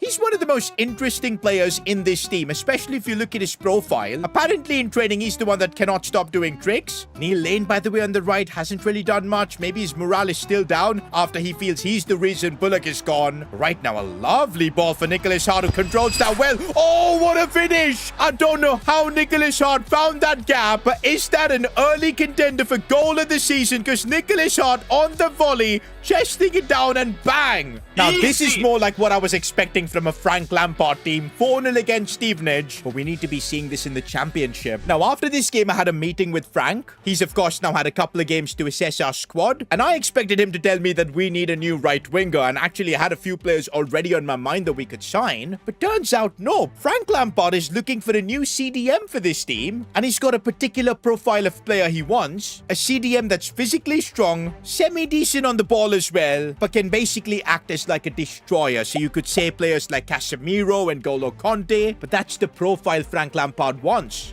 Ooh, and also this one's harsh, but he wants me to get rid of Wes Banks. He did not like how he trains for the team, and he believes he's not good enough for S2G FC. I feel bad that we're trying to get rid of Wes Banks, but to be honest, boys, this is what a serious manager would do. Wes Banks was good for us when we were in EFL League 1, or in, of course, League 2, but now that we're in the Championship, dreaming of getting to the Premier League, we've got to be making serious decisions, and that's why we've brought in Frank. Okay, now I'm looking through CDMs in the Championship to maybe find the kind of player Frank Lampard would really like. Now, this would genuinely be a very interesting signing. Ethan Ampadu of Leeds United. Normally, we wouldn't be able to sign him because he's a Premier League player, but because Frank Lampard has got that prestige from being a Chelsea legend, Ampadu being a former Chelsea player, there is a way we could make this deal happen. And Ampadu, with the stats he's got, the bruiser playstyle, jockey as well, press-proven, good long ball passing, he's exactly what Frank Lampard wants. It all kind of depends though if we can get a deal here. I'm going to start with 40 15.5 million. Okay, they've countered with 19.4, but I think there is a deal that can be made here. Yes, we are kind of going all in on a CDM, but so far that's what Frank wants. And he's moving to a 4-2-3-1 system where CDM is a key position, and bringing in an 80 overall player is completely backing Frank. That way he's not going to have any excuses. And okay, with some clever negotiating, we've brought it down to 17.4. Could we maybe settle at 16? That should leave me with a decent budget for other stuff. Okay, 16.7. I'm going to still be a bit cheeky.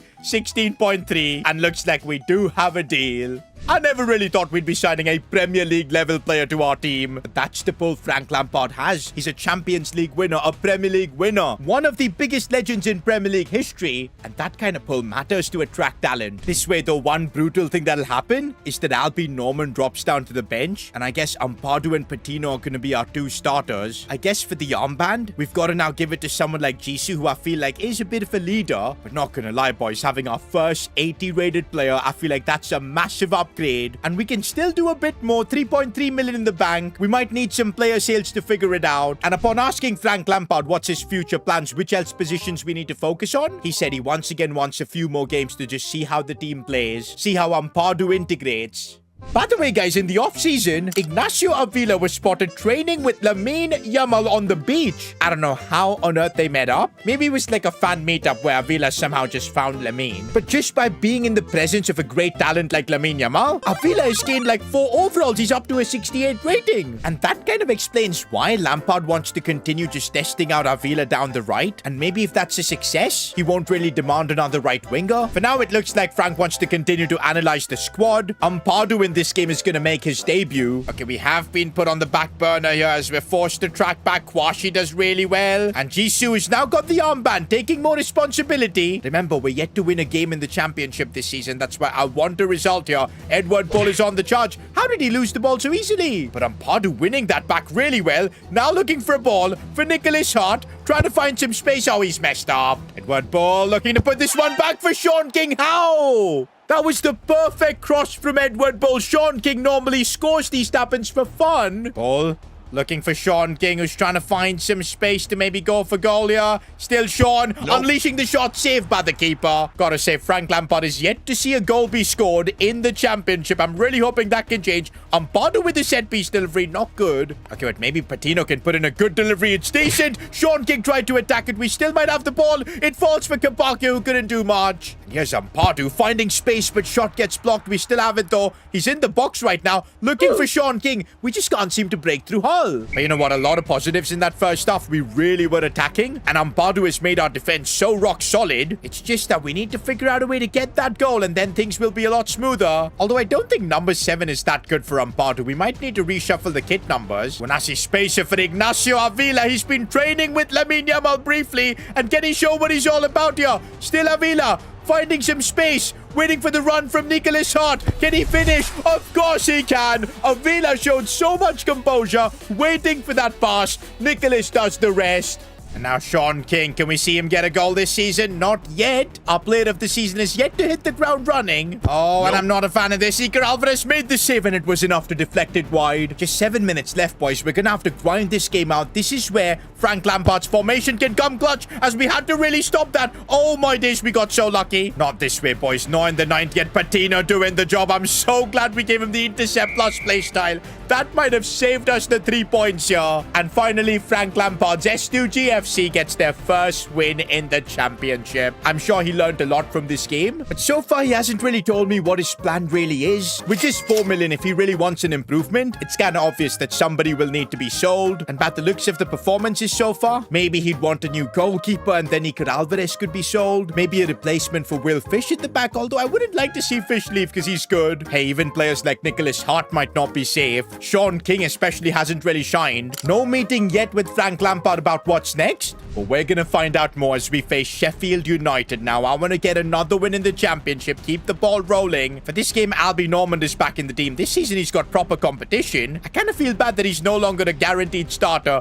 especially since we've made him one of our sponsors. But right now, Nicholas Hart doing really well. He's having a solid start to the season, but couldn't score here. He's got a big point to prove, man, because if you remember last season, massive game against his parents' club, Leicester. He couldn't play because of an injury, and we, of course, didn't end up getting promoted. promoted. This season really feels big for Nicholas Hart to prove a point, getting to the Premier League. Right now, though, Sean King trying to win the header can't. Oh, and look at this counter-attack as we've got the Argentinian Gallardo looking for space. Ignacio Avila, the man from Spain, the next Lamine Yamal, finishes calmly. Does the calmer celebration as well. He's got a bit of personality. I can genuinely now see why Frank Lampard wants to trust Avila. It's a big decision he's making, but I don't see him wanting a new right winger. Kind of crazy how with an academy player we've replaced a player so important like Bullock. Honestly, I can see why Avila is this good, man. His link-up play is awesome with all the teammates. Nicholas Hart driving from deep. He sees that run being made by Gallardo. Can he complete it? Oh, he can. Oh, the defender finally got a leg. You know what? One thing I've noticed with Frank Lampard, defensively, we've been absolutely on point. Apart from that first championship game, we're yet to concede a goal. One thing, though, is that we're not scoring as freely as we used to. But maybe that's a compromise that Frank Lampard has thought about. Because there's a saying that a good attack wins you games, but a good defense can win you championships. And I feel like Lampard believes in that kind of a philosophy, saying that though we have been caught out here at Iker Alvarez. Well, all that hype we gave to Frank Lampard completely wasted. One thing I am not liking about the system is how isolated Sean King feels. He's not getting into those positions he used to get last season. It's a dangerous cross coming in. Will Fish did really well, although chance and Iker Alvarez, big save. And now we're trying to hit them with a counter-attack here with Avila. Lot of pace here. He looks for the ball.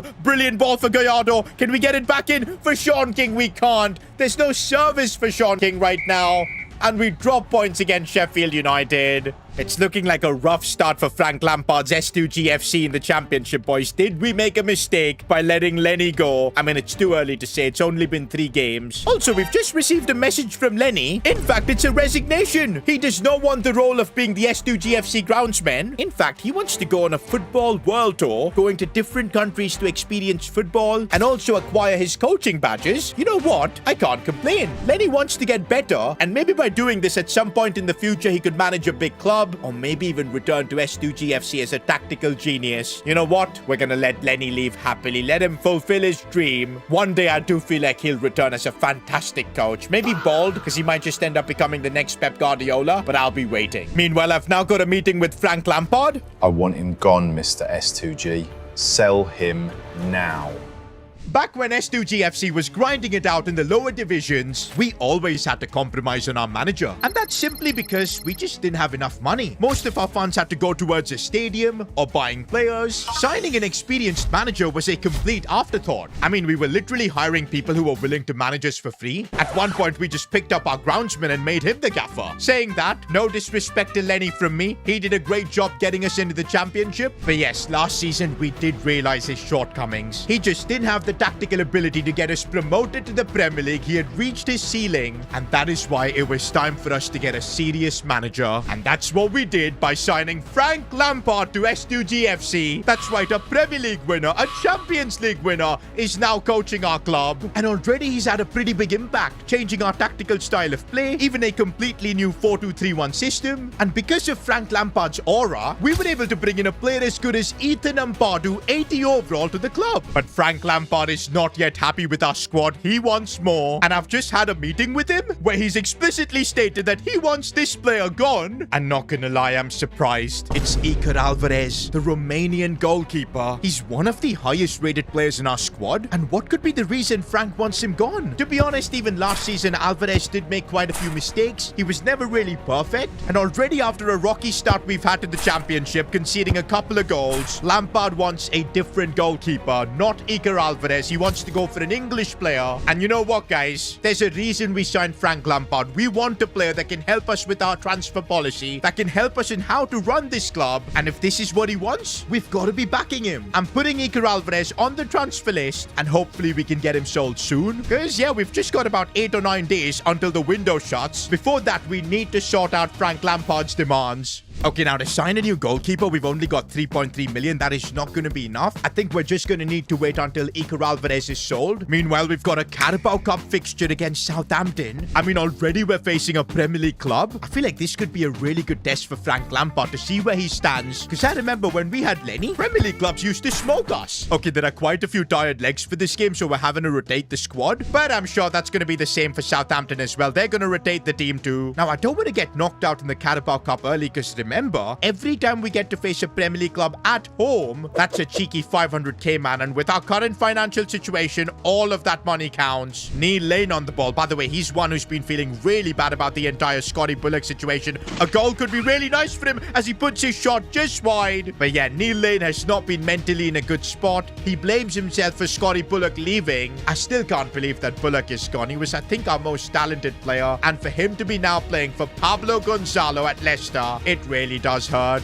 Regardless, Edward Bull here looking for a ball for Neil Lane. Bull getting it back, space to maybe shoot as well. Looking for options, looking for Bobby Malangu, and he's managed to score. Bobang Bobby Malangu, the South African beast. Slowly but surely, guys, he is getting better. He's learning to make those runs, and he's finally being clinical as well. But yeah, one thing Bobang will not stop is his stupid skills, and it is annoying sometimes, but it doesn't even work half the time, man. But he watches so many Neymar videos in his free time that, of course, he wants to try all of this. Is it going to end up costing us here? That would be really bad, but Patino tracks back nicely. In this 4-2-3-1 system of Lampard, the good thing is once we do have the lead, things do feel a lot more in control. Malangu. Good ball for Edward Bull, finding space but putting it above. I can't lie, boys. This has probably been the most impressive half of football we've had under Frank Lampard. I mean, against a Premier League club, we're looking like the ones that are dominating. And look at that, boys. We're looking for the second goal now. Neil Lane striking it. Big save. Yes, Bobang Malangu. Is he going to try something? Of course he is. This time it actually works. He keeps holding the ball. The dribbling was insane, but the keeper denied him. One good thing about Frank is that he's letting Bobang just play his football up top. He's not told him to stop doing the skills. He's letting him have the freedom, and I guess that's what's showing. Bobang and Edward Bull linking up so nicely, bro. Yeah, he goes. Malangu, chance to make it 2-0, but he puts it wide. Even the bench can't believe it. That's the thing with Bobang. There's so much talent, but he's still learning. He's gonna take time, but you know what? He looks like a superb striker to have in the squad. Him and Sean King up top, man. I feel like we've got this position covered. That's a very dangerous cross. Nothing we could do, and Iker Alvarez just got standing. And that's the thing about facing a Premier League club, bro. If you don't take your chances, you do end up getting punished, man. We were literally dominating this team up until the 70th minute, and suddenly Southampton are back in it. But okay, we're still trying as Bobang controls the ball really nicely. Oh, that was insane from him. He tries the cutback, didn't work. Okay, finally, Nicholas Hart has found a bit of space. He's not really got a chance to do much, but he's not having a good game. Now, it's the 81st minute. If we hold on to the 90th, there's no extra time. It's going to straight away go to penalties, and we do have quite a bit of experience in that department. Saying that I would rather win as here's Bobang. Trying something cheeky, didn't really work. And there you go, we have managed to hold on. Looks like it is going to penalties. It's kind of a funny situation for Iker Alvarez. He knows this could be one of his final games. Can he be the hero? Not to start with. But come on, Nicholas. I want you to score this penalty. Get the job done. Good pen. Maybe there's a chance if Iker Alvarez can make a few insane saves to keep his spot. If he's goalkeeping like that, there's no chance. Okay, what's Bobang Malangu gonna do?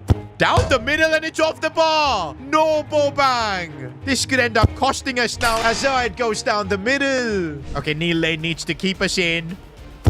Scores his penalty, but we need Iker Alvarez to make the save. Is he gonna do it? No. Okay, I'm confident Patino's gonna score.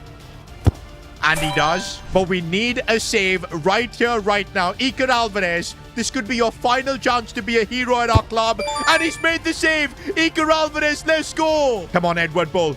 Keep us alive in the shootout. No, Bull. Edward Bull's penalty saved. And, well, we're out of the Carabao Cup. Brilliant. Now, in the post-match press conference, Frank Lampard was asked whether he's willing to keep Iker Alvarez after he made that save. Absolutely not. One save won't change my decision. I want him gone. Meanwhile, guys, we're still working on trying to sell Iker Alvarez, yet to get offers for him. Although we have got an offer for West Banks, who, by the way, Frank Lampard says he does not want in the club. No use for him, so we're going to try and just get the cash. Okay, guys, we're just just about 6 days until deadline day, I'm starting to get a bit worried. We have offers for players like Will Fish, Normand, more offers coming in for West Banks, but nothing yet for, of course, Iker Alvarez. And time is running out. I don't want to disappoint Frank in his first season. Hopefully, by the time we wrap this game up against Blackburn Rovers, there will be some good news. Meanwhile, boys, one player that Frank Lampard is really enjoying coaching, Ignacio Avila, the kid they're calling the next Lamine Yamal. By the way, somehow he's friends with Lamine Yamal and occasionally trains with him. That's how he got a +4 on his overall. But also, last episode, he really started showcasing his talent with goals and creativity, and that's got him the Player of the Episode award. And for that, we're rewarding him with the first touch play style. That way his ball control can be similar to Lamine.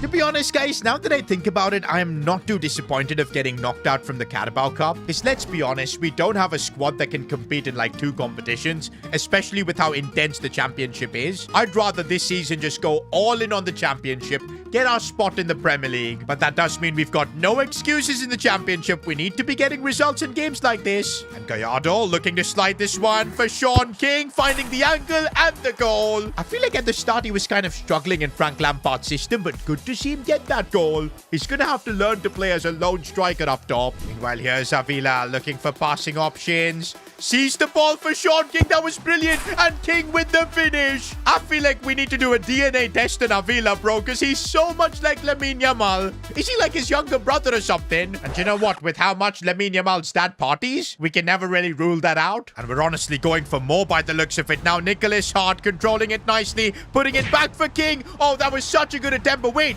I think he's earned a penalty. Oh, yes, he tripped Sean King in the box. Maybe that put him off a little bit. And of course, it's Nicholas Hart stepping up. He's had a history with penalties. Missing a penalty even cost him his family's company. But I don't think he's going to miss now. Nicholas, put this one top bins. There you go. And yep, we've secured the win against Blackburn Rovers. That's the kind of performance we want to see from Lampard's team. But now, guys, our focus is completely on giving Frank Lampard what he wants, a new goalkeeper, and we've got 5 days to solve that. We've just got to wait for an offer to come in for Iker Alvarez. But firstly, though, West Banks is being sold. Cheeky little 380k coming into the bank. We'll take that. And finally, we do get an offer. This one is from Fenerbahce, literally on deadline day, and I don't think there's any time to negotiate. I'm still going to try, though, because any bit of extra cash we could get could end up being absolutely vital for this club. 5 million is going to be my counter offer. And no, I messed it up. I freaking messed it up. They've rejected this. Are we going to even get another offer for Alvarez? Oh my days, we do get one. It's from Augsburg, and it's a bit lesser than Fenerbahce, 3.9 million. I'm just going to have to accept it. I don't want to take a chance, and Frank Lampard wants a new goalkeeper. We've got to get him one. And oh man, literally with 6 hours to go on deadline day, Alvarez has been sold. Look at Frank being so happy walking him out of the club. But yeah, cash-wise, we get 3.9 million, and that is going to put our budget up to 6.7 million. Also, Frank did mention he only wants an English goalkeeper. And I actually found a really good goalkeeper here in James Beadle from West Brom. 77 rated, 24 years old, but right now just out of our budget. And that's what I kind of feel. I don't think we're going to get a similar goalkeeper to Iker Alvarez in that same price. Now, Frank just sent me a message. The goalkeeper he really wants is Carl Rushworth. But come on, man. He's worth like 15 million. We just cannot afford a quality keeper like him. Maybe once we get to the Premier League. And already Frank is a bit disappointed that we're not able to get his transfers done. But to be fair, we did get him Ethan Ampadu. That was a big acquisition. A goalkeeper in the same window was always going to be a bit too much. I mean, hang on a minute. Jordan Pickford, 84 overall. Because he's 34, I think we just might have enough cash to get this over the line. I'm sure Frank would be delighted if we can bring in Jordan Pickford. But financially, this is proving to be a really difficult signing. We're literally on the limit budget and wage-wise. But unfortunately, boys, Pickford's wage demands were too much for us. We just can't afford him. And you can see the disappointment in Frank Lampard's face. Honestly, just 4 hours to go. We don't have a goalkeeper. I mean, we do have Luca Gigante, but if he's the main starting man that we've got for Frank Lampard, he might just resign and leave. Okay, wait, I've now found another option. Edison. Okay, he's not English, but I don't think Frank's gonna mind because Edison has played at the highest level for Man City. So many Premier League titles. And he's still 84 rated. 35 years old, yes, but he should be available for an even cheaper fee. I reckon we should be able to afford Edison. Let's not mess this up. I'm gonna go straight away with a £4.2 million offer. And yup, it does look like for 5.3 million, we have a deal a lot cheaper than what we were getting Pickford for. And even wage-wise, Edison easily fits our budget. We can easily offer him like 20k and get this deal done. Yup, he's accepted it. And that is such a relief. We've just got a Man City legend in S2G FC. And oh, you bet Frank Lampard is really delighted with this signing. He wanted a new goalkeeper, and we've got him one of Premier League's most iconic keepers in the last decade. And finally, the madness of this transfer window is now over. I mean, we signed a new manager, a couple of new players, and now without a doubt, I feel like we have to be gunning for promotion because the team is there. Defense looks solid, midfield looks creative, and we've got goals galore up top with King as well as Boban. I do want you guys to rate our transfer window out of 10 in the comments. Of course, bringing in Lamps, Edison and Pardew, what do you guys think? I'd give it a solid 9 out of 10, bro, because we've strengthened our squad massively. Although, yeah, we did lose Bullock, so maybe it's an 8 out of 10. Let me know in the comments, and while you're down there, subscribe to the channel. We're facing Norwich next in the championship, and I want to see the kind of impact Edison can have. This time, he didn't even have to make the save. But one thing about Edison is that how good he is on the ball. He can play those long ball passes easily. But okay, I'm hoping we don't have to really focus on the goalkeeper much, because if Avila can get the job done, attacking using his left foot and scoring, that's what Ignacio Avila does. Okay, let's see if Edison can launch this ball up top for Sean King. Really nice. That could be something we use in our attack now, because Edison has the distribution to do that. It's now leading to Nicholas Hart on the charger, trying to cut it back but can't. Ethan Ampadu now in space. The fake shot to open things up, going for goal. Ampadu, that is special. For our CDM to pull that off is unreal. Goal of the season contender right there. Avila sliding this one for Gallardo. That was a brilliant pass. Deserved a goal. I feel like Frank Lampard has got this team organized so well that we're both attacking and defensively so solid. One more goal and that should settle this game, and Sean King gets it 3-0 against Norwich. And by the way, with Frank Lampard at the helm, we're off to a really good start in the championship, 5th position. Although this season, I want to try and break into the top 2, get that automatic promotion. I don't want to be dealing with playoffs. But also, one thing that I'm enjoying seeing is Pablo Gonzalo's Leicester City in 11th. They've not had a good start. But of course, it is now time for the first Heartless derby of the season. Our official record against them is 1-1. I remember towards the end of last season, we did beat them. But we all know how heated this game can get, especially now that they've stolen Scotty Bullock from us. Now, before this game, Scotty Bullock is already stirring the pot. He's given an interview. I'm glad I got away from that fraud, Neil Lane. To be honest, I still feel like we can't blame Scotty Bullock for leaving, because as the club owner, I handled that situation with Neil Lane terribly. I mean, it was Neil Lane who did all the gambling. We should have let him take the fall, because to be honest, he's still only a bench player at our club. We should have just sacrificed him, sent him to prison so we could have kept Scotty Bullock. That's my honest opinion now. Because come on, Bullock is a world-class talent, and just like that, we let him leave. Okay, you guys in the comments are down bad. Who's that baddie? What's her at? Bro, we're talking about Scotty Bullock here. No, come on, man. Okay, now there are more comments about this freaking reporter than about the Scotty Bullock situation. This is not okay. This needs to stop now.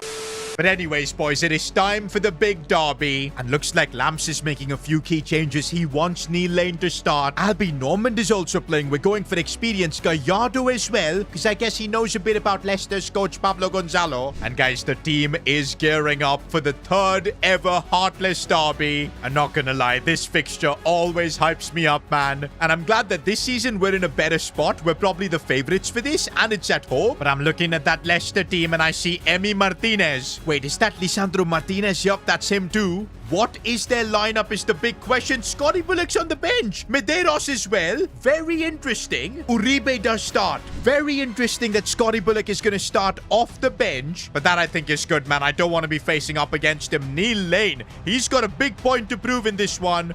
I don't know if mentally he's in the right spot, though. Sean King with brilliant dribbling, finding space, bang! The best start possible in the Heartless derby. We're owning Leicester City so far. Okay, it's a bit of a chaotic situation. We cleared it away. Neil Lane loses the ball, and come on, man. We just gifted Leicester back into the game, and it was Neil Lane's mistake. I do feel like he's not right in the head, bro. He still blames himself for the whole Bullock situation, the fact that he should actually be in jail, banned from the sport for 4 years. Instead, it was Bullock that took the hit for him, and of course now left the club, and he's got a grudge against us. I really don't know what can get Neil Lane's mojo back, but he's got to fix up, boys. Otherwise, we're gonna have to just sub him off. I feel like now the game has completely changed. It's Leicester City who are getting more comfortable in possession. We are defending well, but how long can we do this? Oh, that's really bad, and we get opened up again. Leicester have got the lead. No, that's such a dangerous cross. Nothing we can do about it, and it's Uribe. What's he doing in the box? former S2G FC player scores, and he runs straight to the corner flag to celebrate as well. This hurts, boys. We're 3-1 down to Leicester City. Neil Lane having an absolute stinker. And straight away in the second half, Lampard has made a triple change. Edward Bull has come on, Avila as well, and Patino in midfield. There's no chance Neil Lane is playing with the current headspace that he's in. Okay, Bull has really linked up nicely as he's through on goal. Should get the goal. Edward Bull making that look easy. And he's going to enjoy this goal as well, because don't forget he's got a bit of beef with Pablo Gonzalo. Pablo actually wanted him out of S2G FC, but we chose Edward Bull, kept him at the club, and kicked out Pablo. Oh, Sean King, and there you go, boys. We've made the comeback. 3-all. The Heartless derby literally never disappoints. What a game this has been. But come on, I want to push for the win. Let's go for that next goal. As Nicholas Hart finding Edward Bull. Looking for the ball for Sean King, who almost attacked it. By the way, now even Leicester City are making some changes, but it's not Scotty Bullock. He's not coming on. I have a feeling because Scotty's English, Pablo Gonzalo doesn't really want to play him all that much. Because look at that. He's got Echeverri in his team, an Argentinian in that cam spot. Oh, and Park Ji-soo has pulled his hamstring. No, that's bad. He's literally stopped running. Ampadu has had to come back. Edison makes the save. Okay, Jisoo's gonna have to come off, man. Clark is coming on. Do you know what? With the injury that we just had, I would love to get a draw. It almost went in. And oh my god, it's a crazy block from Ampadu. And looks like we're gonna have to share the spoils in this Heartless derby. 3-all. What a game. Now, wait a minute, guys. There has been a bit of a dip in form and we've dropped down to 8th. Positive thing is that Leicester are still in 11th. I'm not too worried because we do have a game in hand over Sheffield, which if we do win, there's a good chance we could go to 7th or maybe even to the top 6. Don't forget, guys, by the 1st of January, now there's a lot of games until then, but yes, we need to be in a playoff spot because if we aren't, we're gonna have to pay a 4 million penalty to Puma, and that's gonna be really painful, especially because signing Edison really drained us financially. We're down to 1.5 million. To pay off that 4 million, we might need to sell a player. So yeah, easiest solution for us, just getting into that top 6. Also, by the way, both Albie Normand and Brandon Neal are coming into my office. They want to have a discussion about their position and how they feel that they don't fit the current system and they're disappointed about it. Now, especially with Albie Normand, I've got to be extra nice because he's also the club's sponsor. But as club owner, I feel like there isn't much I can do here. The gaffer Lampard has moved to a formation with CDMs. Even Patino's kind of out of position, but he's doing a job. I feel like both Normand and Neal are just going to have to adapt. And maybe I do know someone that can help them out, because in the CDM position, the main thing is that they're going to have to be defensively a lot better. Because look at Norman's defending, 54. That needs to go up if he wants to play CDM. And it's the same for Brandon Neal, who's got 48 defending. And guess who's the assistant coach of our club? Sebastian Finch. I've just given him a call and told him to give extra training sessions to Normand and Neal to improve their defending. That way they could figure out how to play the CDM role and start to feel important again. And also, good on Lampard for playing Normand and Neal in that CDM position for this game. The only way they'll get better there is by getting more game time. Oh, that's a good ball in, and Sean King's header goes above the crossbar. For a second, I wanted him to take a bicycle kick there, but I don't know if Sean King has got that in his locker. But okay, there Norman just going out of position. That was the wrong thing to do. He's playing as a CDM. Oh, and defensively, We've been opened up. Big save, Edison. That's why we paid the big money to sign him. To be fair, it wasn't really big money, considering it was an 84-rated Man City legend that we were able to sign. But okay, boys, how do we end up conceding from a silly cross like that? Brilliant. Oh, that's a lovely ball for Sean King. Let's get back into this game. There you go. You can always rely on King for delivering the goods. And King again. That was almost the lead. Okay, it's good to see that we figured this game out. We're attacking more now. We need to be the ones to score the next goal, though. And okay, maybe we can do now with Edward Bull. Putting this one in. Nicholas Hart couldn't attack. Albie Normand sees Park Ji-soo in a bit of space, going for goal with his right foot. What? How did the South Korean pull that off? I know his idol was Heung-min Son, and that was probably the most Heung-min Son thing he's ever done. Okay, now Avila's trying to help us get this game sorted as he sees the pass in for Edward Bull. That was absolutely brilliant. I don't know how Avila plays so well in tight spaces, bro. How did he get that pass in? And what a finish from Bull. Now, that's the result we need, boys, but we've got to keep this consistency up. Against Stoke City, Gallardo goes down and the ref gives a pin. Come on, Nicholas. I know you've had horror moments with penalties, but lately you've been smacking them really nicely, and there you go. And come on, as Park Ji-soo has managed to break through. Simple passing. Oh, King, you should have made a better run. By the way, I will say, though, the difference of having Patino as well as as Ampadu in the midfield. It is so much better than Neil and Norman. But of course, they are getting better. They're learning a new position. Right now, though, Ethan Ampadu on a lovely run. Oh, what a goal. That was ridiculous. When I signed Ampadu, I had no idea he packed such a mean finish. This one was legit top pinch. No stopping it. And that's the win secured against Stoke City as well. Look at that. Even Leicester keep winning, bro. And let's go, boys. We've easily broken into the top 6. So have Leicester City, which is annoying. But I'm starting to think maybe this is our season to fight to get to the top.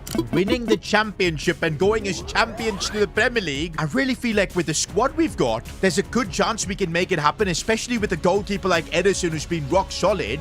And by the way, both Albie Normand and Brandon Neal have now adapted to the CDM position, although both of them lost a rating. But I guess all that training with Finch has really worked because their defense stats have massively gone up. With Frank Lampard at the helm, it's starting to look like, yes, we've got the team to fight for the title. The first ever trophy in S2G FC's history. But let's not kid ourselves, boys. A title race is something completely different. The question is, are we ready? There's still so many games left, and you know Leicester City are going to do everything possible to beat us. But you know what? Bring on the challenge. As club owner of S2G FC, I think so far I've done a decent job. I mean, we've got a Premier League and Champions League winner as our coach in Frank Lampard. And I'd say we've given him a pretty competitive team with signings like Ethan Ampadu, as well as Edison. I guess on the pitch as the club owner, I've done everything possible to make our team competitive, fight for Premier League promotion. But off the pitch, we are in a bit of a financial pickle. I mean, I just got off the phone with the club's chief accountant, Wang Haijian. Some of you guys might remember him as an S2G FC legend. But right now, he's a financial wizard for the club. He's the reason behind the scenes how we've pulled off incredible transfers like this. Okay, some of the stuff he's pulled off could be illegal, but hey, Wang is handling that. I don't question him. But right now, he's just told me that by the 1st of January, there's a good chance we could go bankrupt. Now, it took me a couple of minutes to process this, because come on, the boys with Lampard are getting the job done in the championship. We're third, looking to push into that top 2 to get automatic promotion to the Premier League. How on earth are we in a situation where we'll get bankrupt? And well, the answer lies in our contract with Puma. At the start of the season, when we re-signed with them, they gave us 8 million upfront cash. Instantly, I accepted that, but there was also a clause in there where by the 1st of January, if we're not top 6, they'll be taking 4 million back. And right now, we have only 1.5 million in the bank, which means we legit would go bankrupt if we have to pay Puma back. I mean, the club might just about survive if we sell like a first-team player. We know there's interest from Premier League clubs for Sean King, but if we do that, we're basically going to admit that we're a mid-table club with not much ambition, letting our best players leave for money. And I don't want that. We cannot get into a bankruptcy-style situation, and that means no matter what come 1st of January, S2G FC needs to be in that top 6. We're in a good spot right now, but there's a lot of games to be played in the month of December. And also, just look at how tight the competition is. Norwich on 32 points. Leicester, our biggest rivals, they're on 30. And then you go all the way down to the team in 9th place in Swansea. They're on 30 points. We lose one game and things could spiral from there. It's happened before to us. We cannot let it happen now. Also, the situation gets even more grim as we need to renew Albie Normand's contract. I mean, this is something we've got to just spend money and get done with, because don't forget, he's paid the club big money to be our shirt sponsor. If we let Albie Normand leave for free, we're going to look like the biggest idiots ever, because he's going to take away his shirt sponsorship. So yeah, straight away I've sent Frank Lampard to get this contract sorted. Funnily enough, Albie Normand does have a bit of beef with Frank, because Frank has kind of kicked him out of the team. He's replaced him with Ethan Ampadu. I have been speaking with Albie Normand as well as Brandon Neal, and they've both been training with our assistant coach Sebastian Finch, and they've been improving their defensive stats slowly but surely.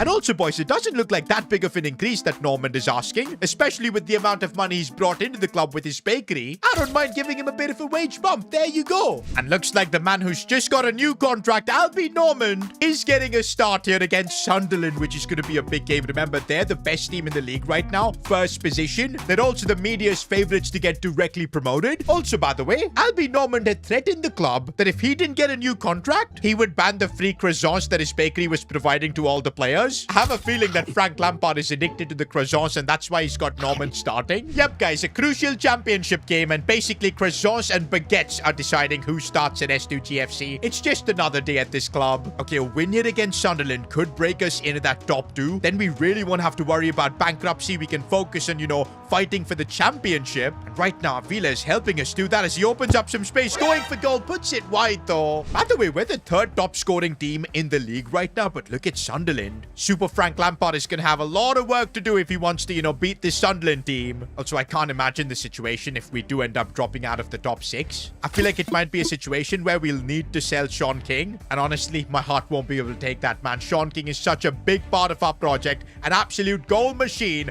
I want him in the team when we're going to be in the Premier League.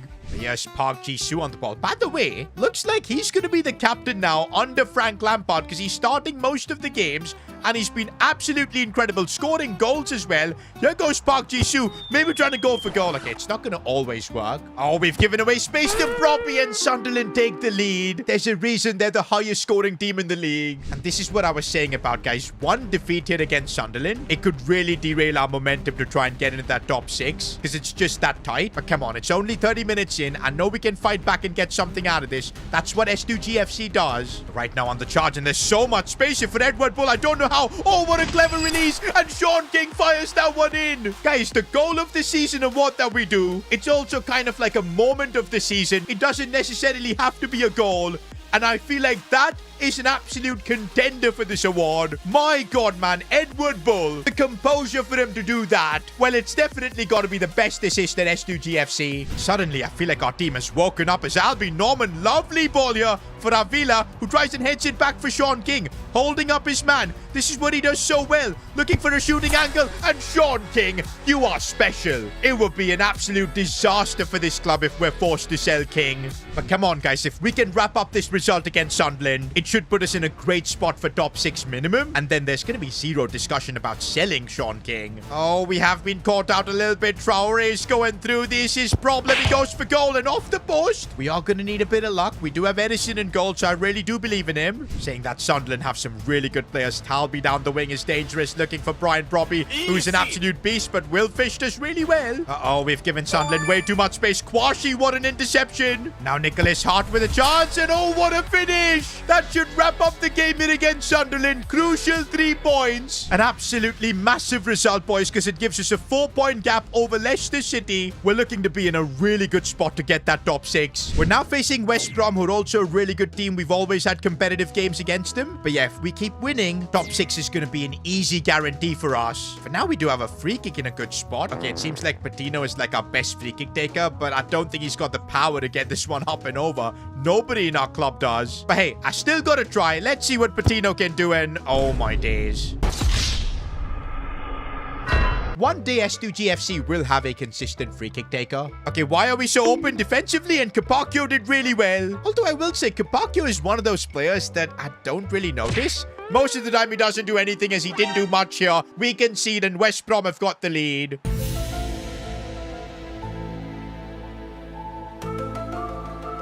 Okay, but I'm confident we can turn things around. We've been really good at making comebacks. Maybe Avila is going to have to take this game into his own hands as he looks to link up with Gallardo, but loses the ball. But here's Avila again. Looking inside for Sean King. The pass back for Avila. It's brilliant to see. He tries to square it for Gallardo. What a finish. Normally, we don't really see Gallardo using his right foot, but over there, it just worked out perfectly. I told you, boys, there's something about Frank Lampard's team that even when we go down, we just don't give up. We keep fighting. One thing about having Edison, bro, that distribution, it's so useful in starting counterattacks like this one here. Gallardo gonna look for the pass for Sean King. That first touch is good. Here goes the King. Rico right foot, but saved by the keeper. This is why I think Frank Lampard wanted Edison, because the amount of counterattacks I feel like he helps us start is just crazy. No. Good defending from Will Fish there. Okay, in the second half, I feel like I can't even get the ball off West Brom. They're playing so well. And Capaccio again got caught there, but Will Fish thankfully helps recover. And on the breakaway now, I see Gallardo looking for a pass. Lovely release for Avila here. And I see a good run being made by King. Oh, what a finish. No, it's off the crossbar. I thought that was surely going in. Patino linking up here nicely. Striking it really well. Oh, Charlie Patino, you beauty. 2-1 now against West Brom. That came out of nowhere. I mean, lovely bit of link up with Gallardo and then the banging finish. And I feel like moments like this is the difference compared to last season. We now know how to handle the championship. The team does not get afraid when they're a goal down. The amount of comebacks we've done, just crazy. Plus, with Frank Lampard's new formation giving this team structure, we are so strong defensively. And there's the full-time whistle, another crucial win. And okay, I don't like this, boys, because in the post-match press conference, Frank Lampard was being asked about his future. He's doing such a good job here at S2G FC that a lot of clubs are now interested in him. We're not only going to have to deal with our players being poached by bigger clubs, but also our managers. In fact, rumors suggest that Chelsea, who just sacked Liam Rossinaw, the waffle man, they're looking to sign Frank Lampard, their club legend. But okay, we do have Frank on a contract, so we don't have to worry about things right now. And I think he's a pretty happy man as well. We've been agreeing to all his demands. He wanted a goalkeeper, we got him one. He wanted a Badu, we made that happen as well. Talking about our coaches, I'm sure you guys remember Lenny, the man who got us promoted to the championship, our ex-groundsman, as well as our ex-manager. He's now on a bit of a tour to improve his coaching ability, but I'm not sure learning from Diego Simeone is the right play. Bro is out here trying to learn haram ball tactics, bro. If we ever sign him back at S2G FC, bro might be playing like a 4-4-2. Everybody's just gonna sit back and defend now. We don't want that, Lenny. Come on. Find like a better mentor than Diego Simeone, man. In other news, guys, the rigorous training Albie Normand as well as Brandon Neal have been undergoing with Sebastian Finch, that has paid dividends. Brandon Neal has now learned the CDM position. In fact, his overall has gone up to 71. Also, look at that. He's gained the intercept playstyle as well, which should be great for the CDM position. Albie Normand too has recovered his overall to 77. His defending stat has gone up massively, and he's gained the anticipate playstyle. This is exactly why we decided to keep club legend Sebastian Finch at the club. He might not be a player anymore for us, but even as a coach, he's able to help us out a lot. Guys, right now it's the 1st of January, and it's time to find out whether we got the job done in the championship or not, or are we gonna have to face bankruptcy. And thankfully, boys, we did. 2nd in the championship, 6 points off the top, but a couple clear of QPR, 3 clear of Leicester. Not only are we in the top 6, but we're in a spot for automatic promotion this time around. And that is such a relief, boys, because we can just keep this 1.3 million. We don't have to give away any money to Puma. Of course, 6 months later, we're going to be in this spot again if we don't get promoted. But hey, this is now our 2nd season in the championship. I'm confident we can get the job done. But also, guys, now that we're in the transfer window, Frank Lampard wants to have a meeting soon to discuss any possible transfers. But I don't think we can really meet any of his demands because budget-wise, we're kind of in the mud. But okay, we do have an FA Cup game before any discussions with Frank. And we're facing Leyton Orient, so I'm expecting we should go through. Remember, any home game we've got against the Premier League club, that'll be 500,000 going into our bank, so I'm hoping we can make that happen. But it does look like for the FA Cup, Frank Lampard is pretty clear on rotation. Kind of makes sense. As a manager, he's probably prioritizing the league, which is, I guess, what we need to get promoted. Honestly, it's a long time since I think we've seen Luca Gigante play football, so I am a bit worried. Good. My time has come.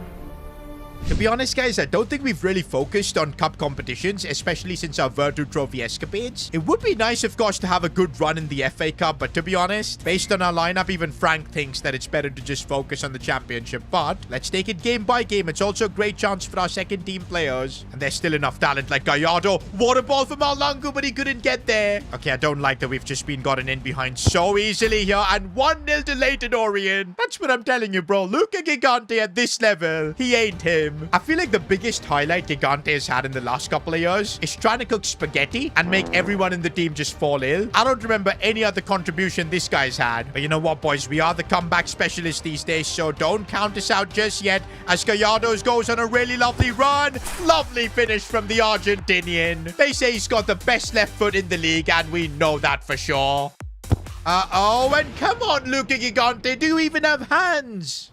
Okay, I feel like every shot that Leyton Orient take, it's going to end up in the back of the net. We've just got to prevent them from shooting. Okay, it's now the second half as we're trying to make a comeback here. Gallardo loses the ball. We must still remain patient. I've got to say, Neil Lane has had an absolute stinker, but he's found a bit of space. Strikes it well, but that went completely wide. And well, I'm not surprised that the gaffer subbed off Neil Lane and brought on the next Lamine Yamal Avila. Okay, right now it's just us defending. If we can see now, it might be over. Good save, Gigante. First time he's made a save in a couple of years.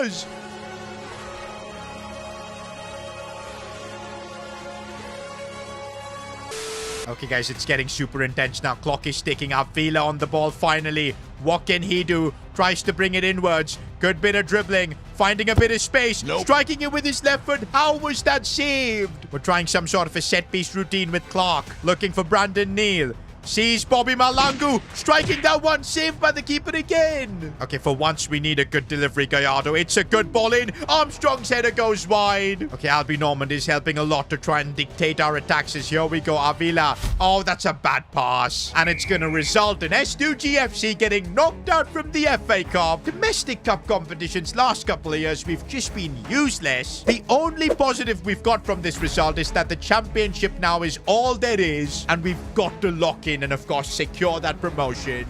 Meanwhile, guys, I've now got the meeting with Frank Lampard to discuss possible transfers. And from the first minute, I just made it clear to him that we just don't have the facilities to make any big signings. And to be honest, Frank was really understanding. But he's still pushing me real hard to somehow try and bring in another centre-back. And I can see why, guys, because we've got Young and Armstrong as our backup options. They're really not the best. And we saw in that FA Cup game, Armstrong just couldn't hold his own. With the limited budget we've got, I feel like the only way we can sign a centre-back is through the free agent section. And are there any good players available? That's the big question. I mean, there is this Turkish man, Fatih Aksoy, but look at that pace, bro. Bro can barely even run. And okay, guys, I think I found a decent centre-back option. Chumi, 29 years old, a bunch of experience. Pretty sure he's played in La Liga before, 71 rated. For a free agent, I don't think this is that bad. I think we can even afford his wages. And maybe later on when we want to upgrade on him, we can sell him and get some cash back. Now, we do have the wages to pull this off, and we'll still be left with £1 million in the bank, so I can't complain. Let's go, boys. Who would have thought with the current financial situation of the club, talks about bankruptcy, that we would actually end up making a signing in January? Welcome to the club, Chumi. Now, this signing of Chumi might not really seem like a big transfer or anything, but look at what happens when we put him on the bench. It improves our squad depth dramatically, and players like this are what help you win championships, because now we're going to be covered in case there's an injury to Kwashi or Will Fish. But right now, there's even big transfer news for us to handle. An offer for Ronan Capaccio, Borussia Dortmund, 16.4 million. There's also Inter Milan offering big money for him. And you guys know both myself and Lampard were not the biggest fans of Capaccio. I just had a chat with Frank about this. He doesn't mind me selling Capaccio for decent money and then replacing him with another right back. So I guess what we're going to do now is just negotiate and see how much money we can get for Capaccio. Because if it's big money, I think we take the deal and bring in another right back. That would be the play. Something like 25 million would just be insane. It would be so much money for Capaccio. To be honest, I think Dortmund are just going to kick us out. They're not going to pay 25 for him. Yeah, we kind of knew that. Like, yeah, they're not paying 25. But hey, it's a situation where we don't need to sell Capaccio. If we get the right offer, we'll do it. Like right now, I'm going to try and negotiate this one with, of course, Inter, where instead of 25, I'm going to counter with 23 and just see what they say. And yeah, it's not going to work. Nobody's paying that much money for a championship player, but it's interesting to see European clubs interested in one of our players. Okay, wait, this is getting a bit crazy now. Even Real Madrid want Capaccio. What is this demand? I mean, if that's the case, I don't mind selling him like for 21 million or something to Real Madrid. Let's see if they are willing to do a deal for that much money. And they are. Oh my days. I completely forgot it's freaking Real Madrid. They're gonna just make it happen. How on earth is S2G FC selling a player to Real freaking Madrid? That is outrageous. The deal is actually done. Capaccio is walking out. Honestly, I don't think he's been that good for us. He's been, I guess, decent at best, so I don't mind him leaving. But I would definitely say that it's fantastic business that we were able to sell him for 21 million. By the way, with all the transfer business happening, Sunderland have just picked up a massive lead over us. But we're still looking really solid for that second automatic promotion spot, although competition is really hard with Leicester City. We just got to keep winning, and next up we're facing QPR, who are also in the race. We haven't signed our right back yet, so Lister's gonna have to do a job. 61 rated though, makes me worried. But come on, I do trust the rest of the team to get the job done. And after this game, we can focus on then bringing in a right back. Not much time left until deadline day, though, so we've got to, I guess, be quick. Good link-up play between King and Avila as he's gone through here. Looking to bring this one inside. Tries to pass it into the net. Keeper saved it. Patino, we know he can unleash a shot, but instead he's going to look for the pass here for Lister. Completely through. How is he missed? Well, that's primary reason why we need a new right back. Not going to lie, boys. I feel like Nicholas Hart's game this season has kind of slowed down. Maybe it's because all the family drama he's been enduring. And last season, of course, he got injured before he could face his parents' club. This season, though, I'm hoping he stays fit for those big games. Right now, he's on a crazy dribble and scores a crazy goal. There's no denying the talent of Nicholas Hart. And he can also pull out passes like that as King gets ahead and come on. We can't be wasteful with chances like that, man. Because this is exactly what happens. Through on goal for Kone for QPR. We're gonna concede. Of course we are. Well, back to square one, but I still believe in our team. Avila linking up nicely with Bull. Backwards for Ampadu. Patino, look at the way we move the ball. Leicester's made a good run. Looking for a cross. Sean King attacking it. It should fall for Ampadu. Good first touch on the volley, but it goes wide. Nicholas Hart now finding a bit of space, and oh my days, the power. But second half, I feel like we need a bit of precision. Leicester's on the run. And by the way, surprisingly, he's been decent apart from that one miss. And we're opening things up really nicely. Ampadu taking a shot, putting it just wide. I feel like QPR have done a really good job of nullifying Sean King. He's not getting into those positions. That's why we need the midfielders to step up. Okay, finally, Sean King is on the ball, but he's too deep right now. He's going to have to maybe create space for himself. And that's what Sean King has done. Right foot. Oh, he is brilliant. If you don't give him space, he'll create it for himself. Sean King again in space. He's too good, bro. He is absolutely lethal. And that is the win secured against QPR. King actually ended up getting a hat-trick. And that also puts King as the top scorer of the championship right now. Last season, he won the Golden Boot. He's about to try and do it this season as well. I mean, no surprises that Premier League clubs like Aston Villa want him. But hey, we're not letting go of King, man. So far, he's happy at the club. I'm hoping it stays that way. As long as we can just keep getting promoted, making progress, you know King will want to just stay.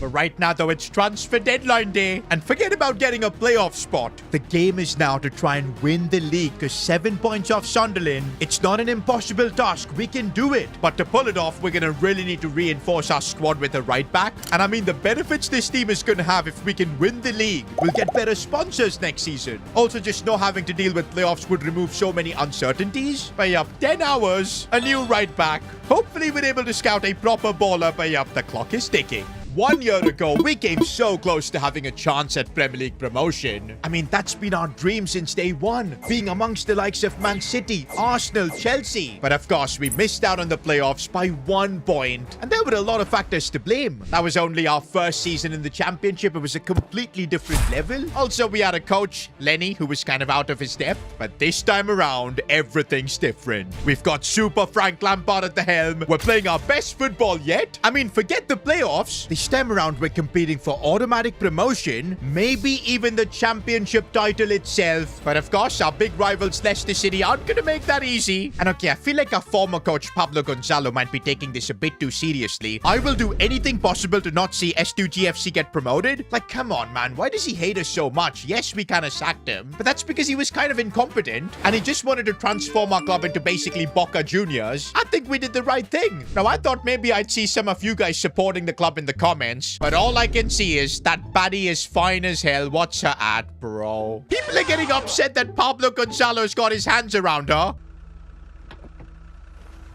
Here we go! Let's see what happens!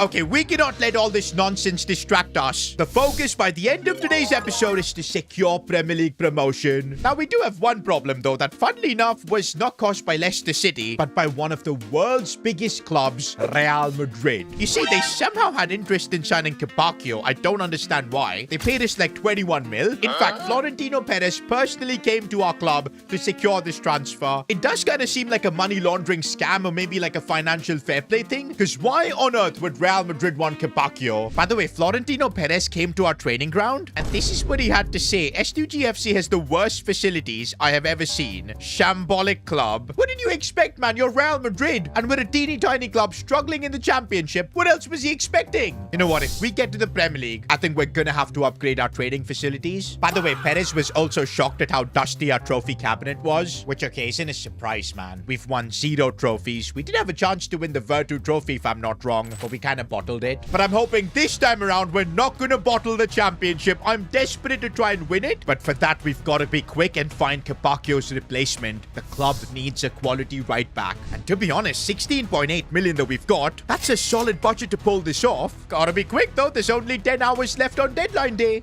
Okay, I'm thinking we gotta sign a player from either the Premier League or the Championship. Reason being, we need someone who already knows this level, because we don't want a player coming in and then getting absolutely cooked, and that ends up costing us our spot in the Premier League next year. Can't afford to take a risk like that. But of course, not all Premier League clubs will be interested to join us. We'll need some sort of a link with Frank Lampard. So yeah, Chelsea players could be an option, but this El Ouadi guy who's currently playing for them, he's just totally out of our budget. Do you know what? Aaron Wan-Bissaka wouldn't be a bad option. And Wan-Bissaka used to play for West Ham, so it's not a reach that Frank can convince him. But again, is there a point signing a 31-year-old right back? Now, while I was going through options, I just got a message from Frank Lampard. He wants me to take a look at a youngster that played for his boyhood club West Ham. Harley Skies, 19-year-old West Ham Academy product, 84 pace. He's got the rocket ship playstyle, knows how to pass. Also, look at the mustache he's got, man. Looks like a classic English player. And to be honest, for under 6 million, this seems like a proper deal, and if this is what Frank Lampard wants, might as well just make it happen. Now, because Frank Lampard knows this kid, he vouches for him. He's willing to accept the same wages he earned at West Ham, which is good. I don't want to be giving him an increase. And so there you go. The right back problem at S2G FC has been solved. 19-year-old Harley Skies has been signed. Again, we could have maybe signed a proven player. But hey, if our manager wants him, he's certainly seen something in this guy. We've got to be backing him. I do feel like the team is now in a really good spot. The only weakness we've got is Park Ji-soo, but he's currently our captain, and I know he's just 23. He can grow and get better. You guys have seen him score some bangers lately for us. The big thing I'm wondering is, what do we do with this 11.2 million that we've got? I mean, we've still got 8 hours left on deadline day. To be honest, we could maybe sign like a veteran player, but I feel like it's much smarter for us to save this cash, because in case we do secure promotion to the Premier League, which I believe we will, we're gonna need every bit of extra cash we can get. Also guys, this is bad. Sean King on deadline day has an offer from Manchester United, and I'm now trying to call him to see what his thoughts are about this, but he is legit not picking up. Is this going where I think it's going? Okay, wait, no. Sean King is waiting in my office. He's come to speak to me about this potential transfer. Joining a club like Manchester United has always been my dream, but I'm not the kind of man that leaves mid-season. I hate unfinished business. Well, Sean, I've got no plans to letting you leave at any point. We want you to be the main man, the king of this club. I get that, but I'm 20. Just look at my stats in the Championship. I need to be winning trophies. But I'm still willing to give S2G FC a chance. If this season we win the Championship, I will stay for another season. Well, guys, that's transfer deadline day done, but a bombshell has just been dropped on us. I did not expect Sean King to be one of the players thinking about leaving. It makes sense because there's been so much media attention on him. Rumors about joining Aston Villa. Now, of course, Manchester United. I think if any of us were in his position, they would have probably left. At least he's staying until the end of the season and he's giving us a chance. We win the Championship, Sean King will believe in our project. But man, that has just raised the stakes even higher now. And the push for promotion begins now as we take on Norwich. I think for the playoff position, we're pretty sorted. The big doubt I have is whether we can chase Sunderland up top. That is the difficult thing. Right now, though, it's a debut for Skies, and so far, a bit off the wavelength that he almost went in the ad board. Also, guys, Frank Lampard, by the way, there's been some media reports linking him to Chelsea. I mean, especially if he gets us to win the Championship, you know there's going to be heavy interest from other clubs. You know what? I'm already really enjoying this suggestion that Frank Lampard has given, because Skies here, he is absolutely rapid down this right side. Look at him keep the ball there. Still needs to work on his passing, though. No. That's dangerous. And how do we concede? I feel like every time there's pressure about promotion for this team, we start fumbling. Like now we're just making silly mistakes. Squashy does well there. Sean King, tries to pass, but it didn't work out. I feel like even the dressing room now knows about the Sean King deal. So I don't know how they feel about this one, because we've got a player in our squad that said that he's interested to leave if things doesn't go his way. It just creates a bit of bad vibes. And right now, Norwich are capitalizing on all these bad vibes. Good save from Edison. But yeah, about Sean King, there's nothing we can do. I'm just hoping he can keep his level up, help us get promoted. Right now, though, Ignacio Avila getting pushed off. We definitely feel off the pace in this game because Norwich are moving the ball around so smoothly. Like, feels like there's nothing much I can do. We're defending just about, but we need to be creating chances up top. And we do need Sean King to take this game into his own hands if Edward Bull can get the ball to him. But no, it was not timed well.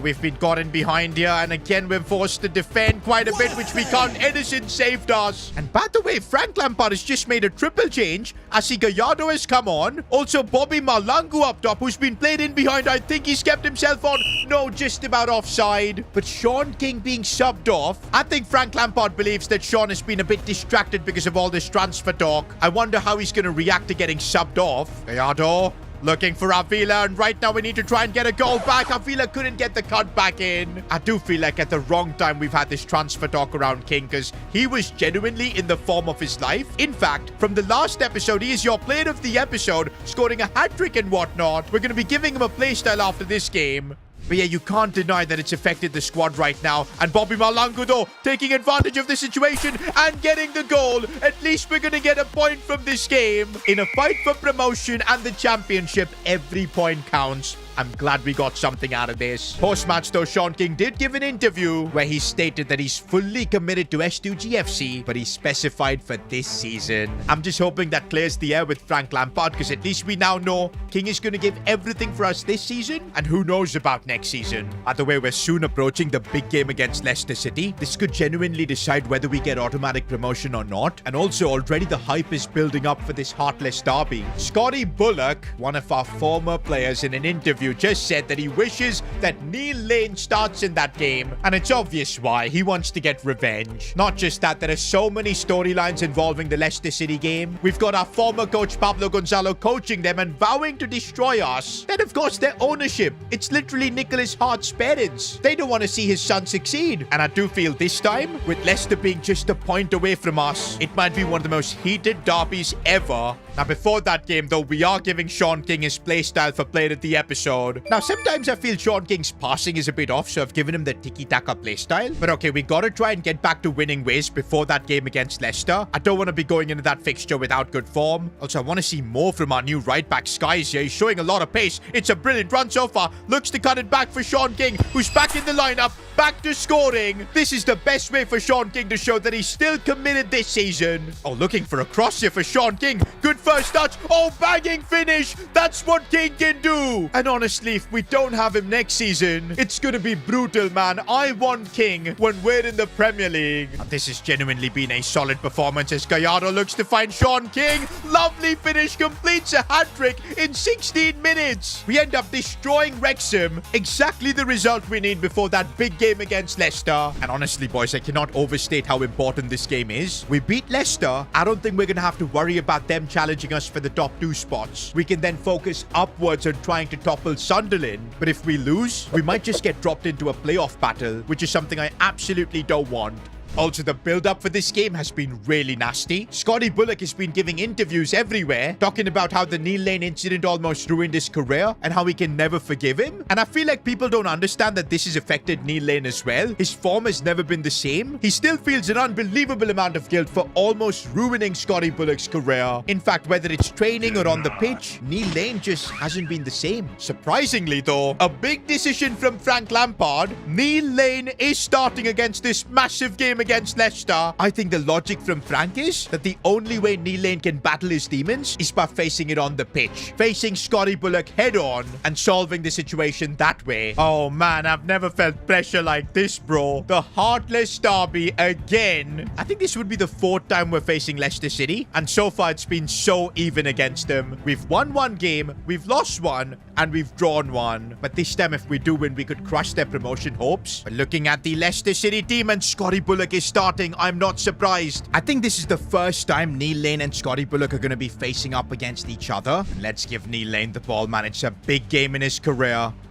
No, no, no, no, no. Scotty Bullock almost just scored. Okay, now we're on the attack here, looking to maybe find Neil Lane, but that's not working. He's not making good runs. Why does it feel like he's hiding a bit? Is that João Pedro? Yo, Leicester City have signed João Pedro. How did I not notice that before? That is insane. It shows the financial power the Hart family has. But right now, Neil Lane is on the attack here, playing some good football. We try to get it back to him, doesn't work. And here is João Pedro, man, former Chelsea player, playing in Division 2 for Leicester. That is what we're competing against, man.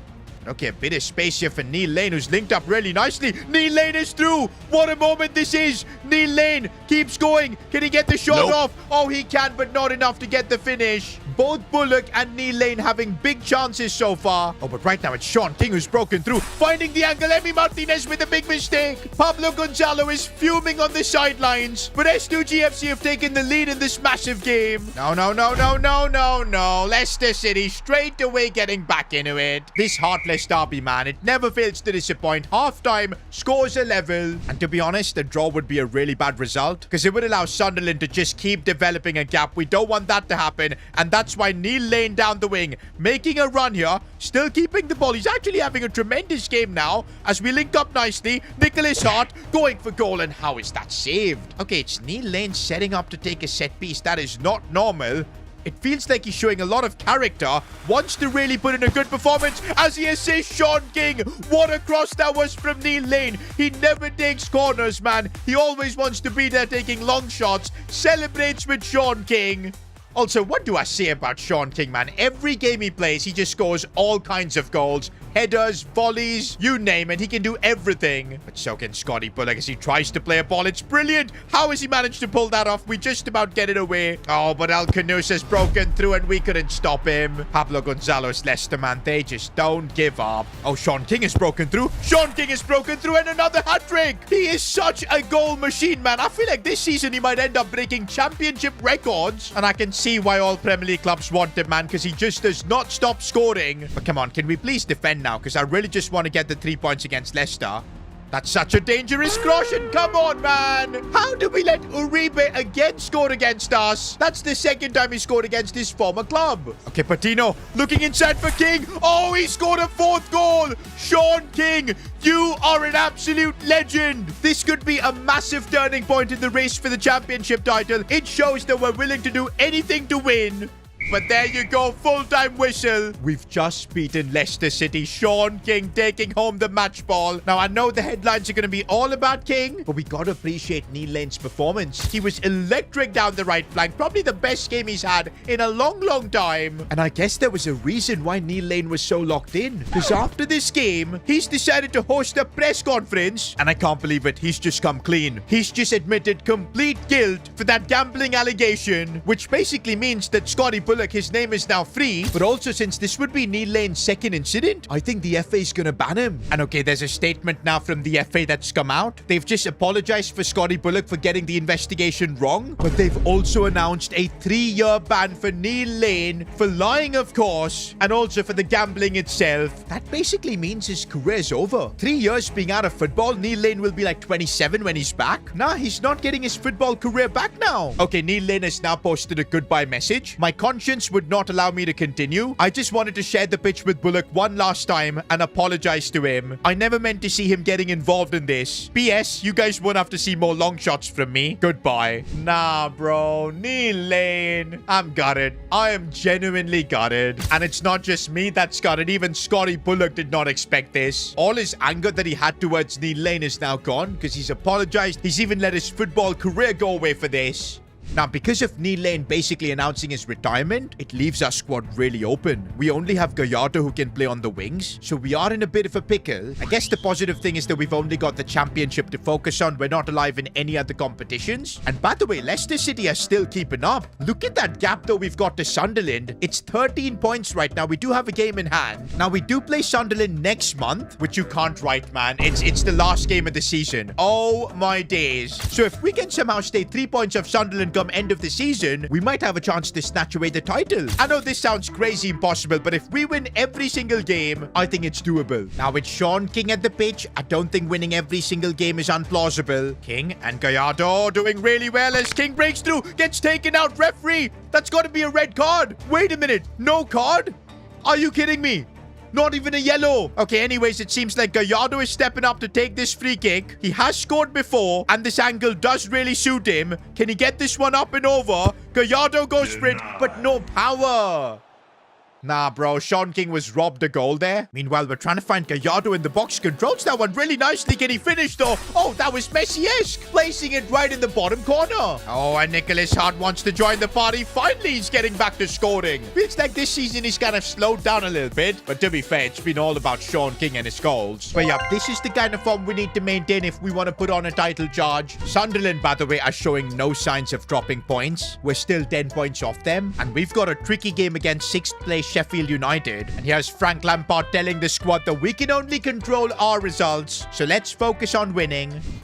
Alfie Norman finding space, and what a finish! Gotta say, boys, Alfie Norman working the extra hours in training, learning the CDM position. He's now proving to be invaluable in this squad. Avia down the wings. Oh, that's brilliantly done from him. Trying to get an angle to shoot, but can't.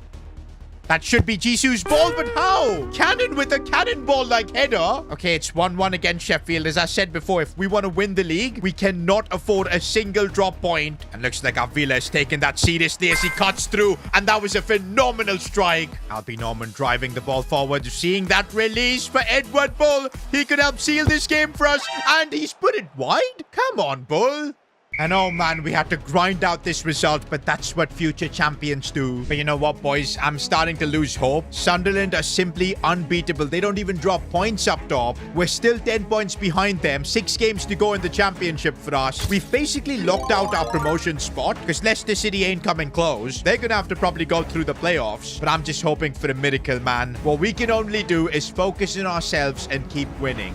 Now we play Swansea, and as I just said, we cannot control what happens with Sunderland. All we can do is get the job done ourselves, and let's just hope they'll drop a few points. I think we just gotta fight until it's mathematically not possible for us to win the league. And that's what we're gonna do right now with Nicholas Hart finding Sean King, and there's the finish. Oh, Avila, can he control it? He can. Should get the second goal. There you go. It's like we are doing our job. Another win secured in the championship. But I'm starting to lose hope, man. Sunderland just do not drop points. They're still 10 points ahead. I just gotta keep some hope that maybe at the end of this game, Sunderland will drop points, and we could potentially fight back. For that, we need to first beat West Brom. But that's not going to happen if we play like this. West Brom take the lead. If we lose now, the title race is basically over. Okay, so some good link-up play between Avila and King. And Avila gets us back in it. Come on. Sean King finding space. And oh, come on. That was a tremendous strike rattling off the post. I think King's going to need some help in this game. And maybe that help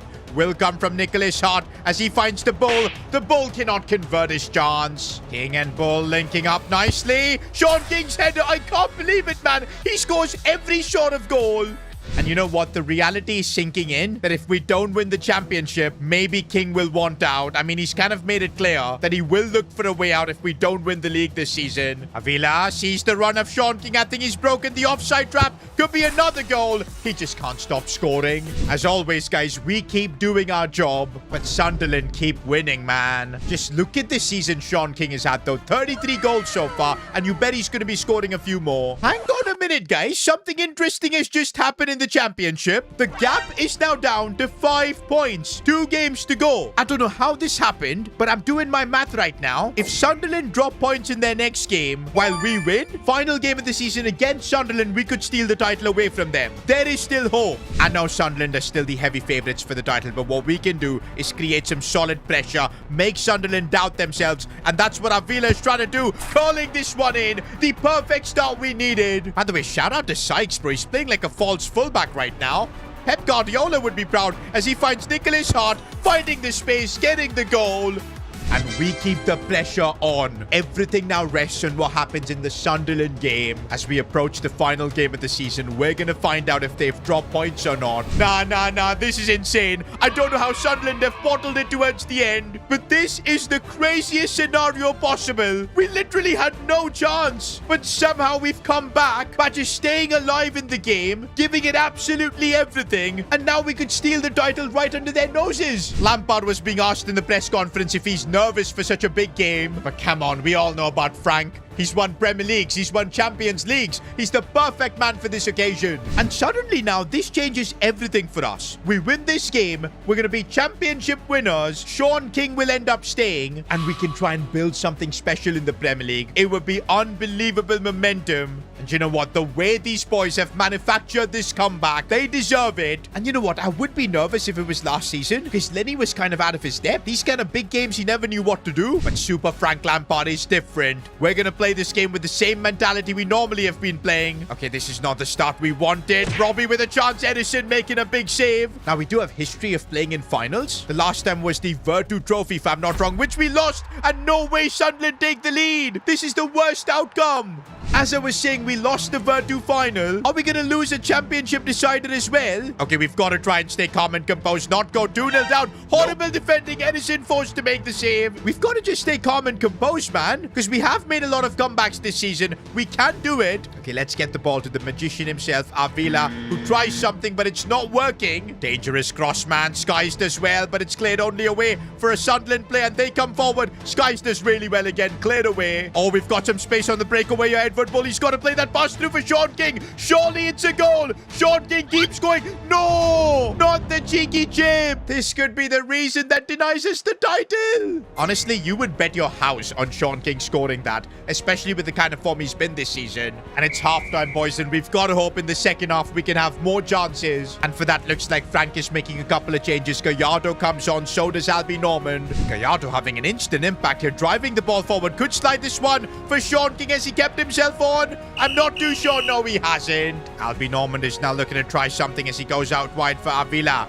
Now linking up here with Gallardo. Seeing the run of Avila. Again gets tackled, but he still keeps hold of the ball. Striking it, and it's saved by the keeper. We gotta keep pushing, man. We're not giving up. If Avila can get this delivery right, it could lead to something. Sean King's glancing header, not enough. No.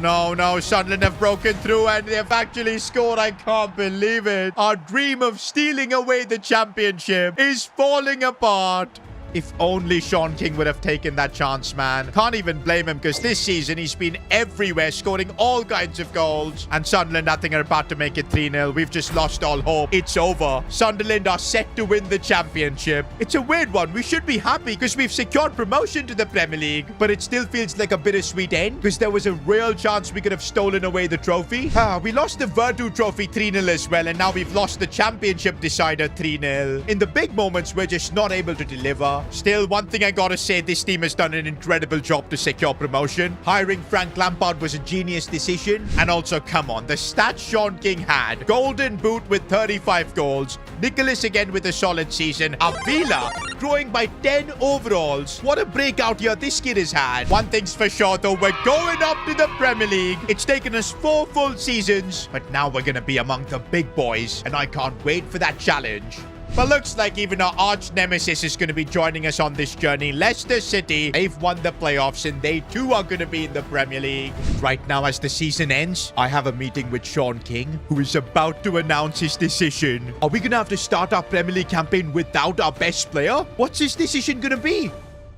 S2G FC has finally made it to the biggest and most competitive league in the world, the Premier League. But the journey up to this point has not been easy. Of course, we started off as a teeny tiny club in EFL League 2. We had so many managerial struggles. Of course, big players leaving. And who can forget all the financial issues we had to handle? Despite that, 4 years later, we're now going to be among some of the biggest clubs in the world like Man United, Man City, Chelsea. But the real challenge begins now. Because 90% of clubs that get promoted to the Premier League end up just going right back down. And that is something we do not want for S2G FC. Our goal is to one day be able to challenge for that Premier League trophy. Maybe even get to the Champions League. But all of that will remain just a pipe dream if we cannot keep hold of our best players. And that is my biggest problem right now as a club owner. Our best player and top goal scorer last season, Sean King. His insane ability to get goals out of nothing. Be super clinical in the box. That's what got us promoted. But when a player scores 35 goals in a single season, there's obviously going to be interest. And that was the case for Sean. Aston Villa wanted him. And mid-season, he could have easily left us, but he decided to stay loyal. On one condition, though, that we fight and win the championship. We came really close, but we ended up finishing second. Still secured automatic promotion, and that's why right now we're a Premier League club. But we failed this promise. We couldn't win that trophy. And a player like Sean,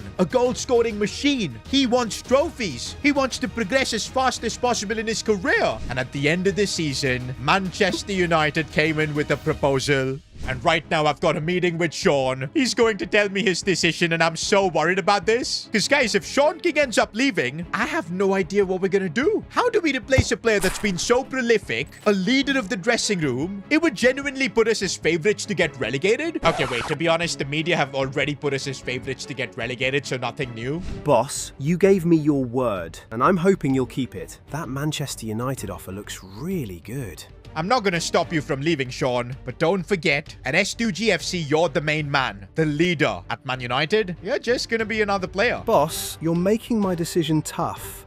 You know how much I love this club. Give me a week, I'll come back with a final decision. But don't get your hopes up. Okay guys, as club owner, I have managed to put a bit of doubt in Sean King's mind, and maybe that's enough to change his decision, because it looked like he was dead set on going to Man United, but we're gonna have to wait a week to find out. Meanwhile, forget about our best players leaving. We also have to deal with our manager leaving, possibly, because Chelsea are after their club legend Frank Lampard. Don't forget, he's our coach right now, and probably the reason we played such free-flowing football last season, got ourselves easily promoted. But I don't want to lose Frank. Things are going so well with him.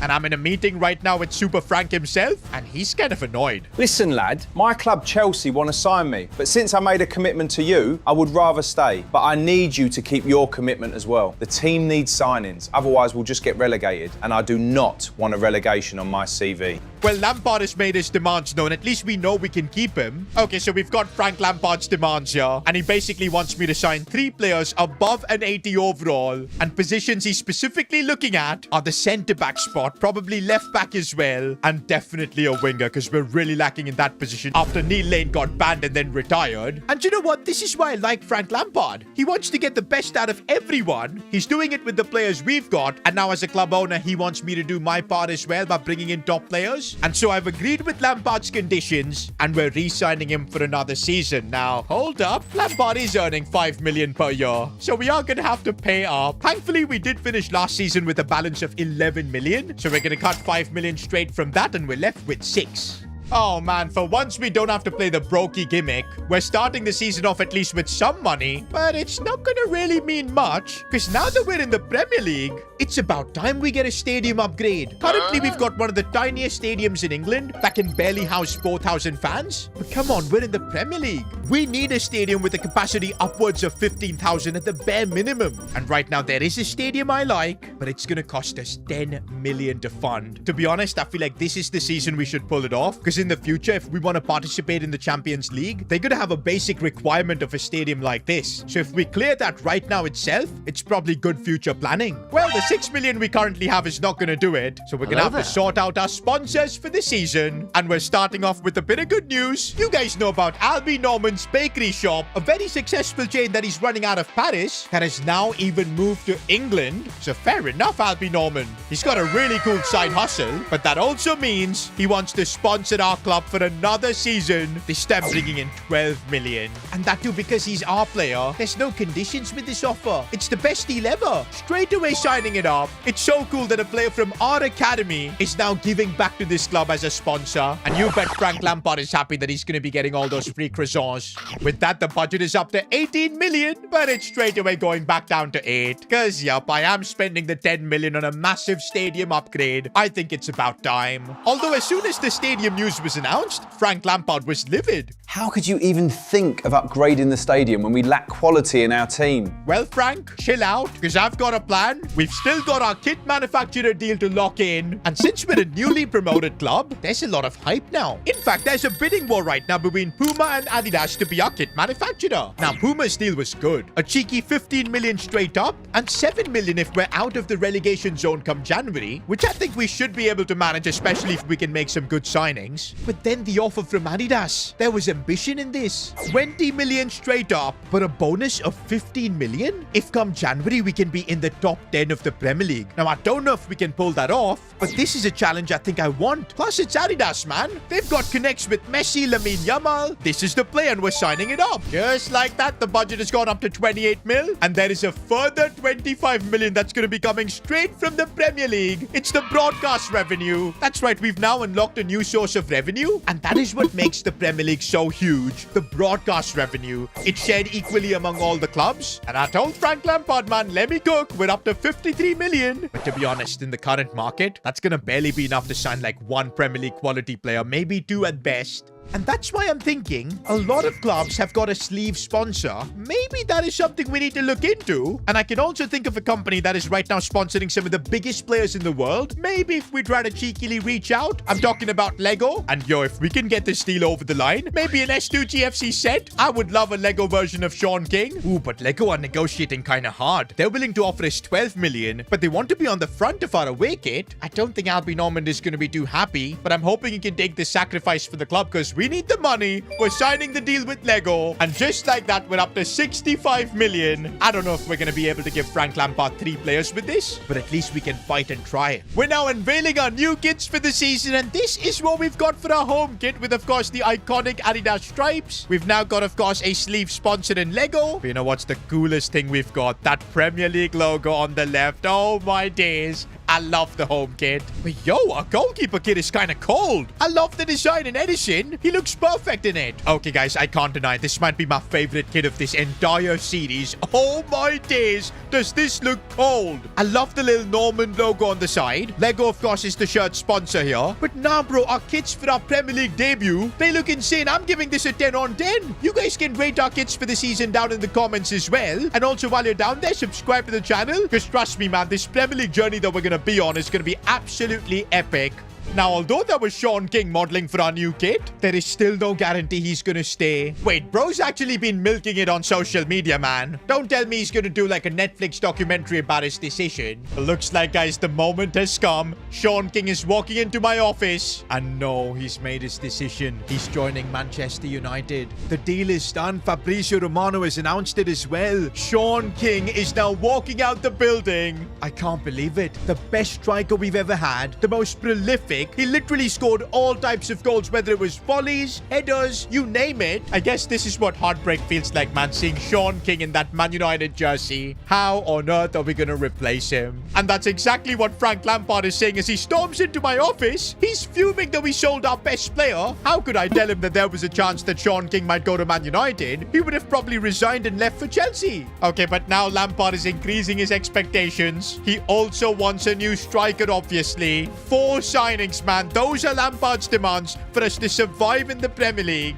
And to be honest, he's not wrong. You look at our squad, we're not going to survive. We're just going to be primed for relegation. Now, the positive thing is, Sean King sold for big money. Our biggest sale yet, £60 million. That's right, Man United did bring out the checkbook for that one. And that has astronomically boosted our budget, 119 million. I don't think we're ever going to have money like this unless we get into the Champions League in the future, because this is crazy. But yeah, when you consider the fact that we need 4 players from this pool, it is still going to be tricky. Okay, so what's on the agenda? Lampard wants us to get a centre-back, particularly to partner with Kwashi. He also wants an experienced left-back, because he's not sure about Park Ji-soo adapting to the Premier League, and the fact that he's one of our lower-rated players, it makes sense. Of course, Lampard is desperate for a new striker, and he also wants a winger with pace, because right now, if you look, Nicholas Harty's not the quickest. Same with Bull, Avila, or even Gallardo, who we've used on the wings. And in the Premier League, I feel like you do need a bit of pace. Now, before we begin our transfer hunt to reinforce this team, it is indeed time to reward our best players from last season, and starting with, of course, Goal of the Season award, and I think we gotta give it to Ethan Ampadu. What a strike. His first ever goal, I think, for the club, and it was an absolute banger. I didn't know he had that long shot in him. There you go. We've given him the Anticipate Plus play style. That should make him one of the better CDMs in the Premier League, and we're gonna need it.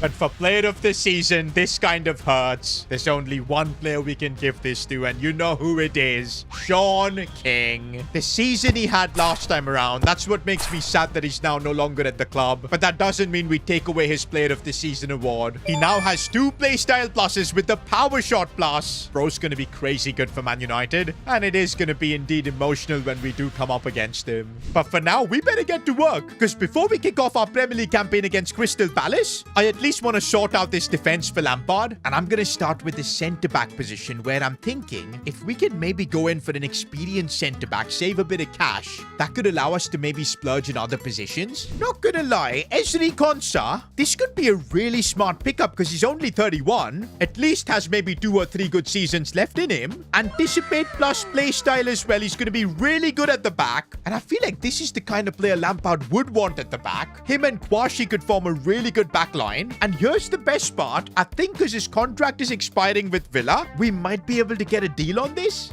Now, because this is going to be such an important deal, I want to personally negotiate. That's why I'm sitting here with Unai Emery. And we need to make this happen at the cheapest possible price. I'm going to try a lowball offer, man. 25 million. The more we can save here, the more we've got for the other signings. But okay, I'm getting cooked right now, man. Emery wants that market valuation for Konsa. If we can get a deal at 27.5, I'm down for it. Okay, we're getting somewhere. 29.5. How about we just close at 28? Okay, maybe 29, please? Oh, come on, Unai Emery. He just wants that extra 100k. What a stingy guy, man. But there you go. Now, convincing Konsa about our project was the tricky part. But with a bit of smooth talking, I think I sold Konsa a dream. He even was willing to take a bit of a pay cut. Now, you can bet Lampard is going to be a happy man with a centre-back like Konsa joining us. Officially now our highest rated player. But that's what we're going to need to survive the Premier League. Now, for the left-back spot, a player with experience. That's what Lamp said. And I like Jed Spence. Plus, he's very versatile, can play on the other side if needed. Bringing in players with ample amounts of Premier League experience, I think that's the play. But not at just any price. We need to be getting deals here. If we can get Jed Spence for under 28 mil, oh, come on, man. That is way too much money. We still need to sign a striker and a winger. We can't go overboard with this. At 28 million, looks like they're going to think about it and then come back to us.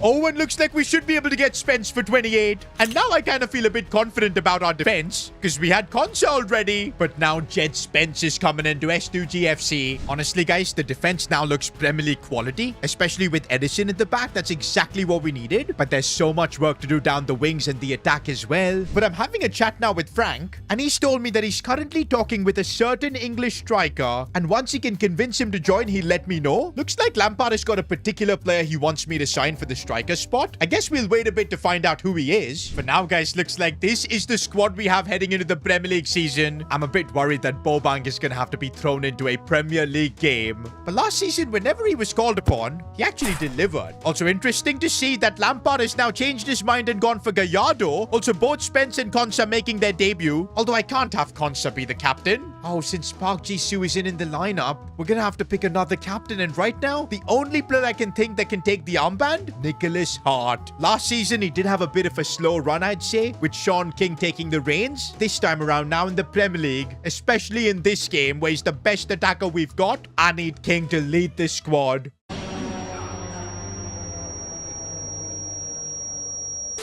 New stadium as well. It looks beautiful, man. Ready for the Premier League. It's taken us 4 years, man, but here we are. S2G FC, a Premier League club.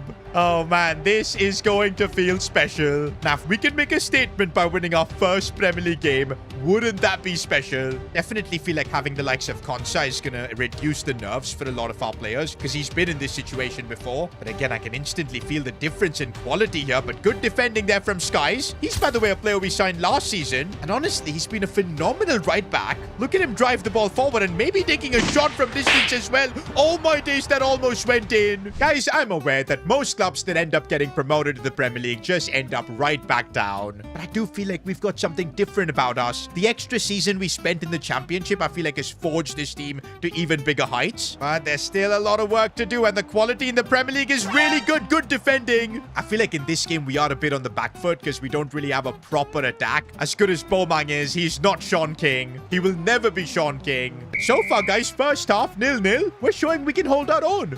Okay, Jed Spence here.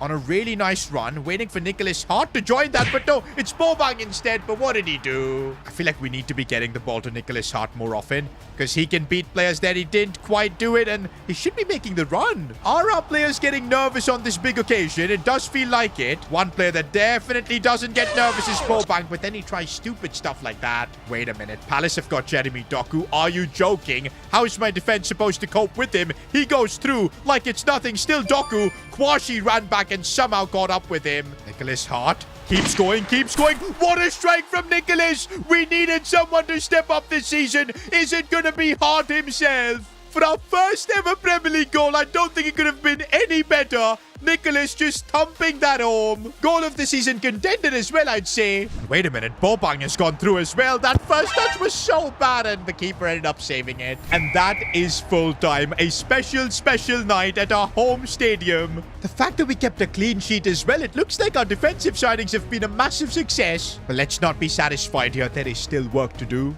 By the way, we weren't alone. Even Leicester City, who did get promoted along with us, managed to get their first win of the season. Not just that, even Sunderland, who beat us last season to the championship. This might be some sort of a record. All 3 newly promoted clubs getting a win. But you know what? I don't think we should be surprised that Leicester City are balling out. They are officially one of the richest clubs in the Premier League. And we know who their owners are. The parents of Nicholas Hart himself. And honestly, their manager, Pablo Gonzalo, he's the most annoying person on this planet. Oh my god, S2G FC bottled the championship. This is what he posted when last season we lost the big game against Sunderland. The fact that he was once our coach, man, what a fraud. But this guy continues to fulfill his South American dream here at Leicester. Already he had Emi Martinez, Lisandro Martinez, youngsters stolen from us like Medeiros, Uribe. Wait a minute, is that Piero Hincapié? No way. A newly promoted club like Leicester City have just signed an 89 rated centre-back. That is unreal. But that's not all, Bruno Guimaraes. They're literally building a full South American club here. Oh, and their big signing is Giuliano Simeone. Are you joking? Hang on. 86 rated right mid. Why would Pablo Gonzalo sign him when they've already got Scotty Bullock? 80 rated, just 21. He, of course, left us last season during that whole Neil Lane saga where Bullock got falsely accused. He didn't like how the club treated him.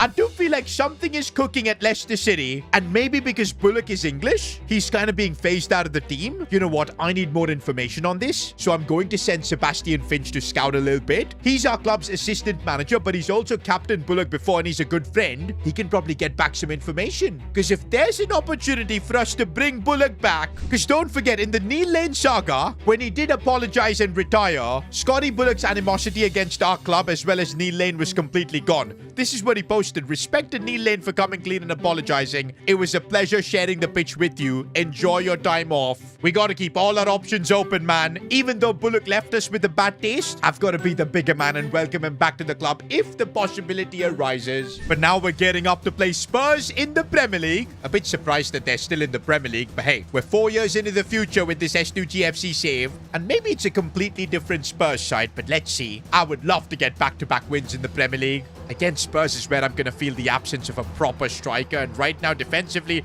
we're having to do the job against Xavi Simons. Goes for goal. Wasn't a bad attempt. This might be the first time we're facing up against quality like this, bro. But I feel like our team has got a fair few ballers as well as Nicholas Hart breaks through. I think he's kept himself on. He wants to go for goal himself, which was maybe a mistake. Should have squared it to Bobang. Uh-oh, we've been completely opened up. Xavi Simons in the box. Fair enough.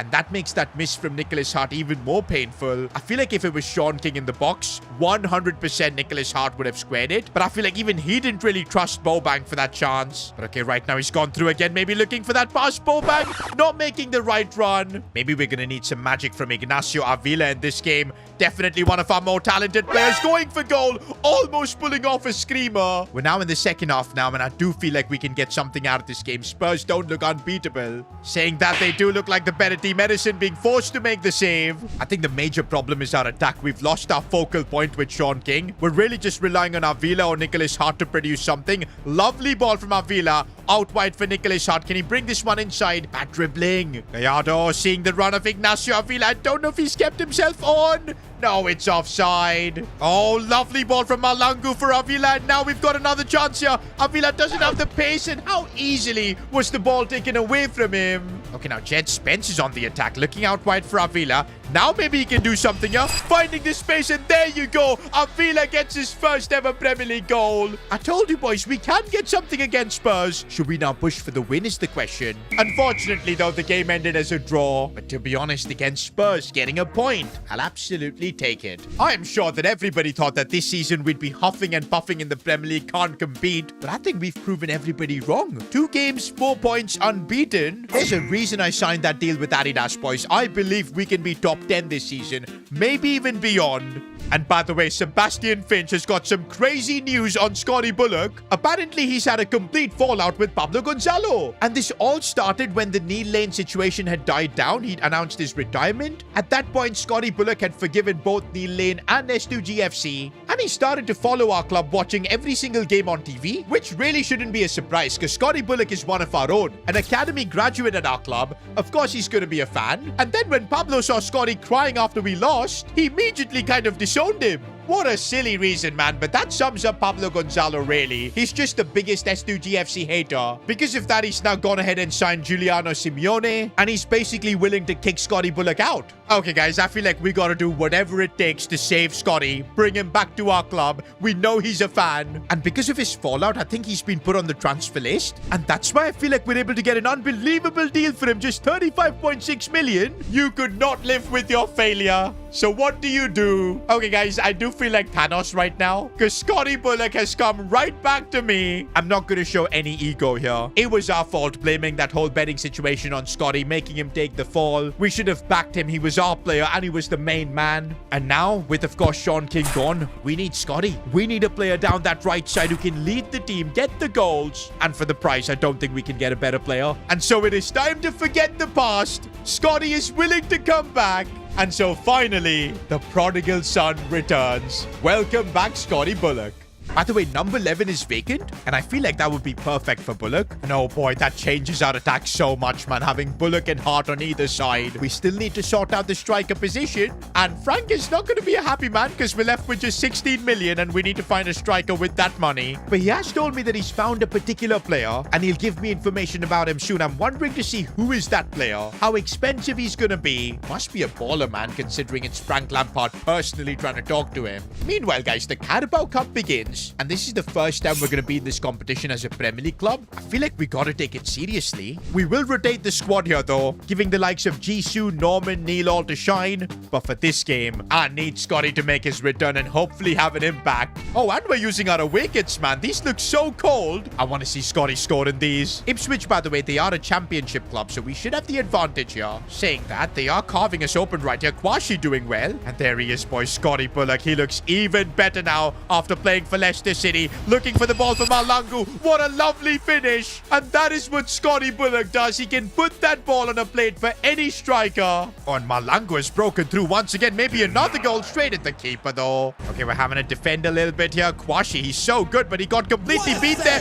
What a save, Edison. Bro, we haven't even gotten the ball here, and Edison is having to make save after save. Okay, but now we can open up some of the pressure here because Scotty Bullock is making the run. And when he goes on his run, there isn't much you can do. Waiting for a bit of support. It comes from Malangu. Back in for Scotty. Is this the moment we're waiting for? Keeper denies him. And this is what Scotty Bullock is the best at as he's driving the ball forward. Looks for Nicholas Hart. These two linking up is making me a bit emotional. Back for Bobby. Got completely taken out. Ref gives a pen. It had to be. Now Nicholas Hart is stepping up. He is the official penalty taker at the club. Scotty does not want to change much here. And for good reason, because Nicholas puts that one top bins. And that's how we want to roll in the Carabao Cup through to the next round. But in the post-match presser, Frank Lampard was hounded with questions about a new striker. Who are we going to sign? Just wait. I'm working on making something happen. It will be historic if we pull this off. But because I'm convincing him to not retire, it's taking some time. But if this man lands S2G FC, records will be broken. Okay, wait a minute. Who on earth is Frank Lampard talking about? Do you guys have any idea? Because by the looks of it, we might be making a record-breaking signing. I am right now in a secret meeting with Harry Kane,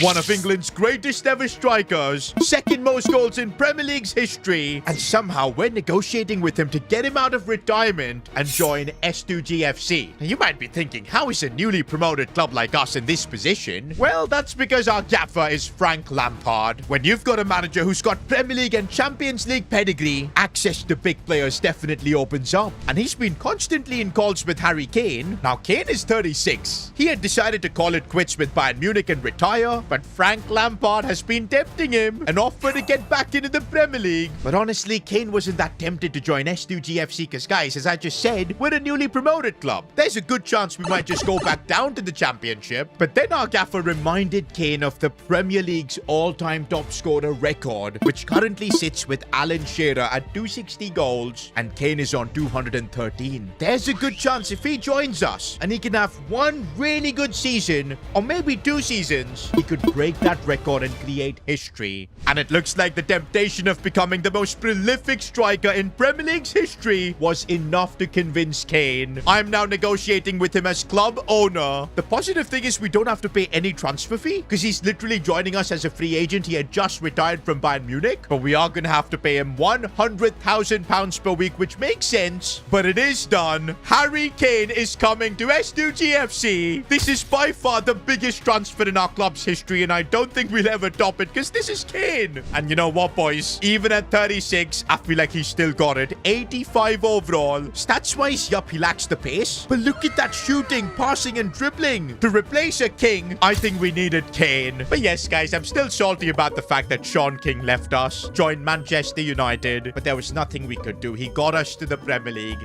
He wanted to try and achieve bigger and better things. Not sure if he's going to do that at Man United, but fair enough for trying. Okay, but this does annoy me. Sean King meeting Bruno Fernandes in his first training session with Man United. Can't wait to create history together. Also, by the way, remember we've now got Lego as one of our sponsors? So they were all set to create an exclusive S2G FC set. They had filmed the ad and everything, but they had to remove Sean King from it, man. That is crazy. Wait a minute. Is our exclusive Lego set a freaking dustbin? What? Me personally, I wouldn't take this level of disrespect. Nah, bro, Lego, you've done us dirty. You're our sponsors. Nah, man, I'm not having that. Okay, but this is kind of cold, bro. Sean King, number 19. One day, I'm hoping he'll return to the club, though, because after all, he is S2G FC's king. For now, though, we are gearing up for Kane. The minute the club posted this picture, you guys knew it was Harry Kane. It was so flippin' obvious. Now, I'm just having a meeting with Frank Lampard. Remember, he also had offers from Chelsea to become their manager, but he decided to stick with us. His only condition was we back him with transfers, and I feel like that's what we did. We brought in Ezri Konsa this window, Jed Spence, the return of Scotty Bullock, and of course the big man Harry Kane. No reason for Frank Lampard to be annoyed anymore. In fact, he's happy with the window we've had.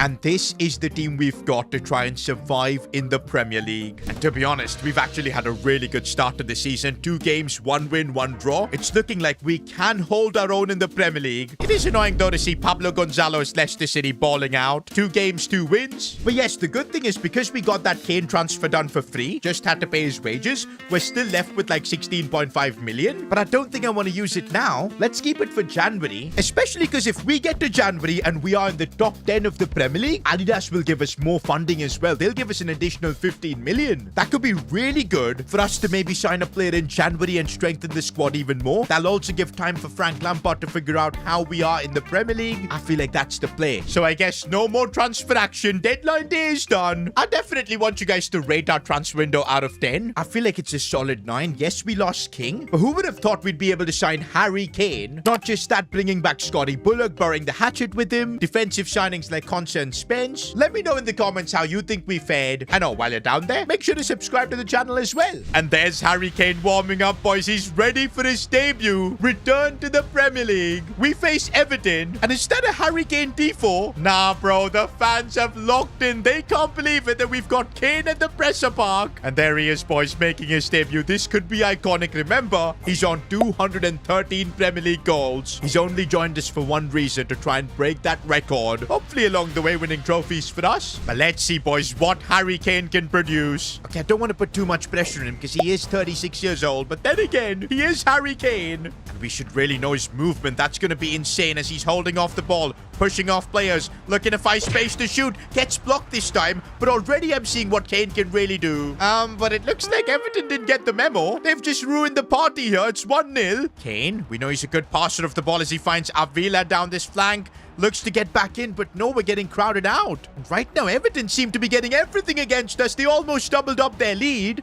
Kane, Looking for Gallardo, but no, the pass was not on the same wavelength. What I'm realizing is that Kane, he is a bit rusty since he's coming out of retirement. Honestly, this is the first time I felt like we don't belong in the Premier League because we can't do anything here. We're lucky it's not 2-0. We're looking for Harry Kane, though we might need something from him here, but again, lacking the pace. This game, to be honest, we are missing Scotty Bullock as well as Nicholas Hart. They were just not fully fit. We, of course, had a big Carabao Cup game recently. But that is no excuse. We've still got talents like Avila who looks for the pass for Harry Kane. He's broken through. Surely he's getting the goal. And yes, Harry Kane with the equalizer. Goal number 214 in the Premier League for him.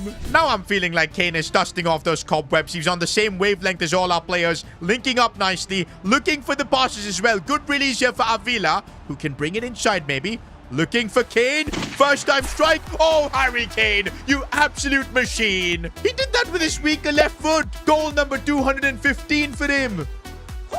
Oh, Kane got taken out there. It's going to be a free kick. Bro, if he scores a hat-trick, that would be just insane. He needs to get this one up and over. Maybe the power is a bit less. And that was a bad free kick. By the way, look at Kane's stamina. That is something this season we're going to have to take notice of. I don't think he can play week in, week out. But when he does play, he puts in a man-of-the-match performance like this. What a debut for S2G FC. And his chase is on, man. 260 goals does not look unachievable now. He needs 45 more. If he plays for another couple of years in our club, I think it's 100% doable. Honestly, I don't know for how long we can keep up this unbeaten run. Because, man, for a newly promoted club, 3 games, 2 wins, that is just incredible. But then I see Leicester City, bro. How on earth is Pablo Gonzalo got them challenging for the title so early on? Meanwhile, something has come to my attention. An unknown Premier League footballer has released a rap song under the name Lil Nigo. No face, no case. Apparently, if the rumors are to be believed, it's an S2G FC player. No way, one of our players has actually released a song.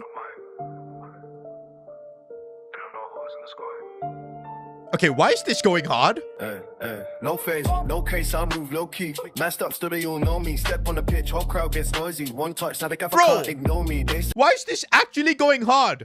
No case, I move low key. Can't see me, but he still quote me. Name stays hidden, voice sounds ghostly. Bro, who is this player? Okay, the lyrics are a bit crazy. Training ground quiet, but the rumors get loud. Someone in the dressing room moving too proud. Lineup leaked. Now they're pointing around, but I'm in the corner with my hood pulled down. Oh, that's no ball! Whoever this guy is, maybe he's leaking stuff as well. But I don't know what's happening, bro. How do we have a rapper in our squad? Wonder who this guy is. It's probably his face, but I have no idea. I can see it, I feel it. I can, he's cooking. Honestly, sometimes I wonder what on earth just happens in S2G FC. I mean, we've got one player who's opened his own bakery. Now we've got a rapper at the club. I'm sure the identity of that rapper will be revealed very soon. Until then, we're heading to Brighton, trying to keep our streak of being unbeaten in the Premier League alive. You guys think maybe that rapper could be Edward Bull? Nah, I don't think so. Bull is not that kind of guy. It's definitely not Nicholas Hart, bro. He's a posh boy. He ain't rapping like he's from the streets.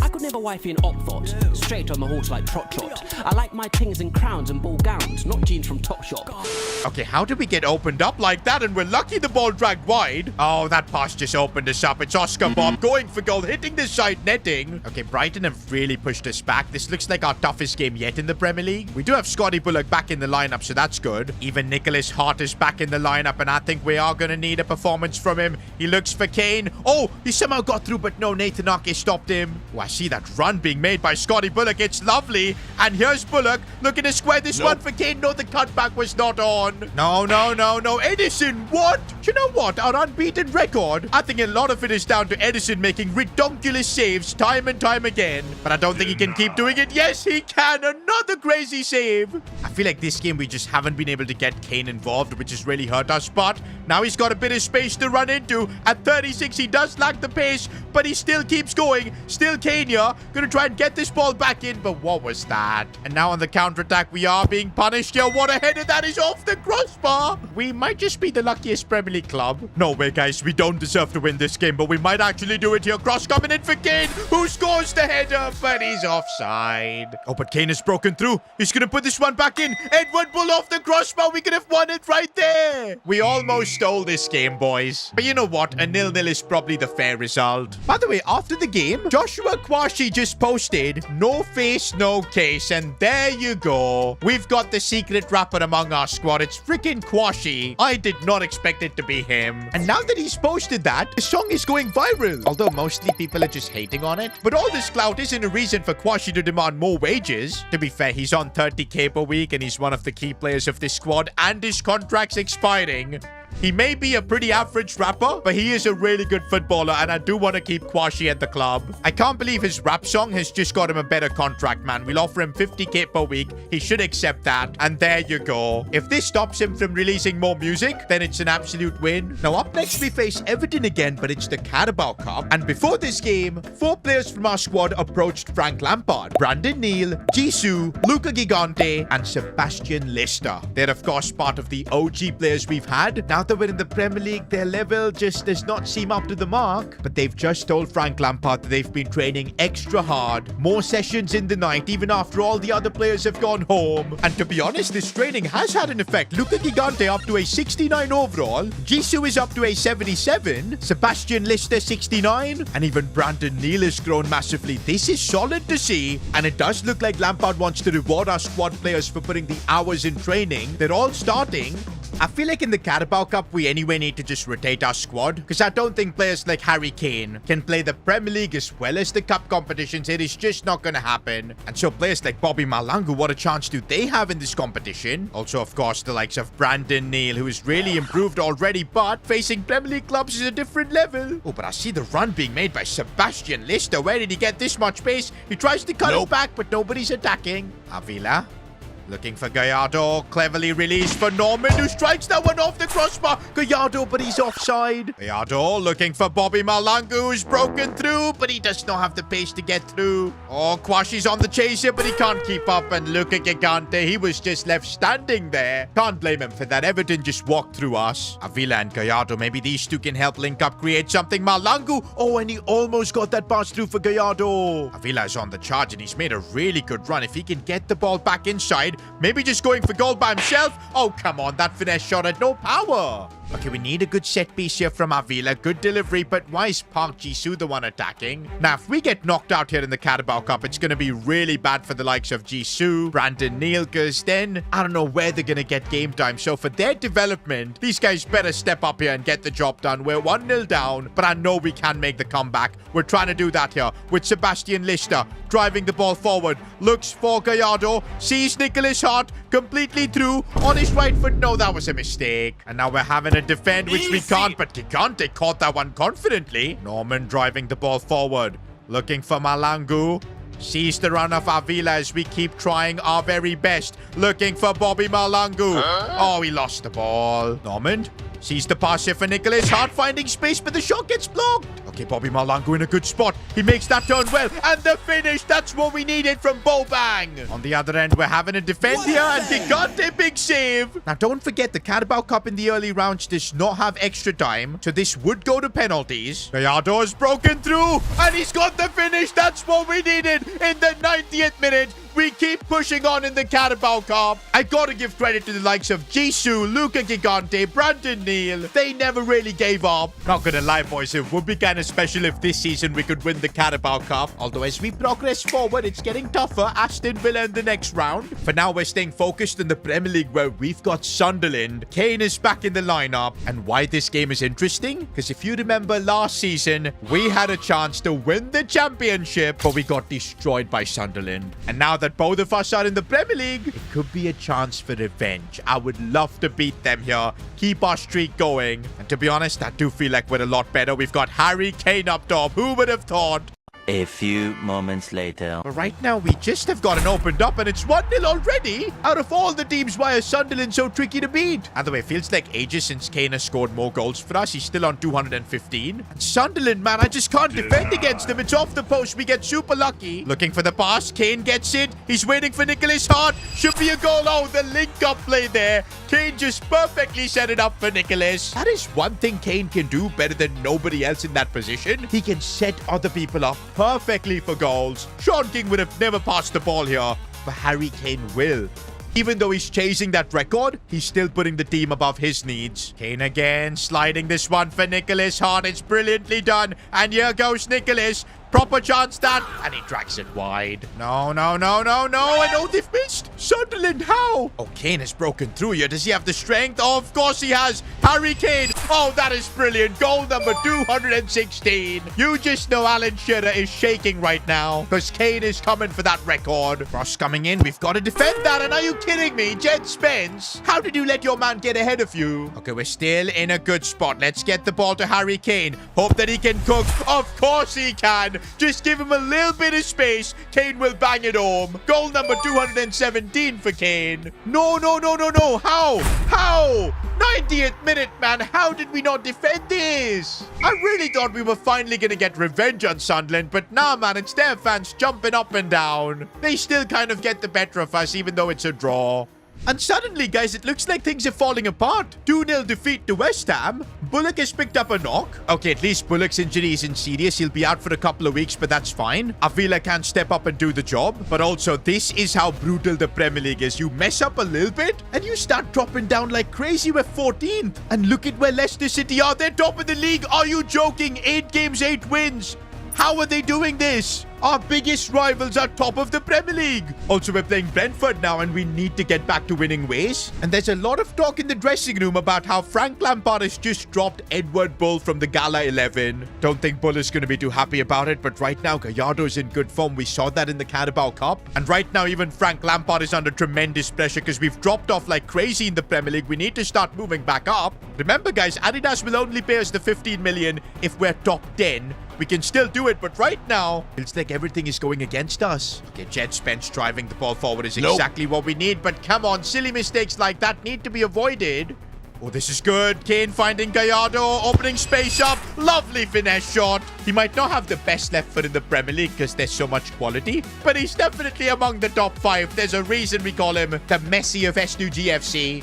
Brandon Neal, man, he's having a really good game. The fact that the boss has now trusted him in a Premier League game shows how much he's worked. And now we've got a chance here linking up with Skies down the wings. If we can get it back, no. But compared to our recent games, this has definitely been a solid performance. We just need another goal to try and seal the game. Uh-oh, defensively, we've just been opened up right here, and Edison couldn't stop it. Our form is just falling apart in the Premier League. Come on, Kane, you've got to get there. There's the lack of pace. But okay, we need to just play to Kane's strength. Get the ball to him on his feet, and he can look for the pass. Lovely for Gallardo. Gallardo strikes it, saved by the keeper. Trying to push forward to score, but right now it's Brentford who are dominating, and Igor Thiago, what? That is one of the craziest goals I've conceded. This is the level of the Premier League. Okay, we're trying our best as well as Gallardo almost. And that's full time. Another Premier League defeat. At this rate, there's a good chance we might drag ourselves into a relegation battle. That is something I do not want. For now, in the Carabao Cup, we face Aston Villa, but there's no stamina for Kane. Bobank is going to have to play. A lot of rotations will happen. Good ball for Edward Bull, and come on, off the post again. The amount of times we've come off the woodwork today. Remember, guys, we've not won a single trophy, guys, and oh my days, are we going to concede? No, we don't, but that's a let-off. But yeah, we've not won a single trophy, it feels like, not even in lower divisions, because every time we've gotten promoted, it's by being second or through the playoffs. I feel like this Carabao Cup could be ours, but we've got to deliver here. Nicholas Hart dragging his shot wide. Oh, this is good. This is good. Nicholas Hart, there you go. This time he gets his finish right. Despite all the rotations, man, we've actually needed Hart in the team. Oh, lovely ball for Malango if he can get the finish. And oh my days, I did not expect him to go near post. But just like that, we keep marching on in the Carabao Cup. This is a competition where things are going in our favor. But what we need is to get back to winning ways in the Premier League. Even one win could reduce the pressure we're under. And also we're up against Newcastle, who have failed to win a single game so far. We can't lose this. Scotty Bullock is back from his injury. We don't want to risk it though. I think I'll play Gallardo out wide. Kane looking for Nicholas Hart. That was a lovely ball. Who's actually been in really good form. He's going to get this one back. Not the best of crosses. But again, Nicholas looking to attack. And it's a good release here for Harry Kane, who's found space. Is he off? Marginally offside, bro. Oh, Voldemar has gone through and oh my days, off the crossbar. I don't know how many times in the episode the ball has come off the bar. It's been crazy for both sides. I feel like we need to be getting the ball to Harry Kane more often. Is he on this time? Oh, the finish was so bad. Is that the age doing the talking there? Well, it doesn't look like it because this time again the post. I thought Surely that was going in from Kane. It's that Mustang Tuono at Newcastle, bro. That's scary now, and no, Newcastle take the lead. Guys, we lose this, and we're genuinely going to be in a relegation scrap. Okay, this could lead to something here. Jet Spence looking for the cross for Harry Kane. Oh, he couldn't even control it. Nicholas Hart. That's brilliant. Oh, come on. Kane still got it. Surely. No, it's off the post. I can't believe this, man. Knocking Frank Lampard in the squad. Nah, Newcastle are going to bury us now. They score another goal. This is horrible. Another defeat in the Premier League.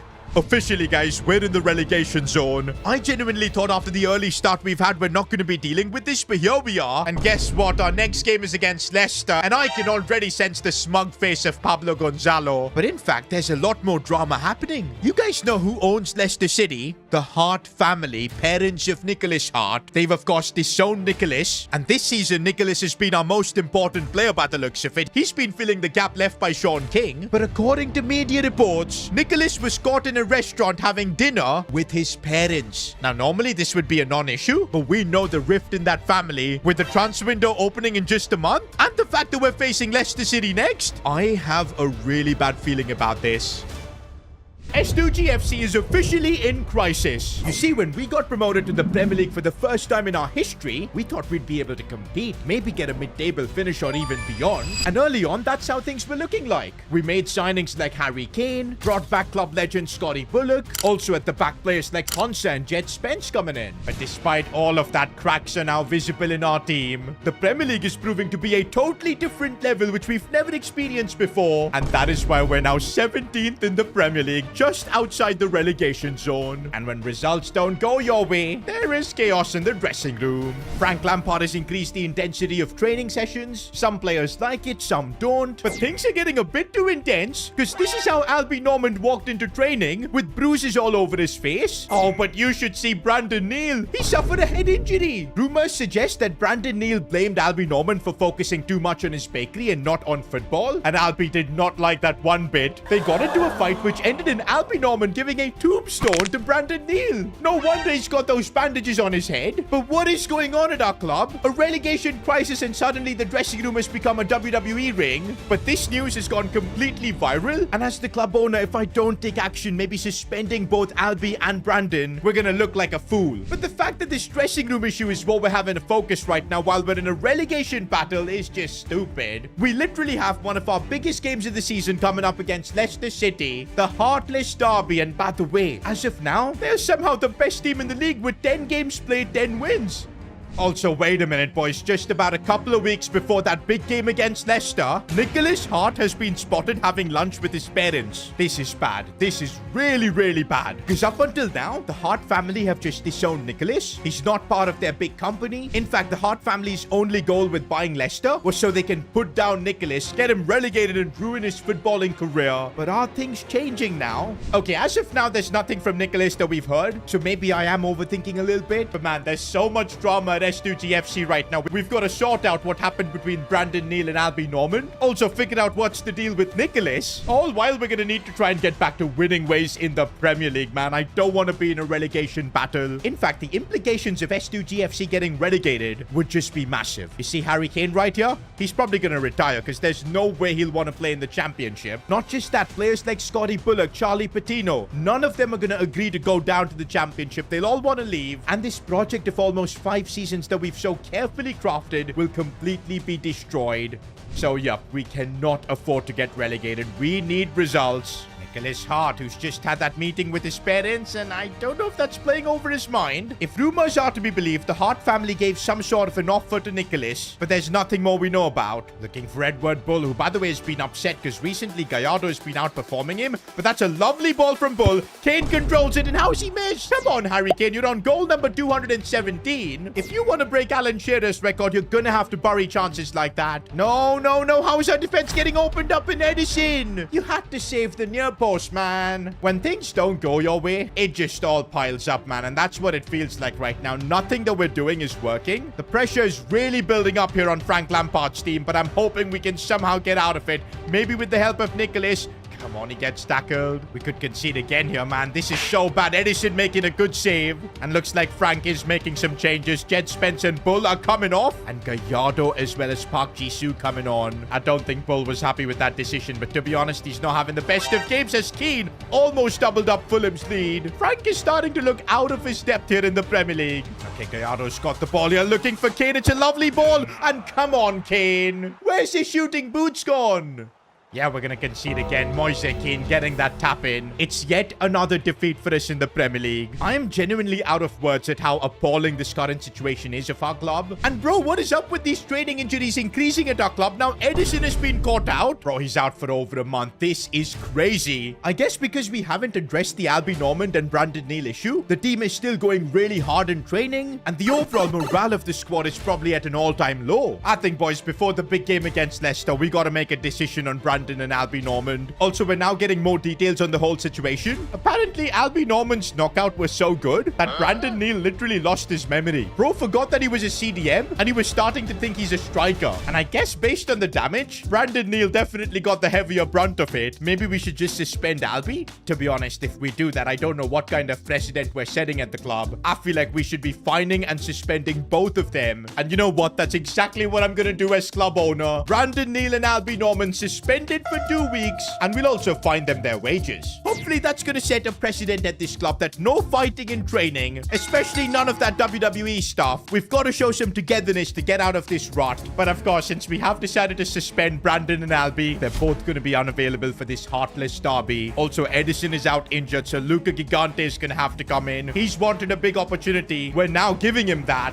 And that's how we're setting up our team for the big derby. They're first in the Premier League, guys. If we can maybe give them their first loss of the season, get ourselves a win to move away from the relegation zone, it could be huge. But just 3 hours before kickoff, there's more drama. Fabrizio Romano is reporting that the Hart family's secret meeting with Nicholas was to convince him to join Leicester City. Son, we've been fighting for too long. It's time for a truce. Join me at Leicester. Take your spot at our company, and we will get you a Premier League. Join you after everything you have done. Look, I only did all that because I knew you were washed. There's no way you're winning the Prem. Look at your team. I'm giving you the chance to become great. Take it now, because I won't ask again. Okay, guys, that is absolutely crazy. The Hart family want his son back at Leicester City. There's no way Nicholas will accept that proposal. But then again, if he does, he'll fulfill his dream of winning the Premier League, because Leicester are top. With just 1 month before the window begins, Nicholas will have to make a decision soon. And maybe we'll find out what his choice really is, depending on how this game goes against Leicester. Oh man, I never thought we'd be playing a heartless derby where Leicester are actually challenging for the Premier League. Like, this is insane. Also, I'm getting nervous just thinking about what happens if Nicholas actually leaves us. But right now, he's on the charge here. Oh, and he gets tackled off the ball there. I'm seeing Nicholas with a lot of urgency, which is good to see. But yes, if like Sean King, Nicholas ends up leaving, might as well just get ready to be in the championship, bro, because we're getting relegated if that happens. But early signs point to something completely different where Nicholas, he's trying to get the better of Leicester City, attacking constantly, finding space here. Maybe he has found the space, going for goal, and Nicholas Hart scores. He's running straight to the camera, by the way, celebrating in style. That is his answer to his parents. It does not look like he wants to join Leicester. He's not going to join the dark side. It looks like Nicholas is going to stay here and fight with S2G FC. Yes, we're going to be in the relegation battle, but Nicholas is going to still fight with us because we backed him when things were down, and now he's repaying that faith. And come on, getting back to winning ways against Leicester City would be actually perfect as Harry Kane goes through, and Harry Kane with a lovely finish. That is just what we needed. Goal number 218 for Kane in the Premier League. By the way, even Scotty Bullock will have a point to prove against his former club. Here goes Scotty. This is absolutely perfect. He keeps running. He's going to square it for Nicholas. And it's another goal for Hart. That is the best response he can give to his parents. 3-0 against Leicester. I mean, this was literally the dream result. Bobby Malangu came on and scored as well. I mean, I don't know how much of an impact we had on Leicester's title charge. They're still top of the league, but it has at least helped us get out of the relegation zone, and we're 14th in the Premier League now. And actually, boys, boys. We're only 4 points off being in the top 10. And there's a lot of football to be played in the month of December. Oh, but most of them are massive games. Liverpool, Chelsea, City, United and Arsenal even. Somehow though, if we can get results this month, sneak into the top 10, that would give us an additional 15 million, which could be huge in trying to strengthen our squad in January. By the way, Brandon Neal and Albie Norman's suspension is done, but I'm not allowing them back in training until they both admit their mistake, shake hands, and promise to never fight again. Thankfully, they have agreed to do that. But wait guys, Brandon Neal has actually not recovered because bro still has the memory loss and he now thinks he's a striker. Funnily enough, as a striker, his overall kind of went up. That's probably because he's got great finishing stats and decent dribbling as well. But that is not where I want to be playing Brandon Neal. He's got to try and remember again that he's a midfielder. Okay, for this next game, I'm getting Albie Norman and Brandon Neal both playing back together again. Hopefully getting all their differences sorted out. But yeah, this is crazy. The fact that Brandon Neal thinks he's playing out of position, I'm starting to think, man, Albie Norman maybe should have taken a boxing career because bro just knocked the senses out of Brandon Neal. By the way, before this next game, we gotta give the player of the episode award. I think I forgot to give Nicholas Hart in the last episode, but I'm not gonna forget to do that this time around. Yes, indeed. Nicholas Hart is your player of the episode. And what's made it even more special that he's decided to stay. He's not getting tempted by the evil forces at Leicester. And well, for winning the award, we're giving Nicholas Hart the incisive pass play style. He should really cook with that. Okay, we're now gearing up to face Liverpool, but I am a bit worried about our midfield because Brandon Neal is a bit clueless in this position. Don't understand how our schedule is so uneven. We're facing all the big top 6 clubs right now in this month in December. But okay, we've started off this game really nicely as Avila is through here. He's going to look for a ball for Harry Kane. Couldn't get to it. Although we're seeing Brandon Neal and of course Albie link up. Brandon Neal going for goal. He really does think he's a striker. Ooh, short corner and Kane has come forward for it. If he can maybe find some space, go for goal. That's what Kane does well, but couldn't beat Alisson. I hate it when it snows, man. It's just hard to see the ball and figure everything out. We've been caught out a little bit. Luca Gigante with the save. Gotta say, man, in the absence of Edison, Gigante has really done a good job. I guess all the extra training sessions he's been having has really helped. Oh, that's a rough challenge on Scotty Bullock. And you know what? Scotty's picked up a knock from that. I don't want to take a risk. We're going to bring on Gallardo. Avila can play out wide. Oh, and Liverpool are breaking through, but Gigante, he read that one so well. One right now, Kane. What a lovely ball here for Avila. What can he do now? He's going to look for maybe a pass. It's brilliant. Gallardo's header. Oh, my days. Guys, I think we've just had our goal of the season contender. Not because of what Gallardo did, but because of this ridiculous pass from Avila. I don't even know why he attempted that or how he did it. Nah, man, this kid is genuinely the next Lamine Yamal. And come on now, if we push, we could get a big win here against Liverpool. And Brandon Neal, good dribbling there, looking for Kane. Maybe he's now remembering that he's a midfielder. Good passing from him. Okay, he definitely remembers because he's fighting deep and of course helping get the ball out. Linking up with Norman as well. Good to see now that these two have really settled things. As Norman now looks for the pass here for Harry Kane. Gets it under control. Still holding it up nicely. Goal number 219. And yes, another one in the Premier League for Kane. You'd think after scoring 219 goals, he'd know how to do a knee slide celebration. But oh well. I do feel like that win against Leicester that we got us kind of revived the squad. We've sorted out all the major issues. Still though, Bullock's injury is getting me nervous. Oh, but that's a relief. He's only going to be out for 5 days. In other news, guys, at least Brandon Neal has got his memory back and he can now play in the CDM position. But ooh, we face Aston Villa next. Compared to all the big clubs we're going to have to face later in the month, Aston Villa might be a team where we could get the 3 points, but of course heading into this game with good momentum. And already we're on the charger with Skies looking for, of course, Bullock. Putting it back in for Kane is not going to attack it, although we still have a chance with our right back. Skies shoots, it gets blocked. We still have the ball, trying to get it to Kane, but it didn't work. I'm glad, though, that Scotty Bullock didn't pick up like a serious injury, because this is what he can do, finding Kane, but he should have done better. I don't like this, guys. I really don't like this, but Luca Gigante, how did he save that? Bro, the resurgence of Luca this season, he's been completely out of the squad. I mean, he's basically been doing cooking stuff rather than actually playing football for us, but suddenly he's out here defending this club with everything he's got. Oh, and that's a lovely ball from Kane for Gallardo. We're trying to get the lead in this game. We're looking for Kane, but he does not have the pace to get there. Nicholas Hart driving the ball forward. Should see that ball for Gallardo, who's broken through. Gonna square this one. No. What did he end up doing? He should have maybe just gone for goal. Jet Spence. Oh, lovely ball for Gallardo. This time, surely. Gonna look for the ball for Kane. In the box. Goal number 220. This is why we signed Kane, boys. 7 goals in the Premier League already this season. And now Kane is trying to be the assister as he looks for Nicholas Hart, who's gone through all by himself, looking for the finish, and he made that look so easy. I'm sure you guys are seeing just how good Gallardo has been in this cam position. Like, look at the passing. He finds Kane easily there. Should be another goal. And it is. 221 for Kane. And look at that, boys. With that result, we're 11th in the Premier League. Just a couple of points of getting into the top 10. To think we were in the relegation zone when we kicked off this episode. That heartless derby really changed all the momentum. But by the way, there is one unhappy man in our dressing room, and that's Edward Bull. He's apparently fuming that he's been put on the bench. The ultra supporters of our club, they're actually attacking Frank Lampard for benching him. And to be honest, the thing is, Bull is kind of a club legend. Throughout lower leagues, he was there to help us get promoted. But as Gallardo is getting better now at a 74 overall, it is kind of obvious that Edward Bull is out of place. And he's 27, by the way. Not surprised to see Frank trust Gallardo more. In other news, guys, Leicester City are kind of falling off. I think they've just gone 5 defeats in a row, and that's put them in second place with Man City at the top. Now, that's not necessarily good for us because we are playing Man City next.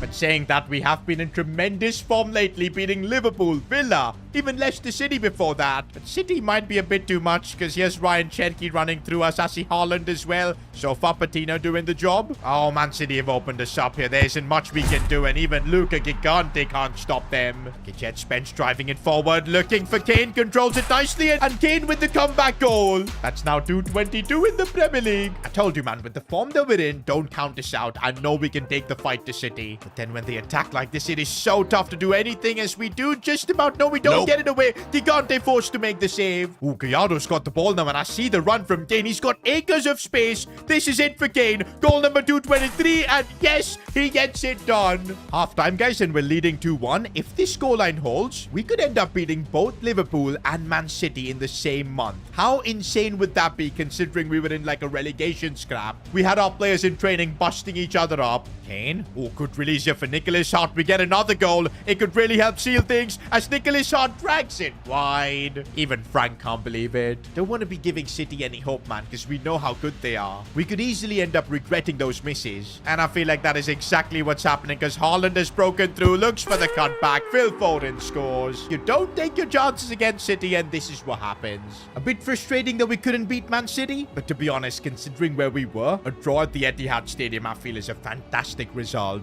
Although it does mean that we've dropped down to 14th, still a couple of points off getting into that top 10. And we do have Man United and Arsenal as our remaining Premier League games of the month. Man, it feels like it's going to be a big struggle to get into the top 10, but we need to do it somehow. The extra 15 million could really help fund a big signing in January. For now, though, we got to take a bit of a break from the Premier League as we've got the Carabao Cup quarter-final. And we're facing Middlesbrough. And also, look at that, Leicester. They're involved as well. Maybe we could end up facing them in the semis. 2 legs against Leicester. That would be chaotic, but imagine knocking out Pablo Gonzalo's team. I want to be there. Now, in the cup, of course, the squad is being rotated, so we are going to see Bobby Malangu in action. Avila, Edward Bull is getting a chance. Oh, and Park Ji-soo in that left-back position as well. He's up to a 77 overall, by the way. But yeah, it's just hit me, boys. We'd actually be in a semi-final if we can knock out Middlesbrough here. And the fact that we've been beating teams like Liverpool, getting draw against City, I know we can get the job done here. Oh, but we've just been opened up. Gigante forced to make a save. No,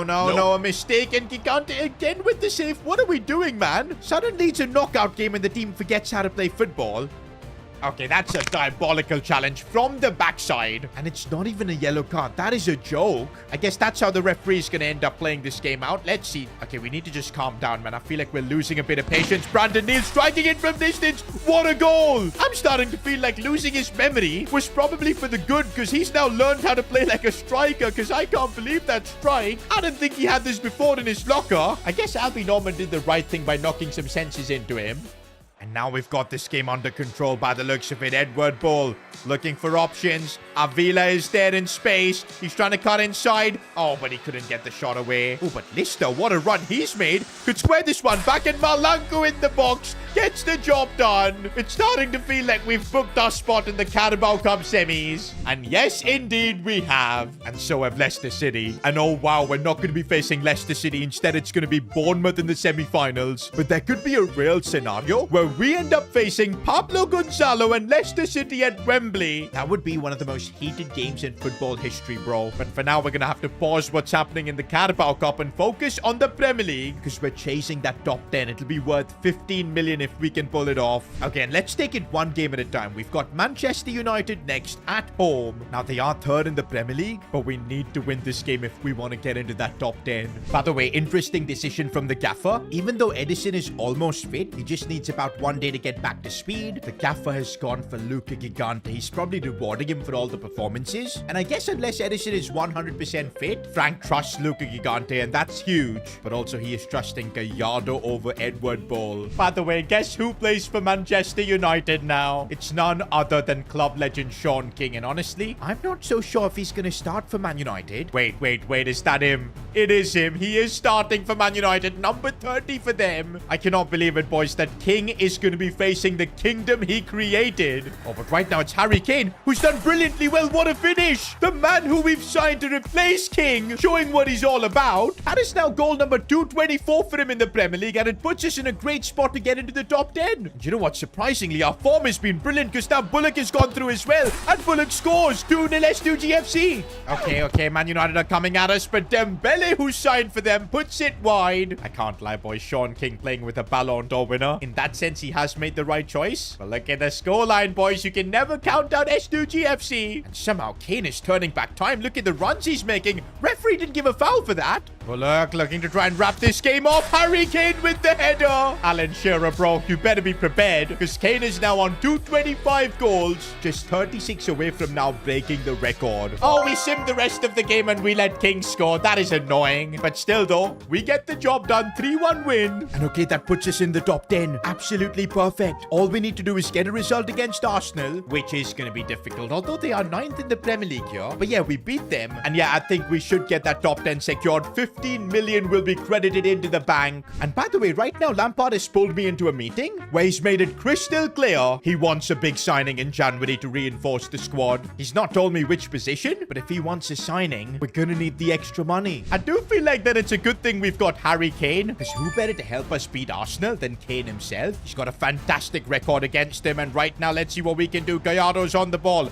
looking to go in and out here. Sees the run of our right back. Sky's here, cutting it back for Kane, and that's exactly what he does. Harry Kane continues his goal scoring run. That is just unbelievable. 13 and 15 this season. 226 in the Premier League. I feel like we were doubting Frank Lampard a bit too early. Despite all the chaos in the dressing room, he's got this team playing really good football, although we're going to have to defend quite a bit here. Well, we don't when Kovacic takes a shot like that. And this is insane, bro. We have just broken through Arsenal with Scotty Bullock. Bangs that one in. I feel like ever since we signed him back, he's not been in that great form. Maybe it took him time to adjust back to playing for S2G FC. But yeah, if we see more of this from Scotty, who knows how high we can finish in the Prem.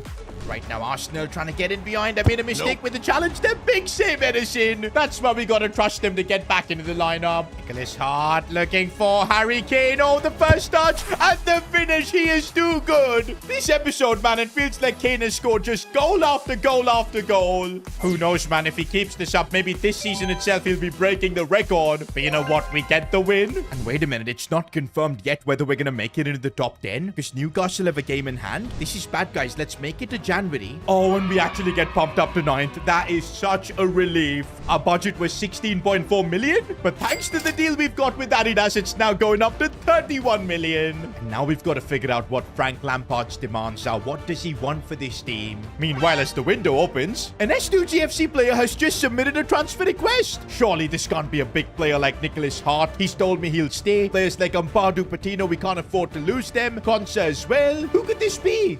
We are officially in the January transfer window, and our manager Frank Lampard has made a big demand. He wants a new attacking midfielder. So far, he's been trusting young Gallardo, who's actually put in a good shift, as well as the next Lamine Yamal in Avila. Again, showed a lot of talent so far, but these two are not nearly high-rated enough to take on the Premier League week in and week out. For that, Frank Lampard wants better. And to be honest, I can see where he's coming from. We're 9th in the Premier League with a real chance to push for a spot maybe for European qualification. qualification, how big would that be for S2G FC? Not just on the pitch, but off the pitch. It would increase our sponsors. It would help us attract better talent. Also, a better cam might help us push on in the Carabao Cup, where we are in the semi-finals. But yup, there is a downside to Frank Lampard's request, and that is our man Edward Bull in midfield. He feels completely left out now. In this first half of the season anyways, it was Gallardo starting over him. He was getting subbed off, not given a chance. And I mean, Bull, he's been one of the cult heroes of this team, getting us out from League 2 all the way to the Premier League. But looks like Frank Lampard has made it clear Bull has reached his limits to what he can achieve here. And yes, guys, it does mean that it's Edward Bull, the mystery player who submitted that transfer request. He's only played like 13 games this season, and most of them were off the bench. So I'm not surprised he submitted that transfer request, and I guess we're going to have to offload another club legend. But this does mean that I agree with Frank Lampard, and we are going to be on the hunt for a new attacking midfielder, someone that can help get the best out of Nicholas Hart, Scotty Bullock, and of course, Harry Kane, who is still chasing that Alan Shearer record. He's on 227 goals, by the way. And talking about Kane, last episode he scored like 9 or 10 goals, which is absolutely insane. And without a shadow of doubt, he's your player of the episode. And this might be a tactical masterclass from me, because I'm giving Kane the relentless playstyle. However, the stamina issues he's been having will probably be adjusted a little bit. But meanwhile, guys, I'm having constant calls with Frank Lampard to figure out who he wants for that cam position. Good thing is we do have a budget of 31.4 million, which should be good. And the reason we got that is because we secured top 10 by January, and Adidas gave us an extra 15 mil. That was so clutch. Now, while discussions are ongoing with our gaffer, we've got Nottingham Forest in the Premier League. And by the way, look who's starting this game, Edward Bull. I felt like I owed it to him to give him one last game for S2G FC. He kind of knows as well that this is his final game, our number 14. Even the crowd is chanting his name. I'm really hoping he can end off his S2G FC career with a goal. To be honest, I feel like this is part of football, man. Clubs do outgrow some players at some point. That's happened for us now with Edward Bull, because he's only 71 rated. There's no way he can hang in with, of course, players from Man United, City, and all that. He's 27 as well, so there wasn't much room for him to get better. I think Lampard has made the right call here. I'm supporting him in that. But of course, it doesn't mean that it isn't painful, because we know how Bull has contributed to this club. Right now, some good build-up players. We look for Kane. Good touch, and he should get the finish. It's off the bar. By the way, I can't stress enough, if we qualify for Europe, I'm not talking about the Conference League. That's kind of pointless and probably a hindrance. But the Europa League, that would be a massive level up for us, and I'm sure we'll attract more sponsorship money. But yeah, let's not dream about that, guys, because only a few months ago we were near the relegation zone. Things changed really quickly in the Premier League. Oh, but right now Patino has managed to break through. Can he get a goal? Yes, he can. Feels like a while since we've seen Charlie Patino make those runs into the box. And see, it's only his first Premier League goal. This is a bit dangerous here, and oh my days, it hit both posts. We somehow survived, and I think it's the offside call there. I feel like sometimes we just do have the craziest luck, bro. Okay, we've just let Hutchinson through, and we don't have the pace to catch up to him. Kwashi, what a challenge that was. Part-time rapper absolutely cooking for us in the back line. By the way, if rumors are to be believed, Kwashi after this game has got an underground rap performance. I don't think a professional footballer should be doing all such stuff. But hey, if he can keep defending like that, who am I to stop him?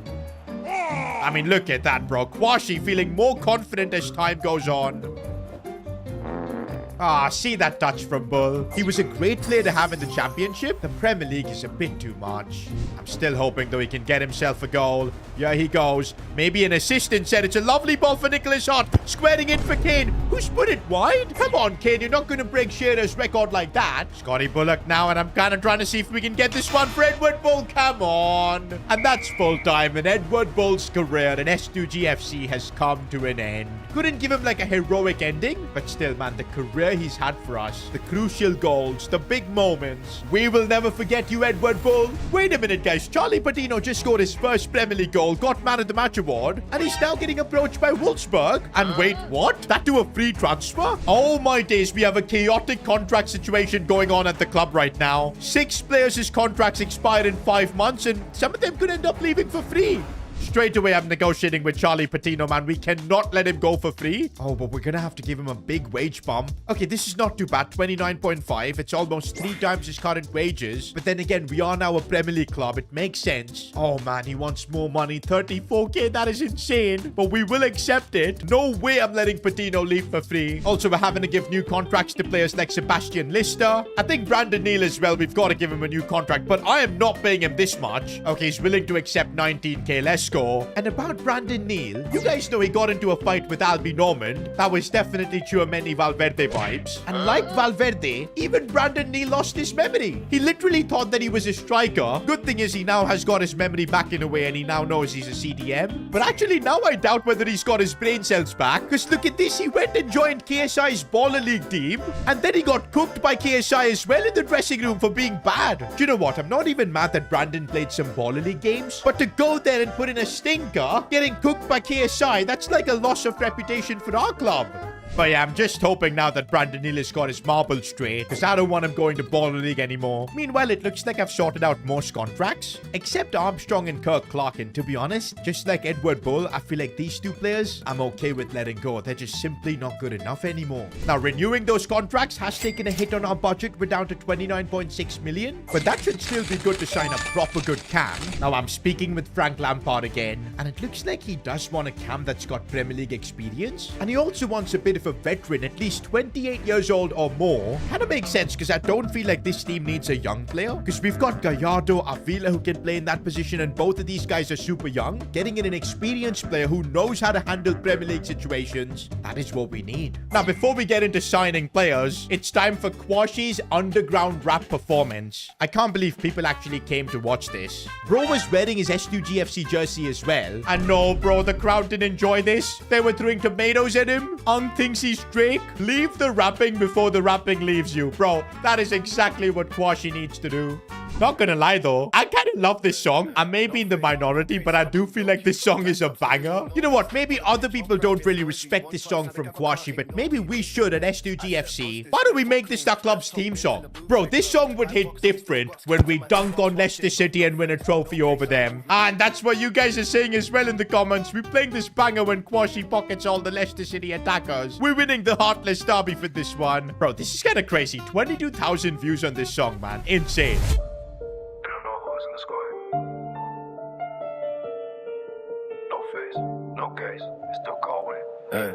No face, no case, I move low key. Masked up, still they all know me. Step on the pitch, whole crowd gets noisy. One touch, now the gaffer can't ignore me. They said I'm bench, I said bust this, left foot clean. That's top bins in the blue for the gloves.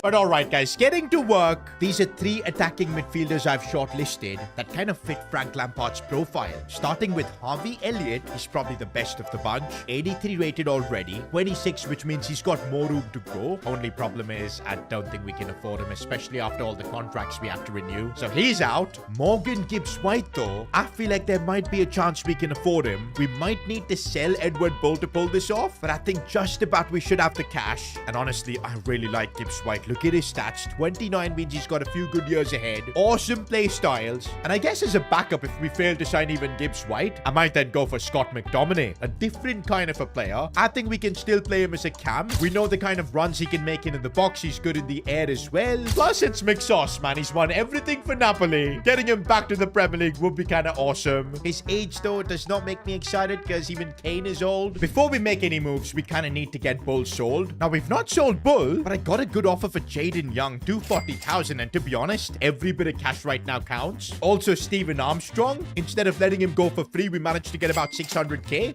Now, while we wait to get offers for Bull, let's just keep winning in the Premier League. We're facing Wolves now. And Nicholas Hart here linking up nicely with Harry Kane, breaking through. Should be a goal for him, and it is. Tell you what, ever since Nicholas Hart made the decision to stay at S2G FC, not get tempted by his parents, who, by the way, were trying really hard to steal him away. But nah, Nicholas remembers to disrespect respect his family has given him. He wants to win only with S2G FC. Oh, Kane has gone through and it should be a simple goal, and it is. Goal number 228 for Harry Kane. Easy job in the end against Wolves. 3 points secured, although Kwashi picked up a bit of a knock. Oh, and it's a 6-week-long injury. He's broken his arm. At least the positive thing is he can't hold the mic anymore. Now, thankfully, we do have squad depth this season, so I guess Will Fish can come in, who's also a really good centre-back. 75 rated, though, but we've got no choice but to deal with it. Hopefully, Kwashi's going to be back soon. It's an early round FA Cup game. There is no flipping way we're getting knocked out. Okay, this was kind of close, but Albie Normand and Nicholas got the job done. Also, Edward Bull seems to keep getting game time somehow. We still haven't sold him. Oh, but just as we say that, Edward Bull does get an offer. It's from the Portuguese league. To be honest, I feel like that league might be perfect for Bull. He can chill out in Lisbon, enjoy on the beach. Might be the perfect ending for Edward Bull, and it's about 2 million, boys. I think we take this money. I'm accepting it. But while we wait for that deal to go through, it's the Carabao Cup semi-finals. We're facing Bournemouth, probably the favourites for this tie. But look who we have on the other side. Leicester City and Liverpool. Bro, we could genuinely have a heartless derby final? Nah, bro, that would be so freaking heated. I kind of don't want that to happen. Actually, you know what? I want to take on Leicester City and Pablo Gonzalo. Bring it on. But let's get the job done first ourselves. Now, since it's the Carabao Cup, I know it's the semis, but I owe it to the squad that's got us here. Players like Avila, Bobang Malangu, Brandon Neal, and Albie Normand. I am going to indeed start them. We will put in SD Concha in the team. And of course, players like Nicholas Hutch. There is still quality. Luca Gigante in net, though, and by the way, he's been insane. No complaints whatsoever.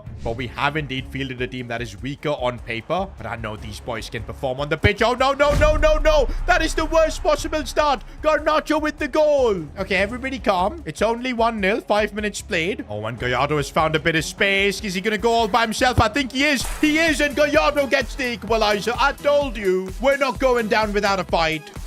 Can we please defend? Oh my days, Krupi Jr., what a finish. I feel like away in a semi-final, this team is feeling the heat. Although the Carabao Cup semis is a 2-legged affair, so we shouldn't panic. In fact, Brandon Neal in a bit of space, striking that one off the post. Oh, I see that run being made. Gallardo, brilliant run. Lovely finish. Gallardo, man. I feel like he knows that a new cam is coming in at this club, and he wants to prove to everyone that he is still the main man. Oh, but what is our defense doing, man? Completely getting cooked. We're lucky the post saved us.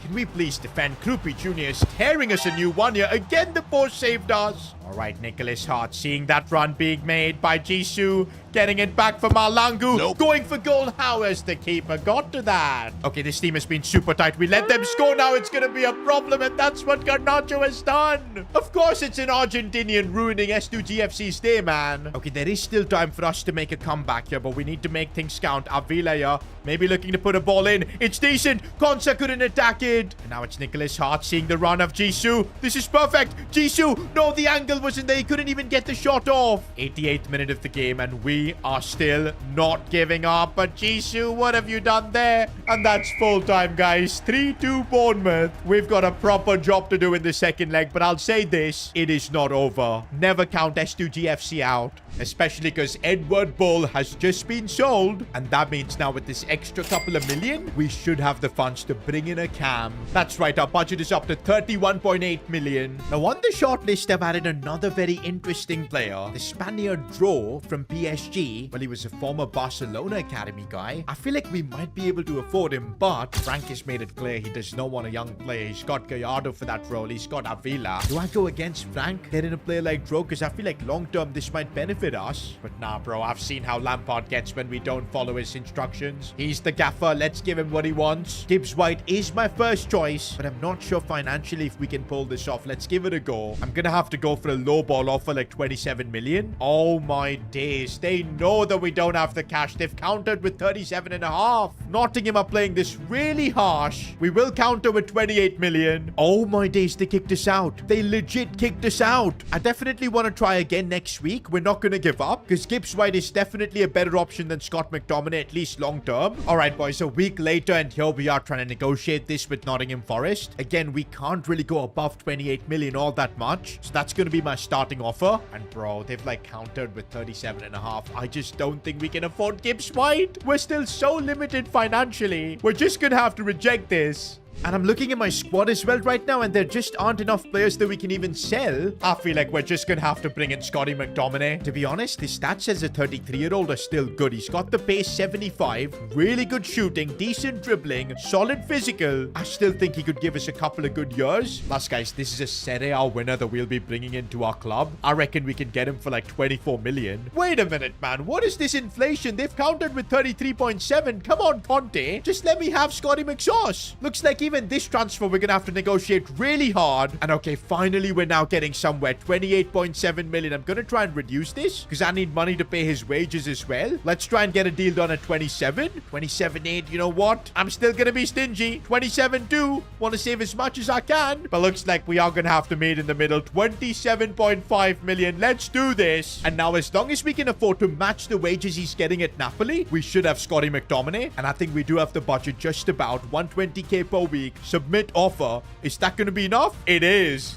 Scotty McTominay joins S2G FC for 27.5 million. I know he's old, he's 33, but still, this is a tremendous signing of a player that's won the Serie A for Napoli. He's got that Premier League experience too, being at Man United for so many years. Oh, but it does kind of hurt to see him get that number 14 shirt that Edward Bull used to wear. A very different kind of player. One thing's for sure, the squad's now got a lot of variety. If we need that box-to-box player in that camp position, it's McTominay. If we want a more creative option, we've got Gallardo or Avila. I think Frank Lampard likes these kind of options. And with that, this is how our squad looks like heading into the second half of the season. It's transfer deadline day, but there's no more business for us to do, so we're getting through it. And it's now time for us to head towards the business end of the season. Try and win maybe the Carabao Cup, secure European football. There's a lot to do. Hold up now. After recent results, we're now up to 4th in the Premier League. Bro, we could actually secure Champions League football for next season. In our first season, that too in the Premier League. We're above teams like Arsenal, Villa, Liverpool, Chelsea. How have we pulled this off?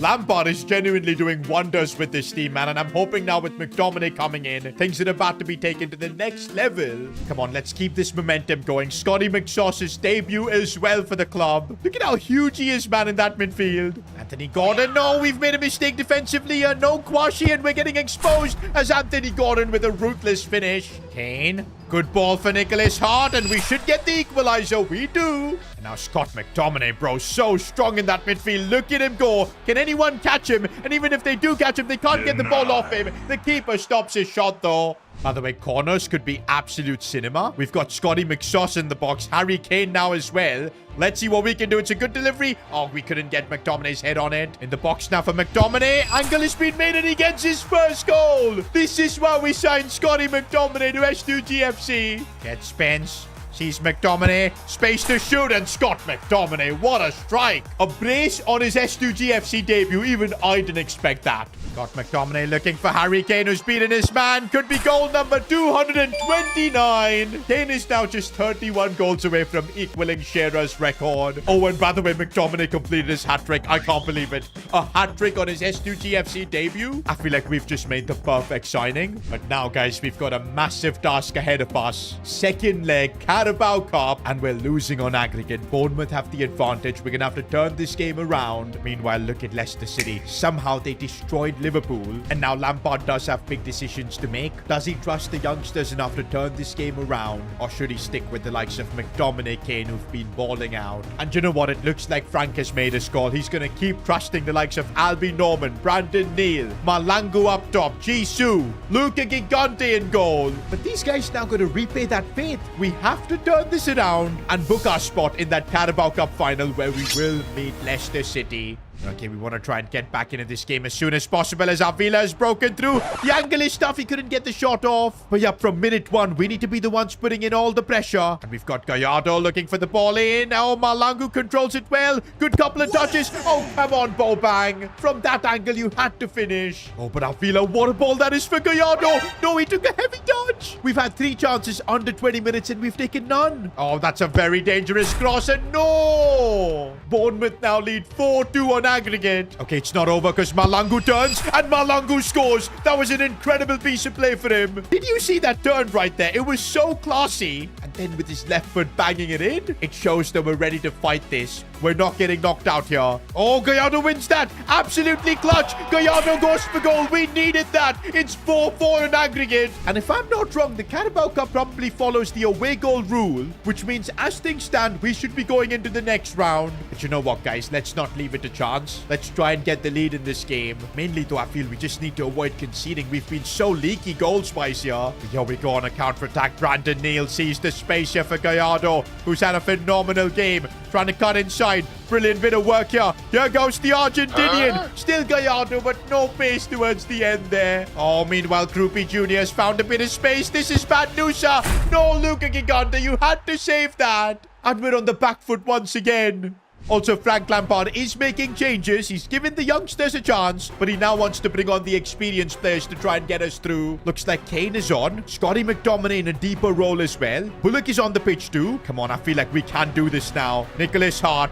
Seeing Gallardo. Oh, he couldn't break through there. He still might get the ball. No, it's cleared away. Well, look now. Looking for Kane. I think he's onside. Harry Kane has to finish. No, he's offside.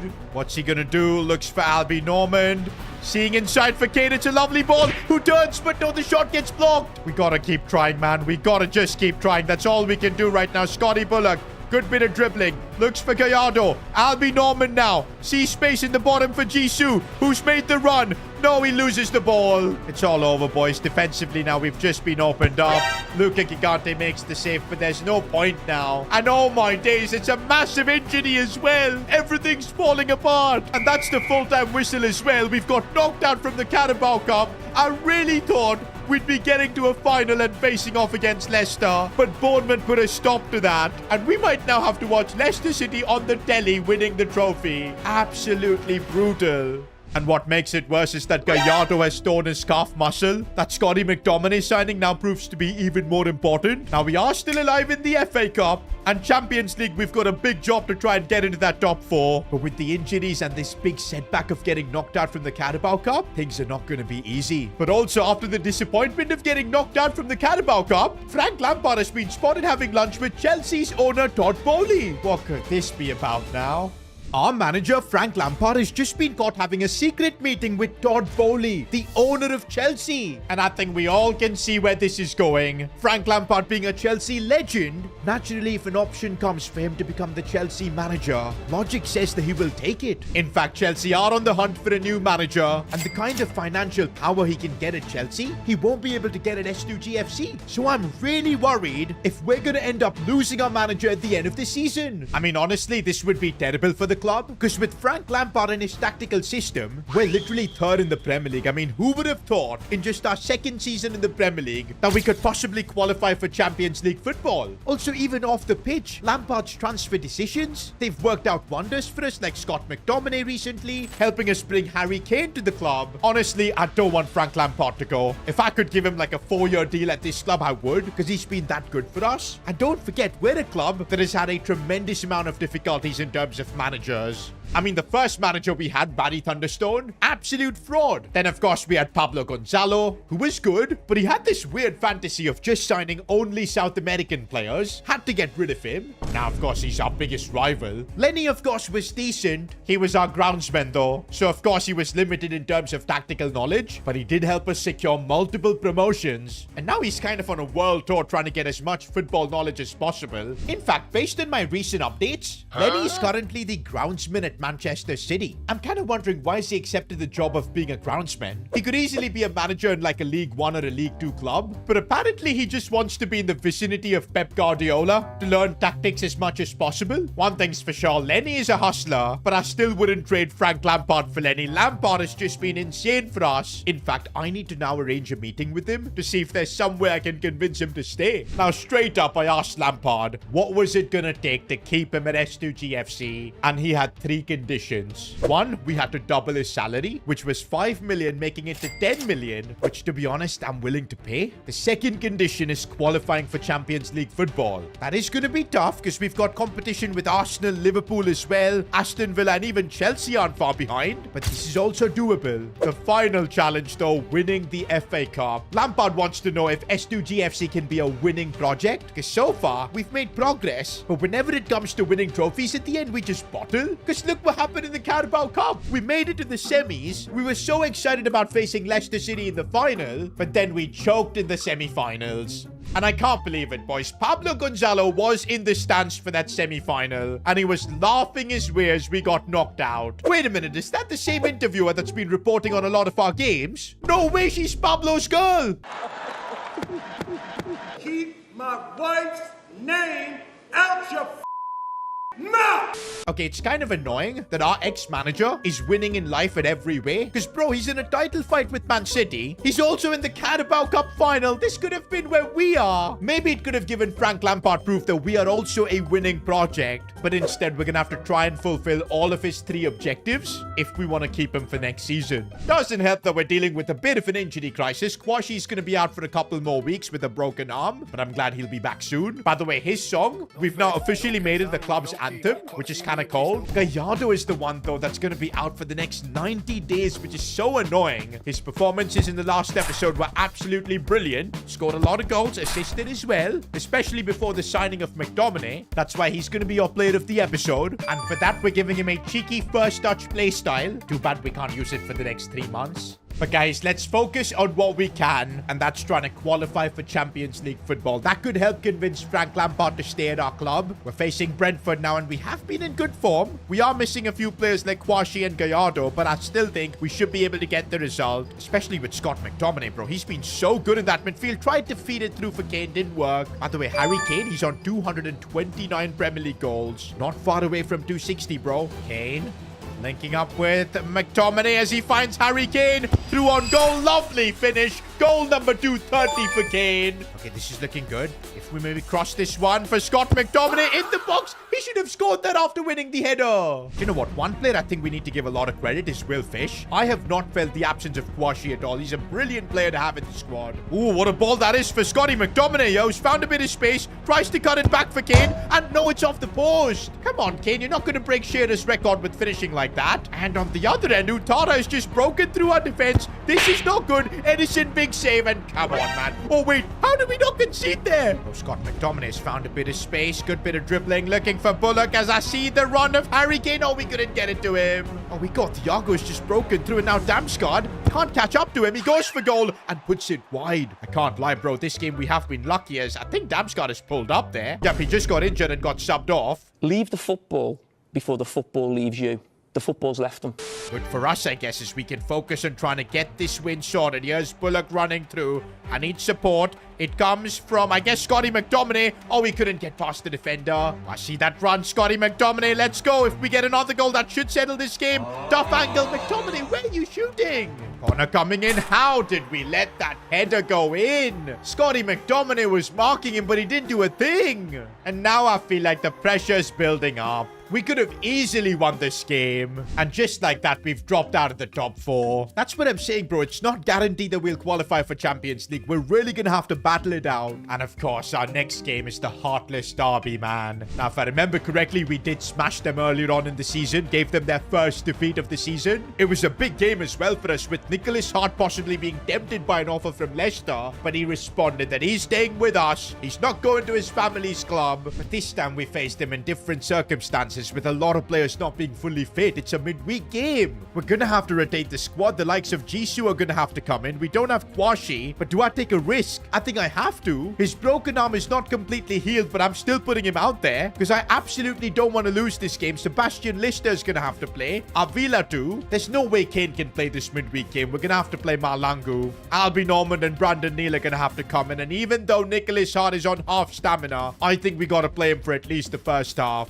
Okay, now this might be a conspiracy theory, but I feel Leicester City lobbied with the Premier League to make this fixture come in midweek because they know we don't have the squad depth. They know we'll have to field a week 11 and it'll be an easy way for them to humiliate us. But you know what? We've got Super Frank at the helm. We're still gonna fight. By the way, we could have an impact on the title race because if we beat Leicester here, it's gonna be tough for them to win the league over City. But yeah, without Harry Kane, it's gonna be a really tough game to win. And right now, Leicester already on the charger. They've broken through and I can't believe it, man. All it took was 10 minutes. Okay, but we could respond here with Avila if he can get this ball back in. That's what he's trying to do. Oh, the dribbling from Avila Find space. And oh, it's magical from the next Lamine Yamal. Just the response we needed against Leicester. As I said, guys, we're not going to make it easy for them. We're going to give Pablo Gonzalo's boys a tough fight. But Giuliano Simeone on the charge. I'm going sliding in. Brilliant tackle from Konsa. When I see Nicholas Hart making a run there, we're going to play this one through to him. He's linking up now with Malangu, who tries to play it back to him, but Nicholas can't get past the fullback.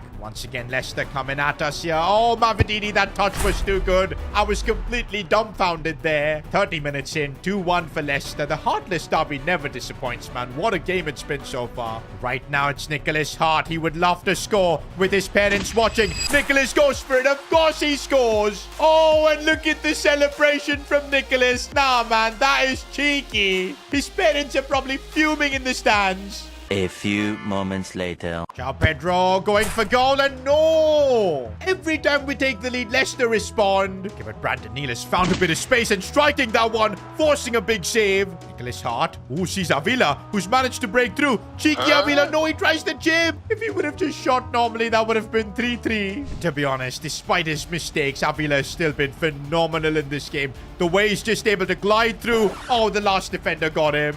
Avila again, he's tired, but he still keeps going. Looks for McTominay here. Maybe finding space, shooting with his left foot, not good enough. And looks like for the last 15 minutes, Lampard is making changes. Harry Kane is getting ready to come on. And let's get the ball to Harry Kane and see what he can do. Links up with McTominay, who's found a bit of space but gets pushed off the ball. Konsa's making a run here as he finds Scott McTominay. It's brilliant. And now we could maybe do something here. Cross coming back in. Harry Kane couldn't get there, but Bullock does. Scores against his former club. Scotty Bullock in the 89th minute. The Super Subs have done it. Now, we couldn't beat Leicester City, but we fought them real hard, impacted them in their title race. Now, with that draw, we're still in 5th in the Premier League, but it gives us a lot of confidence to push on because we just didn't give up in that game.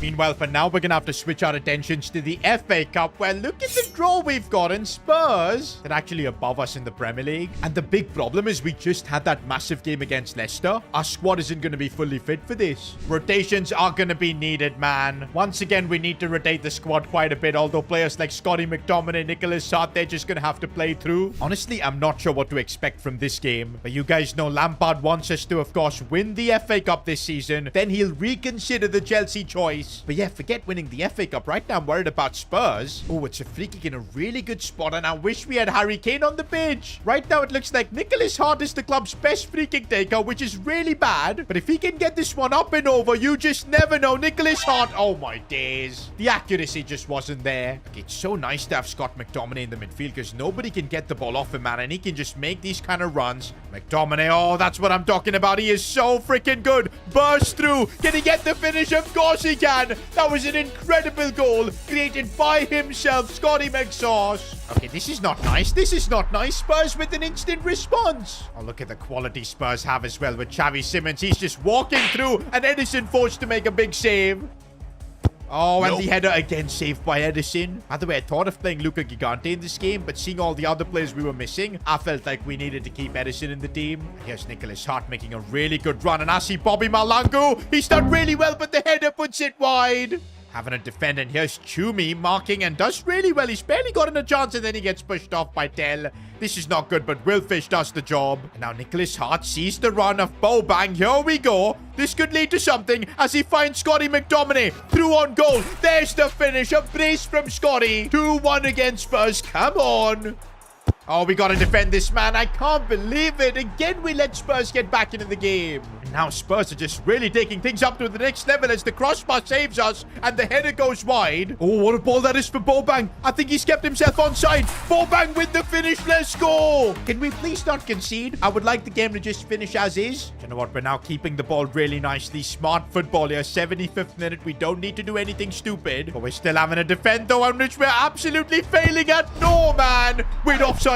Oh my days, the ref saved us. And looks like we somehow managed to hang on. I the way, look at Leicester, man. They go through as well in the FA Cup. Also, it looks like we've gotten ourselves a relatively easy draw in the FA Cup. Fulham. If I'm not wrong, this is the round of 16. I see Leicester have gotten Hull City. But yeah, we should be able to knock out Fulham and make it to the quarterfinals.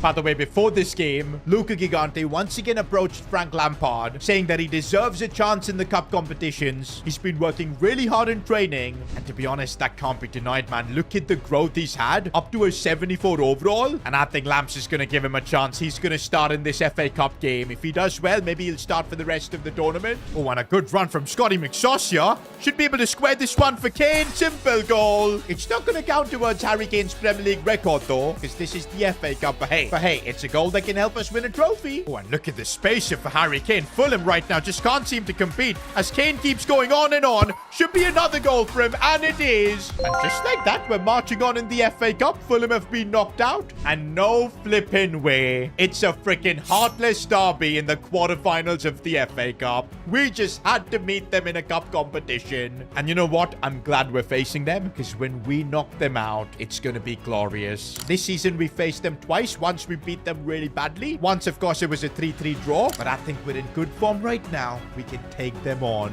By the way, guys, we do have a bit of an update on Edward Bull. Apparently, in the Portuguese league, he's absolutely balling out. His overall has slowly gone up as well to a 72. I guess he's found his place. To be honest, I don't think we're really missing him because Scotty McTominay has been so good. But I'd be lying if I said I don't miss Sean King. He was tremendous up top, man. Kane is bringing the goals for us. But there was something special about Sean King. Right now, apparently, there seems to be a rift between him and the Man United board. So there are rumors of him being linked to a move to PSG, Barcelona, Bayern Munich. I don't know where he's going to end up. Don't think it's going to be S2G FC though for a while. But the time has now come to take on Leicester City in the FA Cup quarterfinals. Good thing is we do have our squad mostly fully fit for this. Washi back in the lineup. Big call though from Frank. He's going to be trusting Luca Gigante. He was excellent in the previous round. Also, Albie Norman to start this game. Interesting. But you know what? I'm glad we've got Kane, McTominay, Bullock all starting because we're going to need them. Nicholas as well. He's got a good record against his parents' club. I still remember seeing the footage of Pablo Gonzalo laughing at us as we got knocked out from the Carabao Cup. Actually, I forgot to check whether Leicester won the Carabao Cup or not. We're going to take a look at that after this game. But yeah, right now, let's focus on trying to beat them as a cross comes in for Kane, who attacks it, but Uribe with the clearance. Of course, it's Uribe, former S2G FC player. Now, games against Leicester are always explosive, but this one has started off rather calmly. I guess both teams just gauging the opposition. Now, looking for Nicholas Hart, who's done really nicely here. Opening up space, but maybe he's gone too far forward. But oh, what a finish! Nicholas Hart. Just unbelievable, bro.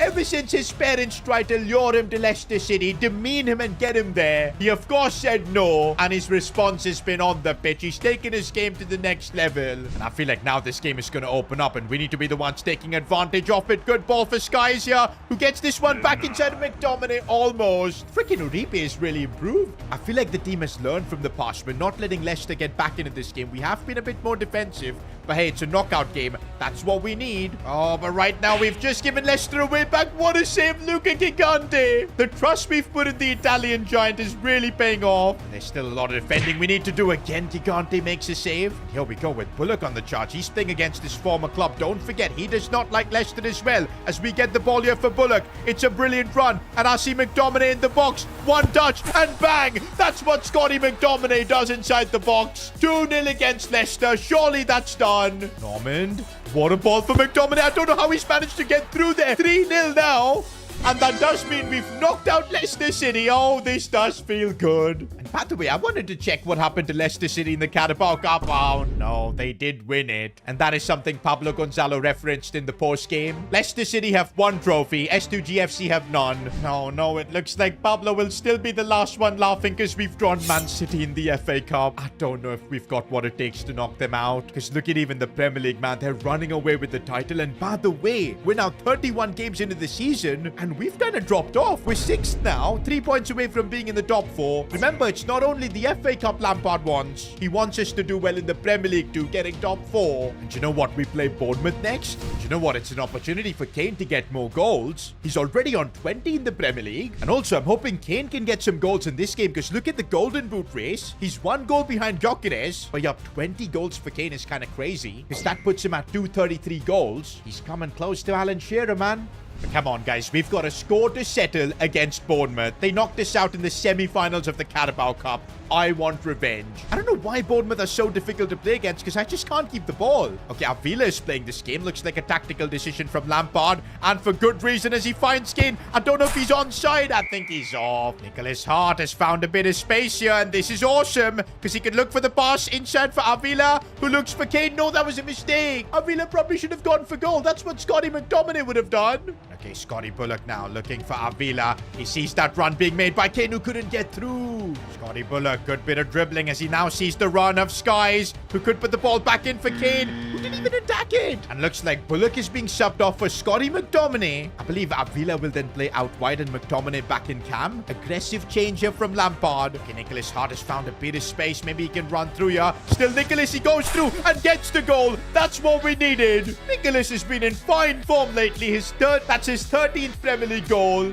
Okay, we've got a free kick this time, and Harry Kane is on the pitch. Honestly, I'm still unsure if he can get this one up and over. But let's give it a shot. It would be awesome if Kane can score. And no, he puts it wide. At some point, I think we do need a free kick specialist. Oh, McTominay, he's burst through. And there's a reason he got subbed on to kill the game off. And that's exactly what he's done. Revenge against Bournemouth has been secured. But we've got no time to celebrate that victory because straight away, it's the FA Cup semi-finals as we take on City. By the way, an update on Gallardo. He should be back in like a couple of weeks. Maybe towards the end, like the FA Cup final, he'll be there to help us out. But right now, we're up against Pep Guardiola's City. And would you believe it? Lenny is apparently the assistant manager now of City. How has he risen up like this? Fair enough, man. He started off as the groundsman. Maybe Pep Guardiola also saw something in him. Bro, the rise of Lenny needs to be studied, bro. And I'm sure after we sacked him, Lenny would love to prove a point against me by, of course, knocking us out. I don't want to give him that satisfaction.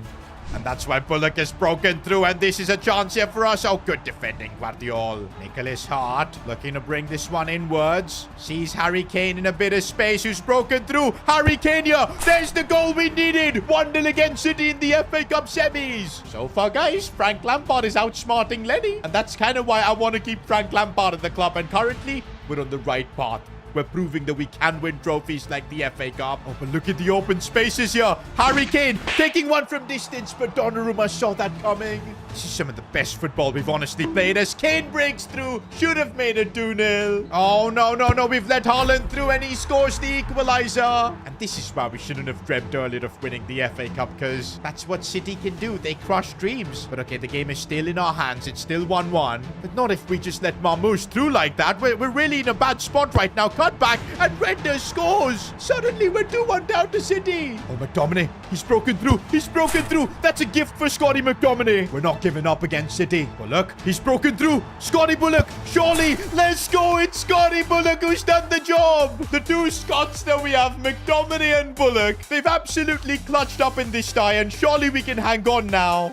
And yes, boys, S2G FC are heading to an FA Cup final. Look at the celebrations, bro. This is it. Last time we were in a final, it was the Virtu Trophy where we did get destroyed. But I feel like this time things are going to be different. We're ready for this. It had to be Chelsea, man. The team that is trying to steal our manager. We're going to have to face them off at Wembley. It's going to be tough feelings for Frank Lampard. I wonder what he's thinking. Okay, I can see why Chelsea want a new manager. In-game, they've still got this Liam guy, who's an absolute fraud. But okay, as we face Chelsea, it does look like apart from Luca Gigante, our entire first 11 plays this game. I'm so nervous, bro. We're heading to Wembley again. We've been here quite a few times. First they were for promotion playoffs, then of course the Virtu final, but now for the FA Cup final. This could be huge, man. Our first major trophy. In fact, it would be our first trophy of any kind. Okay, the nerves are kicking in, but we do have experienced players here who know how to win. Harry Kane and McTominay in particular. And of course, winning this game could convince Lampard to stay. That would be huge as well.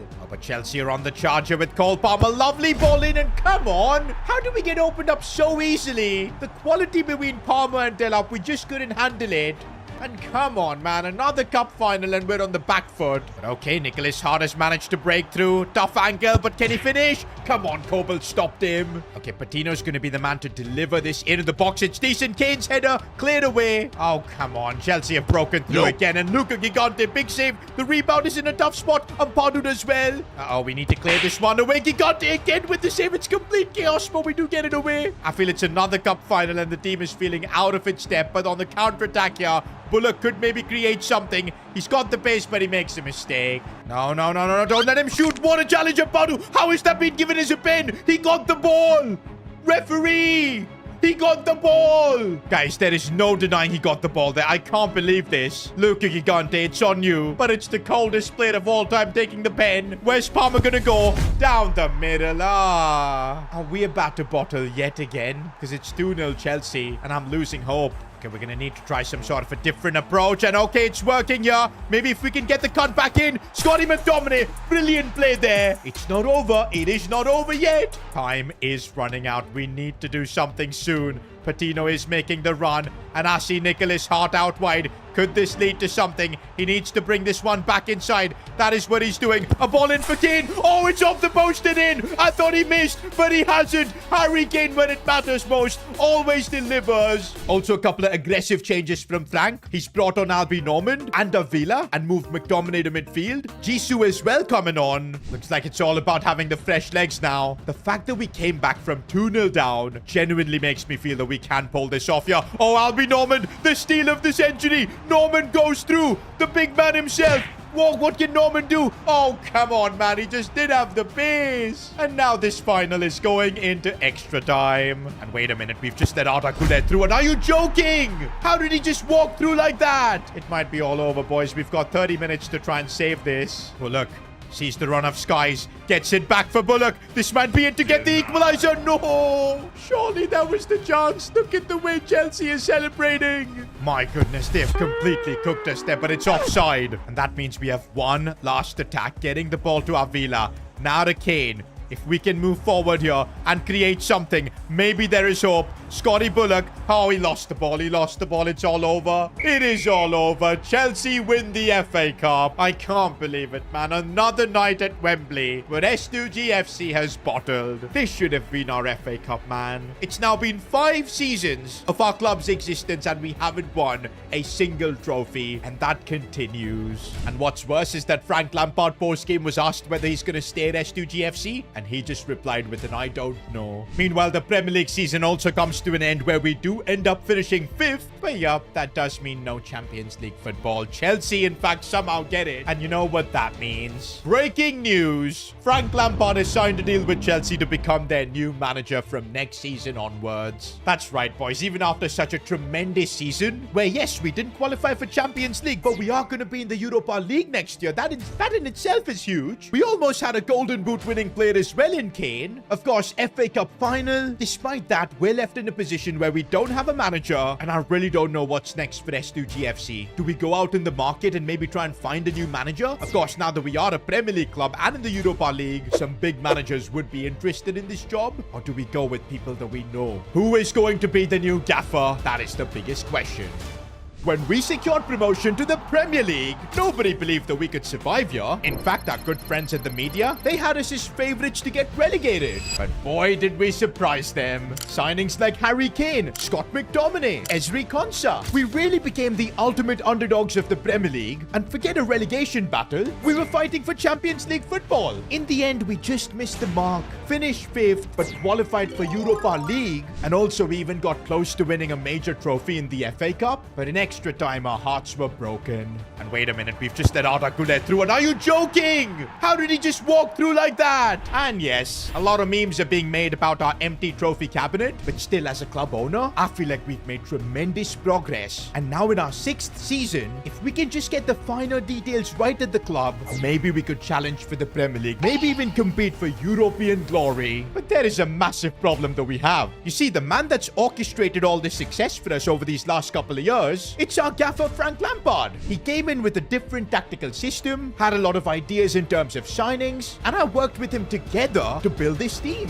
But as we all know, throughout last season, there were heavy rumors from Chelsea. They wanted their golden boy back at the club. And to be honest, when I confronted Frank Lampard about it, he was honest. He was desperate to go back to Chelsea. He was willing to give S2G FC a chance if we could qualify for Champions League football, but we couldn't do it. We even lost the FA Cup final. And that's why Frank Lampard has made the decision. He's resigning from S2G FC. For once, I don't have to fire a manager, but this hurts even more. It feels like we've just been rejected rejected by our coach, and he's heading to Chelsea instead. And sadly though, it's not just him. Lampard has taken even Ethan Ampadu with him, and that too for only 30 million. This is going to be a big loss for us because Ampadu was so good in our midfield. But to be honest, it was Lampard who brought him in. Makes sense that he's going back with him to Chelsea. The big question though is, where does this leave us now? Our entire project, we followed whatever Frank Lampard has said, and I don't want us going backwards. In fact, there's a lot of discontentment even among this squad that we couldn't keep Lampard. If we believe the dressing room talk, they've said that if we don't sign an experienced manager, they would also look to leave.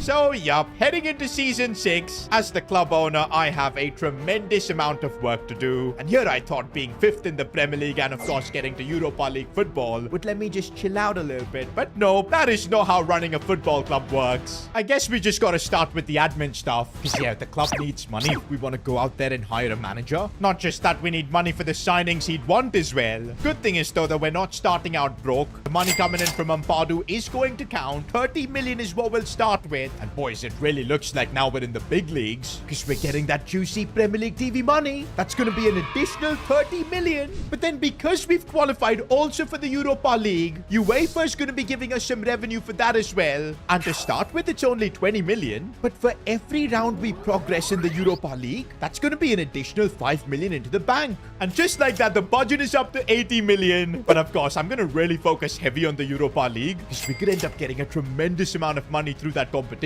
But yeah, guys, 80 million in the bank, and I haven't even spoken about our sponsors. Of course, Albie Norman, his bakery is going to continue to sponsor us. And by the way, Norman's bakery has now gone international. They've opened up branches in America, and guess who's heading those American branches? Good old Steve Ball. That's right, boys, he's now retired, and he's now running the American branches of Norman Bakery. That too with his wife. So I guess Steve Ball did get the happy ending he wanted. Good for him, man. What a legend he was in the earlier divisions for us. And we're also getting a cheeky 20 million from this sponsorship. And this is crazy. We're up to 100 million pounds. And I'm still not done yet. I wanted to try and renew our deal with Lego, but unfortunately, they're not interested. After there was 0 sales for the S2G FC Lego set. Yo, why would there be sales? They were literally selling a trash can as our Lego set. Instead, we may have found another sponsor, and it's through you guys in the comments. This gentleman, Hashim Al-Kazemi, dropped a $25 super thanks in one of our videos and said if the club qualifies for the European Championship, Kuwait Airways will sponsor it. I mean, seems like you guys enjoyed the idea of this. And since we did qualify for Europa League, makes sense to take the money from Kuwait. The deal is going to be 25 million from them. And also, they'll probably help us sort out our flights for the European away days. But this now is our grandest ever budget, 125 million. We can really go big with a manager, big with transfers. This could be a generational season for S2G FC where we could possibly challenge for the title.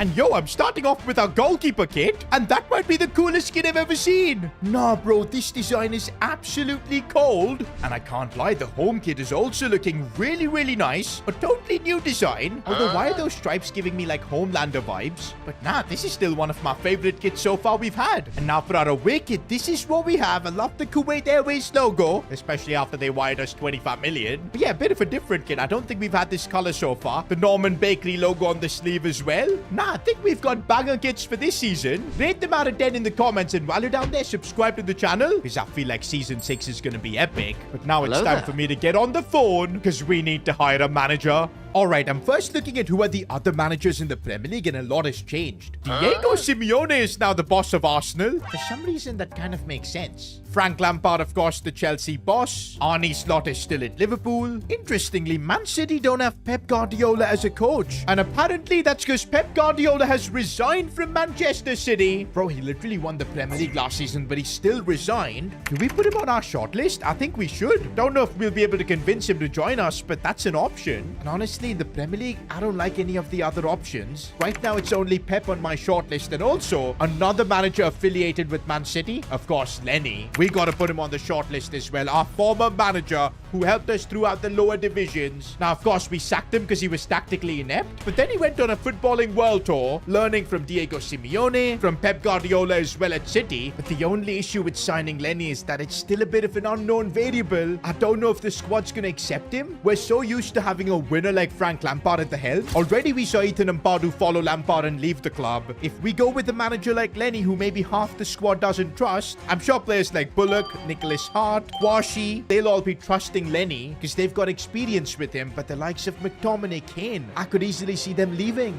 We'll still keep Lenny as an option, but look at who's coaching PSG, Luis Enrique. Maybe he does want a bit of a new challenge. And now I tried setting up a meeting with Luis Enrique, but yeah, he just told me to piss off. And to be fair, why would he leave the project of PSG to join S2G FC? It makes no sense. Not gonna lie, I like the option of Ernesto Valverde. Very pragmatic coach, but look at his track record. Excellent for Athletic Bilbao in the past, brilliant for Barcelona as well. I think we should put him on the shortlist. I feel like Hansi Flick has got to be an option too, because currently he's managing Roma. Surely our project will be more attractive to him. Well, I guess not, because he rejects us. He apparently does not want to be dealing with English weather. I feel like even Mikel Arteta could be an option. He's currently at Real Betis for some reason. We could bring him back to the Premier League. But come on, guys. I don't want to be bringing Haram ball to S2G FC. That is not the kind of football I want to be playing. The more I think about it, I feel like there's only a couple of options. It's either trusting young Lenny, giving him another shot at S2G FC, or going for greatness. Pep Guardiola. He's currently unemployed. If we offer him an ambitious project, I have a feeling he might accept.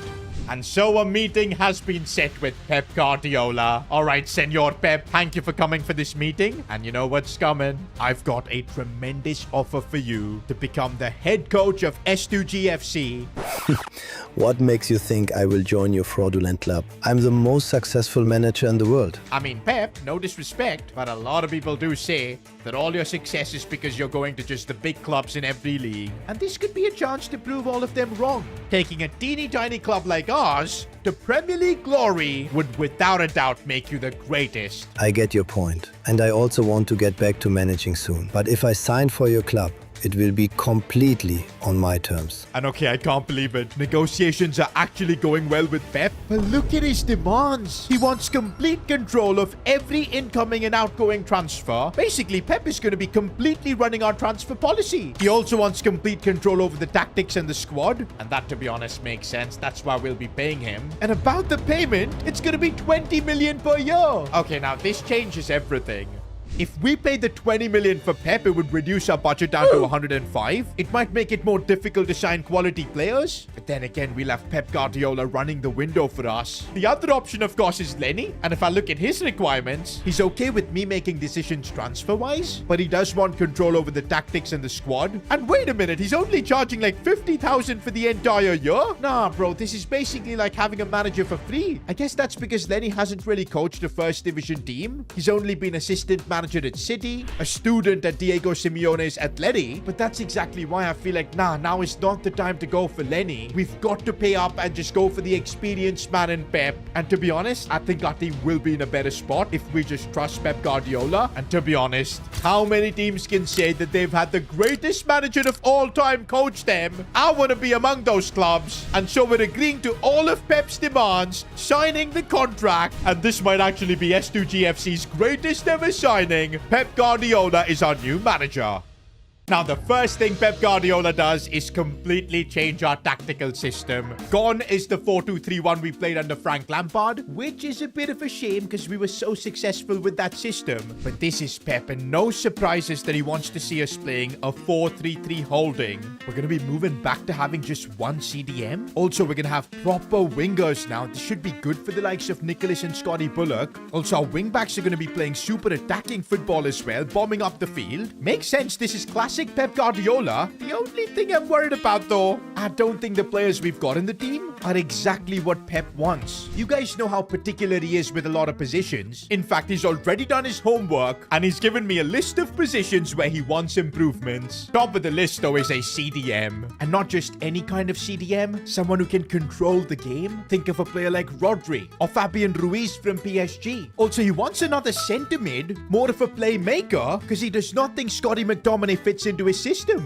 And that's right, boys. Pep Guardiola already clearly has had a conversation with Scotty McTominay. Pep does not think he's the kind of player that fits into his setup. In fact, this conversation got pretty heated. And that's Pep Guardiola for you. If he thinks a player does not fit in his system, he'll just make him an outcast. He did that with Zlatan back in Barcelona. He's done it with countless other players. He's completely rigid to what he wants. And it's such a shame because I really liked Scotty McTominay, man. The brief period he was at our club, he was absolutely amazing. We won't forget you, Scotty, but we are going to have to transfer list him. I know it hurts, but this is exactly what we signed up for. Pep Guardiola makes the final calls now at this club. Okay, I was not expecting this, but he also wants Jed Spence out. I feel like Jed Spence has been such a good addition, but seems like Pep wants a left-footed left back. I guess it makes sense, because in this system, does not look like Pep is using the left back as like a false back. In that case, right-footed Spence would have been really useful, but that is now two massive changes Pep is orchestrating in our starting 11, and he's not done yet. He wants a better goalkeeper than Edison. To be honest, this I can understand. I feel like at times last season, Luca Gigante was outshining Edison. But yup, it looks like we've got so many positions to sort out. Goalkeeper, left back, centre mid, and CDM. Now with Ampadu gone, I think we should focus first on the CDM spot. And after discussions with Pep, we've got 3 players on the shortlist that Pep would be delighted with. First one is Mark Casado, definitely the best player on the shortlist. 26, 86 rated, from of course La Masia. And so Pep obviously loves that connection. Now, if we want to go for a more experienced option, is Nico Gonzalez. Pep actually coached him at City recently, but he's 28.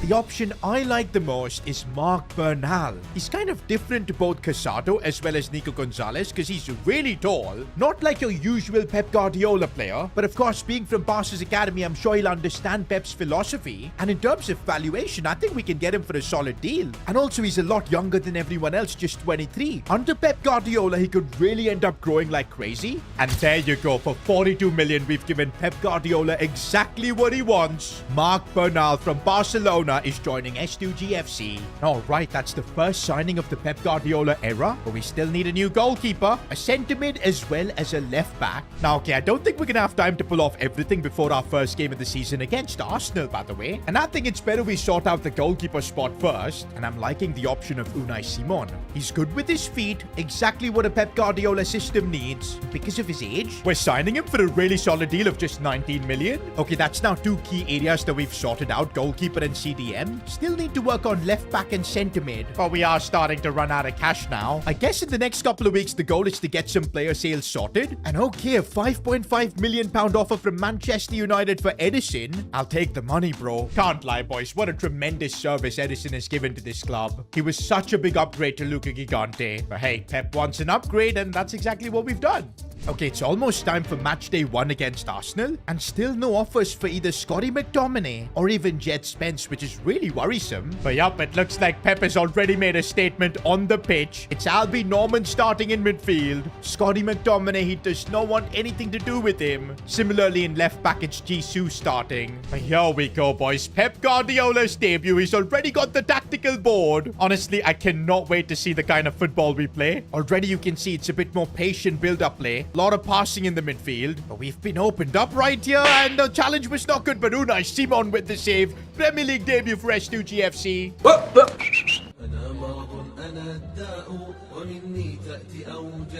Okay, I'm surprised we just went long here for Harry Kane. And by the way, talking about Kane, this could be the season he breaks Alan Shearer's record. He's currently on 234 goals. And if my math isn't wrong, he'll need 27 goals this season to break the record, which I don't think is impossible, especially if Pep trusts him. And it looks like Pep does, because there were no talks about replacing Kane up top.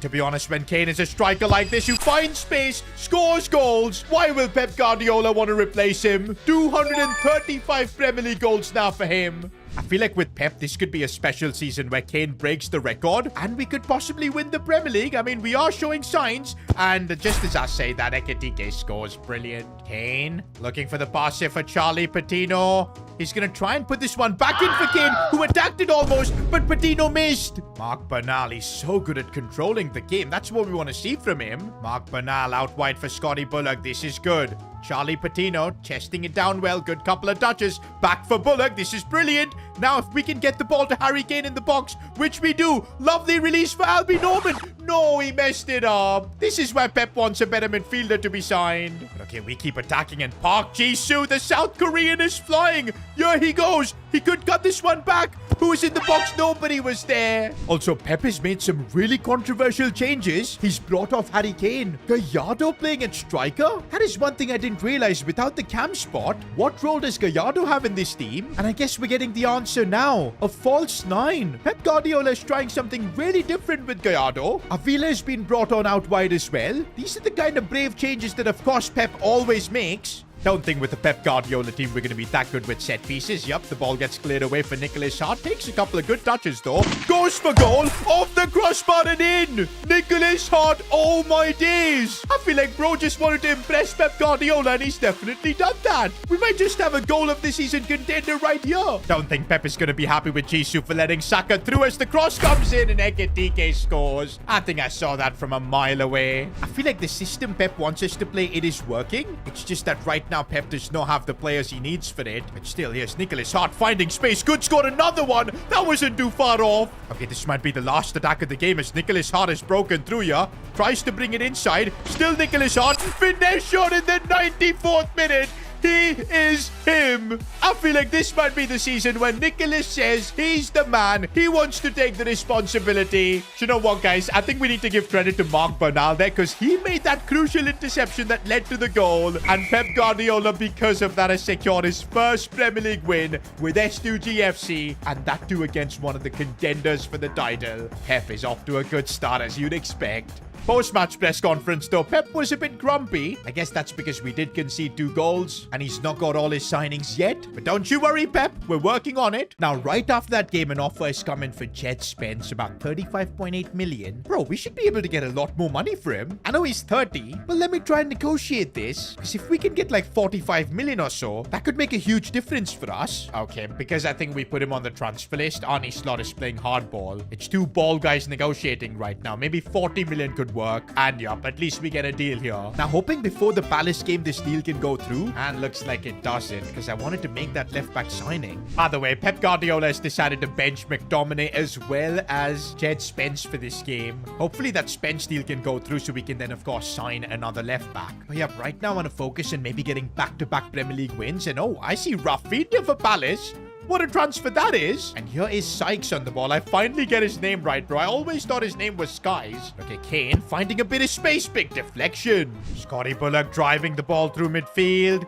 He's going to need to play that pass for Harry Kane. Is he onside? I think he's just about off. He anyway hit that straight at the keeper. Okay, dangerous situation. We've been opened up here. Unai Simon, what a save. Brandon Neal, by the way, he's having a good game. He's making the most of this opportunity. Looking inside for Patino. Coming now for Avila, who's been brought on. Here goes the Spaniard. Trying to bring it inside, maybe. Still Avila. Finding space, going for goal, and that is beautiful. I feel like Pep Guardiola is going to enjoy coaching Ignacio Avila. But meanwhile, we're looking for Kane. He took that into his stride so well, but the finish. Come on, Kane. You're chasing Shearer's record. Gotta be more clinical. No, no, no, no, no, we concede. One thing under Pep, I will say defensively, we've not been the best. Of course, it's also because Pep hasn't got all his signings, but right now, Jisoo has fed that one brilliantly for Kane, who gets another goal. 2:36 now in the Premier League, and we get our lead back. And Ignacio Avila breaking through in the post. I thought surely that was 3-1 and the game wrapped up. Thankfully, we still managed to secure the win. 2 wins in 2 games under Pep Guardiola. And also, boys, right after this game, Jed Spence has been sold. Again, he's been a great player for us. Cannot complain at all. But hey, Pep wants something different. 40 million is what we're getting for him. Now, I think we found the perfect player for Pep Guardiola, Nico O'Reilly. He really enjoyed using him at Man City. Left-footed in that left-back position. But I'm not entirely sure if this is exactly what Pep wants, because he did say he wants a wing back who can push forward. Nico O'Reilly isn't really that. He's going to be coming inwards more often. In that case, an option like Lewis Hall would be a lot better. Do you know what? I think I'm going to need to discuss with Pep about this. And he's just said that since he's coached Nico O'Reilly before, he'd prefer to do that again.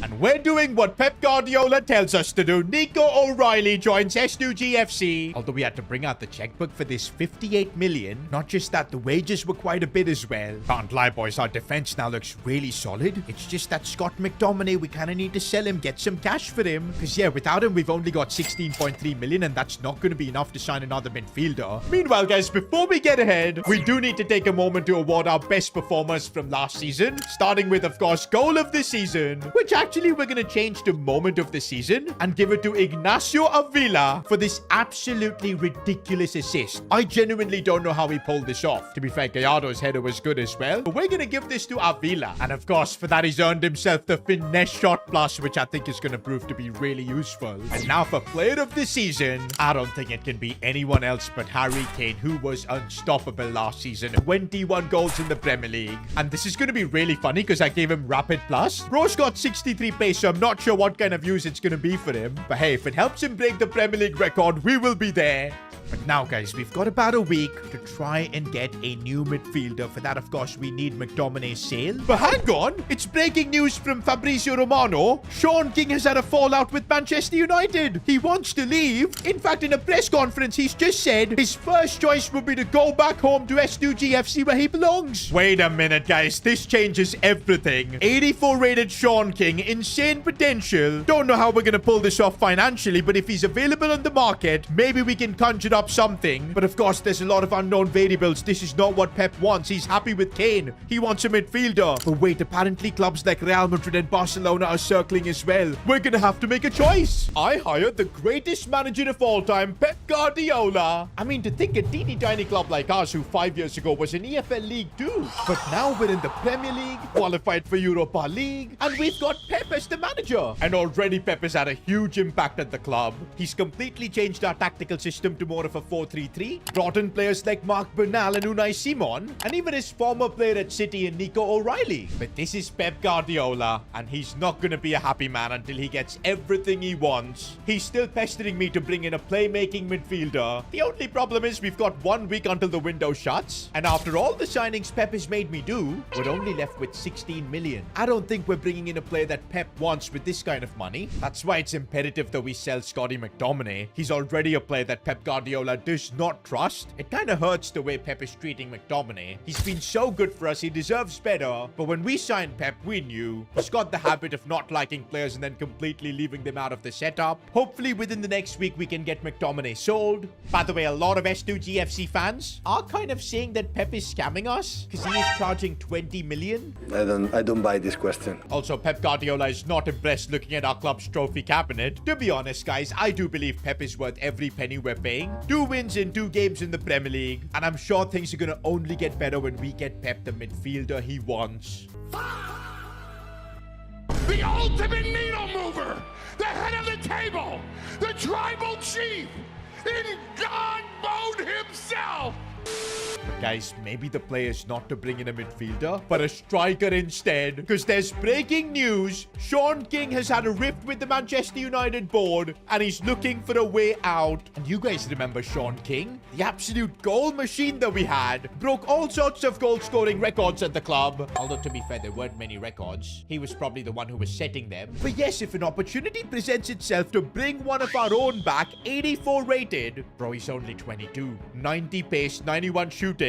He could be the long-term successor now to Harry Kane. And now this changes everything. Sean King apparently wants to come back as well. This is what he said in one of the press conferences. They haven't removed me from the group chat yet. Sometimes I type in the GC, then delete it. Okay, yeah, he feels really bad that he left. And you know what? This does feel like an I told you so moment. I remember telling Sean King that at S2G FC, he'd be the main man. At Man United, he'd be just another player.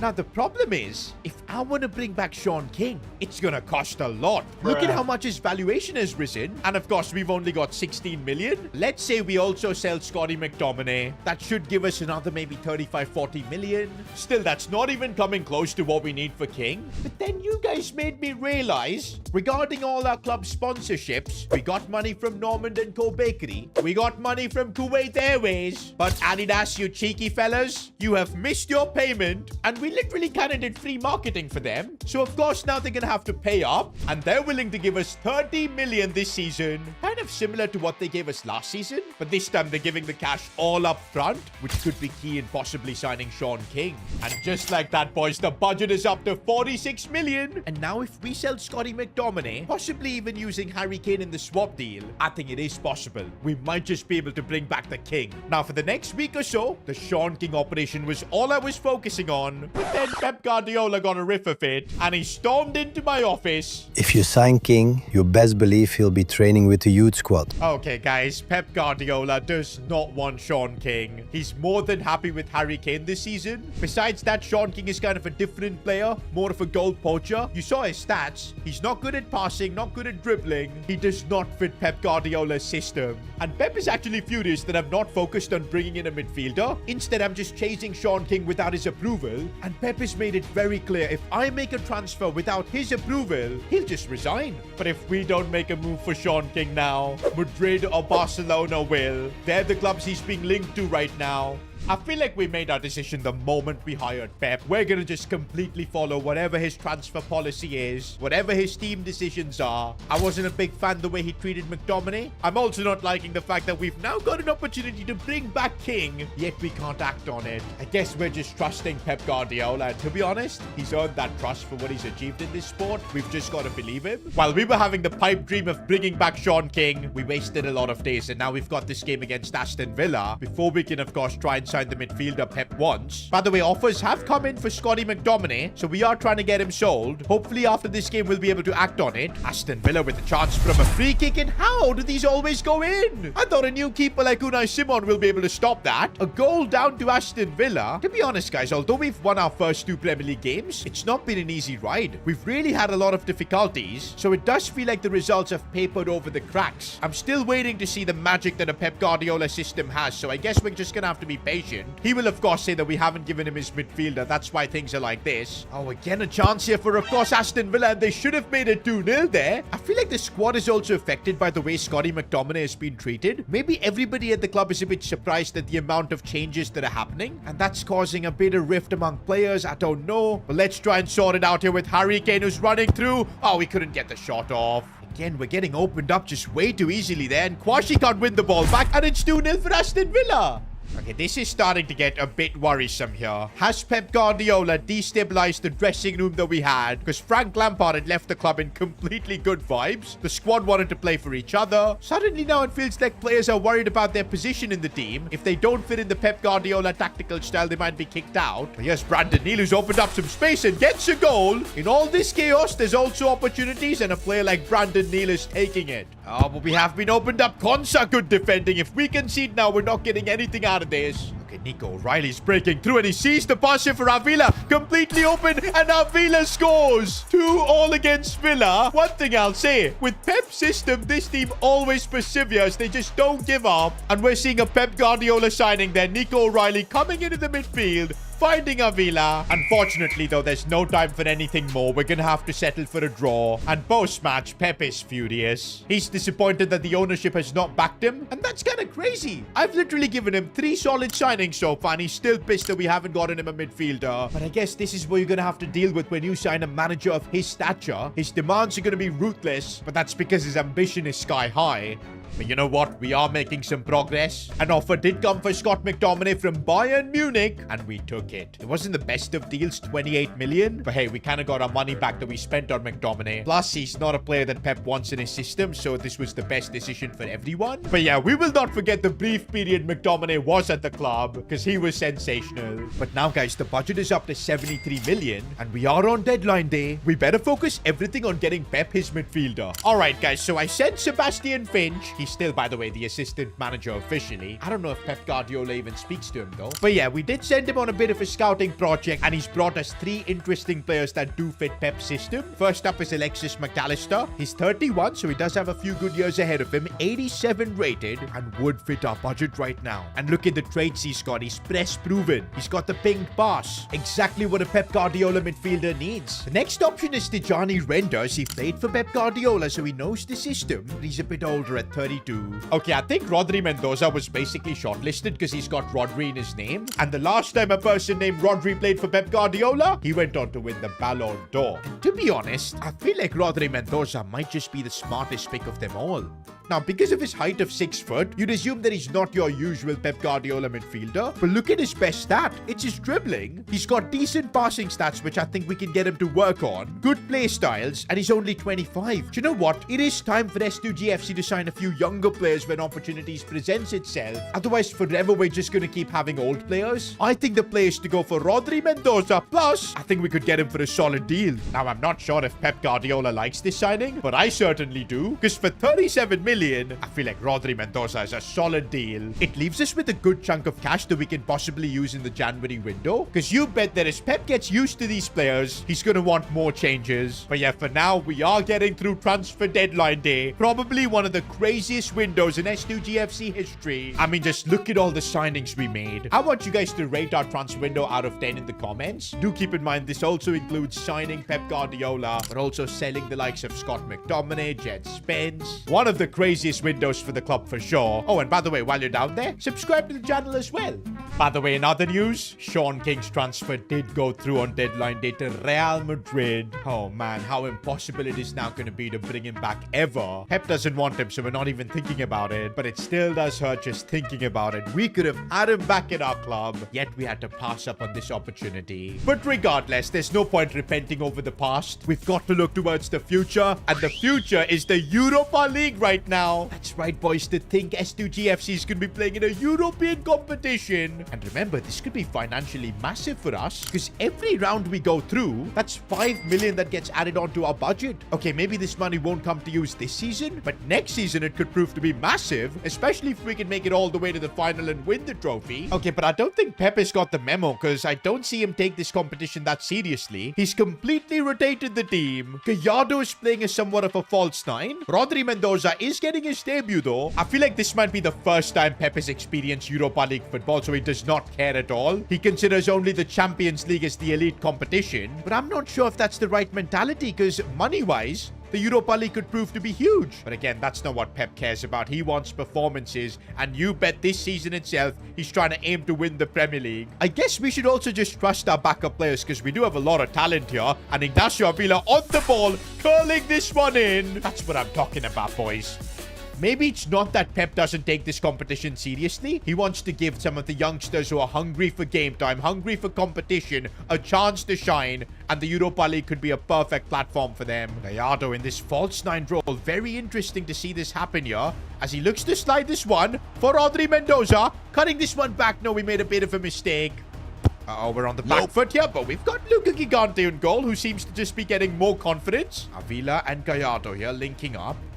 No, Gallardo sees that run, and that's what he can do as a bit of a false nine. Mendoza looking to play this one back for Gallardo, who goes through, gets the finish. I can't lie, that did remind me a bit of Leo Messi. But yep, we do secure our first ever Europa League win. We're straight away heading into match day 2 in the Europa League. I want to get some momentum winning back-to-back games. If we can do that, it kind of means that we should be sorted for the Europa League group stages. In fact, I just realized, if we can finish top 8, that won't just give us 5 million for going through, it would give us 10, because we directly skip the round of 32 and make it, of course, to the round of 16. That's a huge incentive.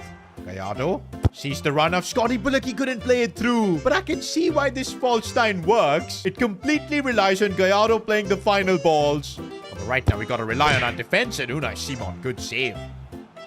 Okay, but this time we're not avoiding conceding. Good bit of play there. AZ are actually one of the better teams in the Eredivisie, so this was never going to be easy with a goal down. Okay, but getting the ball to Rodri Mendoza, who finds it for Nicholas Hart, and how has he missed? To be honest, even when we go a goal down, I don't feel too worried with this Pep Guardiola team. We've always managed to make comebacks, and I think we're going to do that again as Gallardo has broken into some space. He gets it onto his left foot, and he puts it wide. He did everything right, except for the finish. Okay, if we can see the second, we're going to be cooked. And Unai Simon thankfully saves that. He's furious with his defense. Okay, we gotta clear this ball away, and we don't, and it's a free goal, man. Honestly, we're getting a proper reality check in the Europa League that, yup, getting top 8 is not going to be easy. We cannot underestimate this competition by fielding our second 11. But okay, Albi Norman has somehow broken through, and he sees the run being made by Nicholas, and that's a simple tap-in, but it gets us back into the game. And now Gallardo finding some space to break through. He's trying to see if he can get it onto his left foot. Oh, he couldn't get the shot. Oh, Gallardo seeing the space for Nicholas Hart, and what a ball that was. Surely Gallardo has got to get us back into this.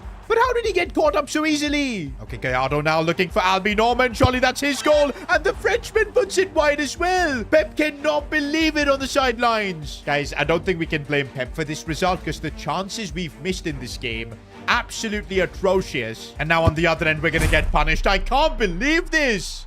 And looks like we did get a reality check in the Europa League. We cannot underestimate this competition. Meanwhile, even in the Premier League, we've kind of fallen off a little bit. Okay, it is a bit misleading because we do have a game in hand. But yeah, Leicester City are right above us. Bro, I'm just looking at the squad they've managed to assemble. João Pedro, Nico Paz, Giuliano Simeone. They've got some of our former players like Uribe, Medeiros. And they won the Carabao Cup last season where we failed. This season, I'm really hoping with Pep we can win a trophy just to get one over them because I don't want to see Pablo Gonzalo laughing at me again. But yeah, if we win our game in hand, we should go above Leicester, probably into the top 5. And we're up against Manchester City. It's Pep Guardiola facing off against his former club. And I think he knows all about City, so surely he's got a plan. By the way, though, I thought I was also going to meet another familiar face, that is Lenny. Because remember, he was Pep Guardiola's assistant manager briefly, after of course being the groundsman earlier. But apparently he's been kicked out of Man City. I wonder what's happening with Lenny right now. Of course, we had the chance to sign him as well. There were a lot of debates. But I decided for the betterment of this club, the right call was to go, of course, with Pep Guardiola. Oh, but right now it's Renders going through. He was an option we were thinking about signing, and Unai Simon stops that. By the way, Kane is down 238 goals right now. You bet he wants to try and get more, pushing towards that record.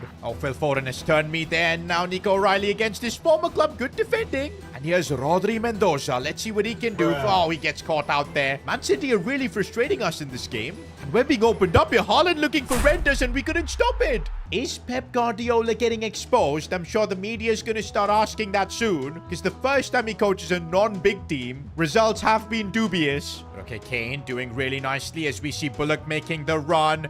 Here he goes. Inside for Rodri Mendoza. He's opening up some space by himself, waiting for maybe some support, but there's literally no support. Nico O'Reilly does make the run. I don't know if he's onside or not, but where's Kane in the box? Oh my days, Kane just never came. But okay, he's now there as he goes for goal, and somehow from that attack we score. I really don't know how we did it, but that's goal number 239 for Kane. Oh, that's a lovely release into Bullock's spot, and here he goes. I could maybe go for a cutback now. Bullock's got to go by himself, and what has he done? Where's our finishing been today, man? How can we even blame Pep Guardiola when we create so many chances every game only to do that? And now on the other end, Man City probing us, and Haaland from that angle. How? This feels so undeserved, man. We've been the better team. City have just been so much more clinical. Okay, Rodri Mendoza driving forward, but he's not having a good start to his S2G FC career. Cross coming in, and it could be more. It's off the crossbar, but rebound for Mamouche. City have just given myself and Pep Guardiola a tight slap. Honestly, guys, everything was going so well with Frank Lampard. I feel like bringing in Pep and having so many tactical changes, so many personnel changes as well, it's played a big part, and the team is kind of in disarray. Compare that to Chelsea, who under Frank Lampard look unstoppable. Our former gaffer, he's cooking, man, in the Premier League. But you know what? It's only early days. We've just got to give Pep time to make these tactics work. And to be fair, there have been moments this season when I felt, yup, we look good. It's just that we've not been consistent. And that will come in time as our players get used to Pep. Meanwhile, we do have an update on Lenny. He was caught outside S2G FC headquarters after getting fired from Man City following Pep's departure. And look at this, boys. He put this flyer outside our club's office. Looking for a job, desperate, will do anything. Cleaning, lifting, door guard. Oh, I guess I forgot my code. They ain't cut me. Yes, they did. They must have cut me. To be honest, I don't think Lenny should stoop to that level again. I could give him a job, maybe his groundsman role back. But nah, I don't want that for Lenny. And that's why I'm having a meeting with him. And I'm asking him to look outside of England, maybe trying and securing a permanent manager role. Because he does have the pedigree. Former assistant manager at City. He's coached us for a couple of years. Got his promotion as well. Surely there are a few clubs that would be interested, maybe outside of England. I guess the problem for Lenny is that he's kind of broke. But you know what? For what he's done for our club, we'll actually fund Lenny until he finds another managerial role. I think this is the least we can do for him. Meanwhile, our focus needs to be on getting back to winning ways in the Premier League. We're right now 9th in the Premier League, and that is just unacceptable, especially after we spent 20 million to hire Pep. We're really struggling, man. I can't believe it. Nothing can save us right now. Everything goes our opponent's way. Southampton take the lead. Oh, but this is nice as Patino's found a bit of space, strikes it, but all our shots just keep going wide. Rodri Mendoza. I see the run of Nico O'Reilly looking for the ball for Nicholas Hart, and that is more like a Pep Guardiola goal. But the way our defense just gets opened up like that. I mean, the post saved us. Hart has done well here, looking for Kane in space. And oh, come on. 9 times out of 10, Kane would put that in. Patino looking for Harry Kane surely this time. And come on. Goal number 240 for Harry Kane in the Premier League. He's now 20 away from equaling the record. Oh, now we're seeing Rodri Mendoza really get the job done in the midfield now. Controlling the game. Looking for that pass for Avila. Should be a simple goal. There you go. Oh, wait, he's offside. That just ruined everything. And that's full time. At least we get back to winning ways in the Premier League. But this was not impressive. You'd expect better performances from a Pep Guardiola team. We're playing West Ham next. And I think it would really mean a lot if we can get some consistency under Pep. Back-to-back Premier League wins. Also, more than that, would like a good performance as well where we're really dominating. Oh, Scotty Bullock has gone all the way. And Kane, what a poacher's finish. These are the kind of goals Kane needs if he wants to break the record. 241 now. Now I'm starting to feel that Mendoza and Bernal are controlling the midfield, moving the ball forward. Here's Mendoza, passing and moving. Also found space to run through. But the defender got him. Bullock, lovely ball for Nicholas Hart. Good control. Oh, he might still get the goal. Let's go. Bro, both the goals we've scored in this game have just been horrible tap-ins. But we'll take it. 2-0 against West Ham.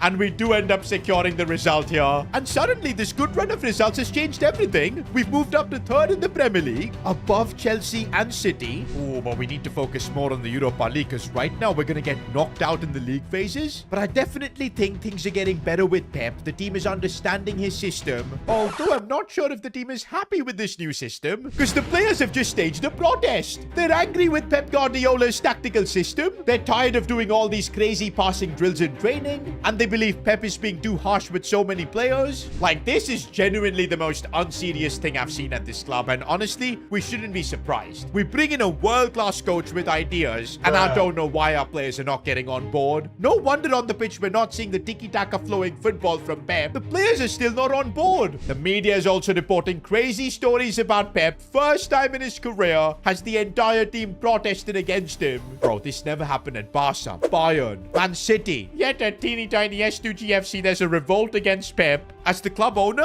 I have no idea what to do in this situation. I mean, yes, Europa League, we're not doing well, but I'm sure we'll make a comeback there. Premier League, we're back in the race, just 4 points off Arsenal. There's absolutely no way I'm even considering sacking Pep. It might have to be the other way around this time. I should be backing the manager and weeding out the players causing a problem in training. But we've got big decisions ahead. Who would have thought signing Pep Guardiola would bring controversies to this club? But that's exactly what's happened.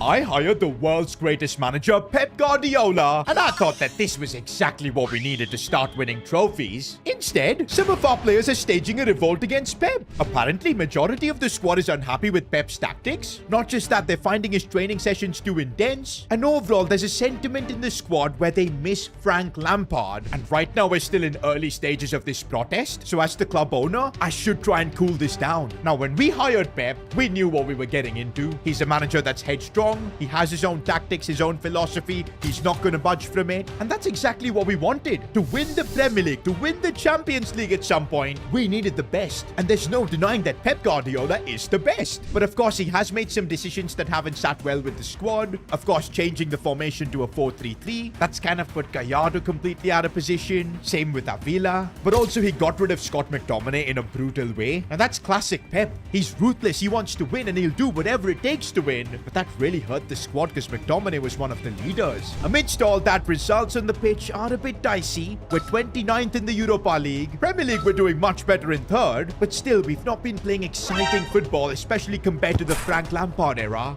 And I feel if we don't address this situation now, it's gonna boil over and we'll have to then make a big choice of either getting rid of a few players or getting rid of Pep Guardiola himself. Both options I feel like right now, we cannot afford, especially getting rid of Pep. I mean, we paid 20 million to sign him. I'm sure he sneaked in a crazy termination clause. I don't even want to think about it. Besides that, what message do we send to the world by sacking the world's best manager? That is not on the table. In fact, in this situation, I feel like I'm gonna back the manager over the players 100%. But I do think this surely can't be that big of an issue. If Pep just takes a look at the issues the squad has with him, maybe he can meet them in the middle. Pep is now meeting Martin Konsa, the current captain of our club, who's given him a sheet of all the complaints the squad has. Wait a minute. What are these complaints? Albie Normand is unhappy with Pep because he's banned his croissants at the club? Nah, bro, you can't be telling me that a few players in this squad want Pep gone for croissants? What an unserious club. But apparently it's been an S2G FC ritual where after games, the team gets together and enjoys a croissant from Normand & Co. Bakery. Now, the reason Pep had banned it was for the fitness of the squad, but I think he's realizing that for the morale of the team, maybe a compromise would be better. So he's allowing the players to eat one croissant after every match day. I guess this solves this problem. The second one is that Pep has banned dressing room music. And okay, I can see why this has annoyed a few players, because these days the squad is listening to the club's anthem, No Face, No Case. Of course, this is Joshua Kwashi's song, but still, this can't be a reason they want Pep out, bro. Like, seriously. Again, Pep is willing to compromise here. It's not a big deal. But finally, this is where things get interesting. The tactics. The squad believes that the Frank Lampard system, a 4-2-3-1, playing counter-attacking football, that suits them. And they want to go back to a version of it. And for this, Pep Guardiola is not willing to compromise. Okay, guys, playing 4-2-3-1, we can get third place or second place. But if you want to be champions, you need to come out of your comfort zone. Play as I tell you for one season, and I'll make you champions. A speech like that to the entire dressing room did send shockwaves, especially to Nicholas Hart. He saw this as an opportunity, believing in Pep, improving his game, and proving his parents wrong. Nicholas was the first player to get on board with Pep. He told his teammates to stop whining, putting in the effort, and it looks like Pep has diffused the situation without any more chaos. I feel like as a club owner, I handled this situation well. I can't believe what I just saw. Did that really happen? Oh my God. Oh my God, did that happen? But now if results don't follow, we've got to find a way to qualify for the knockouts in the Europa League. There's a lot of money involved as well. Now this is brave from Pep. He continues to believe in the entire squad, rotating the team for such a crucial Europa League game. But he's not budging away from his tactics. He's using Gallardo up top as a striker. Luca Gigante is being shown the faith in the Europa League. One thing's for sure, Pep does believe in the entire squad, but now the players need to reciprocate. I'm sure if the results start coming, they're going to be on board with Pep Guardiola's ideas, because who doesn't want to keep winning? And also, we need to see Pep's signings like Rodri Mendoza put in better performances right now. Nope. Nicholas in a bit of space gets tackled. Rodri Mendoza, he's starting to control the game a lot better as he finds some space to break through. Sees a run being made. Gallardo couldn't get there. By the way, don't forget, guys, every round we get to in the Europa League, that's going to be 5 million added into our bank. It's big money at this stage. First, though, we got to secure the 5 million for just getting to the knockouts. But Feyenoord is definitely one of the tougher teams we'll face in this competition, so we've got to be careful. Oh, but space has been opened up. Borges is through on goal, and Luca Gigante, he came forward, but not good enough.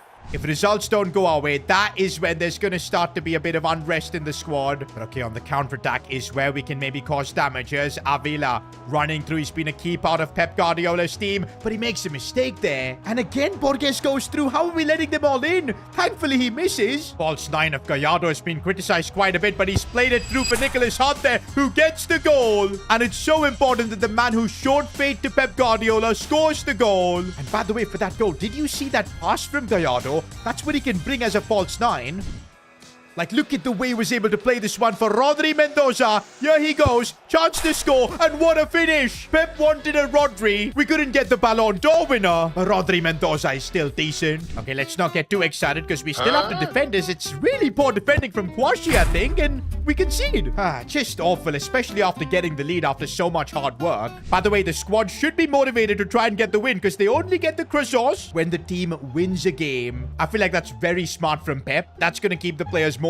They'll get rewarded for every win. Any questions? Yes.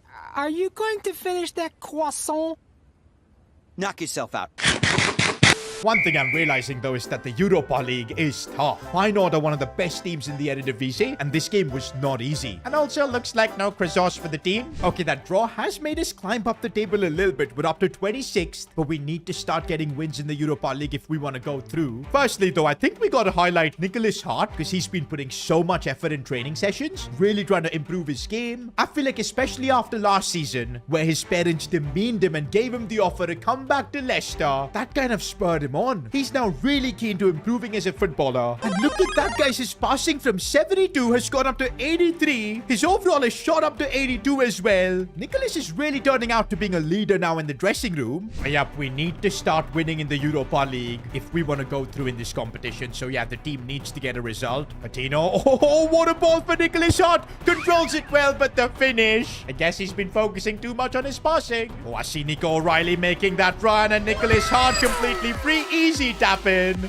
Nicholas Hart getting it back this time inside for Gallardo, who does the job. I'm telling you, boys, under Pep Guardiola, if there's one player that's improved massively, it's Gallardo. And we'll take that, boys. A solid win in the Europa League is exactly what we need. And now we can breathe a little bit easy because we've got up to the top 24. Okay, this is kind of hilarious. During our Europa League travels, Kane was chilling in business class. The rest of the squad was sent in economy, bro. That is kind of harsh. Is this some sort of peasant joke that I'm too rich to understand? I mean, hey, to be fair, Kane is the one on a mission to break the all-time Premier League record. He's currently on 242 goals. He needs 18 more to equal it, 19 to break it. It's a tough ask, and Kane is getting old, so I'm not sure if he'll do it. But come on, we're up against Leeds, and I want to see Harry Kane score in this game, maybe a few goals. When he has opened up space, that's what Kane does, and an instant goal within the first 6 minutes. Goal number 243.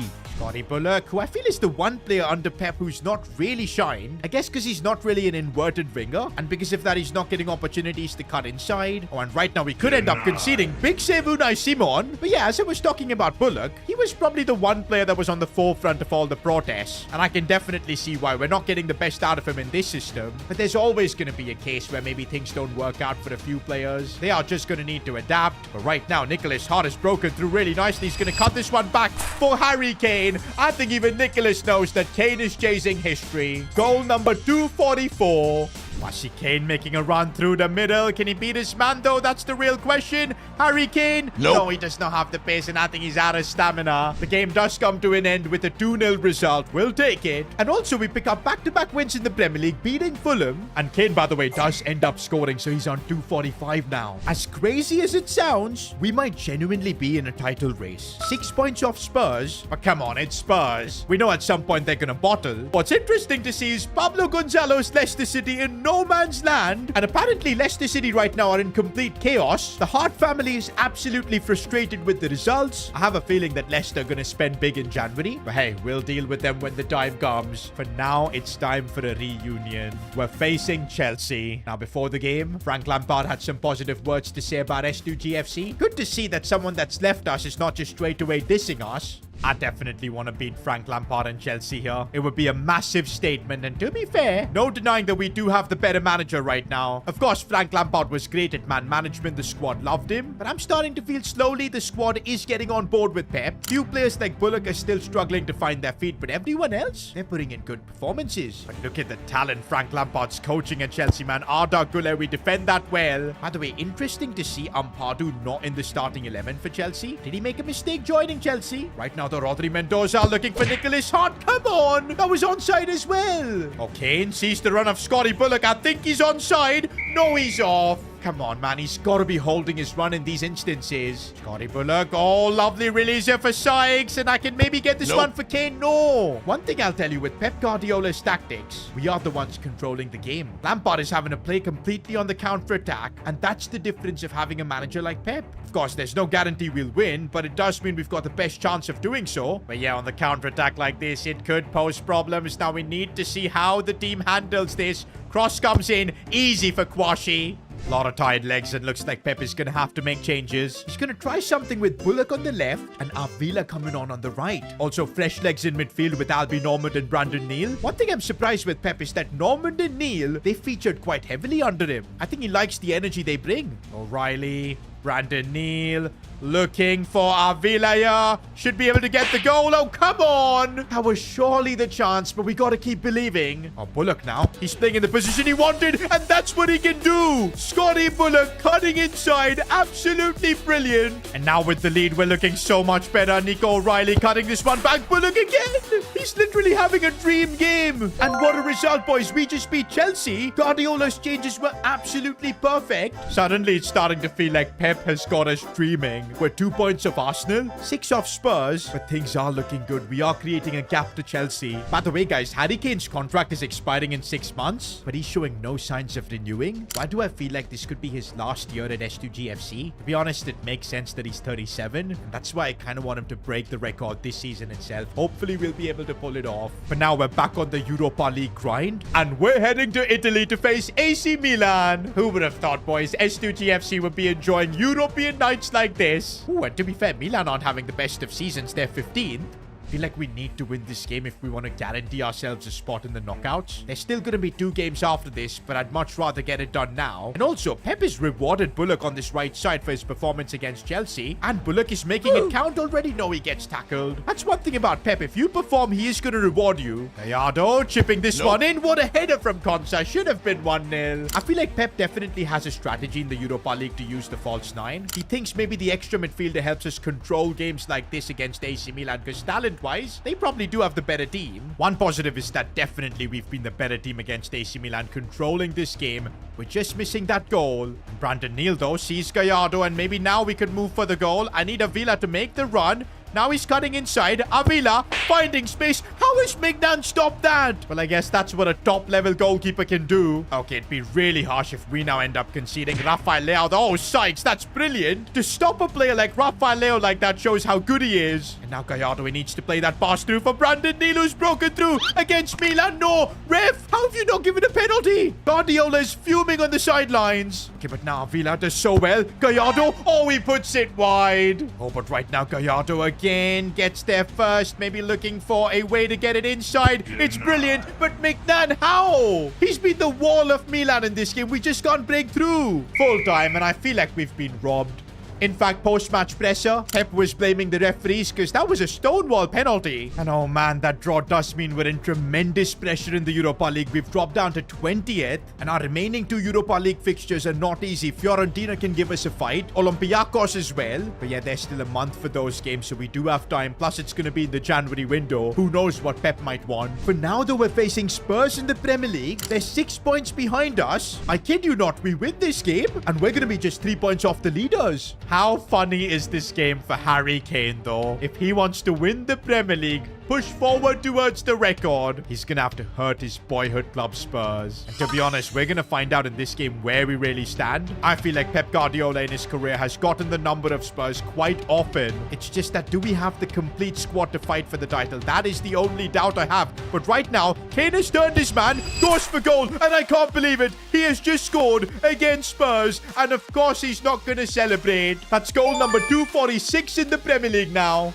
I guess this is what you get when you've got Pep Guardiola. Every team we've faced this season, we've felt like the protagonist. Yes, we've lost a few games, but we've not lost because we got outplayed. It was just bad luck. That's the difference of believing in Pep's tactics. Scotty Bullock has burst through it. Even though he's playing on the right side, he's now playing with so much more confidence, but he couldn't get the finish. I feel like sometimes he's a bit confused when he's playing on the right. No, we've been opened up. Unai Simon, we needed that. You need your goalkeeper in a Premier League title race, and that was clutch. Guys, we absolutely need to clutch up this win. It would bring down the gap to 3 points. We can start dreaming then. And that's full time, and I cannot stress enough just how important this result is. We are actually in the title race. Just 3 points separating Spurs, Arsenal, and us. And I am genuinely starting to believe that this squad can do it. Because, yep, the talent is there. Players are getting constantly better. Next up, we're facing Leicester City, and that's going to be a fun game because this time I'm going to enjoy it. We're so much better than them, especially with Pep. This could be our chance to smoke them.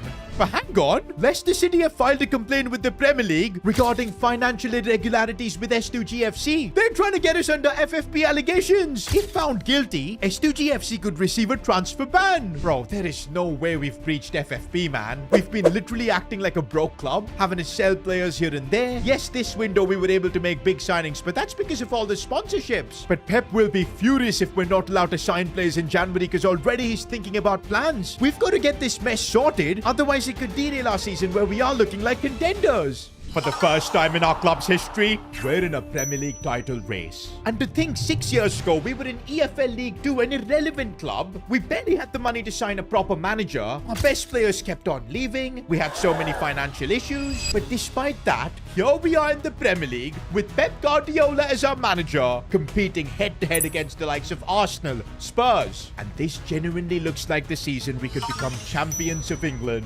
Especially if in the January transfer window we can improve our team a little bit more. Pep Guardiola has already been spending a lot of time planning potential transfers. Sadly though, we have a bit of a problem. We've been served a notice from UEFA that our club is being investigated for FFP breaches. Now this makes absolute no sense. If you look at all the transfers we've made, we've barely gone overboard. In fact, we're a teeny tiny club that's had to really use their money efficiently. There's no flipping way that we've breached FFP guidelines. And now everything makes sense. Pablo Gonzalo has been spotted having a meeting with the UEFA president. This guy is just an unbelievable hater. He's currently the manager of Leicester City, our biggest rivals, and literally his sole purpose is to try and ruin our club. You bet he's found some sort of a financial irregularity during his time at our club. Yes, who can forget Pablo Gonzalo was once our manager, but now he's our hater.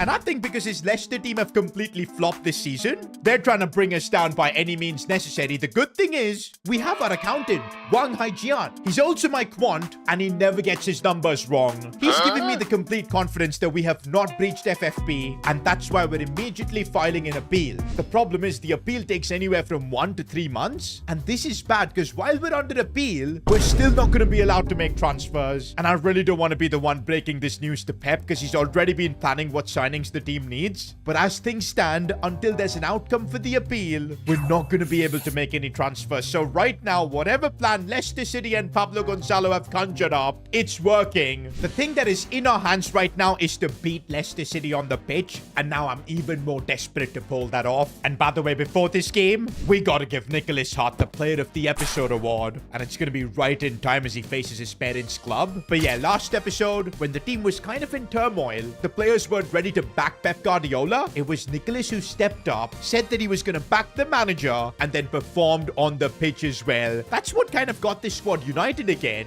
and that is why here we are challenging for the Premier League title. For that, we're giving Nicholas the first touch play style, and I'm really hoping he puts that to use against his parents' club. I wonder how they feel right now that Nicholas is leading S2G FC towards a Premier League title. You bet they're gonna try and pull some sort of a stunt. And I see the run being made by Nicholas. It would be perfect if he can score. No, that was a good challenge from Leicester. And oh, they've got players like Nico Paz. What a ball. That is for El Canoes as Leicester have taken the lead. The Hart family look delighted in the stands. I feel like maybe coming under FFP scrutiny has affected the squad even a little bit, because all the talk for the build-up towards this game has just been that. But yeah, that is not an excuse for a team that's competing for a Premier League trophy to back down. We've got to put a fight. Okay, we're going to need Kane here, who's been really good lately. Oh, that's a bad challenge on Kane. Of course, it's going to be a yellow. Now, Kane is stepping up to take this free kick. By the way, Harry is on 246 goals. He's getting closer to breaking that record, man. You never know with this free kick what he can do. Here goes Kane. Strikes it well, but above the crossbar. And there's Pep Guardiola. One thing we need to say, that's the second club he's gone to now that have been under FFP scrutiny.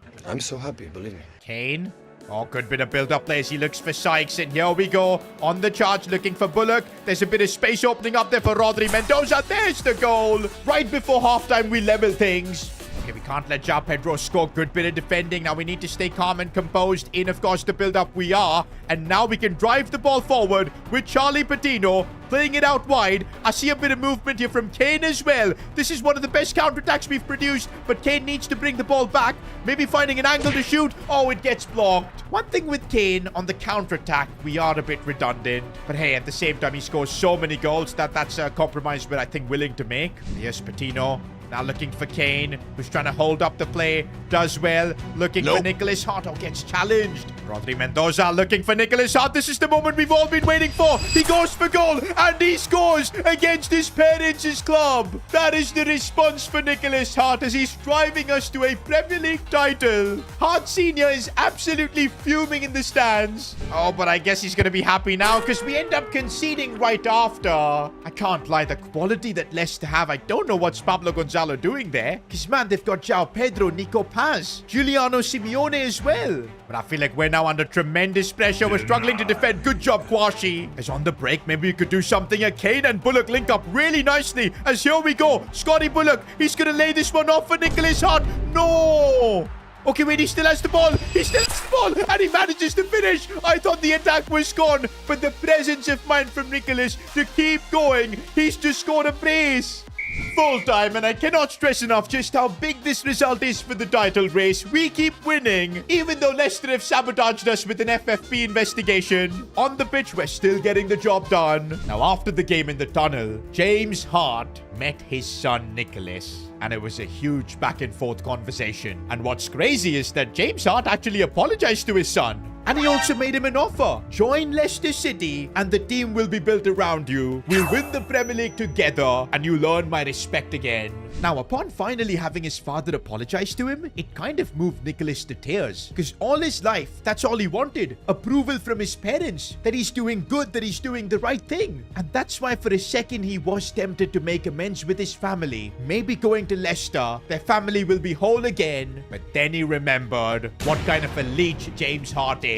The minute Nicholas made one mistake all those years ago, missing a penalty, what did his father do? Remove him from the company, disown him. Everything with his parents was just conditional. And now that Nicholas is on the up, he's gonna try and win the Premier League. They want a piece of that, so absolutely not. Nicholas wants nothing to do with them. He rejects his father's offer, and that left him fuming.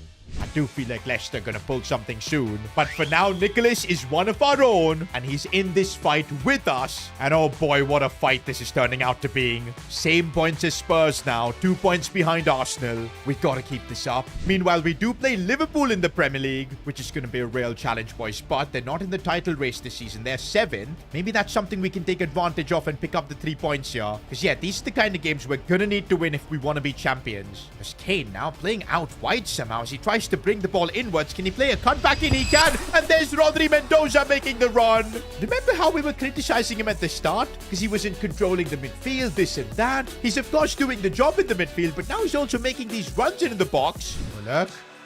Waiting for Kane to make the run. That was a lovely pass. Harry Kane. Oh, what a volley. That is goal number 247 in the Premier League. He just needs 13 more to equal Alan Shearer. Oh, a bit of a challenging position to be in. We do concede, so Liverpool aren't out of this game. I don't want any funny business in this game. We need the 3 points. I know Pep has a bit of a rough record against Liverpool. I feel like we're really having to grind out results right now, and it's proven to be problematic. But Kwashi, man, he keeps getting it done at the back. But oh no, this is bad as Kamada for Liverpool going through. It's a big task here for Konsa. Brilliant defending. I feel like our defense has just won us this game because now on the counter-attack, we could possibly score another goal. Bullock looking for the ball. Kane one touch. Oh, come on, Kane. I feel like that could end up costing him breaking that record. But hey, still, we get the win against Liverpool. We'll take the 3 points. And I actually can't believe it, boys. As things stand, halfway through the season, S2G FC is top of the Premier League. Yes, Arsenal do have a game in hand, but still, where we are right now and what we've achieved, I feel is tremendous. But yes, I do know we need to stay calm because we're still a trophy-less club. Every time we've got to a final, we've bottled it. But I am starting to feel with Pep Guardiola, this time could be different. Now, we are in the January transfer window with almost 30 million in the bank, and Pep wanted to have a meeting with me to discuss transfers. But of course, I had to tell him that the club is still appealing the FFP decision, and that means there's nothing we can do signings-wise. He was absolutely fuming upon hearing that. Pep actually wants us to bring another midfielder or defender, at least one of those positions strengthened. Honestly, I feel like a midfielder would be better, especially more of an attacking player who can create chances, because I feel like Kwashi is doing a proper job at the back. But yeah, for that, we need this FFP stuff to get away so we can make the transfer. There is still about a month in January. I'm hoping in like the next couple of weeks, this issue gets sorted out. Now, hang on a second, guys. We might not need another midfielder because I just converted Albi Norman to a centre mid. He was a CDM before because remember, under Frank Lampard, that was the position he used to play. But now for Pep, he can play a bit further up because we're playing in a 4-3-3. But yeah, because of the change in position, he's up to an 82. But it gets even better for Brandon Neal because he's up to an 83. Maybe we don't need a new signing because Brandon Neal, now 83 overall, really balanced stats, could do a job in that midfield. I guess since we are dealing with these FFP shenanigans, we're just gonna have to make compromises work. And here we go, facing Aston Villa. I think we're in great momentum right now, top of the league as well, so we've got to keep that going. Let's keep keep winning. And behind the scenes, by the way, I'm trying everything to figure out what we can do to get this appeal fast track, because we've done nothing wrong.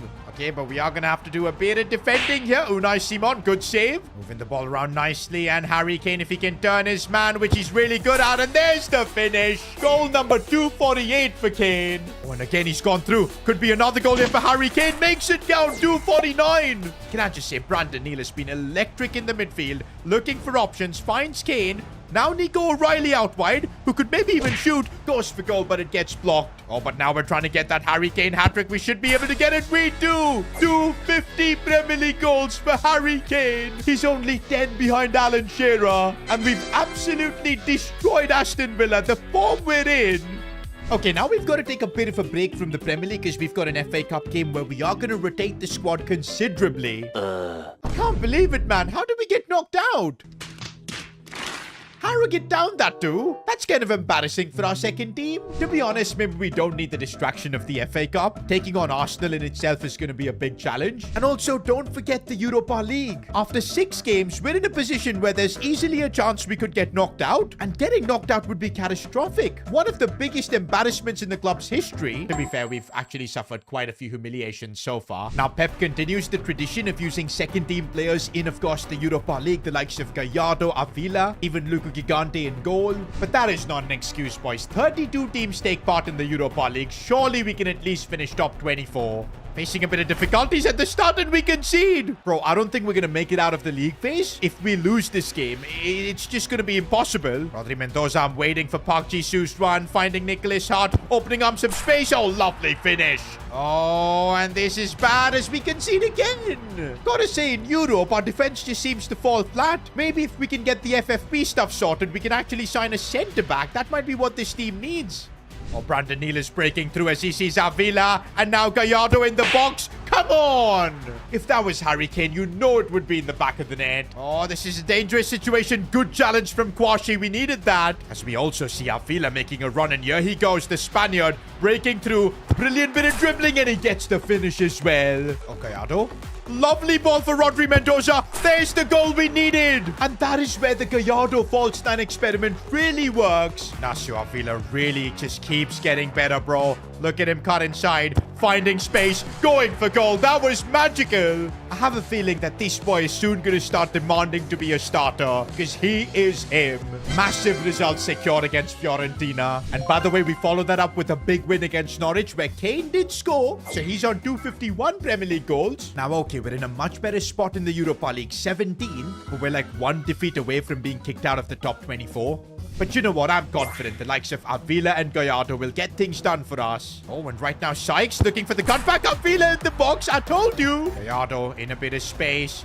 Looking to open things up. Still Gallardo, it's a brilliant run. He couldn't get the shot off, man. That was superb. Oh, Gallardo, lovely chip ball for Brandon Neal, who controls it so well. And oh, come on. Gotta be finishing chances like that. Now that we're in the league phase, I guess it's fine. But in the knockouts, we have to take opportunities like that. Gallardo breaking through. He can't be caught up. Can he finish as well? Yes, he can. False 9, Guillermo Gallardo gets it done. And that's a relief that the Europa League group stages are done. And we end up finishing 12th. Yes, we're gonna have to go through the playoffs, but at least we do progress to the next round. And don't forget, for making it to the next round in the Europa League, UEFA is supposed to give us 5 million for, of course, the broadcast revenue. But wait, they've held up this money. Until our FFP appeal is sorted out, they're not gonna be dishing us out any revenue. Nah, bro, that is crazy. And we're already on transfer deadline day. Pep really wanted me to sign another midfielder, preferably to replace Patino, because he feels the team needs better.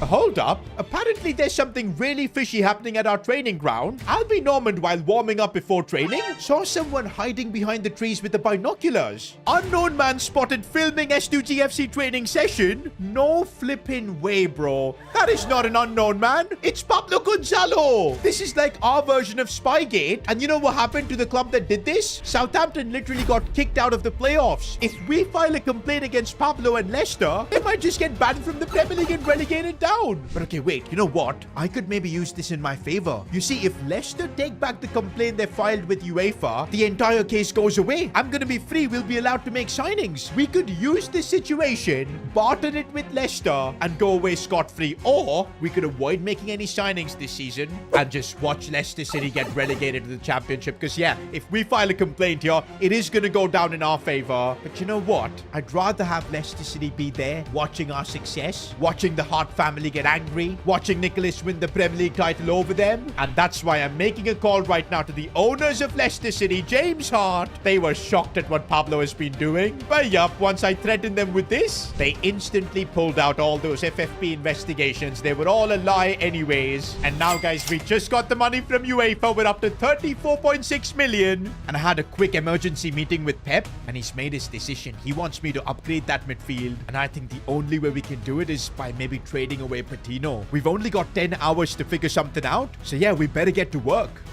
And okay, we sent the club's assistant manager Sebastian Finch on a bit of a scouting project, and he's brought us 5 players that could really fit into Pep Guardiola's system. All of these players have decent passing and also an eye for goal. Now we got Joe Bellingham. Okay, he's probably the worst passer among all these players, but he's a bit of a more defensive option as well. And I think he's the cheapest player here too, but I'd prefer to get someone like Mayulu. Got a lot of pace, he's press proven, 94 dribbling for a centre mid. That is insane, and he can also play as a striker, which means he is going to have a good eye for goal when he gets into those positions. Only problem is this is virtually going to be impossible to sign. He's valued at 67 million. I'm still going to try though, because if we put in Charlie Patino in the swap deal, is it then maybe possible? Yeah, it's not working. They don't even want Patino. Looks like Mayulu is getting kicked out of our shortlist. Now, Quinton Timber is a player I really like. He's a bit older, 29, but 85 overall. And I like his stats a lot, especially those high passing stats. Milambo's also a similar Dutch player, but of course a lot younger. These two are really good options now. Then there's also the Man City boy Sven Nipan. Pep has probably seen him quite often in training during his Man City days. But again, it's going to be the same problem where we just can't afford him.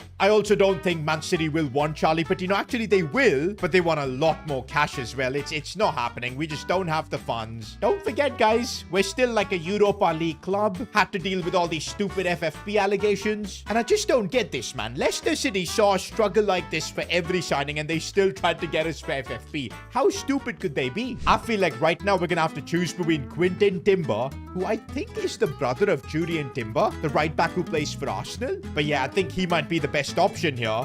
Sometimes my genius it's almost frightening. I know Joe Bellingham is younger, so is Milambo, but I think Quinton Timber really fits our project. Now, it all depends if we can put Charlie Patino in a swap deal here. Chuck in like maybe 25 million. And okay, they're willing to accept it at 35, which means a deal could be struck if we're creative. I'm countering with 28 million to see if we can maybe work out something. And okay, they're getting the fee down. It's working. I also need money to pay his wages, so I can't really use up all my cash. So we're countering with 29, and they're willing to work for it. Although I am kind of having second thoughts, because Patino has been so good for us. Who remembers his debut goal, man? That moment was iconic. At the same time, he is 27. I don't really see him grow all that much. In fact, Albie Normand and Brandon Neal through sheer training have all gotten better than him. And so I do feel like the correct decision is to sign Quinton Timber. We've right now got Pep Guardiola handling the contract negotiations, and looks like it's all gone smoothly. And so on deadline day, despite all the FFP stuff, we do end up strengthening our team. Welcome to S2G FC, Quinton Timber. And with that, boys, the transfer window shuts. And for this title race, this is the team we've got. Timber in the midfield, Mendoza, Mark Bernal. I feel like it's the midfield that can win us the title because this looks really strong. Now, we're still the ones chasing Arsenal, though. And we do have a really tough fixture coming up against Spurs. They're, by the way, third in the Premier League. They probably want to try and get into this title race. But yeah, we've got Timber making his debut. Let's see what kind of an addition he's going to be for this team. And see, already Timber's making those forward runs that we want as he plays the ball for Harry Kane. Yo, that's got to be a red card. He would be completely through. Wait, the ref gave nothing? Are you actually joking? Hey, he's not disgraced. He's not disgraced. Regardless, it seems like Nicholas Hart wants to step up for this free kick. And honestly, if he can get this one up and over, you just never know. And it's decent, but just above the crossbar. What I'm annoyed is that Spurs didn't get a red card for that. Oh, but Kane, this time he wants revenge. He wants his goal. Harry Kane stopped by Karnaseki. Oh, is it Quinton Timber coming forward to get the ball here? Could maybe look for a delivery into the box. It's not bad at all. We couldn't attack it. Uh-oh, we've been caught for pace here as Matthew Stell breaks through and Spurs take the lead. Is the team getting cold feet now that we are in a Premier League title race? Because it certainly feels like that. We've been in electric form up until this point, but now that everybody knows we're just a couple of points off, we're noticing missed chances, loose balls. I think we're going to need Quinton Timber to be the one driving the ball forward as he plays that one through for Kane, who's kept himself onside. Harry Kane gets the goal, the equalizer. Goal number 252 in the Premier League now. Come on now, the spaces are opening up, and when spaces open up, Nicholas Hart thrives. Here he goes, trying to get 1v1. Can he finish though? The angle is tough, but not for Nicholas Hart. There's a reason why this season we're in the title race. Also, can I just say how impressive Quinton Timber has been in the midfield, driving it forward. And it could result in another attack for us as Harry Kane is through. Could be another goal for him. No, he puts it wide. He's just 8 goals away from breaking Shearer's record. Those should be going in. Full time, and this was an ugly game, but we'll take the 3 points. Meanwhile, guys, we've now got to take a break from the Premier League and focus on the Europa League. I would have really avoided being in the playoffs, man. But since we finished 12th, we are going to have to get through Bodo Glimt. Also, in the Europa League, we know the gaffer's been changing up the team. Gallardo plays as a false 9. That's going to continue. I do feel like we should take the Europa League seriously, even though we're in a Prem title race. Because every round we get through, that's a cheeky 5 million being added onto our budget. It could be huge next season if we can maybe get to the final or even win it. I do feel like, though, in the Europa League, we often underestimate our teams, and we're not making the same mistake here. We're prepared for this game. Gallardo is prepared for this game as he's broken through. Left foot. How is the keeper saved that? Okay, but he's coming forward to collect the ball.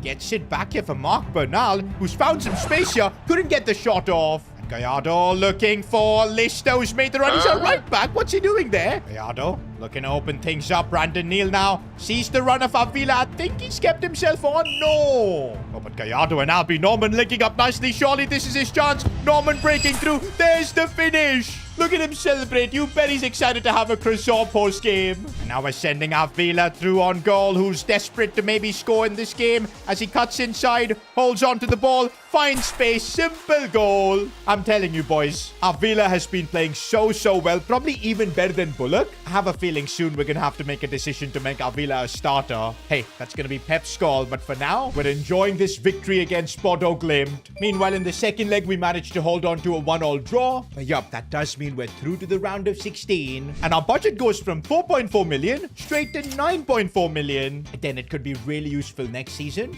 Now in the Premier League, we've got just 11 games to go, and we're third right now. We've dropped off, but actually we've got a game in hand, which if we win, we go top of the league along with Arsenal. Also, Man City coming back into this title race is annoying. Chelsea isn't far off. This could be incredibly difficult for us to win. And the fact that we've never won a trophy before. But I think we just got to give it everything. Also, wait a minute. Harry Kane has scheduled a press conference. He says that he's got a big announcement to make. What could this be about? Winning the Premier League. That's been our dream since day one. Even during all those difficult times in lower divisions, I held to the belief that someday, if we run this club right, it would be possible to compete for the Premier League title. And that day has come now. After 27 games, we're 3 points behind Arsenal, that too with the game in hand. It's not going to be an easy title race because even City and Chelsea are involved, but we do have a chance. And also, our squad is more motivated than ever. You've got Harry Kane, who himself is chasing records. Kane needs just 7 goals to become the all-time top scorer in Premier League history. And also, he's never won a Premier League, so he wants that desperately. Then you have players like Nicholas Hart, winning the Premier League and proving his parents wrong that he's not a failure. That's his biggest motivation. In fact, there's a story about every single player in the squad that is desperate to taste success. But there is one problem. History is not with us. You see, in these 6 seasons of our club's history, we've constantly bottled trophies. Whether it was the Virtu Trophy, or the Carabao Cup, or the FA Cup, we were never able to get it over the line. But I guess that's why we've got Pep Guardiola as the manager. That's the big difference compared to previous seasons. He's a serial winner, but we're still gonna have to prove it on the pitch, and the title charge begins now against Manchester United, who are also trying to claw their way back in the race. We must beat them. But before this game, Harry Kane has a massive announcement to make. He's hosting a press conference, and I think it's pretty obvious. Kane is announcing his retirement at the end of this season. To be honest, I do feel like Kane is making the right call because he's down to an 83 overall. He's losing pace. He's got a genuine chance of ending the season on a high, and just 7 goals. That's all he needs to become a record breaker in the Premier League. And of course, if he can win the title as well, that would be one of the craziest farewells ever for a player. And so off we go for the title charge. I'm really hoping Kane's announcement has maybe spurred on the players. He's given us 2 seasons of 20 plus Premier League goals already. And come on, boys, I'm hoping the team will do it for Kane. Just 11 Premier League games left, bro. It feels like 11 finals for us. We're gonna have to defend well. I don't know if we've got a fixture left against Leicester City, because if we do have, that's probably a fixture that's gonna really frustrate us. I don't know why I'm even thinking about that right now, but yeah, being in the Premier League title race, you've got to think of all sorts of alternatives as we play a ball in. Oh, Rodrigo Mendoza couldn't attack it. By the way, the fact that our first trophy could be the Premier League, not an FA Cup, not a Carabao Cup, it would be kind of historic. But hey, let's not get carried away. The good thing is Pep knows how to handle these situations. He's won so many Premier League titles. For him, it's just another one. Oh, and a lovely ball for Harry Kane, who breaks through. Remember, he just needs 7 goals, but he's not getting one here. Uh-oh, Manchester United have gotten in behind with Ousmane Dembele. He took a terrible touch, but the rebound falls perfectly for Ugarte. That is exactly what we didn't need in a title race. But okay, we do have a lot of experience coming back from a goal deficit. And of course, our new signing, Quinton Timber, can help us out with this. I feel like he's been really decent ever since we signed him. Okay, Mendoza's driving the ball forward, and look at the space here. Bullock gets it. He could maybe get it back in for Harry Kane. Good touch. Surely this is a goal, and it is. Goal number 255 in the Premier League for Kane. And this one was really important because it's got us back in the game. We get another goal, and we go top of the league alongside Arsenal. I told you, boys, under Pep Guardiola, this team is not phased. Even if we go a goal down, the players know what to do. Okay, but we're not prepared for this. Unai Simon coming up with a good save. Okay, how good is Quinton Timber? And then he's got the passing ability as well, finding Bullock. Okay, if I can get this one into Kane. Come on, Bullock. One thing I'll say, boys, Bullock down the right flank is a bit dodgy. I feel like the only good performance this season he's had is playing down the left side. How are we so open defensively? This is really bad. Good defending from Konsa. I feel like we might have to just settle for a draw here, unless Kane can play this one for Scotty Bullock. Can he get this one further forward? Still Bullock. He's going to play this one for Kane. Gets it back. Scotty Bullock, surely. Oh, and he actually scores. We were just criticizing him moments ago, and he scored a crucial goal now for us. That's the win secured against Manchester United. And don't count us out of this title race, man. We are right there with Arsenal. Same points as them. 10 games to go. Anything can happen. Now, you may have forgotten, but we're also alive in the Europa League. We've drawn Benfica in the round of 16. That is going to be a tough draw. And I know it's a bit tempting for us to just focus solely on the Premier League, but that is not how Pep Guardiola operates. He takes every competition very seriously, and I'm glad, because remember, for every round we get through in the Europa League, the club gets an additional 5 million, and that could really end up boosting our coffers for next season when we hopefully qualify for Champions League and whatnot. But some things that aren't changing is the fact that Pep uses a different team for the Europa League. Gallardo at striker as a false 9. Avila has been a starter as well. Both Brandon Neal and Albi Norman play. Luca Gigante in goal as well. Nicholas Hart. Ooh, he sees a lovely ball for Quinton Timber. I don't know if he's on. I think he is. We take the lead against Benfica. Honestly, guys, I do feel like the Europa League has been a great way to keep the squad happy. This is where the likes of Jisoo have played constantly. Gallardo as well as this new false 9. He controls that brilliantly. Lovely finish. He was onside as well. No chance for Benfica in that first leg. We get the win. It's now the second leg away in Portugal, but as long as we score like 1 goal, it's going to be job done. As Nicholas Hart already breaks through, gets the finish. What a start. And just like that, we've booked our spot in the quarterfinals of the Europa League. We could genuinely do a double this season. Or we could bottle 2 trophies, which based on our history does look likely. This is football heritage. Now, this is where the business end of the season actually begins. We've drawn Besiktas in the Europa League quarterfinals, which isn't really a problem, but sandwiched between them is Leicester City. And we know this is going to be a grueling game. In fact, Pablo Gonzalo has gone on a podcast. I will do everything possible to stop them from winning the Premier League. Bro, his sole mission is to just see us not succeed. And that's exactly why the Heartless Derby is going to be absolutely electric. And hold on a minute. When did Arsenal create a gap like that? I guess we were so focused on the Europa League that we fell off a little bit. They're top of the league with 69 points. Now, we could close the gap to 65 if we beat Leicester. But despite that, we're going to have to rely on Arsenal bottling. That's cute, man. That's cute. And this is the problem, man. We've also got the Europa League to juggle. It's really mentally taxing. But okay, we do trust in Pep. He's got a good strategy of rotating the squad massively in the Europa League. And here we go against Besiktas. By the way, our budget went from 9 million to 14 million from, of course, making it to the quarters. And if we get through Besiktas, the budget is going to go up to 19 million. And yes, the money will be carried forward. So yeah, the incentive is still pretty huge to perform well in, of course, the Europa League. Plus, it gives us a guaranteed spot in the Champions League next season. And also, it could be a way to end this trophy curse that we've got, man. Quinton Timber, lovely ball here for Brandon Neal, who's got a proper chance here to score. Does not disappoint. The Australian gives us the lead. And now Scotty Bullock is charging through. He's playing down the left side, and this is where he enjoys playing. 2-0 for S2G FC. I can't lie, boys. In the Europa League, we keep marching on. 3-0 in the first leg. We don't have to worry about the second leg now, but we do have to worry about Leicester City. Apparently, Pablo Gonzalo's pre-match team talk was leaked online, and he was talking about wanting to see broken ankles. I don't know what kind of strategy they're going to use against us. They've got nothing to lose. They're not in the title race. Their only job is to stop us from winning the league. But this is a huge night at Leicester City, especially for Nicholas. His parents never believed that he could actually end up winning the Premier League title, and a win here against Leicester will put him on the path to do that. But I know that these guys are going to defend so harsh against Nicholas here. We've got to be careful. He's got the ball right now, and already tough challenge on him. Nicholas from distance.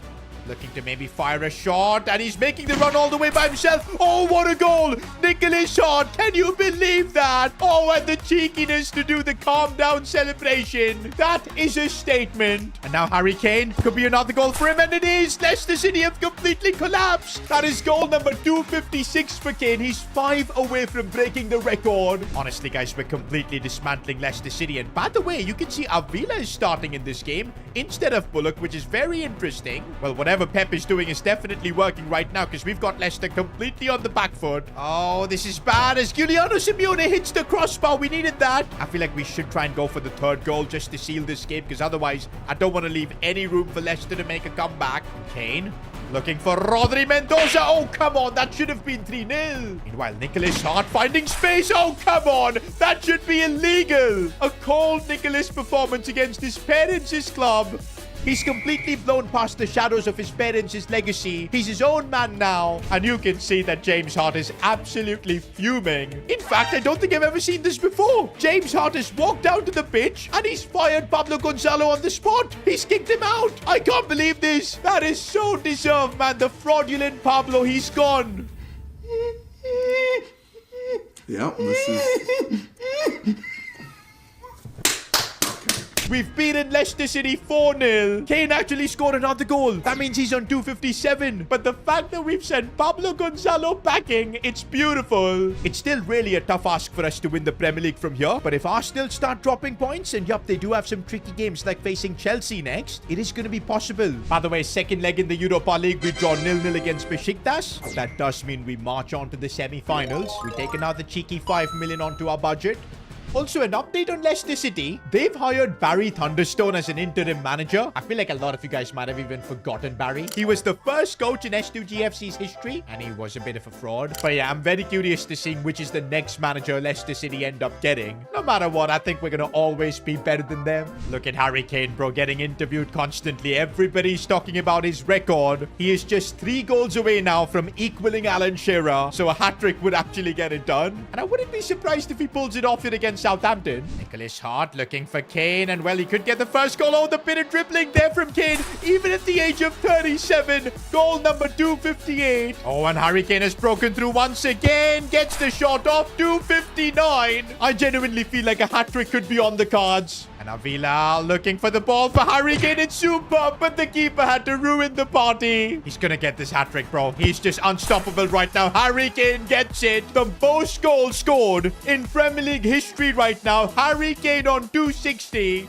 One more, and he's basically broken the record. And I do feel like Southampton have got absolutely no answer on how to defend us. I think Kane might break it right here, right now by scoring a 4th. And you know what? I kind of want to wrap up the record right now itself so the conversation can then be about the Premier League. Nope. And no, come on, Kane. Even he thought he had broken the record right there. Wait a minute. Harry Kane is coming off? Hold up. And apparently it wasn't a tactical change. It was because Kane picked up a knock right before breaking the record as well. That is bad. Now we do pick up the 3 points against Southampton. Oh, and this is brutal. Harry Kane has pulled his hamstring and he's going to be out for 19 days. Is he going to just stay level with Alan Shearer? I think there should be enough days for him to recover. And if my math is correct, he should be back by the 12th of May. So he will still have 3 Premier League games to try and, of course, break the record. And also, boys, I think Arsenal drop points. That's right. If we win our game in hand against Newcastle, we'll be just 1 point behind Arsenal. But more than Kane's record, I think we're just going to miss his presence. Gallardo is going to have to really step up. Even without Harry Kane, we've got to find a way to keep winning in the Premier League, because now it's starting to look like there is a real chance. Don't like the fact that Newcastle are getting into really good positions and we're in a tough spot right now. Cut back! Unai Simon, what? He just let the one go through. Guys, now that we're in the business end of the season, we are feeling the pressure. No Harry Kane as well to save us. Who's going to be the one to score a goal? Gallardo playing in that false nine role, finding Rodri Mendoza. Oh, come on! It's the pressure that's causing us to miss chances like that. One thing's for sure, we have made some really good comebacks, and Nicholas Hart could be the one to help us. How is the keeper saving everything? We're taking a short corner here with Gallardo. He's going to try and open up some space. What can he do? Gallardo, he's walked through there. I don't know how he's done it all, but the challenge comes in. Okay, this could be our chance to get back into the game. Nicholas Hart, he's got to finish. No, the challenge came in. Oh, Scotty Bullock. Oh, come on. They're not letting him shoot. Newcastle are defending like they're fighting for the title. Without Harry Kane, I do feel like we've lost our reference point. We're going to need someone to step up. Rodri Mendoza moving in and out, looking for Gallardo, turning his man. Oh, come on. He did everything right up until the finish. Okay, Gallardo again. Gallardo again. Oh, that's brilliant. That's what we needed from Gallardo. It's a big responsibility he's got replacing Harry Kane. But come on, we need one more goal to keep the pressure on Arsenal. Timber finding a bit of space. Maybe he can unleash a shot. He's really good at it. Oh, my days. That could be huge for the title race. What a goal for Quinton Timber. I think we've also got our goal of the season contender right there. Oh, we could end up sealing the goal here with Gallardo off the post and in. At the right moment, Gallardo is picking up solid form, because we're going to need him now in both the Premier League as well as the Europa League. And wait a minute, Arsenal are completely fumbling under pressure. We now have a game in hand over them and we're just a point behind. We could genuinely become Premier League leaders. But first, though, we've got a Europa League semi-final to deal with. And honestly, Club Brugge, I think this should be an easy draw. And even without Harry Kane, Gallardo, I feel, is more than capable of getting us to the Europa League final. 1-0 against Bruges. Uh-oh, this is bad, but Luca Gigante, what a save. I'm telling you, bro, he's been the best goalkeeper in the Europa League this season. And now he's going to have to make another save, which he does, but it's offside anyways. Okay, not going to lie, we are letting Bruges get a bit too comfortable. But I know if we get one more goal in this game, it should be job done. Oh, Nicholas Hart has found space and a lovely finish. S2G FC keep marching on. Second leg, we managed to hold out and get the job done. And I cannot believe that we're going to be playing Porto in the Europa League final. This is a true chance for us to win our first major trophy. But by the way, Porto is not going to be an easy opponent. In the league phase, they finished 4th. Apparently, a lot of credit goes to their new gaffer, with whom they've been the highest scoring team in the league. I wonder who their manager is. But okay, we'll think about the Europa League final later, because before that, there are quite a few Premier League games left. And right now, Arsenal again have a 3-point lead over us. But we do have a game in hand. If we win, we're going to have the same points as Arsenal, but we will have a better goal difference. So the ball is still in our court. Also, this is the last game we'll be without Harry Kane. He'll be back for the next game against City, which is huge. For now, we need Gallardo to really step up and just help us get 3 points in against Leeds. Nicholas Hart finding space. Oh, that is too good. He's on a mission to become a Premier League champion. 14th Premier League goal for him. Oh, lovely ball for Timber, and he finishes that one with ease. And we take care of Leeds, and the good thing was that we had a massive scoreline 5-1. And I think Arsenal drop points. No way, guys. We've got a game in hand, and although we're third, if we win this, we will legit go 1 point clear of Chelsea as well as Arsenal. But that one game is against Manchester City. But at least we've got Harry Kane back. Oh, but it's Man City starting off strong, but thankfully they missed the chance. The pressure's on, man, Pep. Against your former club, you've got to deliver here. Quinton Timber finding space. Oh, what a strike, Timber! He has genuinely been one of the best signings we could make. S2G FC take the lead against City. Oh, but Erling Haaland has found space in behind, which is dangerous. Goes for goal, and what? With his right foot, he managed to sneak that in near post. That is a bit sus goalkeeping from Unai Simon. I feel like Luca Gigante would have stopped that. But okay, it's 1-1 in in this title race. And as things stand, Chelsea would be the league leaders. Oh, but Kane is going in behind. Remember, he scores one more goal and he'll become the top scorer in the Premier League. He's back from injury, so I'm not sure what kind of level he's got, but he turns his man. Harry Kane, that is it. He's broken the record. 261 Premier League goals. Harry Kane is the greatest goal scorer in Premier League history. This is what he kind of came out of retirement for, to break the record, and in 2 seasons he's done it. Remember, Kane's record will just be irrelevant if he can't top it off with the Premier League trophy, so we need to win. Now, I wouldn't mind Kane scoring more goals and helping us break more records. There you go. He's extending the record right now. 3-1 against City. It feels like a party atmosphere because we could end up getting another goal here against City. Scotty Bullock striking that one. What a goal. This could be the night we put ourselves in the best possible position to win the Premier League. And the situation is now as clear as day going into the final Premier League game of the season. As long as we beat Bournemouth, we will be champions of England. Also, Chelsea play Man City, so I have a feeling they're going to drop points. Arsenal is still in the fight because they could easily beat Palace and get into the lead. But as long as we win, the job will be done. Although before that, we do have the Europa League final, where I've only just found out that the Porto manager is none other than Lenny. That is insane, man. What a journey this guy's been on. From being the groundsman at S2G FC, to then becoming the manager, getting us promoted a couple of times. Then, of course, we sacked him. He then went on to learn from Diego Simeone at Atleti briefly, was willing to be the groundsman at City just to learn from Pep, was even their assistant manager at a point. He's been slowly just learning at different clubs, different environments. And I guess now he's in Portugal. I don't like the fact that Lenny has won more trophies now than S2G FC. He won the Portuguese league with Porto. That is insane. And you know what? Pre-match press conference, he was actually very respectful about S2G FC, saying that it's an honor to be facing his former club, and he wants to show everything he's learned over the years. Not gonna lie, boys, I am happy that Lenny has found his place, but it doesn't change the fact that I absolutely want to beat him on the pitch. Gallardo, looking for Avila. Oh, he took it wide too much. Going for goal. He skies it. That was an easy chance. Oh, Porto have gotten in behind our defense, and I'm not liking this. We're trying to defend this. Cross comes in. He's completely open. Gabri Vega scores. Not again, guys. Every time S2G FC comes in a final, we end up just choking. Okay, there's still enough time left. By the way, I do want to see what kind of formation Lenny is rocking. A 4-2-2-2. It is kind of similar to the 4-4-2 he used to use, but I guess he's tactically evolved now quite a bit. Uh-oh, we are in a dangerous position. Another goal would be catastrophic. Gigante with the save. Do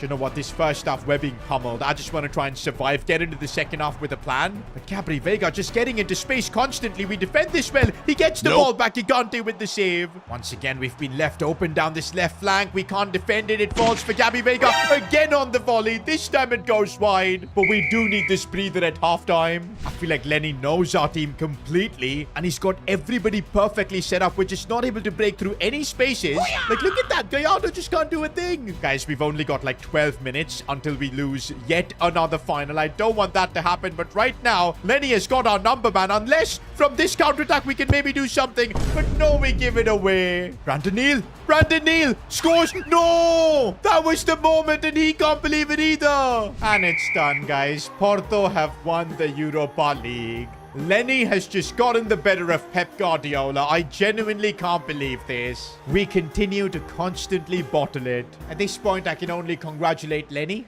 And right now, I'm worried if that loss can affect the morale of the team, because we still have a chance to win the Premier League here. That is still the main goal. We can't let that defeat get to our heads, because if we lose, Chelsea are going to be there to take advantage. Arsenal as well. We've got to keep our heads cool and get the job done, because I feel like winning the Premier League will lift this trophy less curse. Pre-match before the game, guess who's got a pundit gig? Pablo Gonzalo, who's just been sacked by Leicester City. He's talking a lot of trash about our club, saying that there's no way we're going to win the Premier League, that we are destined to bottle everything like we did the Europa League.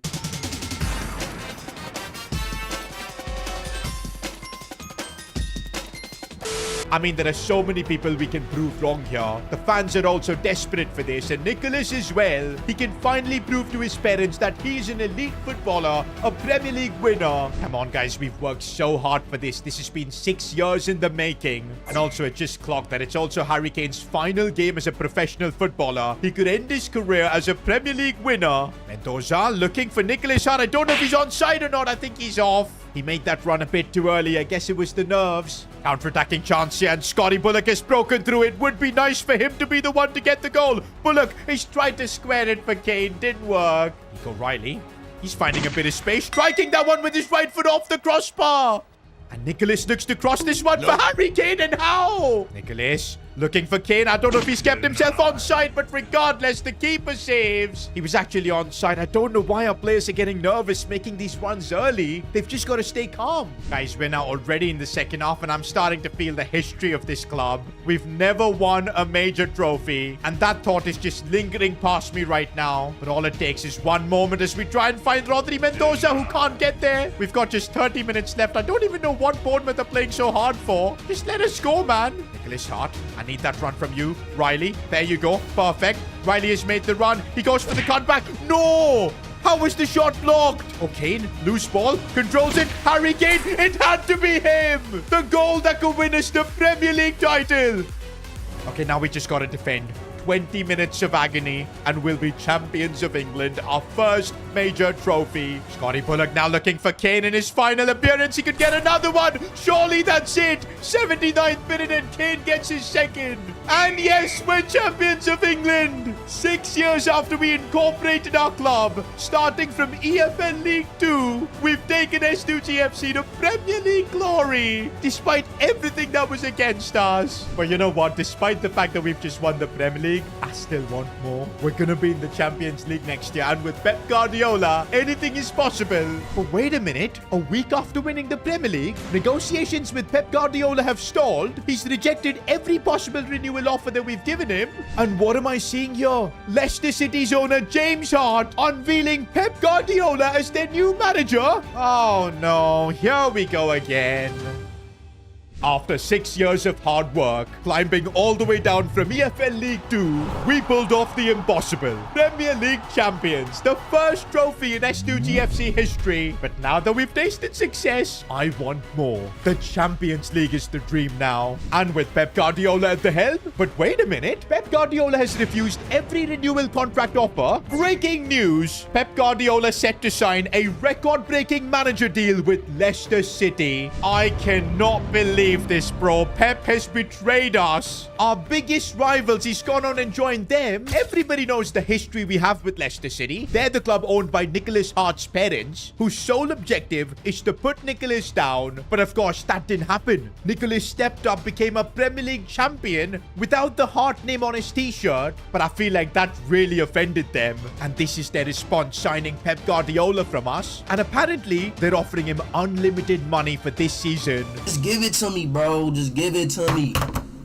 Dude, just give it to me. Give it to me.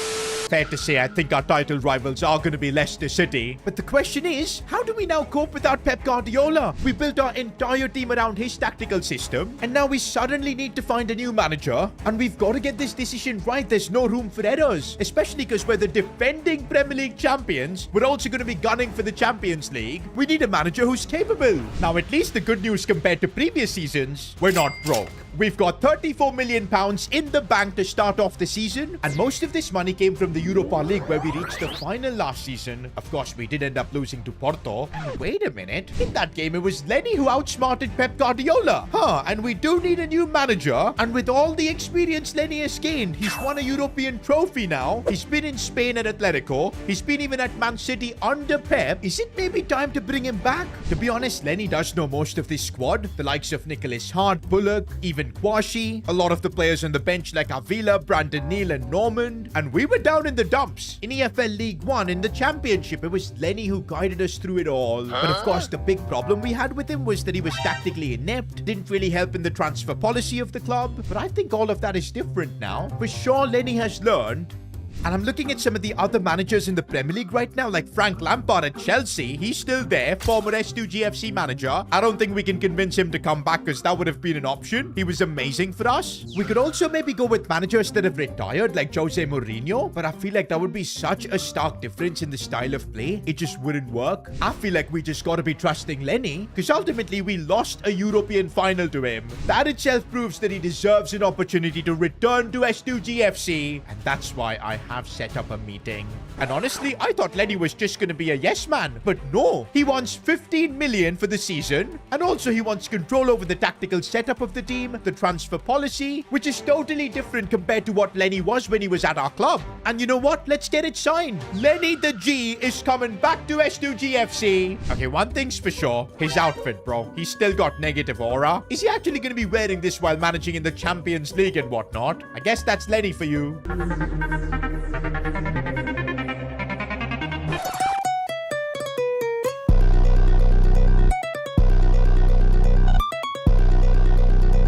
By the way, we're already now in a meeting with Lenny, and he's told me he's already working on a new tactical system. He wants to move away from the Pep Guardiola 4-3-3.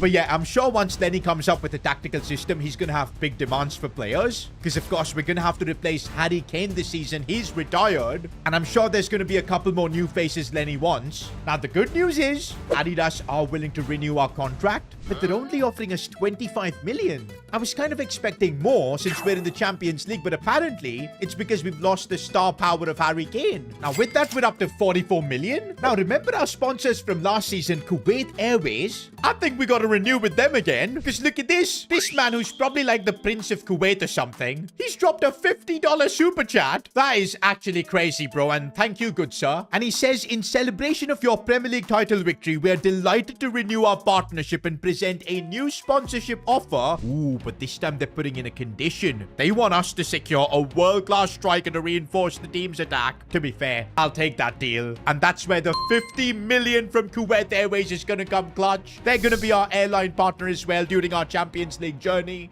And we've got the money flowing in. We're up to 94 million. And the crazy thing is there's still more to come. You guys know about the bakery that Albie Norman owns. It's actually doing better than ever, especially after Steve Ball, former S2G FC player, is now running the American operations. And that's why they're chucking in a £25 million sponsorship. Bring me the money. We're now up to 119 million. That's not all. Being Premier League champions and just existing in the Premier League, we get a share of course, the TV money, which this season is going to be worth 30 million, putting us up to 149 million pounds. And even that's not all. Since we're in the Champions League, we also get broadcast revenue from UEFA, 50 million. 199 million pounds for our budget. That is insane. That's what happens when you're a Premier League winner, when you're going to be playing in the Champions League. And also, there's more money involved in the Champions League. And it's actually crazy. For every round we go through, the club gets 25 mil. I mean, that is insane. One thing's for sure, those days of being in the lower division, struggling for finances, they're all gone.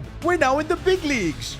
It's now time to unveil our brand new kits for the season. But before we do that, I think we gotta reward our best players from last season. And you'd probably be surprised, Player of the Season is gonna go to Rodri Mendoza. He actually won last season's Premier League Player of the Season award. I didn't even notice that. But then when I thought about it, he was so dominant in that midfield, controlling the play. Yes, Harry Kane was getting all the goals. Nicholas played a big part. But I feel like Rodri Mendoza was absolutely insane. He even came up with some key goals throughout the season. And I think the play is to give him the incisive pass plus play style. That way he can rack up more assists. But moving on to the goal of the season, I'm gonna give it to new signing Quintin Timber. Guys, he genuinely won my heart. We needed a midfielder last season. Timber was the man we chose, and how good was he? And this long shot that he scored against Newcastle, it really kicked us on to win the title, and that's gonna be your goal of the season. And okay, time to unveil our home kit for the season, and I really like this. I love the different shades of blue that we've got. This is kind of cool. It does look like a kit worthy of a Premier League champion. And I also like a bit of white on our goalkeeper kit. Love the design at the bottom. Oh, and we're looking at our away kit right now. And look at the golden Premier League badge that we've got. Champions of England. And yeah, I do love this design. It's something funky. I think our kits are solid for the season ahead. Hopefully, in these kits, we'll go on to win the Champions League.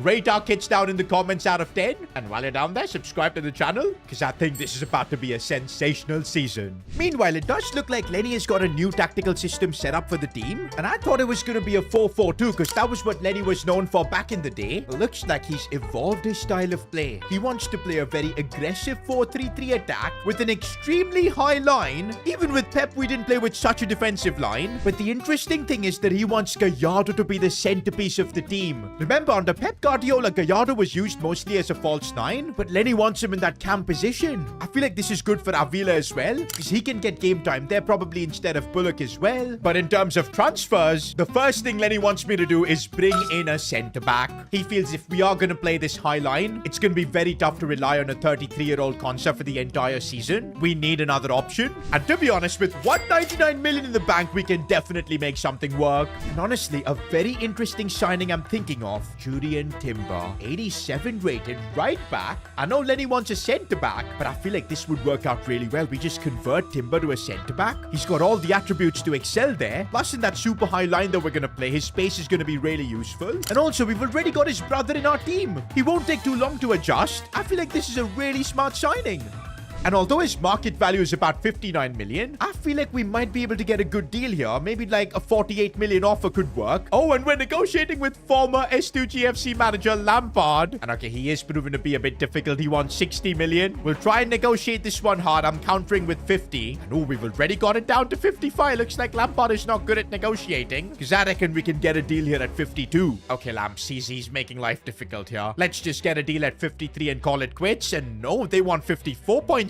Okay, 54. Let's just meet in the middle. There you go. And by the way, Timber also has experience of playing in a Champions League final with Arsenal. That is exactly what we need. He's willing to take a pay cut as well from Chelsea. That's because, of course, we're now Premier League winners. We do have some aura. And there you go. The first signing in the era of Lenny, and he's still wearing those shorts, man. What is that outfit? But regardless, here he is unveiling Julian Timber's signing to S2G FC. Now, it took a couple of weeks to convert Timber to a centre-back. He didn't gain any overalls, but he's still 87 rated and really improves our backline. I mean, now we've got Kwashi for depth, and considering how long this season is going to be with Champions League, domestic cups, I feel like this is a solid addition. But next up, guys, and this might be a bit controversial, Lenny wants me to get rid of Marc Bernal. I'm actually really surprised that Lenny is able to suggest a bold decision like this, getting rid of a player like Marc Bernal, but he believes there's no place for a player like him in this setup. Might as well offload him and get some cash. And to be honest, I do agree with him. We've got Rodri Mendoza, Timber as well. Then you've got Brandon Neal and Albie Norman, who are just getting better. So all right, let's get to work. Transfer listing Marc Bernal. He's been a great servant for us, especially in that Pep Guardiola era. By the way, I'm not surprised that it's Manchester City coming in for Marc Bernal. He just seems like the perfect player to replace Rodri there. 61.4 million though. I feel like we can probably get some more cash for him, especially if we need to sign a superstar striker. That's what even Kuwait Airways wants. Plus, I'm sure Lenny wants a top tier striker. I want to see if we can counter with 75 million and get that from City. They're willing to pay 68.2. At least that's a bit more. I'm willing to meet at 70 million. They're willing to go up to 69. You know what? Let's get this deal done. Bernal is not part of our plans. Might as well take the cash. By the way, even Fulham have put in a bid for Bernal, and that's slightly more. We will accept that. But I'm fully expecting Bernal to join City. It just makes sense. Lenny is walking him out. And yep, he has made the move to City. We do get 69.1 million.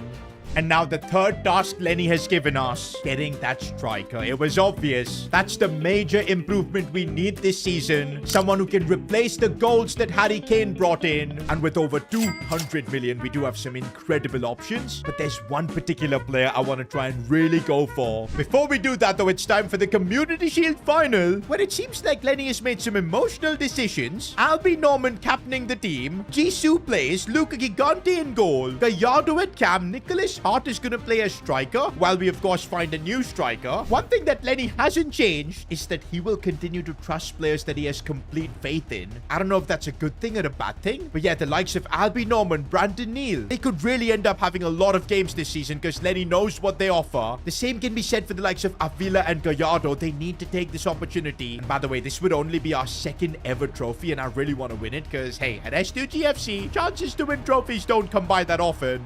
I guess we are testing a backline of Timber as well as Kwashi, but I really don't know how that is going to end up working out. So far, Timber doing the job, and Avila willing to spread the players. Bullock with a smart header, and Jisoo couldn't get there. Bullock, by the way, last season did so well down the left. Maybe that's why Lenny is testing him out there. Okay, there's a lot of defending we need to do. Mamouche with the miss. I feel like the team is going to take some time to adjust to this system that Lenny's got. It is going to be a much more direct system, not as much possession compared to Pep Guardiola. I'm pretty sure the strategy of this team is get the ball out out wide, move it forward, get it to Gallardo. But dealing with the City press is what makes it difficult. Avila going for goal, but he couldn't even clear the defense. Man City's press in the midfield has really been unbelievable. I just can't seem to get the ball. Kwashi, though, defending really well against Haaland. So far under Lenny, one thing I can notice is defensively we look rock solid. Maybe it's the signing of Timber. But going forward is where we need to make a difference. And there's Rodri Mendoza finding Scotty Bullock. Tries a bit of skill, but it didn't work. Oh, lovely ball in for Bullock. He got taken out. Referee! Nicholas Hart in the striker position isn't really working. He's not used to playing there anymore, but he's dropped deep to create this chance for Bullock, but City are defending so well. With this high line, we get opened up so easily, but that's why we need players like Timber who can't do much, but Gigante with the save. Looks like we've got the two Timber brothers now on the pitch, as of course Lenny has made some changes, and also, is that Boban?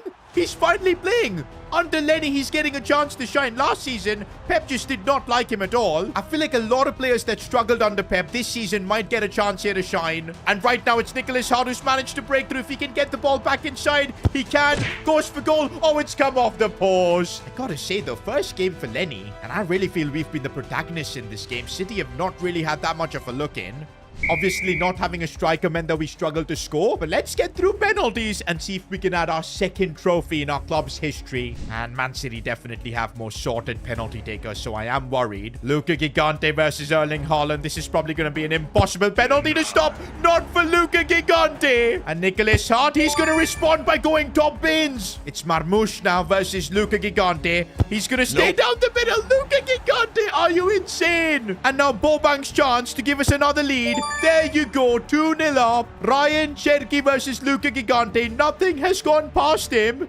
And nothing will go past him. Luka Gigante has read everything. I think if we score this, we win. It's going to be Nico O'Reilly. Can he get the job done here?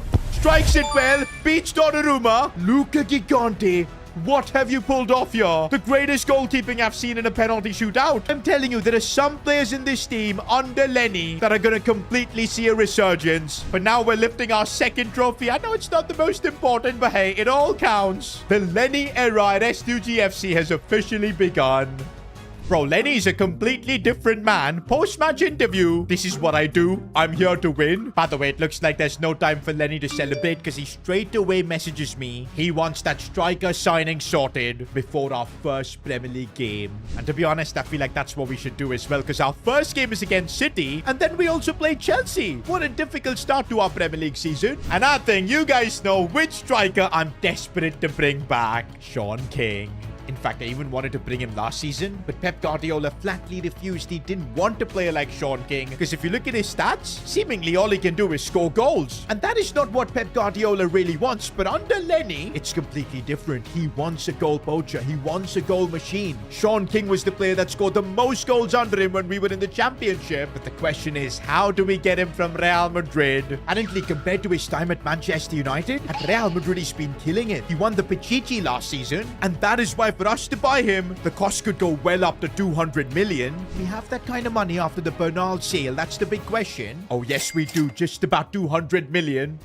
I'm going to try 150 as my first offer. Hopefully Madrid don't reject it. Oh my days. They've countered 204 directly. We just can't afford it. And Madrid know that. They know that we'll be willing to pay anything to bring our star boy back, our king back. I'm going to counter with 160 just to see if Madrid are willing to fold. Oh my days. They are not. That is actually insane. I put in an offer of 170 million and Arbeloa wants some time to think about it. I don't know if we'll get this signing done before the start of the Premier League season. But wait a minute, Madrid have folded. They've accepted 170 million pounds for Sean King. And the minute it was Lenny who was negotiating with Sean, there was no discussions even. King wanted to be reunited with his old manager, the man who trusted him. Although he still wants his paycheck. 180k per week, becoming one of the highest paid players at the club. But that is what a king deserves. Sean King is officially back. And oh man, his first game for S2G FC is gonna make me emotional, bro. King up top in that striker position.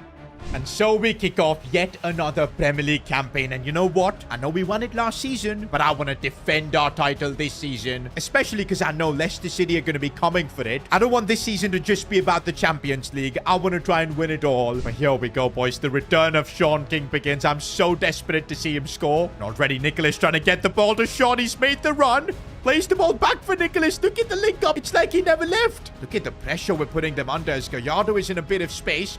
Maybe a shot with his left foot. And that was not Messi-esque. I've been comparing his left foot to Messi, but that wasn't like him at all. Timber looking for the ball for Sean King. This is where he really shines. Controls it well. Come on. The positives were there. He made the perfect run, but he needs to be finishing. Okay, now he's got a bit of space. He strikes it with his right foot. The power he's got. This time he's going to look for a pass here for Quinton. Timbo does really well, but the shot gets blocked. Oh, Mendoza with a good ball for Sean King. Goes for goal, but again, this time I think he had too much pressure on him. Oh, we've been opened up here by City, which is not good. And Unai Simon couldn't stop that. Maybe Luca Gigante should have been in goal there. And that's half-time, and it's not a good start for Lenny in the Premier League. Okay, one thing is that Sean King probably should have scored a couple of goals. Maybe he's still just getting used to playing for us, because it, of course, has been a lot of time. But now, he's managed to break through. Sean King, can he finish this time? Yes, he can. Officially, our King is back.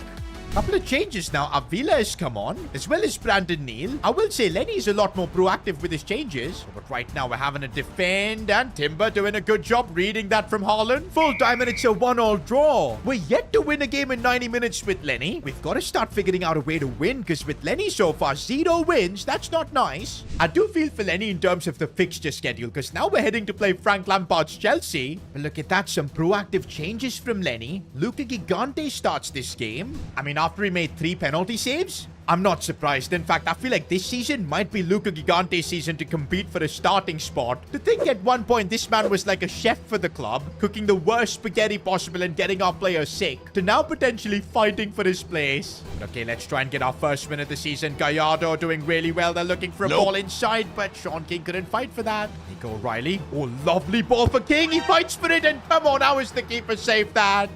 This is frustrating. Ball played in behind for Delap. Who scores? We're not playing like the defending Premier League champions. Did I make a mistake by bringing back Lenny? Has he not learned his lessons? Oh, King beats his man, keeps his cool, gets the finish. That's what we need. But come on, this time I want more. We need to get our first win. Oh, Sean King, look at the pace he's got. He almost won that battle. One downside of this new system, I feel like, is we are just playing for Sean King. Everything is centered around him. But okay, now we're seeing Sean King occupy a position down this left side as he looks for Gallardo in open space. But look at how tight the Chelsea defense is. I've not seen a park the bus like that since Mourinho. But we still try to open things up, and Bullock with the goal. He's also one player I really want to see step things up under Lenny.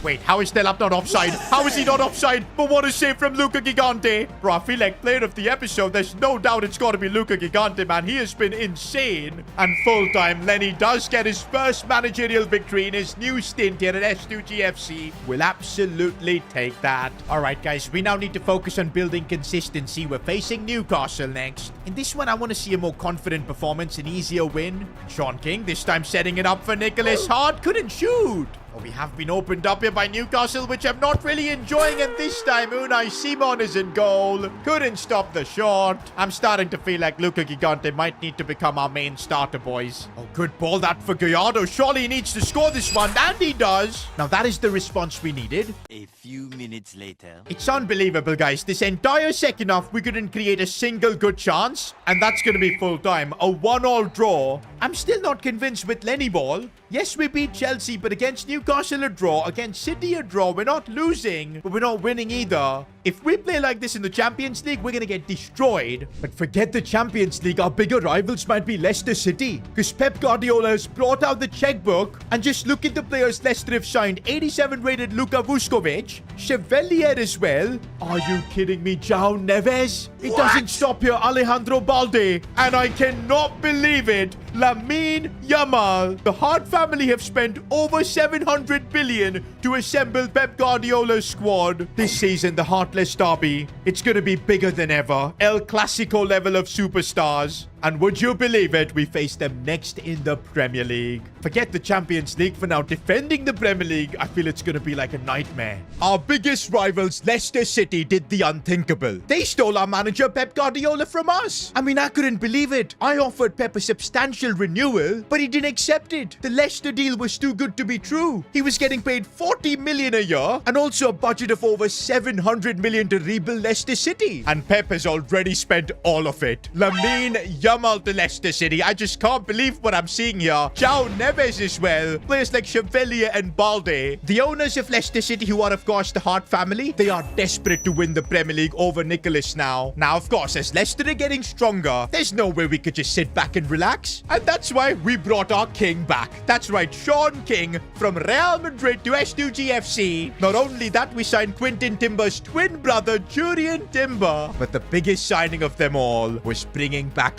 Lenny to the club. He was one of our own, a groundsman at the start, then became manager, got us promoted, then of course got sacked. But then he went on a footballing tour, learning from the likes of Simeone, even Pep. And now he's back where he belongs. Manager of S2G FC. But saying that, with Lenny, it has been a bit of a rocky start. Going from Pep Guardiola's tactics to someone like Lenny's was never going to be easy. Good thing is, even Leicester City, with all that spending, is struggling. Right now, we are on transfer deadline day, and we do have like 24 million left. As the club owner, I decided to have a quick meeting with Lenny, and looks like bro is happy with the squad he has. We're going to keep this money for January, and hopefully we can progress in the Champions League as well, because that'll get us a big chunk of money as well. And maybe if needed, we can make signings then. For now, we will be smashing through deadline day. The window is shut, and this is the team we've got to try and defend our title with. That's right, boys. Usually after winning the Premier League, I do get kind of demotivated. The focus always becomes the Champions League. But this time, since Pep betrayed us and left for Leicester, he's built a super team there. I really want to defend that title and prove a point. Now, before we get any further, I think we got to take a quick moment to nominate our best player from the last episode, and that's got to be Luca Gigante. What he did in that penalty shootout, there are going to be songs and ballads written about it in the future. We're going to give him the footwork playstyle as a reward, but honestly, the bigger reward could be that Luca Gigante finds himself as a starter in quite a few games, because he has looked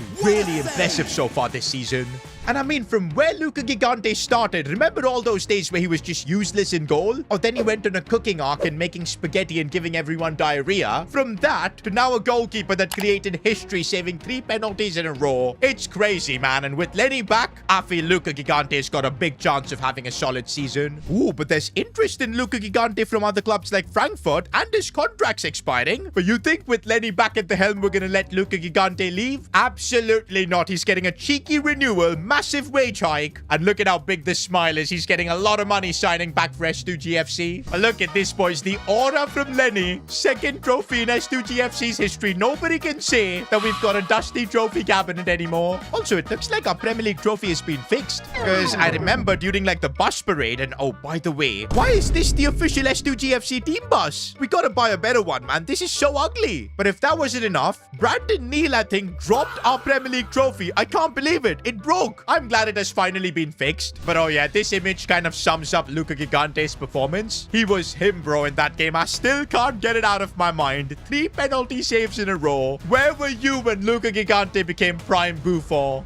Also, guys, we apparently put in a bid for Julian Alvarez. S2G FC can confirm that we have not placed a bid for Alvarez. We wish him the best, though. Yeah, we're not getting involved in that. Otherwise, Atleti will kind of try and roast us on social media. But right now, we're gearing up towards the big derby. Heartless derby, Leicester City. Also, don't forget, this season, we're going to have Champions League action to worry about, too. But yeah, for now, it's all about Leicester City. This is probably going to be one of the most important Heartless derbies ever, because both of our teams are just insane. One thing I am happy about is that Pablo Gonzalo is not going to be the Leicester boss. We're not going to have to witness any press conferences of him dissing S2G FC pre-game. Okay, hang on, guys. He's still doing that. But this time as a football pundit. Thanks to the hard work I've done building a strong foundation for Leicester, I feel with Pep they'll destroy S2G FC and send them to the Shadow Realm.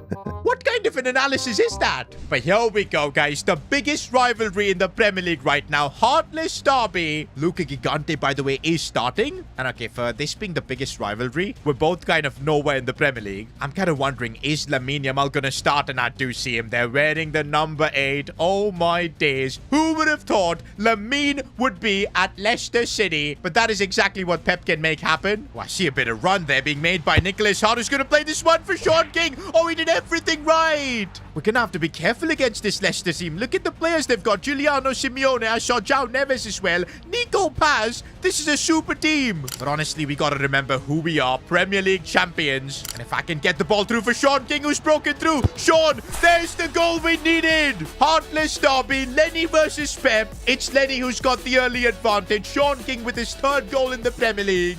And by the way, we've not been in good form this season. Well, to be honest, we've not lost a single game, but we've not been playing free-flowing football like last year, so it's really nice that we've got that early lead. Honestly, we are playing like champions right now. Leicester City don't know what to do. They may have the talents, but we've got players with experience of winning. Well, to be honest, they've got João Neves, a two-time Champions League winner. But so far, it's Rodri Mendoza who's been running the show. Nicholas Hart finding a bit of space. Oh my days! I really hope James Hart just watched that, because he's going to have to watch his son dunk over him. Probably a goal of the season contender, and for Nicholas to do that while his father's watching in the stands, he probably can't believe it. He's even dropped his drink. And if you guys needed any proof on how serious I am to defend our title, this is it. We're locked in. We've got a Champions League midweek game, but now we're taking the Premier League super seriously. Wait.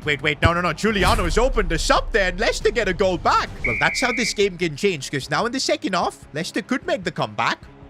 No. Giuliano with the bicycle kick. He's having the game of his life. Rodri Mendoza, man. This guy is so good. He's basically our version of Man City's Rodri. Oh, he got fouled there. That's the only way he can be stopped from controlling the midfield. Okay, Quinton Timber opening up some space. He's found that space. Strikes it so well. This guy is insane. Oh, Gallardo has just broken through. Goes for the cheeky chip. Normally he messes it up, but Timber steals the goal. It's not offside. Yo, Timber just stole that. I don't know if I should be happy or not, because I wanted Gallardo to get that goal. But hey, Gallardo looks happy. Let's see if that ball would go in regardless. I think it would. Yeah, it was going in, man. Timber, you shameless man. Okay, maybe he wasn't going in. Who knows?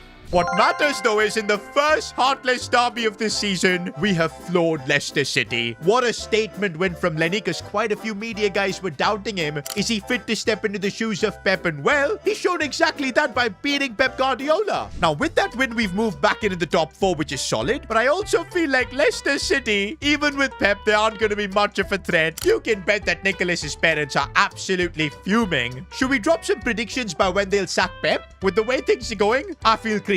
Pep will be gone. James Hart will have a breakdown, and it will be absolutely hilarious. But now we can calmly focus on the first Champions League game of this club's history. And because of how intense that game against Leicester was, quite a few players are being rested. Albie Norman, though, starts. Brandon Neal as well. You know what? I think Norman should be captain as well, especially for our first ever Champions League game. Now, even though this is the Champions League, I don't think we should be too worried, because remember, last season we reached the Europa League final, and against teams like Rangers, I do feel like we've got the better team. Oh, Gallardo takes a good touch, volleys it with his left foot. That is the first Champions League goal in our club's history. Guillermo Gallardo scores it. Lenny has shown a lot of faith in this kid. He's kind of changed formation to accommodate him.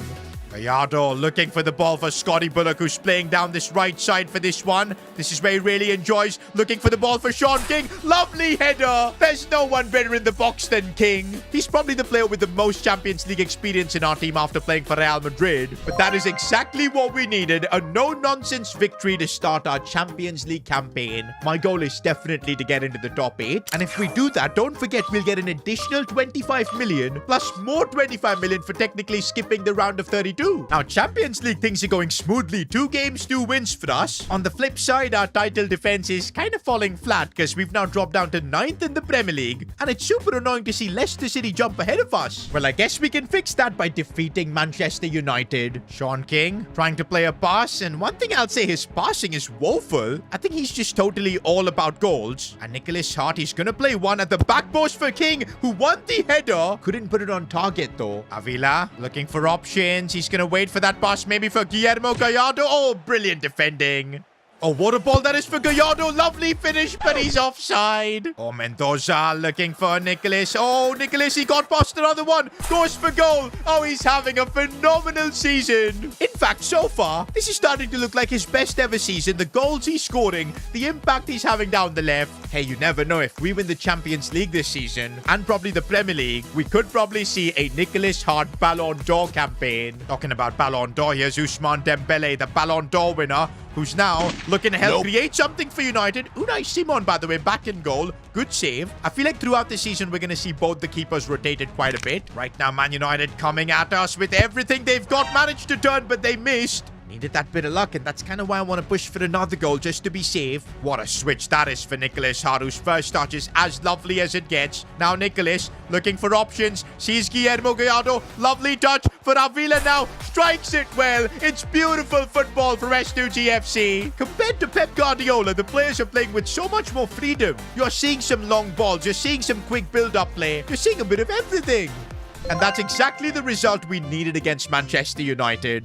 This is annoying. There's a training injury clash and Brandon Neal is going to be out for a while. Of course, something had to go wrong. But I guess it's not too bad. Brandon Neal is only going to be out for like a month. We can definitely manage. By the way, what are these random teams we're facing off in the Champions League, man? Dender Air, what a name. Have a few tired legs for this game, but I still feel like this should be an easy victory. And that's exactly what it is. I can't lie, the Champions League this season has been an absolute cakewalk. 4 games, 4 wins. It's looking really likely we'll get that top spot. I think now we just got to focus more on the Premier League, where we need to start climbing up the table, because that's what Leicester City are doing. I feel like Pep has figured out what he needs to do there. Now we're playing Liverpool next, who are, by the way, right behind us with the same amount of points, so this is going to be a tough game. And before this game, Lenny decided to have a quick chat with Sean King. Apparently he wants King to improve his passing so he can link up more with Nicholas, Avila, as well as Bullock. Now this is something that Sean King didn't really understand, because he's all about goals. You look at his passing stat, it's just a 65, and honestly I can't remember him giving a single assist. In fact, he is on 0 assists this season, but Lenny wants that to change. By the 1st of January, he wants Sean King to have 3 assists to show that he's willing to contribute more to the team, and if he fails, I feel like Lenny will have some sort of consequences for King, so we don't want that.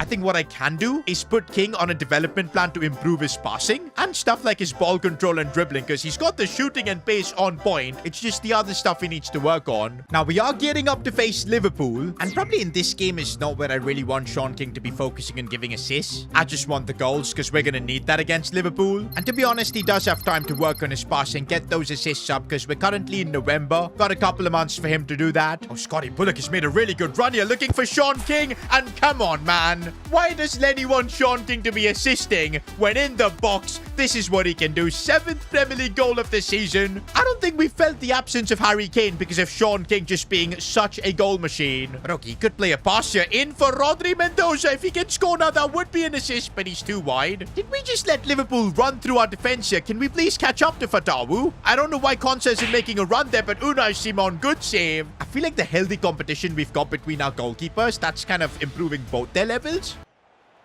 And this is bad. We just let Militao score. I feel like the healthy competition we've got between our goalkeepers. Get out of here, man. Oh, Nicholas, good touch. He keeps going past every single opponent, and there's the finish. We've got our lead back. And Gallardo has broken through as well. He gets the 3rd goal against Liverpool. We are truly looking like proper Premier League champions. And there you go. Our good run of form continues, man. Lenny's on a roll here at S2G FC. 4-2 against Liverpool. Onwards and upwards we go in the Premier League. Now 4th, 24 points. Look at Leicester City. They've literally won every game since we handed them that big defeat. They're top of the league. That is Pep Guardiola for you, man. He's an expert of winning the Premier League. And now that they've got into rhythm, this is where the title race really begins. And you know what? Compared to Leicester, we've got the Champions League to focus on as well. Although 4 games, 4 wins is a really good spot. We make it 5-5. That should basically guarantee us top 8. Although this is probably our first big test in the Champions League as we take on Galatasaray. Honestly, we haven't had to face a big team in the Champions League so far. That's why I think we're pretty comfortable, because all these teams we kind of faced last season in the Europa League. Oh, Kwashi's made a big mistake. There's Sara with the chance, and it's the lead for Galatasaray. Okay, we get our first serious opponent in the Champions League, and we're 1-0 down. Sean King now. Oh, he tried a backheel pass there. I think he's serious about getting those assists. Oh, but again, Galatasaray completely through on goal. Luka Gigante's making himself big, but it's not big enough. Now we're feeling the heat for the first time in the Champions League. We are looking for Sean King, who's opened up some space. The angle is difficult. Oh my days, he almost still scored. The fact that this game is in Turkey, man, the fans are completely behind Galatasaray. We're having to really struggle. Nicholas looking for Sean King, maybe looking for that pass for Nicholas. It's a good one. Oh, but the weight on it wasn't perfect. This is the first game where I feel like we've just been completely outclassed this season, and I don't see Lenny having any answers. Okay, Nicholas Hart is through on goal here. Could be a chance to get at least something back. There you go. Nicholas scores. And wait a minute. If I'm not wrong, it was Sean King who played him that pass. No wonder we're celebrating so much because King actually got an assist. Okay, this club is not serious. We were celebrating so much that the time ran out and we couldn't push for an equalizer. But hey, of course, Sean King got that assist. Bit of a reality check here in the Champions League. I do now feel like top 8 is at a bit of a risk, and we've dropped down to 5th in the Champions League. Also, now we're starting to face the serious opponents. AC Milan is up next. Looks like Brandon Neal is in the lineup as well after his injury. Good to see. Oh, Quinton Timber with an early goal now. No, usually those always go in. That's why he's fuming. I really want to beat AC Milan, bro, because that game against Galatasaray has raised a lot of doubts on Lenny, whether he's capable of managing against big teams. Of course, he did show that last season when he managed Porto and did beat us in the Europa League final. But still, Champions League, that is a whole different level. Okay, I feel like now we're losing the plot in this game because AC Milan are controlling everything. We need to play out of pressure here properly. Quinton Timber is really good at that. I know, that's brilliant bit of football from him.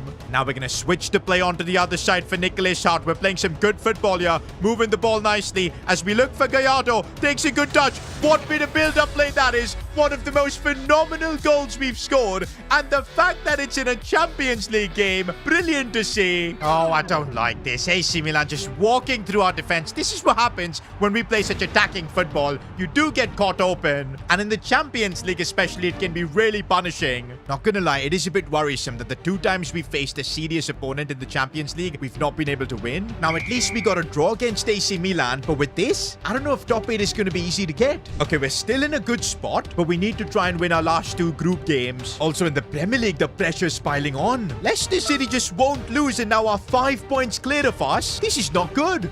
We're heading to face Spurs now in the Premier League. And just to stay in the race with Leicester, we need to be beating them. But although they're on the charger, Timber does really well. We're coming off not so good form in the Champions League. So I really want to get this win in the Prem. Ooh, Avila, I think he has kept himself on, squaring this one. Mendoza in the box. We'll absolutely take that. The early lead against Spurs. Compared to the Champions League, I feel like we do have a lot more confidence playing in the Premier League. Of course, we are the champions. That makes a difference. And that's why we're able to defend with much more confidence. Avila looking for the ball here for Bullock. He's making a run. King in the box, but I think he was slightly off. Also, we need to try and get some assists with King. He's only got that 1 assist. Oh, but right now we've got to worry about not conceding. But Unai Simon let that one slide. Spurs are back in this. One thing I will say, this plan of trying to make King more of a playmaker or someone that contributes more than just the goals, I don't know if it's working. Because yeah, he's having to drop a little bit deeper. And we're basically not getting King into those positions where he wants to be, like in the box, ready to score. Oh, and King has kept himself on, but he's going to square this one for Timber. Will take it, gets the assist. That is something King normally would just never do. But maybe, I guess, adding some new dimensions to his playstyle will help in, like, big games. Oh, and King could let this one slide for Avila. If he breaks through and scores, that will be another assist. Oh, come on, Avila. You just missed a massive chance created by King. Wait, how is that not offside? How is that not offside? Big save, Unai Simon. I see the run. I see the run. And once Sean King is through, controls that brilliantly. Heavy touch, but he's got the finish. This is what Sean King is born to do. 10th Premier League goal for him. And we secure the win against Spurs. But honestly, guys, what is this Leicester team we're up against? We're 3rd in the Premier League, but we're still 5 points off Leicester. They just can't stop winning. Now, we play Arsenal, who are in 4th place. We need to win this just to keep pace with Leicester City, who are just doing a madness with Pep Guardiola. But Arsenal are really good as Barcola just goes past me there. Unai Simon. I think it's about time we get Luca Gigante back into the team because Simon, he's not making saves enough. And King, look at him drop a lot more deep than before. And he turns Gallardo. Brilliant chance. The Argentinian. Oh, he drags his shot wide. I feel bad for Sean King. He should have had his assist there. Sean King again breaking through. Looking for maybe passing options. Nope. Oh, Nicholas Hart, he didn't make the run ahead. King, who's holding up the play, waiting for Bullock to make that run. Those are the passes where I think King needs to work on. King sees the pass for Nicholas Hart, who has broken through. Oh, he hits it straight at the keeper, man. The amount of assists King has been robbed of. Oh, lovely ball from King for Gallardo. But again, heavy touches. And the chance is wasted. King, oh, clever bit of play there from him. Rodri Mendoza. Back for King, who holds it up. Still King, keeps going, wants his goal. And this is why Sean King is just a goal machine. I feel like we're doing the wrong thing trying to tame him, make him an assist provider. He's born to score goals. No. We give Ekitike a free chance, but good save. Oh, Ekitike has done me there, but good defending from Konsa. I want to see if we can push for the winner, because It could be important 3 points here. And King is waiting for a bit of support. It has come from Rodri Mendoza. What a chance this could be. Rodri trying to turn his man, but failed. Full time, guys. And Arsenal were a tough team to face. A 1-1 draw is all we can get. Ah, man, this title race feels to be slipping away from us because we're 7 points off Leicester now. What on earth has Pep Guardiola managed to create there? Also, it's the 1st of Jan, and with Sean King, we were only able to get a couple of assists, so he failed that challenge. And you know what the reward was for that challenge? A +10 on the passing stat. Unfortunately, Sean King is not going to get that upgrade. But still, for the 2 assists and enormous chances that King created, he's got the inventive play style. That should help him with better passes. Midway through the season, though, I do feel like we're in a tricky spot. We're nowhere in the Premier League. Champions League top 8 is looking good. And maybe once that money comes from the Champions League, which should be approximately 50 million if we can get into the top 8, we could be in a position to make transfers. Because I really do feel like after winning the Prem last year, we've got to try and defend it. And of course, we've got the Champions League, which we want to win. Where can we invest? And it's breaking news because Fabrizio Romano is tweeting it. Real Madrid want revenge for Sean King being stolen from them. And they have submitted a bid for an S2G FC player. Personal negotiations have also been completed. As if we're not struggling enough, guys. Who could this player be? When we brought back Sean King from Real Madrid, I thought it was a smooth deal done. I mean, Florentino Perez didn't look upset. Sean was also happy to come back to his boyhood club where he made a name for himself. And honestly, his signing was an instant success. He just didn't stop scoring. But little did I know that Florentino Perez and Real Madrid held a grudge against us. They did not like how a player chose to leave them and join S2G FC, and now they want revenge. Florentino Perez has just submitted an official bid, and it's for Rodri Mendoza, our best player from last season. And honestly, the quality he's brought into our midfield has been unmatched. I remember we had Charlie Patino before him, and he was decent, but Rodri Mendoza just brought in a completely different level. And if he leaves now, it leaves us in an absolutely terrible position. And the problem is, because Rodri is Spanish, Madrid is like a dream option for him, and he's absolutely desperate to go. Now, because he still does have a contract with us, I can still force him to stay, but I don't think that'll lead to a happy dressing room. And that's why I decided to have a chat with Lenny. I kind of expected him to tell me to keep Rodri Mendoza, but he's made it clear. Our manager does not want any players that don't want to be at the club. He's okay with letting Rodri leave, but he does want a big replacement instead. And so, boys, for 113 million, we're saying goodbye to Rodri Mendoza. Real Madrid get their revenge for us going for Sean King. When I picked a fight with Real Madrid, I should have known something like this could have happened. Oh, and seeing him in a Madrid shirt actually hurts. But fair enough, man. He's got his dream transfer. Now, what we did get is 116 million to spend, with which we could get Lenny any player he wants, basically. Okay, maybe not any player. There'll still be a few youngsters that'll be really tricky to sign, but we could really go big in this window. And we probably do need to go big, because look at the gap now that's been built up between us and Leicester. Pep Guardiola's Leicester City just flying 7 points above us. And now that we've lost Rodri Mendoza, we've got to try and push to make a comeback. Remember, guys, we need to defend our league title. There's no way I'm allowing the Hart family to win the league over us. By the way, we should also focus on the Champions League, because if we finish in the top 8, that'll give us an extra 50 million for getting, of course, to the round of 16 straight away. With that, we should be able to make an even bigger signing. I think that's the play. Oh, but look at the Champions League games. We've got Frankfurt and Bayern Munich. I am going to be telling Lenny to hold his horses. We will get him a midfielder. But let's first secure the extra cash. Good thing is we do have Brandon Neal who can slot in instead of Rodri Mendoza for now. Also, I do think it's time we make Luca Gigante the starter. Unai Simon isn't moving me these days. Gigante has just been making crazy saves. Who remembers that hat-trick of penalties that he saved? And come on, boys, against Frankfurt, let's just push for the win. That should give us a really good chance to get into that top 8. We might not need a win against Bayern Munich then. And already some good link up, but oh, the midfield getting tied up then. How is that not a foul? We have been in good form lately, so I'm not that worried. But right now, we almost got opened up. Good defending in the end. But okay, this is where we can hit them on the break. Come on, Gallardo. We need a better pass there. Oh, but this is good. Sean King and Nicholas linking up nicely. Here we go. Do I play this one to Sean King? I think I got to, and there's the goal. Probably the easiest goal Sean King will ever score. Oh, good ball again for Sean King. Oh, he completely missed it. it? Was that a fake? I don't know. We almost scored a second. Okay, problems in the back line here. We're going to need Luca Gigante, who's made a bit of a run to kind of force them into crossing. That was smart. Now we're under quite a bit of pressure, and Gigante couldn't stop that. Samu the truck. I don't like this guy. I remember in one of the previous career modes I did, he never could really move. But over here, he made a brilliant run to split our defense, and what a first-time finish. Okay, a draw here would mean we need to beat Bayern Munich to get all the extra cash. Good thing is we're not really worried about getting knocked out. I still want the money though, because we've got a big midfielder we need to sign. Talking about that, I'm wondering what kind of a player we bring in. I think it's got to be a player that can control the game, because that's kind of what Rodri Mendoza was. Okay, Luca, I don't expect you to be coming this forward. Do you think you're Manuel Neuer? Okay, Otto though.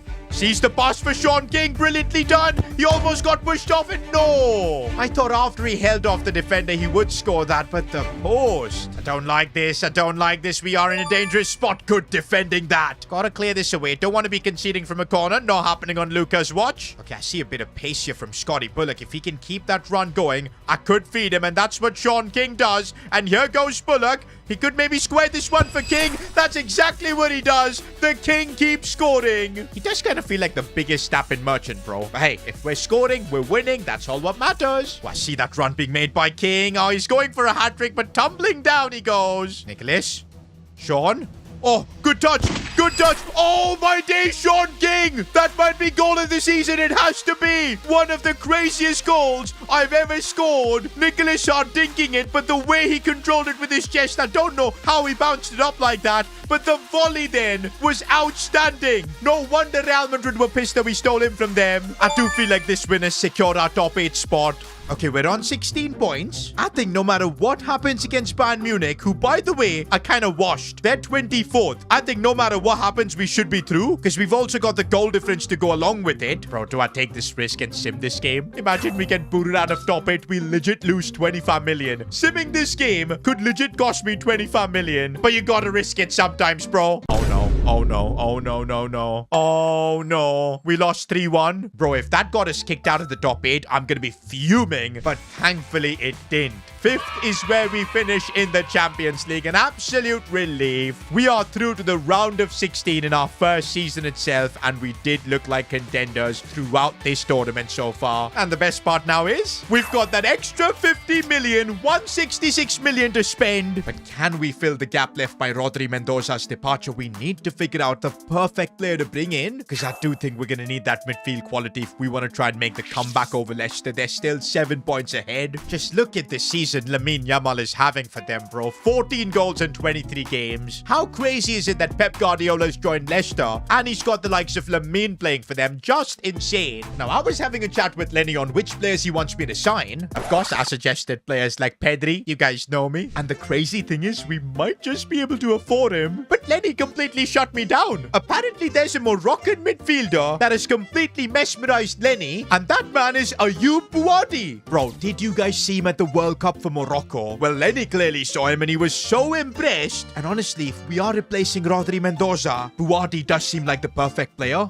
Honestly, finances-wise, if we chuck in like a £60 million offer, yeah, well, Lille counter at 68, but we can easily afford this. I'm gonna try and get this deal done at 65. Okay, Lille, you're being a bit annoying, but we'll pay the money. They kind of know we're rich. Oh, I've waited so long to say that S2G FC finally is a rich club. Now, looks like Lenny is selling a dream to Ayoub Bouadi, because he looks impressed, and that's a deal done. We've got the man to replace Rodri Mendoza. It is the Moroccan Bouadi. We've just signed a World Cup wonder kid. There was a lot of interest for our players on deadline day, but I wasn't listening to any more offers. The window is shut, and this is now the team we're going to be working with. Now, one good thing is, financially, we'll be carrying over 96 million into next season, but I don't want to even get into next season. This season could legit be our opportunity to complete the story, win the Champions League, defend our Premier League. We just got to lock in from now until the end of the season. Now, the push to make a comeback towards Leicester City begins in the Premier League. We take on Arsenal. Oh, I'm excited about this game. We got my boy Bouadi making his debut, the man who's been lighting the World Cup up for Morocco. He might take a bit of while to adjust, and of course, he is replacing a massive player for us, but early on, already looking to link up, but the interception there.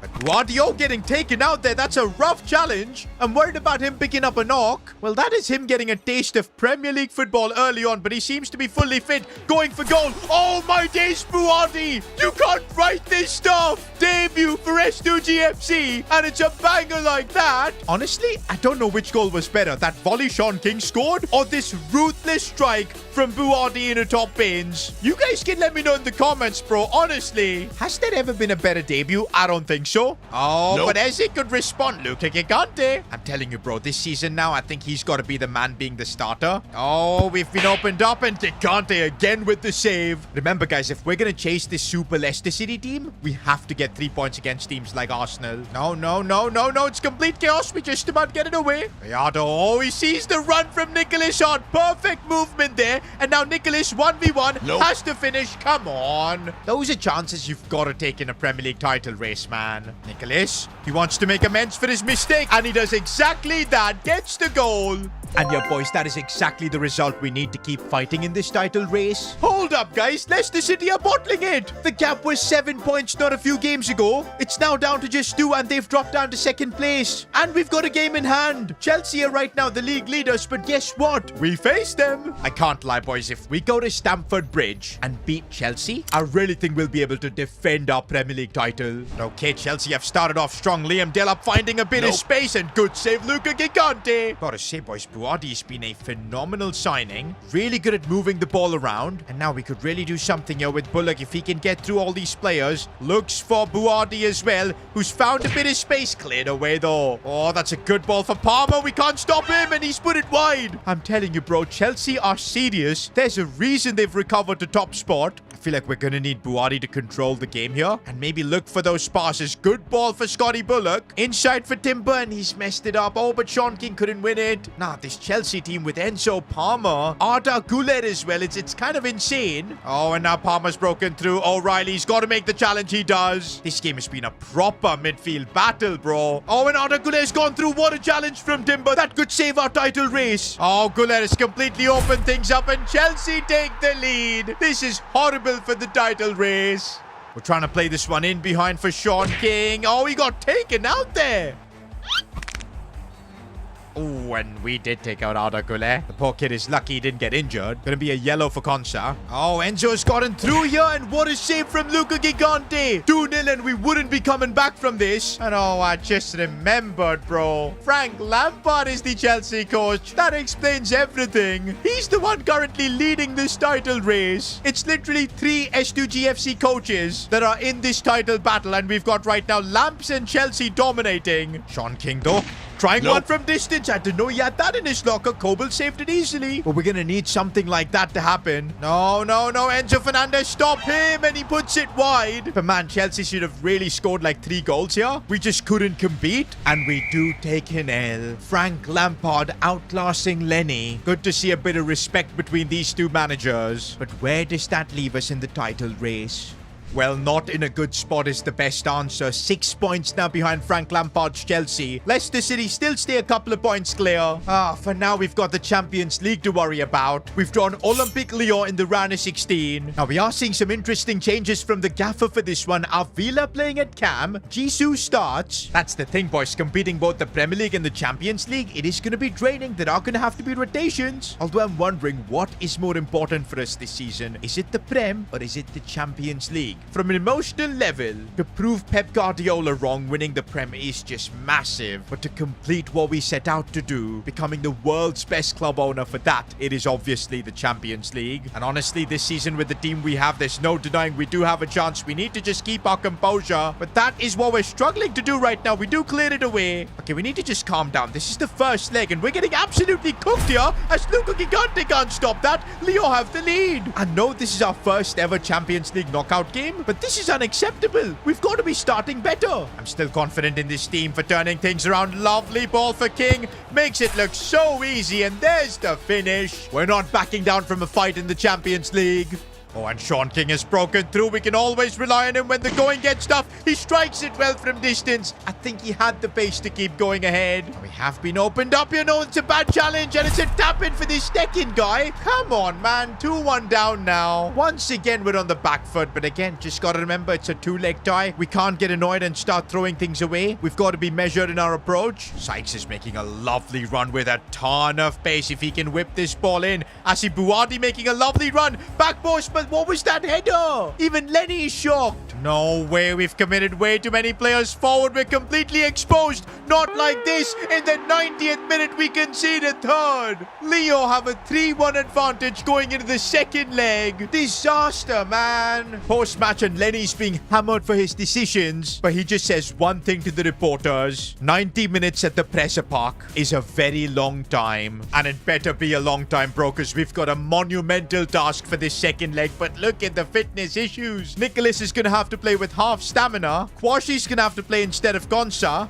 But this is the Champions League, boys. We've got to be prepared to be winning this competition. There is literally no point making excuses. We're now 3-1 down. And as Lenny said, we've got to show that 90 minutes is a long time at the presser park. Now, from the first minute itself, we need to be showing intent. We need a couple of goals to take this game to extra time. Again, how is our defense getting opened up, right? That Sykes is going to have to cover you. Nope. He can't, but Gigante, good save. But 12 minutes in, it does not look like we're the team that are attacking. And I'm already going for a long ball approach just to create something different, and it has worked as Gallardo has been sent through. Can Gallardo keep his composure? No, he ran out of space. Buwadi controlling the midfield. We're going to need him to be patient here. Buwadi again looking inside for Quinton Timber. Oh, he doesn't see the ball properly. 20 minutes in, the team just does not feel on the same wavelength. Gallardo opening up some space, and that was so close. Gallardo, he's made the run. Gallardo, oh, why did he go for the first time effort? I think he had the time to control. Gallardo sees the ball here. Scotty Bullock,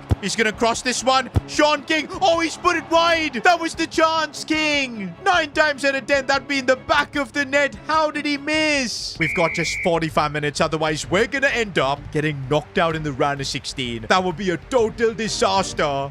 Don't forget, this was the season it seemed like we'd be completing the story, becoming the world's best club owner, but that does not look like the case right now. We need 2 goals to take this game to extra time, and Lenny looks completely outclassed. No, if they score now, it's all over. It could all be over. Luca Gigante, you legend. No, get the ball off him, man. It's complete chaos. We do clear it away. Oh my days, what is happening? We can't even clear the freaking ball, and it still falls to a Lyon player. What is this? And that touch was insane. Gigante had to save. Honestly, we don't deserve to go through with the way we've played. We right now are just about hanging on, man. It's unbelievable how bad we've been. But as you know, all it takes is one moment. Nicholas running with barely any stamina. Sees the pass out wide for Sykes here. This could be the moment. I see movement in the box. Kwashi, what has happened? How did that get cleared away? Nothing we're doing is working. Gallardo looking for Nicholas Hart. Strikes it so well, it's off the post. Rebound. Bullock's shot gets saved. Not this way, guys. Not this way. Not this way. It's all over. If that shot would have gone in off the post, we might have had a chance. But instead, on the breakaway, Lyon have crushed us.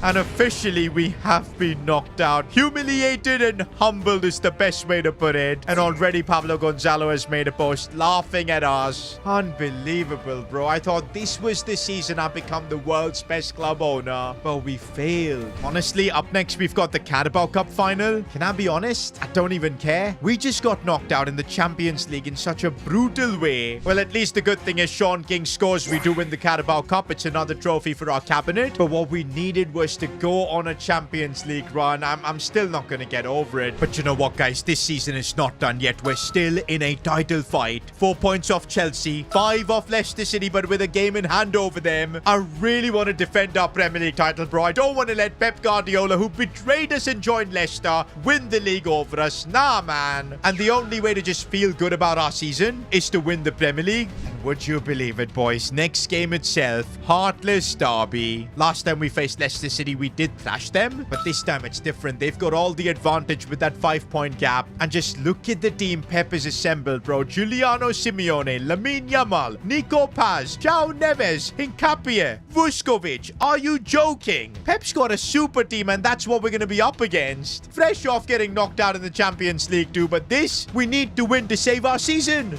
Now, before the biggest heartless derby we've ever had, you can see just how happy Nicholas's parents are. They are literally owners of a club that have Pep Guardiola as a manager, Lamine Yamal as a player, and they're in proper contention for the title. Last season, it was such a beautiful story that we managed to win the league, but I want to defend our title, and that starts here. We need a result against Leicester, but oh no, what are we doing? It's complete chaos. Good defending, Konsa. And you know what? This might be the best way for us to bounce back from, of course, humiliation in the Champions League. As Sean King strikes it so well. Chevalier with the save. I feel like this game is going to take a lot of hard work from us, and we're going to need a bit of luck. Could it come from a set piece? No. I don't think a draw is going to be enough, because that gives Chelsea then a chance to really dominate. And by the way, that's Pep there on the touchline. Oh my days. It is so sad that Pep Guardiola, who was so good for us, helped us win the league, but then he decided to dip. It's frustrating, but let's prove him wrong by beating Leicester City. Sean King, no, the touch. He had to take it first time. And there's Lamine Yamal. Clever pass to find Bruno Guimaraes. Ciao, Pedro. The link-up play was so lucky that we defended that. And here's Nicholas. He's always got a point to prove against his parents' club, but he's not having the best of games. But let's keep trusting him. Nicholas on the ball again. Linking up with Sean King here. Couple of good passes. Get past this man. And then he loses the ball. And oh no, Lamine Yamal in acres of space. He's broken through completely. O'Reilly can't really catch up, but why did Lamine just go to the touchline there? No clue. Oh, but Bullock is through. Scotty Bullock, what a chance. We could score here, and Scotty Bullock does. Former Leicester City player, by the way. Big goal for him. He's not at the best of seasons, only 6 goals in 28 games. But when it matters, Bullock has scored and kept us alive in the title race. This was huge. No, no, no. What did Konsa do? It's a blunder. It's a massive blunder. He just froze there and let João Pedro through. Come on, guys. After taking all the effort to get the lead, we give it away like that. Remember, guys, a draw is not going to be enough for us in this title race. Can somebody stop Nico Paz? He's just broke through our defense. And what a composed finish. I thought he was surely going to go across goal, but he sneaked that one in near post.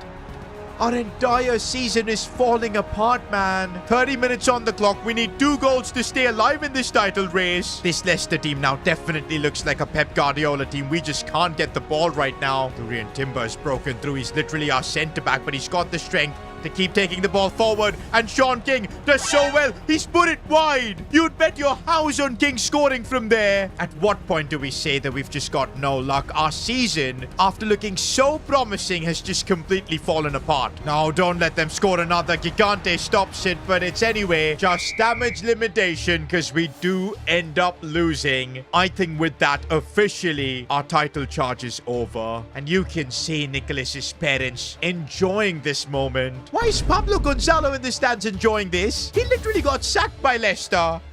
And just like that, boys, the season comes to an end. We finished 3rd. And how brutal is it to see Leicester City at the top? Their project of spending billions has completely worked, and it's outlasted us. We couldn't defend our league title. We're no longer champions. Not only that, this season we let down in the Champions League too. And looking at the Premier League table, seeing both Chelsea and Leicester above us, kind of makes me think, are we doing the wrong thing by trusting Lenny? Look at what Frank Lampard has done with Chelsea, just 3 points off the top. Pep is killing it with Leicester. Do we maybe need a manager of that caliber if we want to compete for everything? Because, guys, we're not ending S2G FC without winning the Champions League. We're going to give it everything to win it next season. But do we do it with Lenny? Or do we try and get another manager? That's the million-dollar question. Now, I would definitely say this has been an unsuccessful season despite winning the Carabao Cup. So many expectations in both the Prem and the Champions League. We have to bounce back and respond to Leicester City. They're going to be in the Champions League too next season. I'm desperate to try and knock them out in that competition, but not also that. I want my Premier League crown back.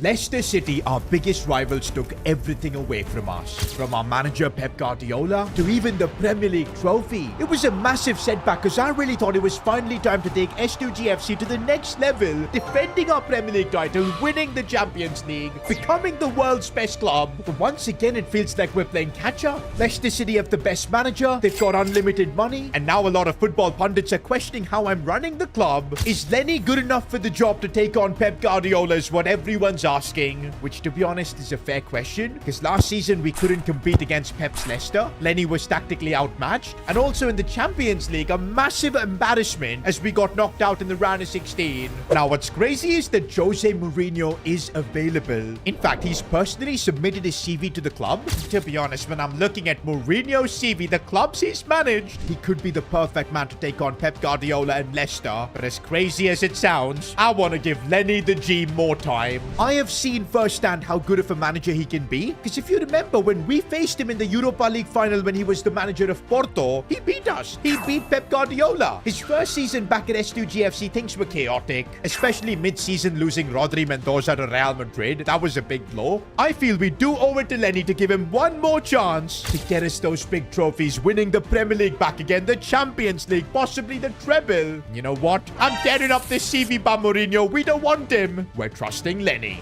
And already the work has begun. In pre-season itself, I'm having a tense meeting with Lenny, and he's very clear about this season. He wants mega improvements, especially considering Leicester City are building a super team. Apparently, even this season, they're about to make 2 big signings. And I mean, they've already got Lamine Yamal, Balde, Nico Paz. What more do they need? But yeah, Lenny's made it clear that this season, he wants a big improvement in the centre-back spot. That is absolute priority. And also a better option in the right-back spot. And I can see why, because we've got Sebastian Listed as backup to Sykes, and Sykes is only 82. No surprises, Lenny wants big defensive reinforcements. Now, the big positive is that S2G FC is now financially a very stable club. In fact, last season we had 93 million pounds of profit, and that's going to get carried over to this season. And already that's an incredible budget to start with, before we even talk about all our sponsors. To start with, of course, we do have Adidas, who are willing to renew their contract with us, but it feels like the amount is reduced compared to previous seasons. They're only willing to do it at 30 million. I can see why we didn't win any major trophies, so they are pulling back their sponsorship, but still, I want to trust Adidas. Oh, and that does mean the budget is going up to a massive 123 million. But hold on, guys. Remember our deal with Kuwait Airways? They've betrayed us. They've just signed a mega deal with Leicester City. Unbelievable, bro. For the last 2 seasons, they've been backing us. But they saw Leicester on the rise and decided to dip. That's business for you, I guess. In fact, it's seemingly hard to get a shirt sponsor this season. All the brands are flocking towards Leicester, especially because they've got a marketable player like Lamine Yamal. Do you know what? I feel like this is the influence of the Hart family. Are they stopping brands from signing deals with us to financially make us tight? I definitely feel like that's what they're up to. Of course, now that the Hart family have also won the Premier League. But the good news is, we do have one brand that's always gonna back us. Normand & Co. Bakery. Of course, it's the bakery that's gone international, run by our very own Albie Normand. He's no longer a starter, he's a squad player, but he's still an integral part of our team. Especially because he's giving us a £25 million deal with Normand & Co. Bakery. We'll take that. We need that. With that, we're now up to 148 million, but there is still more money coming, and that's thanks to the Premier League TV money. Puts our budget up to 178 million. And finally, the Champions League TV money. This is massive. 40 million from the get-go, and the same rule applies. Every round we go through, we're going to get an additional 25 million. And that means, boys, officially, we've got our biggest budget yet. 218 million to spend. And before we get to work on Lenny's agenda of improving the backline, we've got to unveil our brand new kits for the season. Although it does hurt to see that Premier League golden badge now gone. But I'm hoping in this kit we can regain it. Also, wait a minute. Why do we still have Kuwait Airways as our sponsor? They literally betrayed us and are now sponsors of Leicester City. Hold on, boys. Something is wrong, because in our goalkeeper kit, we've got Kuwait Airways in the middle. Bro, how cold is this kit though? Luca Gigante looks fire in this, but hey, we've got bigger problems, man. Kuwait Airways haven't paid me and we're still promoting them. And look at that, boys. Even in our away kit, we've got the same problem. Okay, so I've just had a chat with the guys at Adidas, because this is simply unacceptable. And apparently this is because of a printing mistake. And guess who was responsible for printing out our jerseys? Flippin' Pablo Gonzalo. How did he sneak into Adidas and become an employee? This guy's the biggest hater, man. And to think at one point he was our coach. All he's doing now is to try and bring the downfall of our club. But I've gotten word from Adidas that they are working to fix this ASAP. But I can't believe it. To start off the season, we're gonna have wrong kits. Something stupid always needs to happen at S2G FC, bro. It is like a given. Meanwhile, guys, all we can do is start focusing on our transfer targets. Let's not mess up there. And I want to start with centre-back because I do feel like that's the most important thing we need to do. We got to get Timber a reliable centre-back partner because Konsa is 34. We've got Will Fish as backup. Washi is decent as well. But if we want to really win the Champions League, we're going to need an upgrade over Konsa. Now, since we're looking for centre-backs, I think it makes sense to send one of our former centre-backs and captain, Sebastian Finch, to scout some talents. And Finch has already brought me 3 options. Aiden Heaven being one of them, 85 overall. Guardiol being the other, 88, a bit older though. And finally, Usman Diomande. And honestly, among all 3 of these, I feel like Diomande is the best option. He's someone who performs both for his country and his club. 28 is kind of the perfect age. He's got all the experience. I think we can get him for a really good price. And yup, our gaffer Lenny leads the negotiation, gets things sorted. And we do end up signing Diomande for 72 million. I feel like that is a phenomenal deal. Not gonna lie, our backline looks a lot more serious. And maybe now we should get to work to improving the right back. That was also part of Lenny's agenda. But hang on, he's just messaged me that he wants me to wait before making any more additions because he wants to test a brand new tactical system in a pre-season game. And well, we do have a pre-season game against AC Milan. What is Lenny cooking here? And this is completely different from Lenny. A 4-3-3 with a CDM, no longer playing with the cam. I mean, this is kind of similar to what we had with Pep Guardiola. But remember, even Lenny has gone to the school of Pep Guardiola. He's worked with him. And it seems like he feels that this system is better for us. We'll have Nicholas Hart playing as an inside forward. Ooh, but also Avila starting by the looks of it. Is this system made so we can get the best out of Avila? That is kind of what I'm feeling like. Buardi being a holding midfielder, Timber being box to box. Probably will have to switch them on either side. It works out better that way. But I can see why Lenny wanted me to wait before making any signings. Because if he does go with this system, we're going to need reinforcements in the midfield. Because yeah, we've only got Albie Norman then as backup. Because I presume even Gallardo will be used as a right winger competing with Avila. This new system could change everything. But yes, it all kind of depends on how the team actually performs. It is a new system. Can Buardi play in that number 6 role? Can we keep possession well? Because remember, this formation relies a lot on keeping possession. But already I'm seeing some good signs as we're on the attack here with Brandon Neal.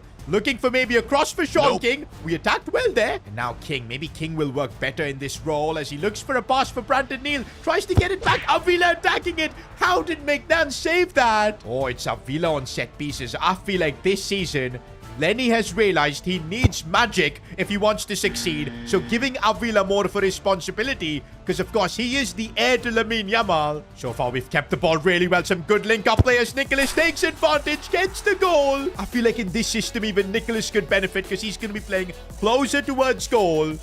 It does kind of make me emotional to see Lenny make tactical changes, bro. Because remember when he was earlier on at the club? Bro was just clueless. All he knew was to motivate the players. Because yeah, I remember we just stuck to one tactic for like 2 seasons. But of course, now with all the learnings Lenny has got from being an understudy to Simeone as well as Pep, coaching Porto and winning the Europa League with them, he's a very capable manager. That's why I'm backing him. Sean King waiting for the run of Timber. And here goes Timber. Box-to-box midfielder. That is what Timber does. Honestly, having the Timber brothers at our club, probably the best thing that could have happened to us. Now for the second half, we're making a whole host of changes. Unfortunately, I put Gallardo in the reserves. I'm just stupid, man. He should have been here. We would have brought him on for Avila. But we are playing Bullock down the left, looks like. I feel like this season it's going to be Avila and Gallardo competing for the right wing spot and Bullock and Nicholas Hart competing for the left wing spot. That's going to make it really interesting because Bullock is way higher rated than Nicholas, but we know how clutch Nicholas can be. And also, look who's back in the squad. Bobang Malangu. I feel like Lenny has realized that we cannot rely on just Sean King for the entire season, especially if we want to go and try and win everything. That's why he's trying to reintegrate Bobang back into the team because we know Bobang makes his mistakes, but at his best, we know how lethal he can be. And I think if we can get him a goal here in this preseason game, that's going to really boost his confidence. Avila looking to play this one for Bobang, diving in. Oh, it's offside. Okay, bro was offside by like a mile. Scotty Bullock. Now, I do feel like in this left wing position, he's been much better for us because last season he was kind of invisible. Look at him go now. Gets the goal. Oh, are we going to also see a goal from Bobang Malangu? Oh, come on. He gets into those positions but can't finish. And if this season we are going to trust Bobang, he's going to have to do better. But you know what? This was a very impressive preseason game. I feel like Lenny has made his decision. Looks like we are about to make a massive tactical shift, a 4-3-3 system. And now our job is to make this work on the pitch. Guys, I just remembered Rodri Mendoza. We need an extra midfielder, and just imagine how perfect he would have been. He was once our player of the season, and look at him at Real Madrid, up to an 88 overall. Fair enough. Now we do have 140 million to bring in a midfielder, and the kind of profile we need is a playmaker, but someone who can also contribute defensively. And you know what? I am thinking about doing something absolutely crazy. The world's best midfielder, Vitinha, 92 rated, and the only reason this would be possible is because of his age. He's 32, his market value is dipped. We could legit get him for under 100 million, and he's perfect. He knows how to play in a three-man midfield. That's what he's done at PSG.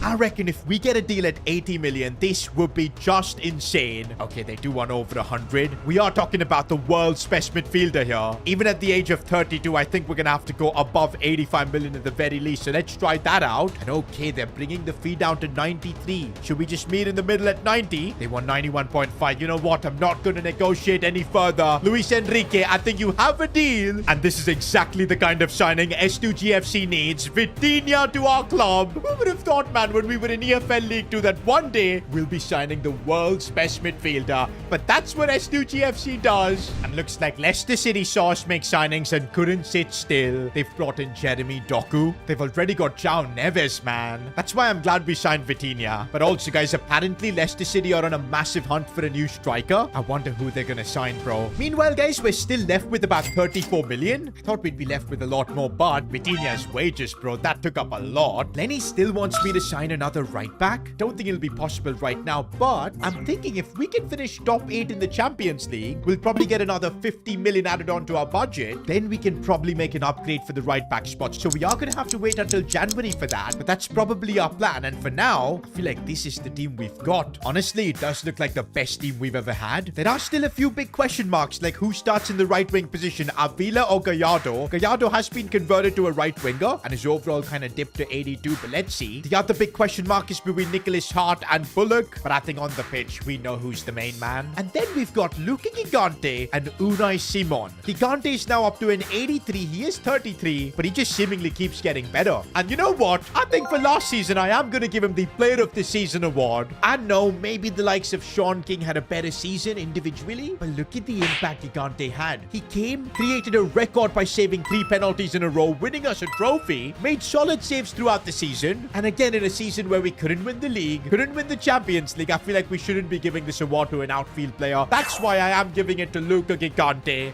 And for that, Luka Gigante gets a playstyle plus, the deflector plus. That should make him really good in goal, help him secure that starting spot. And also, before we begin the new season, Goal of the Season award. And there are actually 2 contenders. One of them was Sean King's insane volley. Next was Buadi's debut goal, which was a crazy long shot from distance. As good as King's goal was, I think Buadi coming in and doing that, it was a statement, bro. I think we are going to have to give him the award. And since he's going to be playing in the hole, it makes sense to give him the intercept plus playstyle.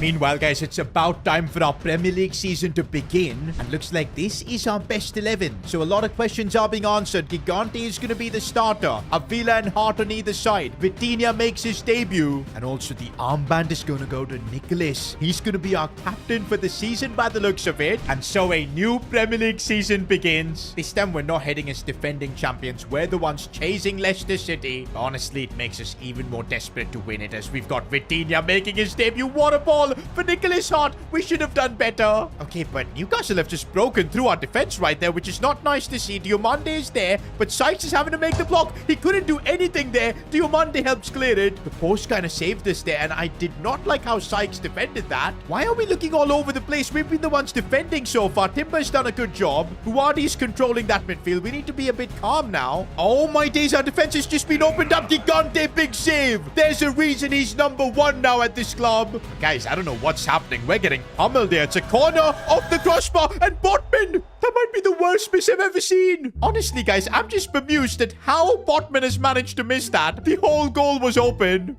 But guys, if Newcastle get another chance, they are not going to bottle. So we better get things right now. Oh my days, again opened up defensively. This time Luca Gigante couldn't stop it. Newcastle have just pummeled us. Okay, we are used to making comebacks, but this is not the start we wanted in this Premier League season. Oh my days, where is our defense, bro? This is crazy. Timber saves the day. But if we are going to play such an aggressive high line, we need to be more clinical when we've got the ball. And again, Diomande just cannot catch up with Costa. It's 2-0 for Newcastle. Absolute disaster. Is this how we're going to win the Premier League again? Halftime, and looks like both Nicholas and Avila have been hooked. To be honest, it's been a terrible performance, so a bit of fresh legs can't really hurt. Okay, Timber's managed to win that as Sean King makes a run. He's kept himself onside. Sean King, lovely finish. Maybe Lenny's halftime team talk has worked. Oh no, but we've been opened up. Gigante, good save. Honestly, Diomande, he's been getting really exposed in this first Premier League game of the season. Maybe he needs time to adjust to S2G FC. Okay, here we go on the counter-attack. Sean King running through with the pace that he's got. Still King opens up. Oh, he's brilliant. Sean King. I feel like in this 4-3-3 system, everything is going to be built around him, and he's delivering. Okay, it's 2-2. We've got 30 minutes. We could make a historic Premier League comeback here. I feel like now we're finally seeing what Vitinha can produce. It's taken him a while, and he looks for that pass for Bullock. It's absolutely lovely. And here goes Scotty Bullock. What can he do? Goes backwards for Vitinha. Takes a touch, opens up some space, goes for goal. Vitinha on his S2G FC debut.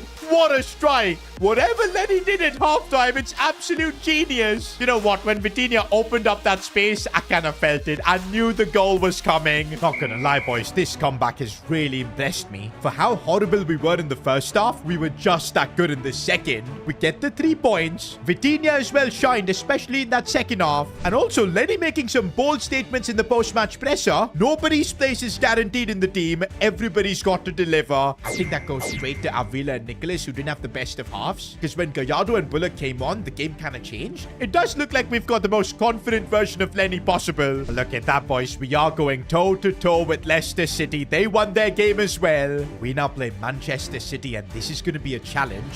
I feel like the key to winning at Etihad will be to start the game off strong. Because if we put in the same first half performance that we did against Newcastle, City are going to hammer us away. And by the way, I still see Haaland playing for City. There have been rumors about him leaving Manchester City. Not sure which club is linked with him. But if that happens, it kind of helps us in the title race, I guess. Oh, but Vitinha finding space here for Nicholas Hart. Has he got the message from Lenny? I think he has, as Nicholas scores. He's telling Lenny to calm down. He's still the main man. Also, I can see why Haaland wants to leave the City team, because they do not look the same. The way we carved them open for that first goal, it was too easy. Wadi's really making the CDM position his own as he looks for Vitinha, who's been genuinely insane, especially since that second half against Newcastle. Let's see what he can do. Looks for the pass for Sean King, who's going to try and open things up, and King scores. Bro, Vitinha's stats so far, couple of assists and a goal he's had. King, by the way, with his 3rd Premier League goal. This is the only thing that worries me this season, man, how open our defense is, and Haaland has broken through, gets a goal. City have made a comeback. I do feel like Lenny's going to need to adjust tactically, especially in big games, because I don't know with this high line if we can play against the very best. Because I mean, just look at that. We're playing with an extreme defensive approach. No wonder we get destroyed on the counter. But yeah, early days in the season, it looks like Lenny is still sticking with his tactics. Hey, if we're winning, it's fine, I guess. But that could change now as Haaland has been put through. Gigante, what a save.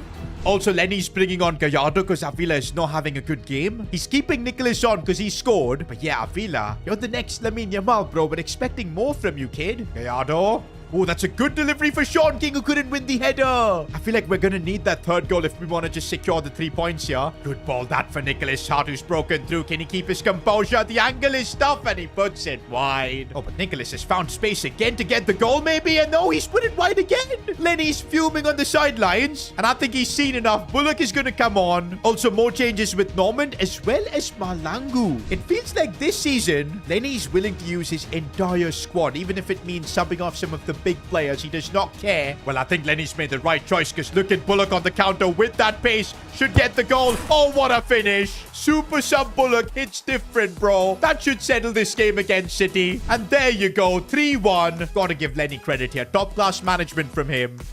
Man, I do feel like this is going to be one of the craziest title races ever. Look at Leicester, bro. 2 games, 2 wins. They've scored 5 goals. All we can do is compete on the pitch. And a big decision from Lenny here. Gallardo starts over Avila. Vitinha again. Looking for the line-breaking ball for Sean King. Oh, this time he got tackled. Oh, Delap has gotten the better of me there. He's completely through. Gigante can't save it. Chelsea take the lead. Somebody maybe just tell Lenny to not have this extreme high line, man, because I feel like it's costing us a lot. Once again, we're in a situation where we need to make a comeback. But okay, we're right now trying to make a quick comeback, and that's exactly what we do. Nicholas Hart gets the goal. Quinton Timber sees the run being made by Guillermo Gallardo. The Argentinian opens up his body, but the keeper read it so well. Chance for a set piece, though we normally don't score from corners, and that is not going to change. Vitinha, lovely release for King. Can he get the touch ahead? He can. He's such a beast, but without the finishing. He literally did everything right there. And by the way, I always forget Frank Lampard. Senor Frank, former S2G FC manager. That's who we're up against today. We had such a good time when he was the boss, man. Honestly, it was special.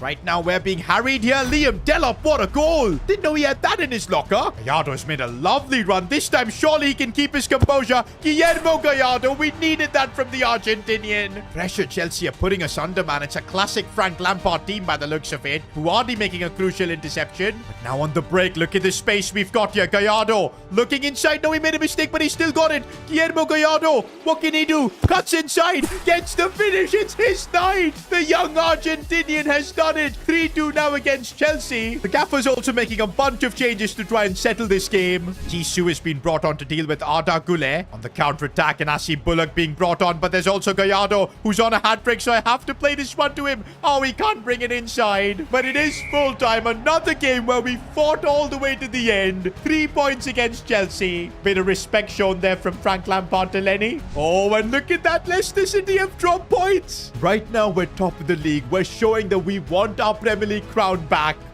But wait a minute, on deadline day, I knew something crazy was going to happen. Erling Haaland has just signed for Leicester City. How much money does the Hart family have? They're legit building a super team. I really feel like it's not just the Premier League where we're going to compete with them, but it's also going to be the Champions League. But we're not going to give up, boys. We want revenge for last season. We're going to compete until the very end.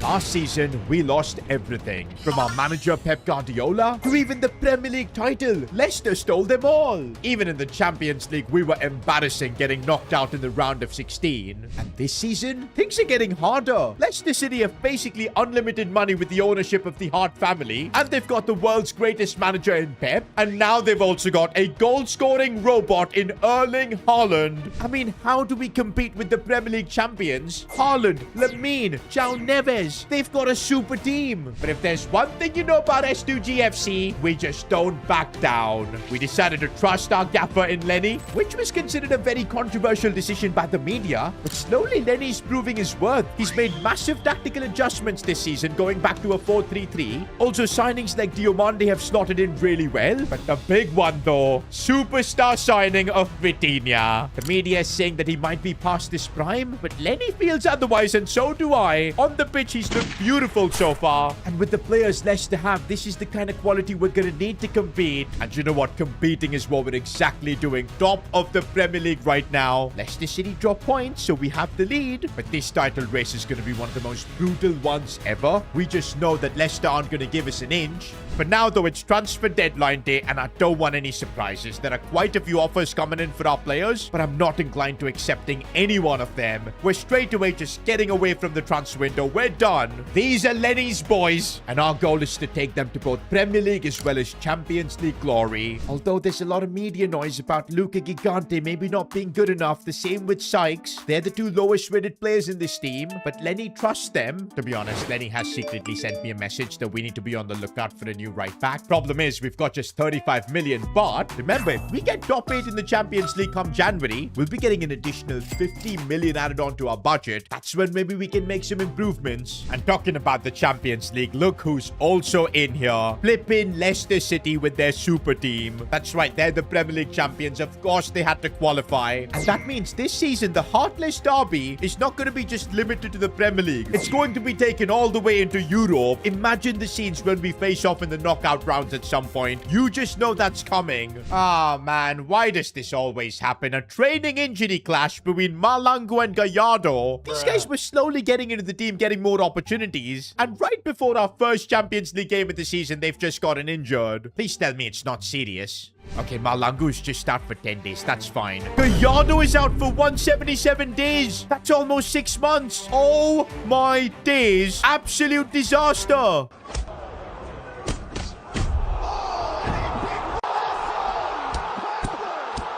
And I'm looking at our squad and we don't have depth. But look, I guess we'll have to cover for both Hart as well as Avila. I'm genuinely in shock right now. And let me do the math. It will take by the end of March for Gallardo to get back to full fitness. That is unbelievable. He will be back, I guess, for the quarterfinals of the Champions League and onwards. But I don't know if he'll be the same. Broken tibia is a major injury. That's the worst possible thing that could have happened, bro. Do you know what? Maybe this injury completely alters our transfer plans. We might need a winger come January. Right now, at least, the good news is our first team players are fully fit and we are making our Champions League debut this season against Karabakh. Bro, this should be a no-nonsense win. And also before that, something to check. Remember how we had a manufacturing defect in our kits? We got jerseys that had Kuwait Airways as the sponsor, when in fact they betrayed us and joined Leicester City to sponsor them. And would you believe it, guys? The reason that happened was Pablo Gonzalo infiltrated Adidas. I mean, I've never seen a hater like him. But hey, the good news is we've got the new batch of kits that is fixed. It's Albie Norman's Bakery now on the front of the shirt. No logos at all of Kuwait Airways who betrayed us, so we'll take that. I'm really hoping we can score early on as Vitinha breaks through, keeps going. Simple finish there. I don't know who was doubting Vitinha's signing, bro. 32 is not old at all in modern football. I think he's more than good enough to do this week in and week out. By the way, Avila's season has just gotten 10 times more important now because without Gallardo, he does not have a substitute, man. Avila's gonna have to start delivering. I remember in the last episode, he did make mistakes like this. That's why Gallardo was used as a super sub and he did perform really well. It's such a shame.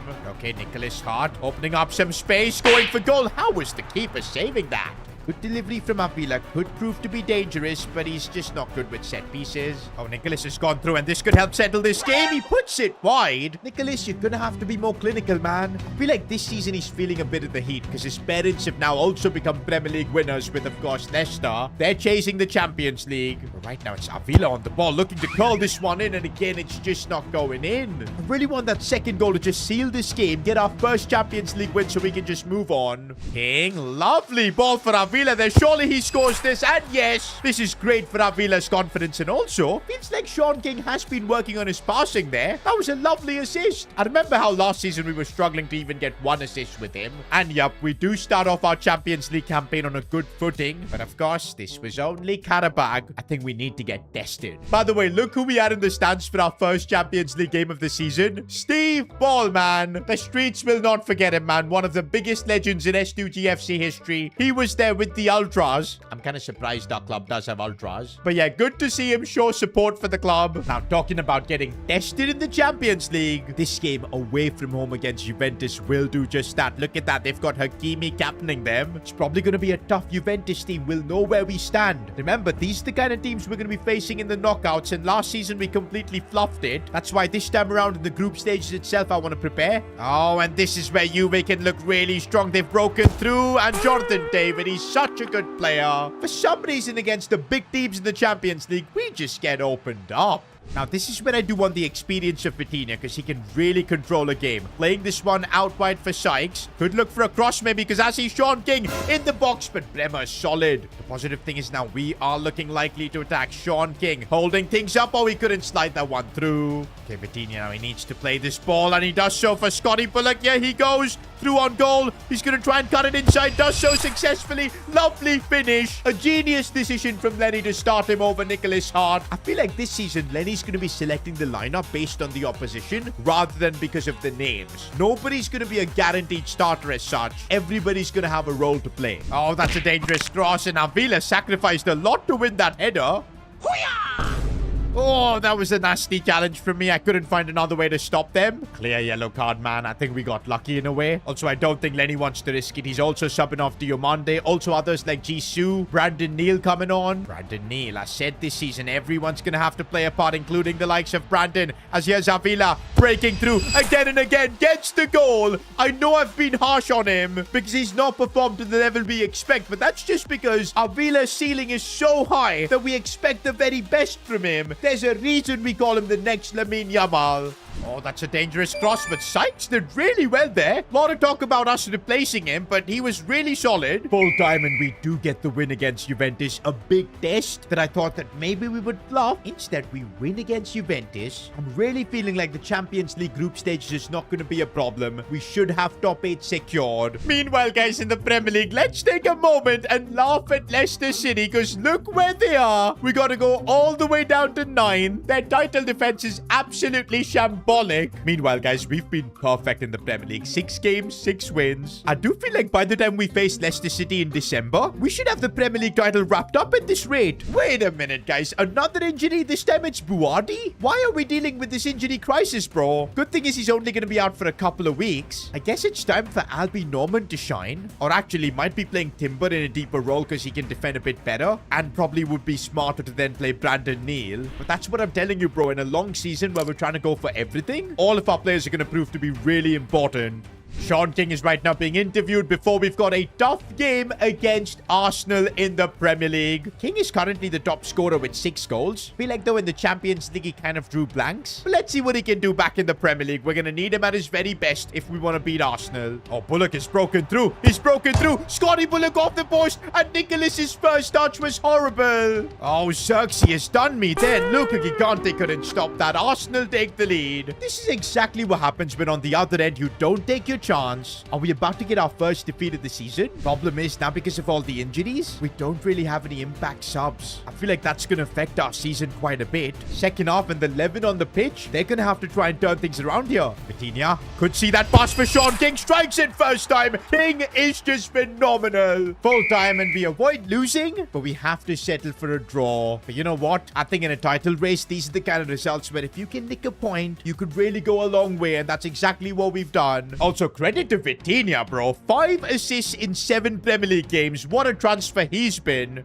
Of course, guys. I shouldn't have counted Leicester City out. Look at this. From 9th, they've climbed up to 3rd. Yes, they've played a game more than us, and we still have a big gap of 5 points. But now there's pressure from even Chelsea. We talk about Leicester all the time, but Frank Lampard's Chelsea has always got the number of us, I feel. We might actually have a proper 3-way title fight this season. At least the thing I'm happy about is that in the Champions League, we're cooking. 3 games, 3 wins. Leicester looks like also they'll get into the top 8. By the way, guys, football pundits have posted an analysis of who they think will win the Premier League. Leicester City 74%, Arsenal 14%. We're on 8%. That makes no sense, bro. But honestly, looking at Lamine, Haaland, João Neves all celebrating, I am worried. All that gap Leicester has managed to claw back, but you know what? We're still unbeaten, and if we keep it that way, I know we'll be able to get our Premier League trophy back. The only problem is that Lenny's constantly complaining about squad depth. Good news is that Buardi is back, so he gets back into the CDM position. But I think what we're missing is a super sub in the attack. Gallardo was perfect to come on for Avila, but now Bullock has to do the job for both players. I think in January we might need to change our plans from a fullback to an attacker, but we'll see. At this stage, our major focus is still to keep winning in the Premier League, but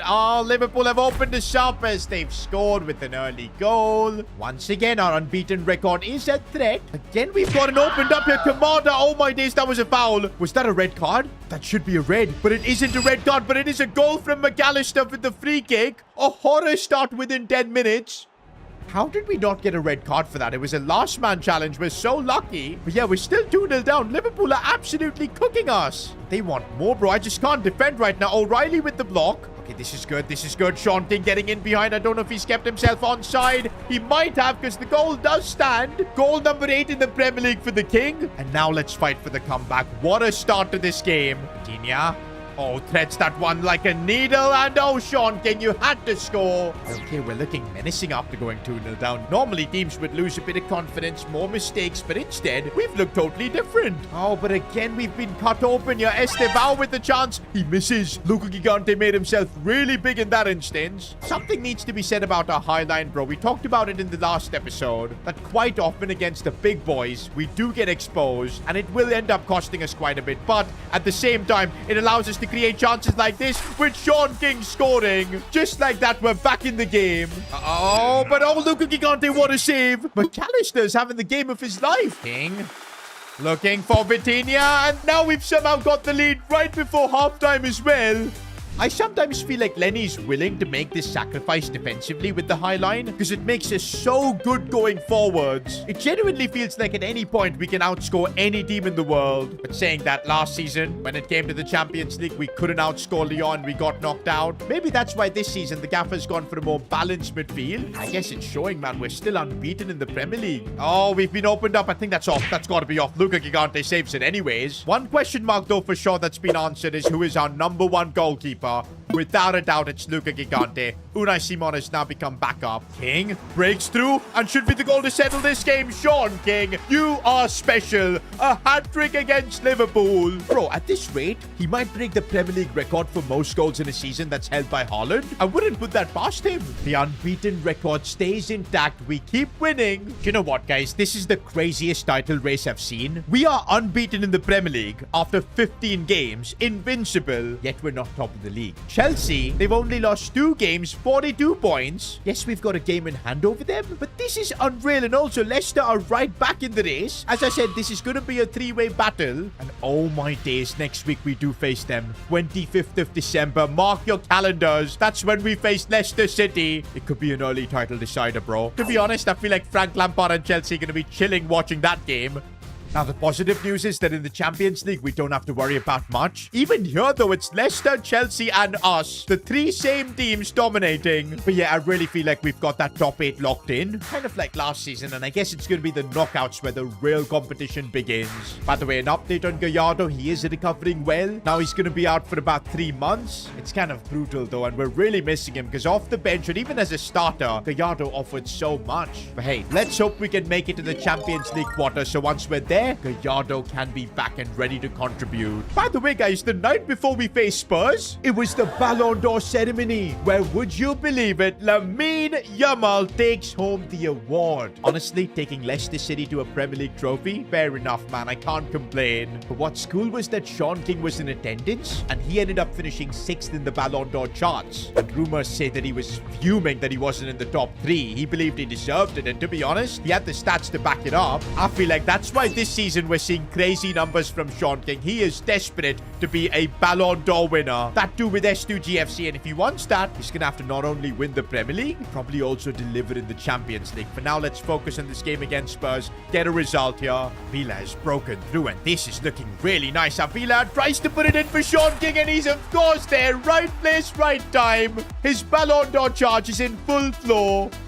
Nicholas looking for Sean King, controlling it so well. That's what he does. Finding space. Oh, come on, Timber. You blocked your own teammate shot. But King being a creator there. Lovely ball. And I see options coming into the box. We couldn't get it there and almost actually still scored. Spurs are not that good, to be honest, boys. Vitinha's just dominating that midfield. We're finding spaces so easily. It's all about when we can get that second goal. And will Sean King get it? Of course he will. That should settle things. Now, post-match, Sean King was asked whether the Ballon d'Or was his motivation this season. He said yes, that is his dream ever since he was a little boy. He wants that Ballon d'Or. But upon hearing that, guys, Lamine Yamal just posted a picture on Instagram with his Ballon d'Or. Oh man, I didn't realize it was that close. Look at these two competing for the Golden Boot. Very different players, guys. Sean King is an all-out finisher, whereas Lamine does a bit of everything, but he's still keeping up with goals. But yup, it looks like this rivalry, apart from the clubs hating each other, apart from the Hart family angle, and all the brutal battles we've had before, there's also now going to be a Ballon d'Or angle here. Sean King versus Lamine Yamal. Although, wait a minute, guys. On that post from Lamine Yamal, why is Ignacio Avila fanboying over him? You bet Sean King is not going to like that. And oh man, our next fixture is of course against Leicester City. There's so much on the line. Probably one of the most important heartless derbies I think we've ever had. A Ballon d'Or is possibly on the line, the Premier League title. We want revenge from last season as well. Nicholas always has a point to prove. Now, there were a lot of question marks pre-game on whether Lenny would adjust his tactical approach. Will he move back from an extreme defensive approach to maybe a highish line? But no, he's sticking to the guns, no matter the fact that it's Lamine Haaland up against him. Lenny believes in this system, and I guess because of that, we've got to believe. And oh man, here's Lenny giving a pre-match team talk, hyping up the squad. And yes, the nerves are kicking in. S2G FC versus Leicester City, the heartless derby. By the way, guys, look at Chelsea. They're the ones kind of enjoying all of this because they're top of the league. They're letting us and, of course, Leicester fight it out. But you know what? Once we're done with Leicester, we're going to be coming for Chelsea as well. I want that gold badge back on our kit. And there he is, boys. The man who was stolen from us, Pep Guardiola. Oh man, look at the Leicester team. I see Haaland, Vuskovic at the back. I don't see Lamine Yamal though, which is very interesting. Has he been benched for this game? That is definitely the best possible thing that could have happened. Oh, and we've already opened them up. Vitinha does so well. Can he bring it inside? He tries to. Goes for goal. Oh, Vitinha, you legend. That was a special goal from Vitinha. We needed that against Leicester. The big question is, why would Leicester City bench their best player? They still have Erling Haaland though. That's the crazy part. But right now, without their Ballon d'Or winner, it looks like we're in complete control. Vitinha is enjoying it. Sean King as well. Nicholas Hart now on the charge. Can he look for a ball maybe for King, who I'm sure is desperate to score to make a claim for the Ballon d'Or next season? But okay, forget the Ballon d'Or. We've got to defend. It's this Kurt guy who's coming instead of Lamine in this game. Looking really good. That cross was dangerous. It falls for Guimaraes, but Timber does well. I'm sure Avila is disappointed that Lamine isn't starting. He probably wanted his shirt after the game. Probably is a good thing then that Lamine isn't playing, because he's going to be focused, as now we've got Vitinha looking for Nico O'Reilly. Cross coming in. No, the cross was bad. The pressure we're putting Leicester under. They're not able to get out of their own half. Nicholas finding a bit of space, and Nicholas went for it. He wasn't far off. Remember, guys, although Leicester City are champions, we were champions too the previous season, and we're looking to get our title back. That's the kind of performance we've put in so far. Halftime, boys, and I'm really happy with the way things have gone. Apparently, Lamine has had a bit of a niggle during the warm-up, and that actually pushed him out of the entire 11. I'm so surprised he's not in the squad. That's probably why we found it so comfortable, man. We know how important Lamine can be. Dangerous as Giuliano Simeone breaks through, and how do we let that happen? We were in complete control of this game. Oh, Avila's made space. Looks for Sean King. Nope. It has to be him. No, King. No way was King offside. Oh, it was Avila anyways, who was just offside his knee. But you know what? That miss from King was embarrassing. He's lucky that was offside. That is such a dangerous cross. Nothing we can do about it. Leicester take the lead. How have we thrown everything away in the second half? This is really bad for the title race, man. Horrible stuff. The champions are putting us in our place. This is where we need Sean King to step up, but he's had a really quiet afternoon. But okay, we're trying to move the ball around nicely. Here's Avila. If he can get this one inside, a bit of space, that's what he needs. He gets the space, but it's not enough. It gets blocked. They're going to score again, aren't they? Erling Haaland. We didn't even talk about him much. That's his 11th goal in the Premier League. This Leicester team, I have no idea how we're going to beat them to the title. They're ferocious. And just like that, we've been handed our first Premier League defeat of the season. Post-match, Lamine Yamal in his hoodie just chilling. He literally said he had the same impact as Sean King in this game. This rivalry is heating up, man. But right now, we've made it to January. And hold up, we're top of the league? Okay, so everybody's now played the same amount of games, and despite that tough moment, we're still at the top. We don't need to drop our heads down. Yes, Leicester are right back in the race. They're just a point behind, but we're still leading. Things are still in our control, and Sean King needs to keep his head up because he's still the top scorer.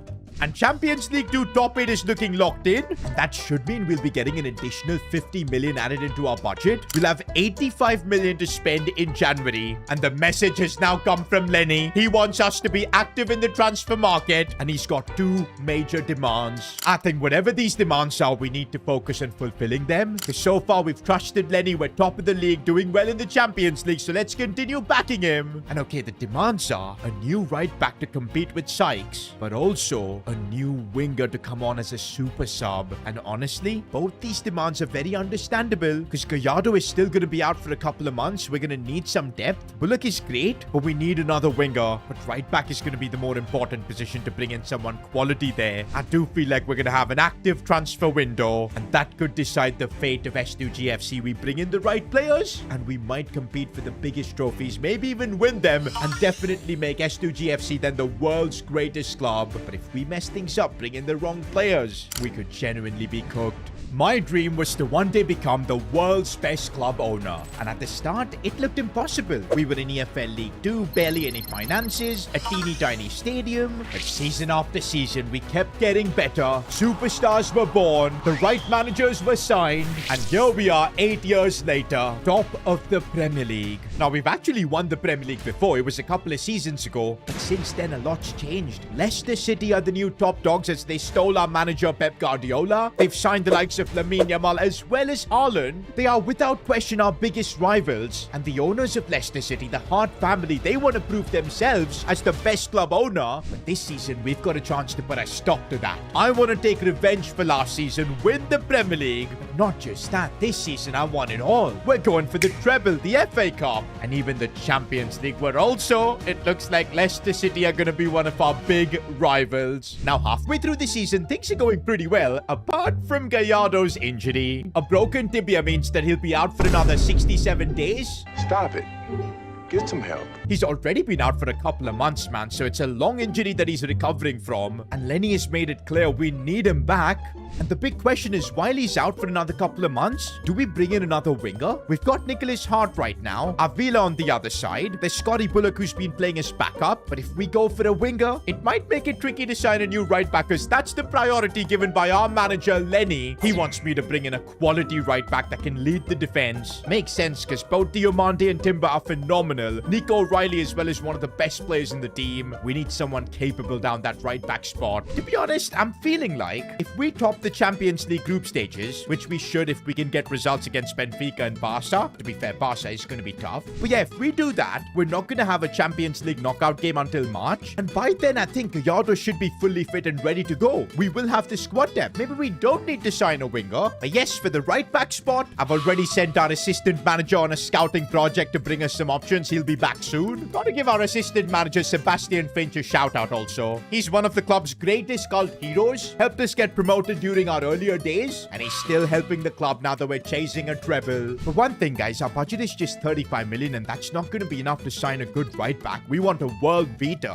But that's why it gets really important for us to finish in the top 8 of the Champions League. That will get us 25 million for making it to the knockouts, but also another 25 million for guaranteeing our spot in the round of 16. The additional 50 million that we could get on the 27th of Jan could genuinely be game-changing. So yeah, until then, we're not going to focus much on transfers because we anyway will get the cash only then. For now, we're turning our attention to the Premier League where we're up against Manchester United. This, by the way, is Sean King's former club. He really didn't have a good time there. That's why he dipped to Real Madrid. But by the way, about Sean King, he was fuming in the last episode because he saw Lamine Yamal take home the Ballon d'Or. One thing I'm not liking is the fact that Sean King is totally obsessed with winning the Ballon d'Or. He's desperate to win it. And you know what? I think he needs to focus more on scoring rather than the Ballon d'Or because look at him, 17 goals. But so does Vitinha. How does he have the same stats from midfield? King has got to start stepping up, especially if he wants to win the Ballon d'Or. There definitely seems to be a rivalry building up between Sean King and Lamine Yamal. Although it is kind of funny that Avila, King's teammate, he's probably on Team Yamal because he posted a big congratulations message to Lamine on his Ballon d'Or winning post. As I said, I don't think Sean King enjoyed that, but hey, if this season King can get us the treble, he's gonna win that Ballon d'Or. Well, King, these are the games you're going to have to deliver if you want to make a claim for the Ballon d'Or. And also, we kind of need to win this to keep the pressure on. We are leading in the Premier League, but things can really change quickly. Oh, what was that sliding challenge? To be honest, he didn't even make proper contact. It was a mistake. I think he slipped. That looked like more of a slip than a sliding challenge because the ball was nowhere, and what a silly penalty to give away. You know what? Gigante is a bit of an expert saving penalties. Can he save this one? No, he doesn't need to. Probably the worst penalty I've seen, and that kind of equalizes things. Now the momentum should be in our favor as Sean King releasing this one for Nicholas Hart. Can he finish? Of course he can. This season I do feel like maybe King's goals are a bit low because he's been contributing a lot assist-wise as well. He's becoming a complete player. Oh, Timber's made a lovely run, and there's Sean King in the box. Oh, he slams that one in. For a second, I thought he was going to show respect to his former club, but absolutely not. That's what King does. He in fact managed to score another goal. And that's the result we needed against United. Yo, Chelsea keep putting us under pressure, man. More than even Leicester City. Because we've got a solid 4-point gap over them. And again, you guys know who the boss is at Chelsea. I've got no hard feelings for him. It's of course Frank Lampard. He was phenomenal for us. Looks like he's a true competitor, bro. He wants to stop us from winning that Premier League. Oh, and by the way, after this game against Liverpool, Finch is going to be back with his scouting report. That should be interesting to see which players we could sign for that right back spot. Before that, though, we're gonna have to rotate against Liverpool a little bit because Nicholas Hart is looking tired. Bullock will play there. We don't have Gallardo to rest Avila, so he's gonna have to just push through. Brandon Neal is gonna get some game time as well. I feel like apart from Chelsea and Leicester City, there's really no team that can compete against us. I might have to eat my words, man, if Liverpool beat us here, but I really feel like we've got a solid chance to get the win. King. Oh, what a ball that was. Oh, Bullock was not on the same wavelength, but King, man, he's giving me Harry Kane vibes with all this passing. King breaking through with pace here. The angle is difficult. Oh, the post denied him. Vitinha now on the ball. Can he turn and make the pass? He can for King. Oh, lovely first touch there. And here goes Sean King through on goal. Should finish. Does finish. He's really serious about this Ballon d'Or charge.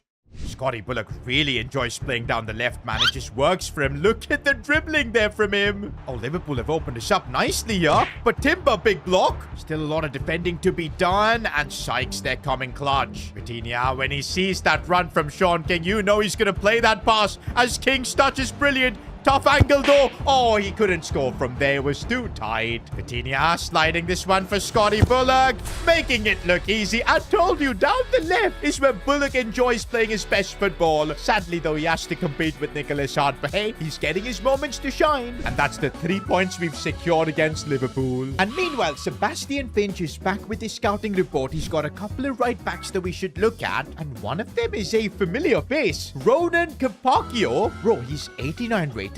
Few years ago, he was playing for S2G FC before Real Madrid randomly signed him. I thought Real Madrid were crazy because I didn't see this guy having that much potential. But look at what he's become at Madrid. Unfortunately, though, how do we sign him from Madrid? I have no clue. Even after getting the 50 million from the Champions League, it's not going to be enough. And that's why Finch has given me another option, Andre Leandro. He's a Brazilian academy prospect of Aston Villa. Ridiculously good pace, good dribbling, defending, and physical. They're calling him the next Dani Alves. That's the kind of player I wanted our right back spot. He would be a phenomenal signing. Oh, but to afford him, we're going to need that 50 million coming through from the Champions League. I reckon, guys, if we beat Benfica here, it should be enough to guarantee a top spot. We won't even have to worry about that final group stage game against Barca. We can take it easy. And we are in good form right now, so I'm not worried. Sean King linking up with Vitinha, who sees that pass for Nicholas Hart. Back for Sean King. It's brilliant football. King could have passed there, but he wanted the goal. That's only his second Champions League goal. Kind of surprising. Okay, Benfica, stop that. Stop that. I couldn't stop that well. If we end up dropping points here, we're going to have to try and beat Barcelona, which could get really tricky. I don't like this in the Champions League. We just sometimes get completely outplayed here. Diomande with a good challenge. But again, it's Benfica constantly with the pressure. I'm not liking this. They might get through here. They do. And Gigante forced to make a big save. No! Again, we committed a silly penalty. Okay, what happened here? Because I again felt like it was a completely late challenge. Unnecessary from Sykes. Wait, no. It wasn't given as a pen. I thought it was a pen. He got a yellow card. Nope. Well, Gigante made another save right here. But how is that not given as a pen? Bro, let's just see what happened here. Was it in the box? Oh, it was right outside the box. And the ref played advantage. We got lucky. King has got a bit of space here. And he just goes for goal. That's a rocket. That flew off his foot. And just like that, we've got our lead back in the Champions League. And King continues to score. I really feel like losing that Ballon d'Or to Lamine was the best thing that could have happened to King, because now he's got the motivation. But right now, Gigante had to make the save. Right now, we're trying to see if I can get King the hat-trick, but he's offside. And that's full time. Based on my calculations, I do think we've got that top 8 position secured. And yep, with 19 points, there is no way we can get kicked out of that top 8. We don't have to worry about the Barca game. And actually, this is a game where I'm going to rest the squad so we don't risk injuries. Boban is going to play Bullock as well. And let's see if our second team can get the job done against Barca. Would be kind of crazy, and yeah, this shows just how deep of a squad we've built. But now that officially we finished top 8, we've got that cheeky 50 million coming in from UEFA with up to 85 million pounds. And now we go to bring in a right back. Okay, now with the money we've got, we've made it clear. It's obvious that we can't bring back Ronan Capaccio. We just don't have the facilities. We're gonna have to trust the next Dani Alves instead. Andre Leandro, 86 rated. All kind of depends how much are we gonna have to spend to get him. We've got 85 million. I want to start cheeky with a 72 million pound offer. Oh my days. We're getting kicked out of here, aren't we? There's no way we can afford him. We're gonna have to look for other options, boys, and I don't think Lenny's gonna like this. He really wanted one of these two options. Yeah, this is not happening. They want at least 100 million. Aston Villa knows that we're desperate. We need this signing to try and compete in the Champions League. This is probably our final offer, boys. 77 million pounds. They're gonna take some time and think about it. Okay, maybe there is a bit of hope. This could be a tactic to slow us down because we're getting so close to deadline day. And yeah, they're just wasting our time, bro. Their counter offer is 101 million. We don't have the facilities for that. I'm gonna drop a last offer of 77 million. If they want to do a deal, fine. Otherwise, we'll just look for other options. They are willing to bring the price down, but it's just not going to be enough. I'm just ending the negotiations, bro. Let's find another right back option. Hold on a second, guys. What if we try doing a swap deal for Ronan Capaccio? I didn't think of this. I don't know why. If I put in Sykes in this deal, chuck in, say, 70 million, could we maybe make something work? Oh, yes, we can. If I can get the price down, this would kind of be incredible, bro, to bring back Ronan Capaccio. And I think we can afford this. It would mean sacrificing Sykes, but it's a right back that is a lot better. 89 rated, experience at Real Madrid. The negotiations are still hard, but I'm willing to try and get this down to 76 million. They still want that 78, but I think it should be fine. We should be able to get this deal over the line. Oh, his wages currently at Real Madrid are so high. I don't think we can afford that, but we should have a little bit more money to spend because of the fact that we'll be freeing up Sykes' wages. Okay, I can offer him a big contract. I'd say something like 230k. I'd want him to take a bit of a pay cut. Maybe he owes it to us because we're the club that built him up. And oh, yes, he accepts it. And honestly, I did not see this one coming at all. We've just brought back Ronan Capaccio after he's effectively become the best right back in the world at Madrid. To be honest, when we sold him to Madrid, it did feel like a joke. I did not expect him to reach these heights, but now I'm hoping this level that he's on will be translated in S2G FC because we need it not only to win the Premier League, but also to win the Champions League. And so we are now clearing transfer deadline day. No more transfers. And this is the team that we're trusting to get the job done. Sean King leading the line. Vitinha controlling the midfield. Capaccio being our massive defensive signing. We are now in February. The business end of the season is about to begin. Thankfully, because we of course finished top 8 in the Champions League, we get to skip the playoffs. So this month we can keep our eyes focused on the Premier League where we do have some big games, especially this one against Man City. Oh, and King has gotten into a good position. Oh, Donnarumma, how did he save that? Don't know how good Vitinha is on set pieces, but one thing is there. We're absolutely awful with set pieces. I mean, it feels like we've never scored from a corner. Avila out wide. He's got big responsibilities as that takes a big deflection. He needs to step up, man, with Gallardo being out. By the way, an update on Gallardo. He should be back in less than a couple of months, and I can't wait for his return. By the way, if you haven't noticed, Capaccio is back in the team. He is a different player now, as Vitinha looks to link up with Avila instead, completely skipping Capaccio. He gets the ball now, looking for Sean King, who tried to volley it.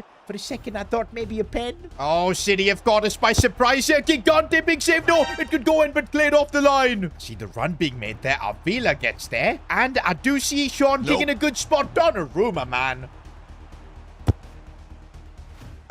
Okay, and then he makes a mistake like that. What a weird goalkeeper. Ooh, the spacer for Nicholas Hart right before the halftime whistle. Surely we can capitalize. Here goes Nicholas. He's going to bring it inside. Oh, he got taken out. By the way, as things stand, we are top of the Premier League. But things could easily change if we keep dropping points. I don't want to lose 2 points here to City. I don't feel like they've got enough to beat us. But yeah, a draw looks on the cards if we can't finish. Oh, to be honest, they might be able to beat us here. It's a free kick in a lovely position. I'm going to try and put someone on the line to maybe save it. Buati, you legend. Oh, and Sean King, mistake from City. He's capitalizing. Of course he does. He wants the Ballon d'Or. And that's why in these kind of games, he'll be the difference maker. By the way, Sean King has not won a Premier League title. That is why you're seeing this season, he's playing with hunger and vengeance more than anyone else. Because everybody else in the team pretty much is a Premier League winner. Oh, City have gotten in behind. Capaccio couldn't catch up. And Gigante, are you mad? Bro, I think one of the best decisions Lenny made was trusting Gigante, because he has repaid that faith plentyfold. Oh, good ball for Timber. We can square this game. And Nicholas Hart being cheeky with his finish. But that should settle things. Important 3 points against City. Bro, this title race just doesn't let up. Still the same points as Frank Lampard's Chelsea. Leicester City are right there 2 behind. One slip up and we lose our lead. Okay, I was not expecting this. Pep Guardiola in a press conference said, I've seen how Lenny works. As a manager, he's got talent, but quite often I feel he buckles under pressure. And I feel he does not have what it takes to win the Premier League. But I do wish him the best though. Guys, that might be the most backhanded, I can't even call it a compliment, from Pep Guardiola. I feel like he's playing mind games with Lenny. Now, I thought maybe Lenny would respond in the press conference, but no, he had only respect to show for Pep. Because let's be honest, Lenny did learn quite a bit from Pep Guardiola. It would be super unfair for him to diss him. And I think now in this fixture against Spurs, maybe it's a chance for Lenny to prove that he's unfazed with whatever Pep Guardiola is saying. Avila there. What a ball for Nicholas Hart. Maybe we can get ourselves an early lead here as we go back for Vitinha. Couple of good touches. Oh, the cutback didn't work. Avila, lovely ball out wide for Capaccio, who is showing how good he is. Looks inside for Avila, and Avila gets the goal. Gotta give credit to Capaccio there. He kept on making the run, showed a lot of technique as well to get the ball back in. Oh, Ronan Capaccio, he's a different player. What a ball for Sean King. I mean, Capaccio, you are just insane. The player he's become at Madrid. Sean King needs to really give some kind of gift to Capaccio, because that goal was solely created by him. The delivery as well. And of course, King gets his 23rd Premier League goal of the season. Not gonna lie, I didn't expect Spurs to not even put up a fight, but that's solid 3 points for us. But oh man, we still don't have a gap building up in the Premier League. Chelsea are right there with us. They just won't drop points. Leicester City the same, just a couple of points behind. Man City have just been totally left in the wake. Arsenal are not even in the race. This is a proper 3-horse fight. But remember guys, our focus is not just the Premier League. We've got the Champions League to worry about, where we've drawn Arsenal. Now this season Arsenal look kind of washed, but they've got way more Champions League experience than us. Remember the last time we were in the Champions League, Lyon knocked us out in the round of 16. We cannot underestimate any team in this competition. Also, before that, we've got a game in the FA Cup against Palace. This is, by the way, the round of 16 of the FA Cup. We're close to getting to the final. Have to take this seriously, but at the same time, the squad must be rotated. The priority has to be the Champions League, and that's why quite a few rotations. But Obang Malangu starting up top. I feel like in the FA Cup, he's gonna have to be the one to get the job done. Bullock is playing. Avila too. A few of the first team players like Avila and Buadi, I think I just have to play. But the big difference is we do still have Unai Simon in goal. I think in the FA Cup, he should be able to get the job done. As I said, boys, this season we're going for the treble, and that means FA Cup 2, we've got to take seriously. And Unai Simon forced to make a massive save there. This has got me worried, boys. We're not used to competing in 3 competitions, and the crossbar this time saves us. Levi Colvin again, cleared off by Normand. We've weathered the storm there, which I'm hoping will stop now, and we can focus on trying to get control over this game. How have we just let Palace run through? Unai Simon is getting chipped. Oh, man. One thing's for sure, Lenny made the right decision by making Gigante a starter. Our backs are against the wall, boys. 1-0 down in the FA Cup. I don't want to get knocked out here. Avila opening up some space. Good ball for Bobang, but his touch was so bad. This is Albi Norman's last involvement before I've made substitutions. Brandon Neal though, chance to shoot. Oh, he caught that one so well, but inches wide. I am now bringing on the big boys. Vitinha and Sean King are coming on.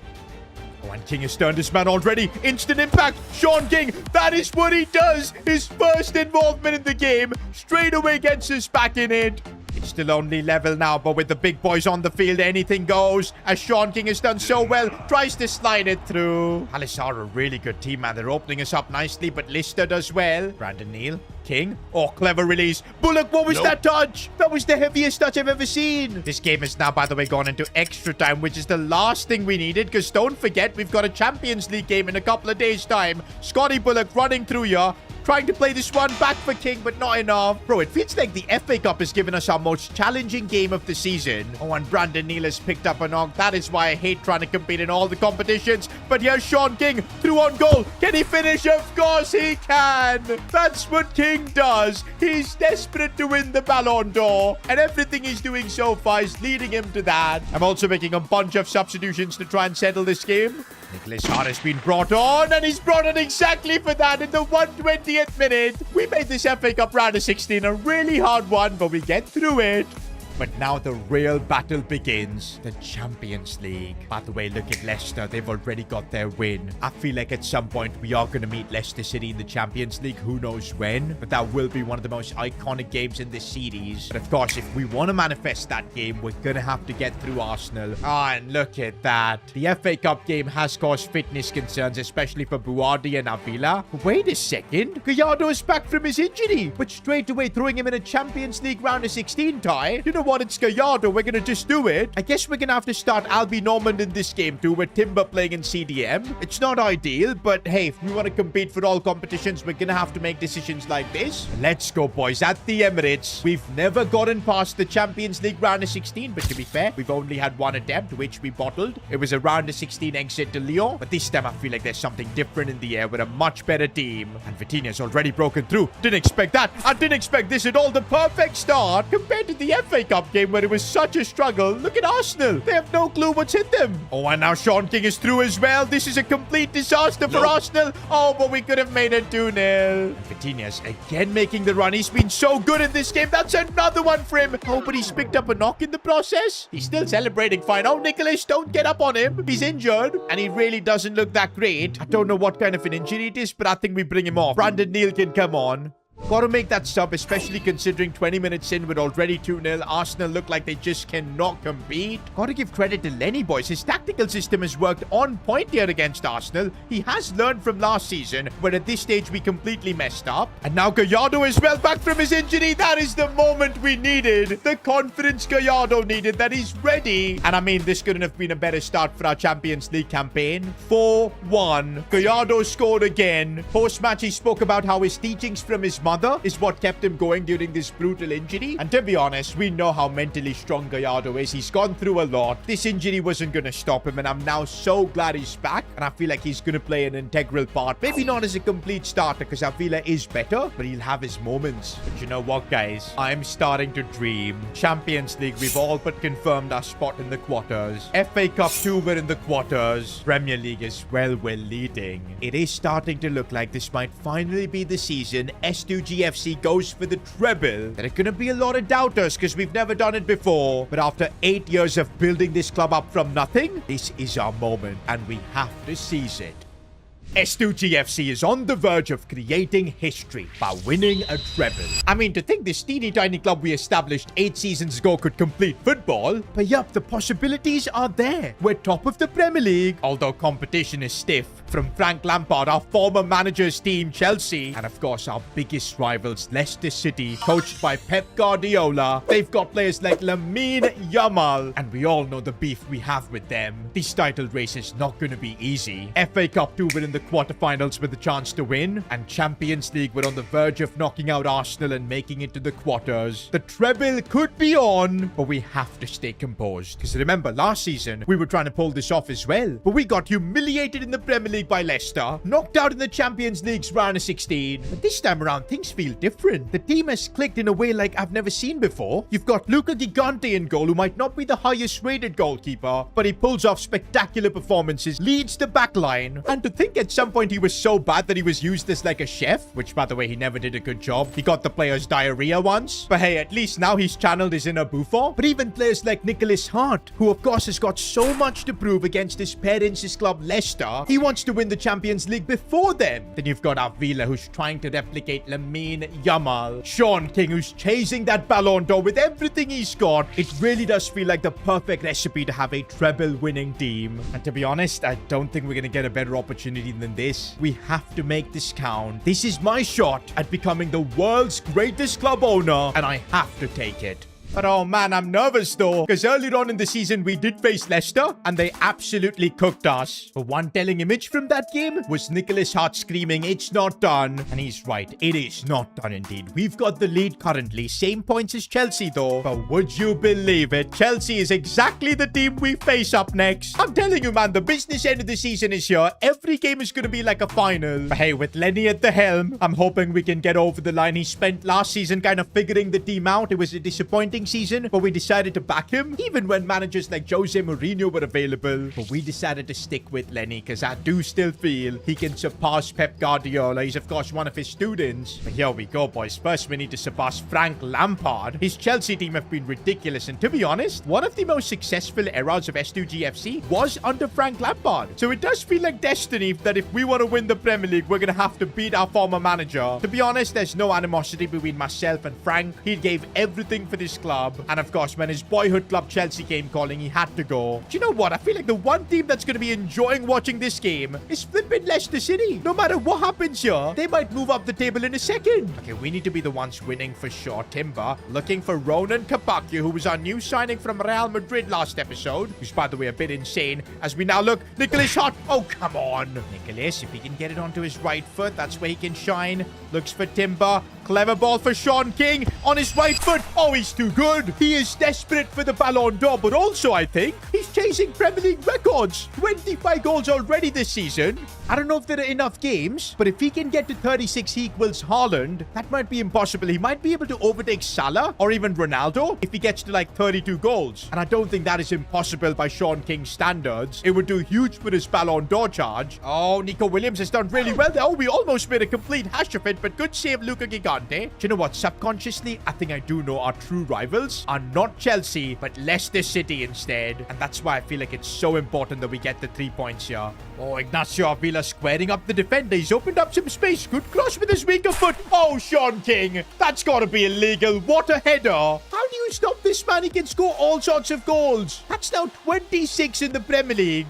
Oh, Chelsea are trying to get a goal back. Diomande as well. And oh, brilliant defending. That's what I'm saying, boys. It's not all about the attack. Even our defense this season is doing the job. I feel like, guys, we should not be underestimated at all. Because don't forget, we were the champions a couple of seasons ago. This team knows how to win the Premier League. And that is why we're so dangerous this season. Full time and we do get the win. And look at Lenny, bro. He's oozing confidence in the post-match presser. We're taking back our title from Leicester is what he says. By the way, guys, we're up against Arsenal next. It's Champions League and you might think, oh, it's a stressful game. Don't forget, we destroyed them in the first leg. 4-1 at the Emirates. Which is solid, boys, because this game I'm going to take a chance and practically rest the entire squad. We're going to have Bobank play. It's 4-1, guys. There's no way we're bottling this, even with our second team. And instead, we do end up getting the win. And it's so nice to see Gallardo score. Remember, he suffered a big injury. He was out for like 3 to 4 months. He went through a really difficult time. And apparently, it was the guidance of Sebastian Finch, club legend and current assistant manager, that helped get him back up to his feet. And you know what, guys? Sebastian Finch is the GOAT. We got to honor him, man. He's getting the Hall of Fame award for this S2G FC series. I mean, we had to. Now, guys, the gap is slowly building up in the Premier League. It's 5 points to Leicester. Of course, they do have a game in hand, but things are looking good. I feel like Chelsea have fallen off. They might not be even a part of this race. It might just come down to us and Leicester. But this is good because we can now take a bit of time off and focus on other competitions like the FA Cup. We're up against Bristol City, bro. No disrespect to them, but I feel like our second team should be able to get the job done. This was not part of the plan. We almost conceded, and we do end up conceding. And wait a minute, why did this player on the ball feel so familiar? The name is Lane? No way! That's Neil Lane! Oh my days, the gambling addict who got a massive ban. He's back playing football. How did I not see this? I thought he was still banned. Yes, boys, it's actually him. He just got an assist against us. What a story this is for him. Apparently, his ban got over, and he thought of retiring from football. He continued playing like Sunday League games and eventually got recruited by a team in the lower divisions, Bristol City. Fair enough. I'm genuinely happy for him, but although we need to win this game. And you know what? I think it's a big game for Bullock as well, because he'll get to settle the bit of beef he has with, of course, Neil Lane. Because remember, it was Bullock for a couple of months who took the fall. He was not happy about that. Although after Neil Lane was punished, he kind of was okay with the whole situation. Okay, Jisoo Moving forward. Looking nice. Looking for Gallardo. Oh, clever release for Sebastian Lister. Gets the ball back in. Not the best of deliveries. I feel like to win this game, we're going to have to get the ball out wide, especially to the likes of Gallardo. How's his touch like? Magnificent first touch here. Gallardo opening things up. There's the goal from the Argentinian. Suffered from a big injury, but now he's back, helping us out in the FA Cup. Oh, and Scotty Bullock robbing the defender then. Here he goes. This could be the chance for him to answer Neil Lane. But come on, Bullock. You've got to be more clinical. Oh, good ball here for Bobang Malangu. He could be the one to score. Come on. This goalkeeper's having the game of his life. I think it's all going to be about just getting the ball to Gallardo, letting him cook, because that's the kind of passes he can play. We're trying to get it to Bullock. Didn't work. 70th minute, and it's still 1-1, man. This needs to change here. Malong is coming short to collect the ball. We get it to Brandon Neal. Opens up space. Surely now, and there's the goal we needed. And also, Bobang has broken through, and oh, what a finish. I thought that first touch was tragic, and I think it was. But Malangu somehow made it work, and yes, that should be enough to get through against Bristol City. We made this look a lot harder than it actually was. And by the way, post-game, it was nice to see Bullock and Neil Lane exchange shirts. And also, I was so happy to see Neil Lane back on the pitch. No matter all the bad moments he had with us, I'd still say he was a cult hero. Things are getting spicy now in the FA Cup because, of course, we had to draw Leicester City. I feel like in all competitions, we are going to have a heartless derby to decide whether we win the trophy or not. And I told you, man, everywhere I see Leicester City trying to compete with us in the Champions League, they're alive. They've beaten Celtic in the first leg, but we got to focus on ourselves. A reasonable draw against Monaco, you'd expect us to go through. This is the first time in our history, though, that we're playing a Champions League quarter-final. Oh, we've just been opened up here. Lamine Camara is completely through. He's chipping Luca Gigante, and we could do nothing there. This is the Champions League, man. We cannot underestimate a team like Monaco. This is exactly what happened last season against Olympique Lyon. These French clubs are not easy to beat. But okay, it's a 2-leg tie, and we're only 15 minutes into this. We've got to keep our heads cool. We've got the experience this season. And of course, we've got Sean King as well, who on his day is virtually unstoppable. Oh, but this time his shot gets blocked. Oh, no. Lamine is through again. This is bad. I'm not calling the keeper forward. And he still managed to score. Complete disaster in the pressure park. Monaco are 2-0 up. As things stand, we're going to crash out of the Champions League again in back-to-back seasons. Nah, bro, if this happens, no matter what happens in the Premier League or even in the FA Cup, it won't matter. This is the ultimate competition that we want to win to become the best club owner. Half-time, guys, and I have no words. On the biggest night, we've completely fumbled. Vitinha has been nowhere. Do you know what, guys? Second half, we get a goal back. Then in the second leg, we might have a chance. We've got to believe, guys. We've absolutely got to believe. Teams that win the Champions League can face adversity, and that's what we need to do right now. The key is going to be to move the ball smartly and quickly. That's exactly what we've done, but it doesn't seem like everyone's on the same wavelength. Uati, though. Looking for Avila if he can find a bit of space, which he's done really nicely. Avila, oh, he went for goal, but the keeper stopped him. Taking this one short, getting it to Quinton Timber, who's going to chip this one in. Nico Riley should have won the header. He'd had the height. I need that run from Ronan Capaccio. He's made that run, which is decent. Nope. Oh, he couldn't get it inside. We need something special, maybe from a corner. Sean King attacked it. Didn't work. And now Monaco could make it 3-0, but big save from Luca Gigante. We needed that. We cannot afford to go 3-0 down. Oh, right now on the counter, they've left a lot of space, which we could exploit. Sean King has gone through. He needs to convert this King. Let's go. We get a goal back, and it could save us. King is going straight to pick up the ball. We get one more goal, and there's going to be a lot of hope for that second leg then. Full time, boys, and we failed to get the win. But you know what? That goal from Sean King, it's given me hope. It's not over, Monaco. Second leg, we do have a chance.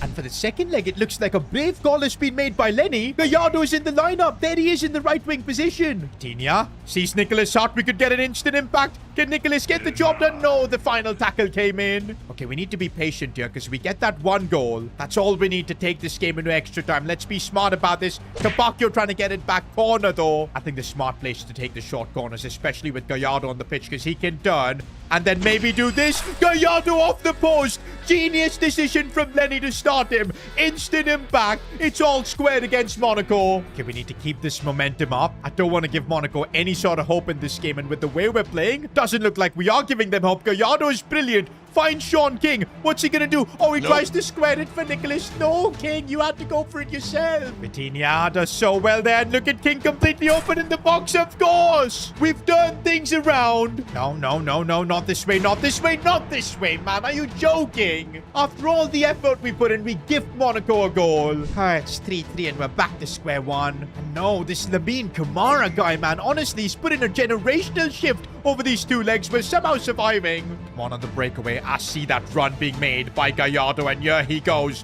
What can he do? Cuts inside. That is what Gallardo does. Just like Messi. Gets the goal like Messi. It's 4-3 now, but we gotta stay calm. I think we've just seen the best of Guillermo Gallardo. He's probably just made a case for him to be the starter in the big Champions League games, because what I've seen from him here, outstanding. And here he is trying to get his hat-trick. Beats one. Gets it onto his left foot. Too good. It's a hat-trick from Gallardo. 5-3 on aggregate. I don't think Monaco are coming back from this. One of the greatest performances we've seen in the Champions League from Gallardo. And yes, boys, the job is done. We've knocked out Monaco. And also, look at the praise Gallardo is getting from the Argentine media. They're hailing him the successor to Messi now. Might be too early to say that, but you know what? I think for the big games, Gallardo gets in. His left foot is just too good. Avila, even though he's got the overall, it's not the same. But oh man, there's no time to celebrate that Champions League result, because straight away, we've got a Premier League defining game. Leicester City. That's right, it's a heartless derby that could potentially decide who wins the league. Right now, we've got a 5-point gap over Leicester. Also, look at our record this season, man. Just one defeat. That one defeat was to Leicester though, which does scare me. But yeah, if Leicester win this game, they'll be 2 points behind us with the game in hand. That's a scenario we don't want to be in. But if we win this game, I think it's done. We're gonna win the Premier League then. I don't see us bottling after that. And we will get back what's ours, our second ever Premier League. And this is the champions team we're facing. Also, once again, it's a big game for Nicholas Hart. He's desperate to try and win the Premier League back. But also, it doesn't look like he's been in the best headspace. You can see his morale is a bit low. And that's because Nicholas Hart, just one day before this game, had a meeting with his mother. Normally, this would be a very normal thing. But the fact that his mother is owner of Leicester City, our biggest rivals who are facing for the title, it's caused a bit of controversy. I don't know what the conversation was, but I think it's affected Nicholas a bit. He's still going to start this game. So is Gallardo, who's been in great form.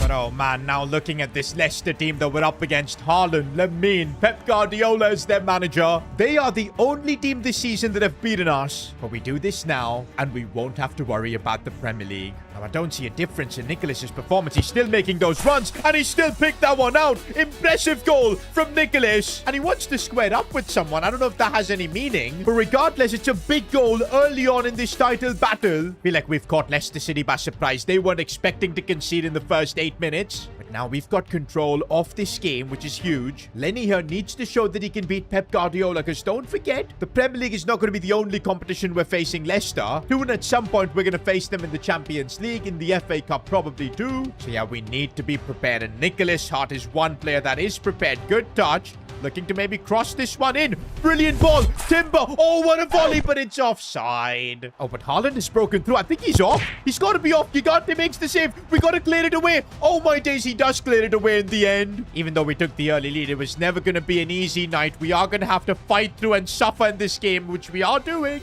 By the way, we haven't even discussed the implications for the Ballon d'Or this game could have. Sean King, if he wants to get that Ballon d'Or, he's going to have to beat Leicester to the title at the bare minimum. By the way, Gallardo's having such a good game. Looks for that pass for Sean King. Oh, he couldn't control it. Gallardo opening things up with his left foot. Oh, that's what makes him so good. Opening up that space. He couldn't get the shot off. I will say this, though. I think Lenny's convinced that Gallardo must be starter until the end. Oh, and by the way, Timber, this time, I think he's on. He's on. No, he's off again. The linesman has stolen 2 goals from him. Oh, my days. His toe was offside. That is crazy. Gallardo, this is where he can really open things up, as he's found the space to go for goal. Oh my days. Guillermo Gallardo. What a player. What a comeback he's made from his injury. It's a genius decision from Lenny to trust him. And also, it is kind of refreshing that for once we're not relying on Sean King. We're doing it without him. First goal came from Nicholas. Second goal came from Gallardo. Oh, but Nico Paz is broken through. Good defending from Timber. Let's not give any hope back for Leicester. Good goalkeeping from Gigante. Uh-oh, Lamine has broken through as he squares this one for Haaland. What did he do? Did Haaland have a brain fart or something? You bet Pep is losing his mind on the touchline after that. But there you go. Full time. We've outclassed Leicester City. A clean sheet as well. Lenny has just shown Pep Guardiola levels. I feel like our only player that was unhappy today was Sean King because he couldn't get a goal. But he shouldn't be that mad because the Ballon d'Or power rankings are out. And right now, it's Sean King number 2. Lamine is still number 1. I feel like that's because even though we're top of the Premier League, Leicester City are still alive in the Champions League and they've got an easy draw against Marseille. They're probably going to make it to the final. And Lamine has a better chance to win it, so he's the favorite. But right now, it does look like Sean King can take that Ballon d'Or away if we can beat Barcelona. That is right. What a ridiculous draw we've got. Honestly, I'm glad that we're in a position where we can say that the Premier League is wrapped up. I don't think we're going to throw an 8-point lead. But hold up, we do have to focus on the FA Cup because we faced Leicester again. That is insane. Another game against Leicester City, this time in the Cup, but we're going for the treble, boys. We have to take it seriously. By the way, I've just received a mail. Nicholas Hart is requesting absence from this FA Cup semi-final. He wants a day off to sort out some personal issues. Bro, just a week ago, he met his mother. And now he's taking a day off. I'm starting to get worried, especially before a big game like this. Now, the good news is because we play Barca midweek, I was anyway going to rotate the squad. Bullock's playing on the left, Avila on the right. Both Neil and Normand will start. Jisoo as well. Rotations basically everywhere, except for Sean King. I need my gunman up top. Now, I am feeling a bit curious on whether Leicester City will rotate their squad. I feel like the FA Cup and the Champions League are the only competitions they've got left. And with an easy draw for them in the Champions League. Yep, I see Haaland playing. I see Lamine playing. That's how it's going to be. Our second team is going to have it up against it. I feel like, to be honest, we do have strong players everywhere. Plus, this could be a big game for Sean King to get back to scoring against his Ballon d'Or rivals. Take a trophy away from them. Space on this side for Leicester City, and Sebastian Lister defending does not give me confidence. He couldn't really do much there. Kwashi clears it away. The difference between our first and second team is enormous as Haaland breaks through. This is dangerous. Unai Simon coming through with the save. It's been a while since we've seen him in goal. Oh, that is a brilliant cross. Nothing I could do there, but what was that finish? I feel like there's something serious going on at Leicester because, man, their players look completely out of it. Oh, Leicester City have gotten in behind with Giuliano. Unai Simon, what a game is he having? Lamine coming at us. Sebastian Lister gets there first. He might not be the best player in the team, but he's doing a job.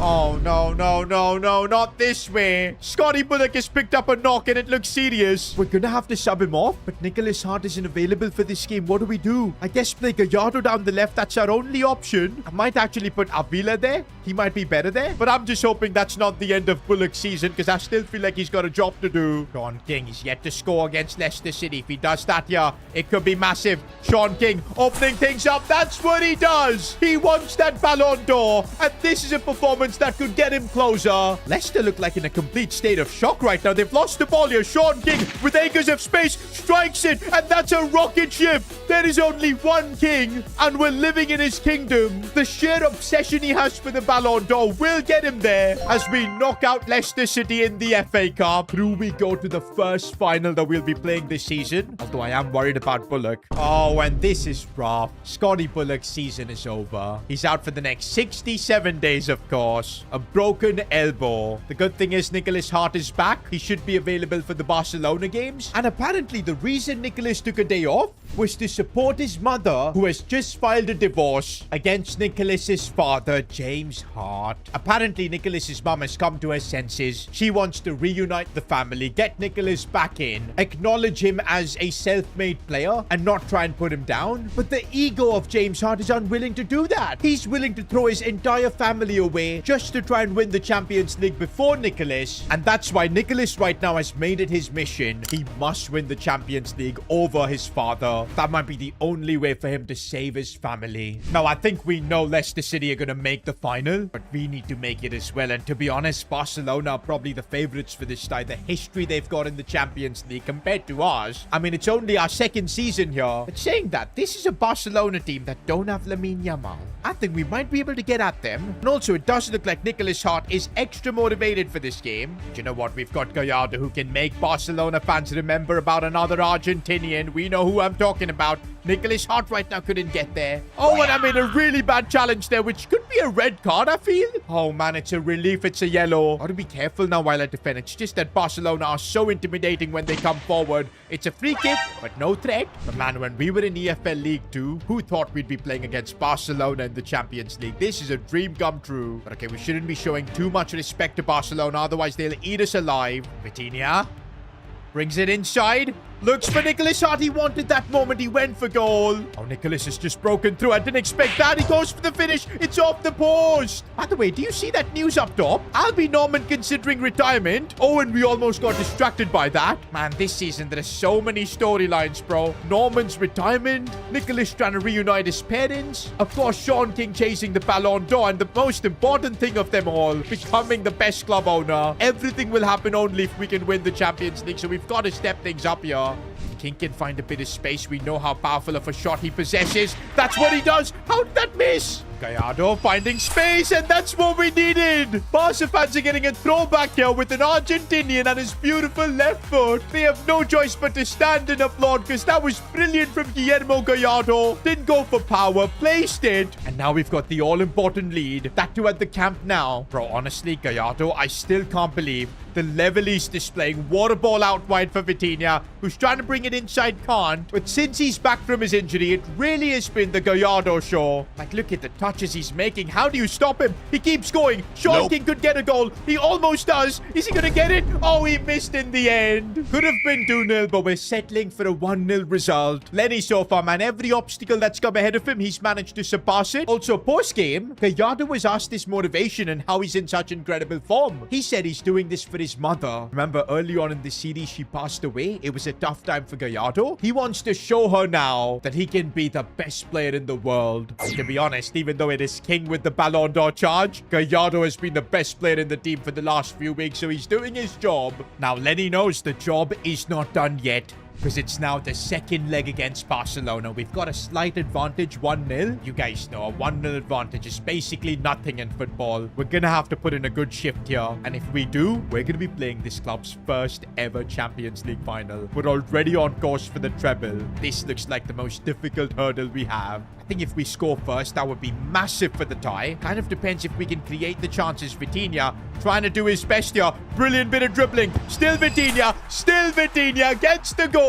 That's exactly what we needed, boys. At home, we've got the advantage now. 2-0 in aggregate is solid. You know what? I still feel 2-0 is a very dangerous scoreline in football. One goal from Barca and everything changes. So, yep, we do need to try and get the third. That would most definitely settle this. Oh, and Fermin Lopez with a strike. Big save, Gigante. That's what I'm telling you. Barca are capable to get a goal out of nothing. Since we got that second goal, man, I feel like Barcelona have been the way better team. Gavi has now burst through, and this is looking really bad. We can't defend it, but we're lucky it hits the side netting. I told you, man, this 2-goal cushion is very tight. We've got to try and get the third. King.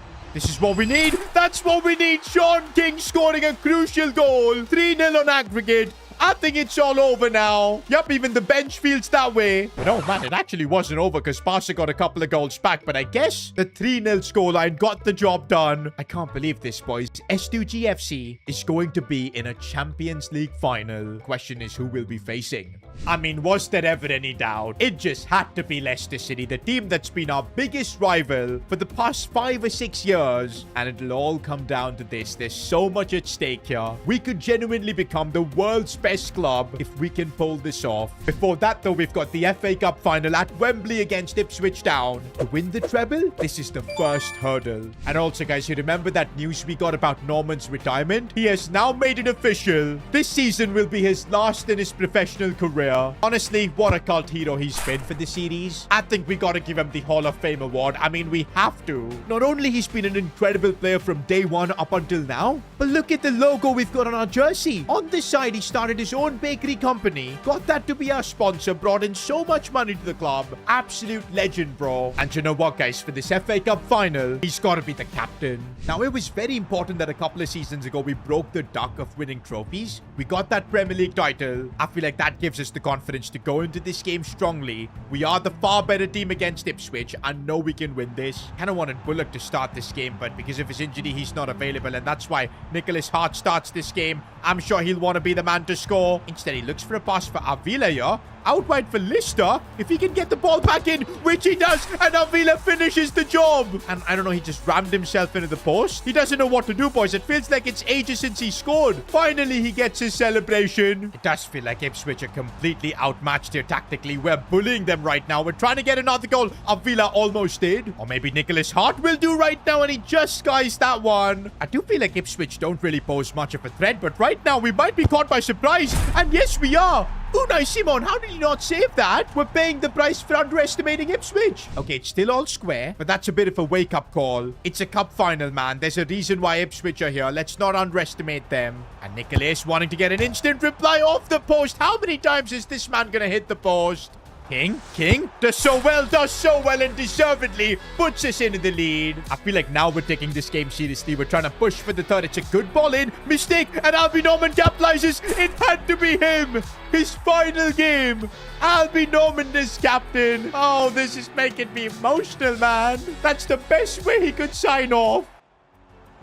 Oh, that was a late challenge by Jisoo. I don't know if that was in the box or at the edge of it. It looked like it was outside the box. No, it was inside the box. Ipswich have a bit of hope. I thought this game was over. Clearly not. Unai Simon, can he save it? He dives the right way, but couldn't. He is no Luca Gigante, I guess. No. Unai Simon had to make the save. King, broken through. King, come on. Oh, it's off the post. How many times are we going to hit the post, man? I'm hoping we get this bad luck out of the way before the Champions League final. We're still leading this game, so I'm fine, but it could all change here. We need to show a bit of resilience here, not conceding. And yes, we do manage to hold on. And it is making me emotional. See Albie Norman lift that FA Cup. I don't think he'll be playing the Champions League final. It's too big of a game. But I'm glad we've given him this ending with that FA Cup trophy. And also, guys, it's not just the FA Cup. We've added the Premier League to our ranks. And oh my days, it's a Centurion season. I didn't even realize 100 points. What a season, man. Lenny, you have done a madness here. The Premier League is back with us. That's 2 trophies now. And there's only one thing left to complete the treble, winning the Champions League. I feel like this team is ready for it. Lenny will make big decisions, one of them being starting Gallardo. But also, boys, what a big game this is for Nicholas Hart. If he can beat his father's team, win the Champions League first, I think that's it. His father's ego will be crushed. It could completely change how their dynamic is. It might bring their family back together. And also, the Ballon d'Or is hotly contested. Right now, Sean King leads the power rankings, but Lamine Yamal is in number 2. If Yamal wins the Champions League, it's done. He's winning that Ballon d'Or. And here we go, boys. Who would have thought 8 years after being in EFL League 2 that we'll be playing a Champions League final? Nicholas walking his team out. And this is it. It's a date with destiny for Sean King too. Gallardo as well. I thought after that injury his career was over. But here he is. But wait a minute. They don't have Pep Guardiola on the touchline. Before the final, Leicester City have lost it. Their owner, he sacked Pep after losing both the Prem and the FA Cup. I can't believe this. Nah, bro. I feel like the owner of Leicester City, James Hart, has lost his mind, but Haaland is through right now. And maybe his decision has worked because Leicester City have taken the lead. No.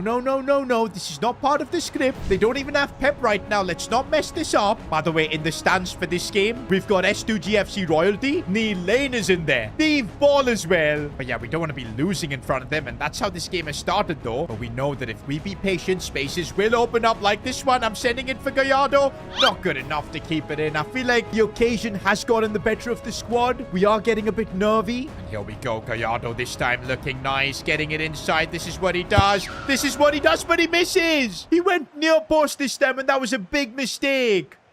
This might be a bit of good news, boys. I never want to celebrate an injury, but Erling Haaland, I think, is done. But he's going to get subbed off. Second half, we need to find a way to break in. No. We almost conceded. Good save, Luca Gigante. I feel like Leicester City have switched to a 3-back system. That's kind of why it's completely odd playing against them here. I'm really struggling, but now there might be a bit of space. Gallardo looking for Sean King. Surely this is it. Sean King gets the goal in a Champions League final. We needed that. Come on, guys. Now we've got the goal that we needed. It's all square. I feel like now Lamine Yamal is going to start waking up because his Ballon d'Or rival has just scored. And look at the way they're playing. Nico Pazia going for goal. Gigante, what a save. This is one of the most intense games I've faced against Leicester City, man. I don't know who they've hired as the new coach, but he's given me way more of a fight than Pep. This is nice. Timber. I see the space out wide for Vitinha, who's going to wait to find this one for Nicholas Hart. Surely it could be him. No, the tackle came in. Bro, I don't want a Champions League final going to penalties against Leicester. I want to try and wrap this game up in normal time. 90th minute. If we can do something now, it would be special. Vitinha running through. I see Nico Riley making the run if he can get there. Oh, he can, but he took such a heavy touch. It had to go to extra time, boys. What a Champions League final this has been. I feel like Gallardo has done his job, but we need fresh legs. Avila's coming on. Brandon Neal needs to be on the pitch for Timber. I don't think we've got any other subs to make. We're going to have to get through like this. But still, I feel like a couple of fresh legs could help us in extra time. We need to stay composed, bro. I'm seeing a lot of heavy touches. But here's Avila. If he can play this one for Sean King. Couple of good touches here. He needs to play the pass. Brandon Neal couldn't do much, although we still have the ball. Vitinha, what can he do? Looks out wide for Nicholas Hart, who's found open space. How is the keeper saved that? We will take the short corner. Keep our patience here. Capaccio, Vitinha, Avila now off the bench, who lost his spot. Congrats on promotion, Nicholas. League One sounds amazing. Tell me, why S2G FC? Because when your own family stops believing in you, you build a new one. Me mama trusts them. She would want me here. These lot, they'll give everything. We're a family here. But why here? Why endure the sacrifice? The betrayals? The heartbreaks? What's the end game? I think it's simple, isn't it? To be the best club in the world. Avila now off the bench, who lost his spot.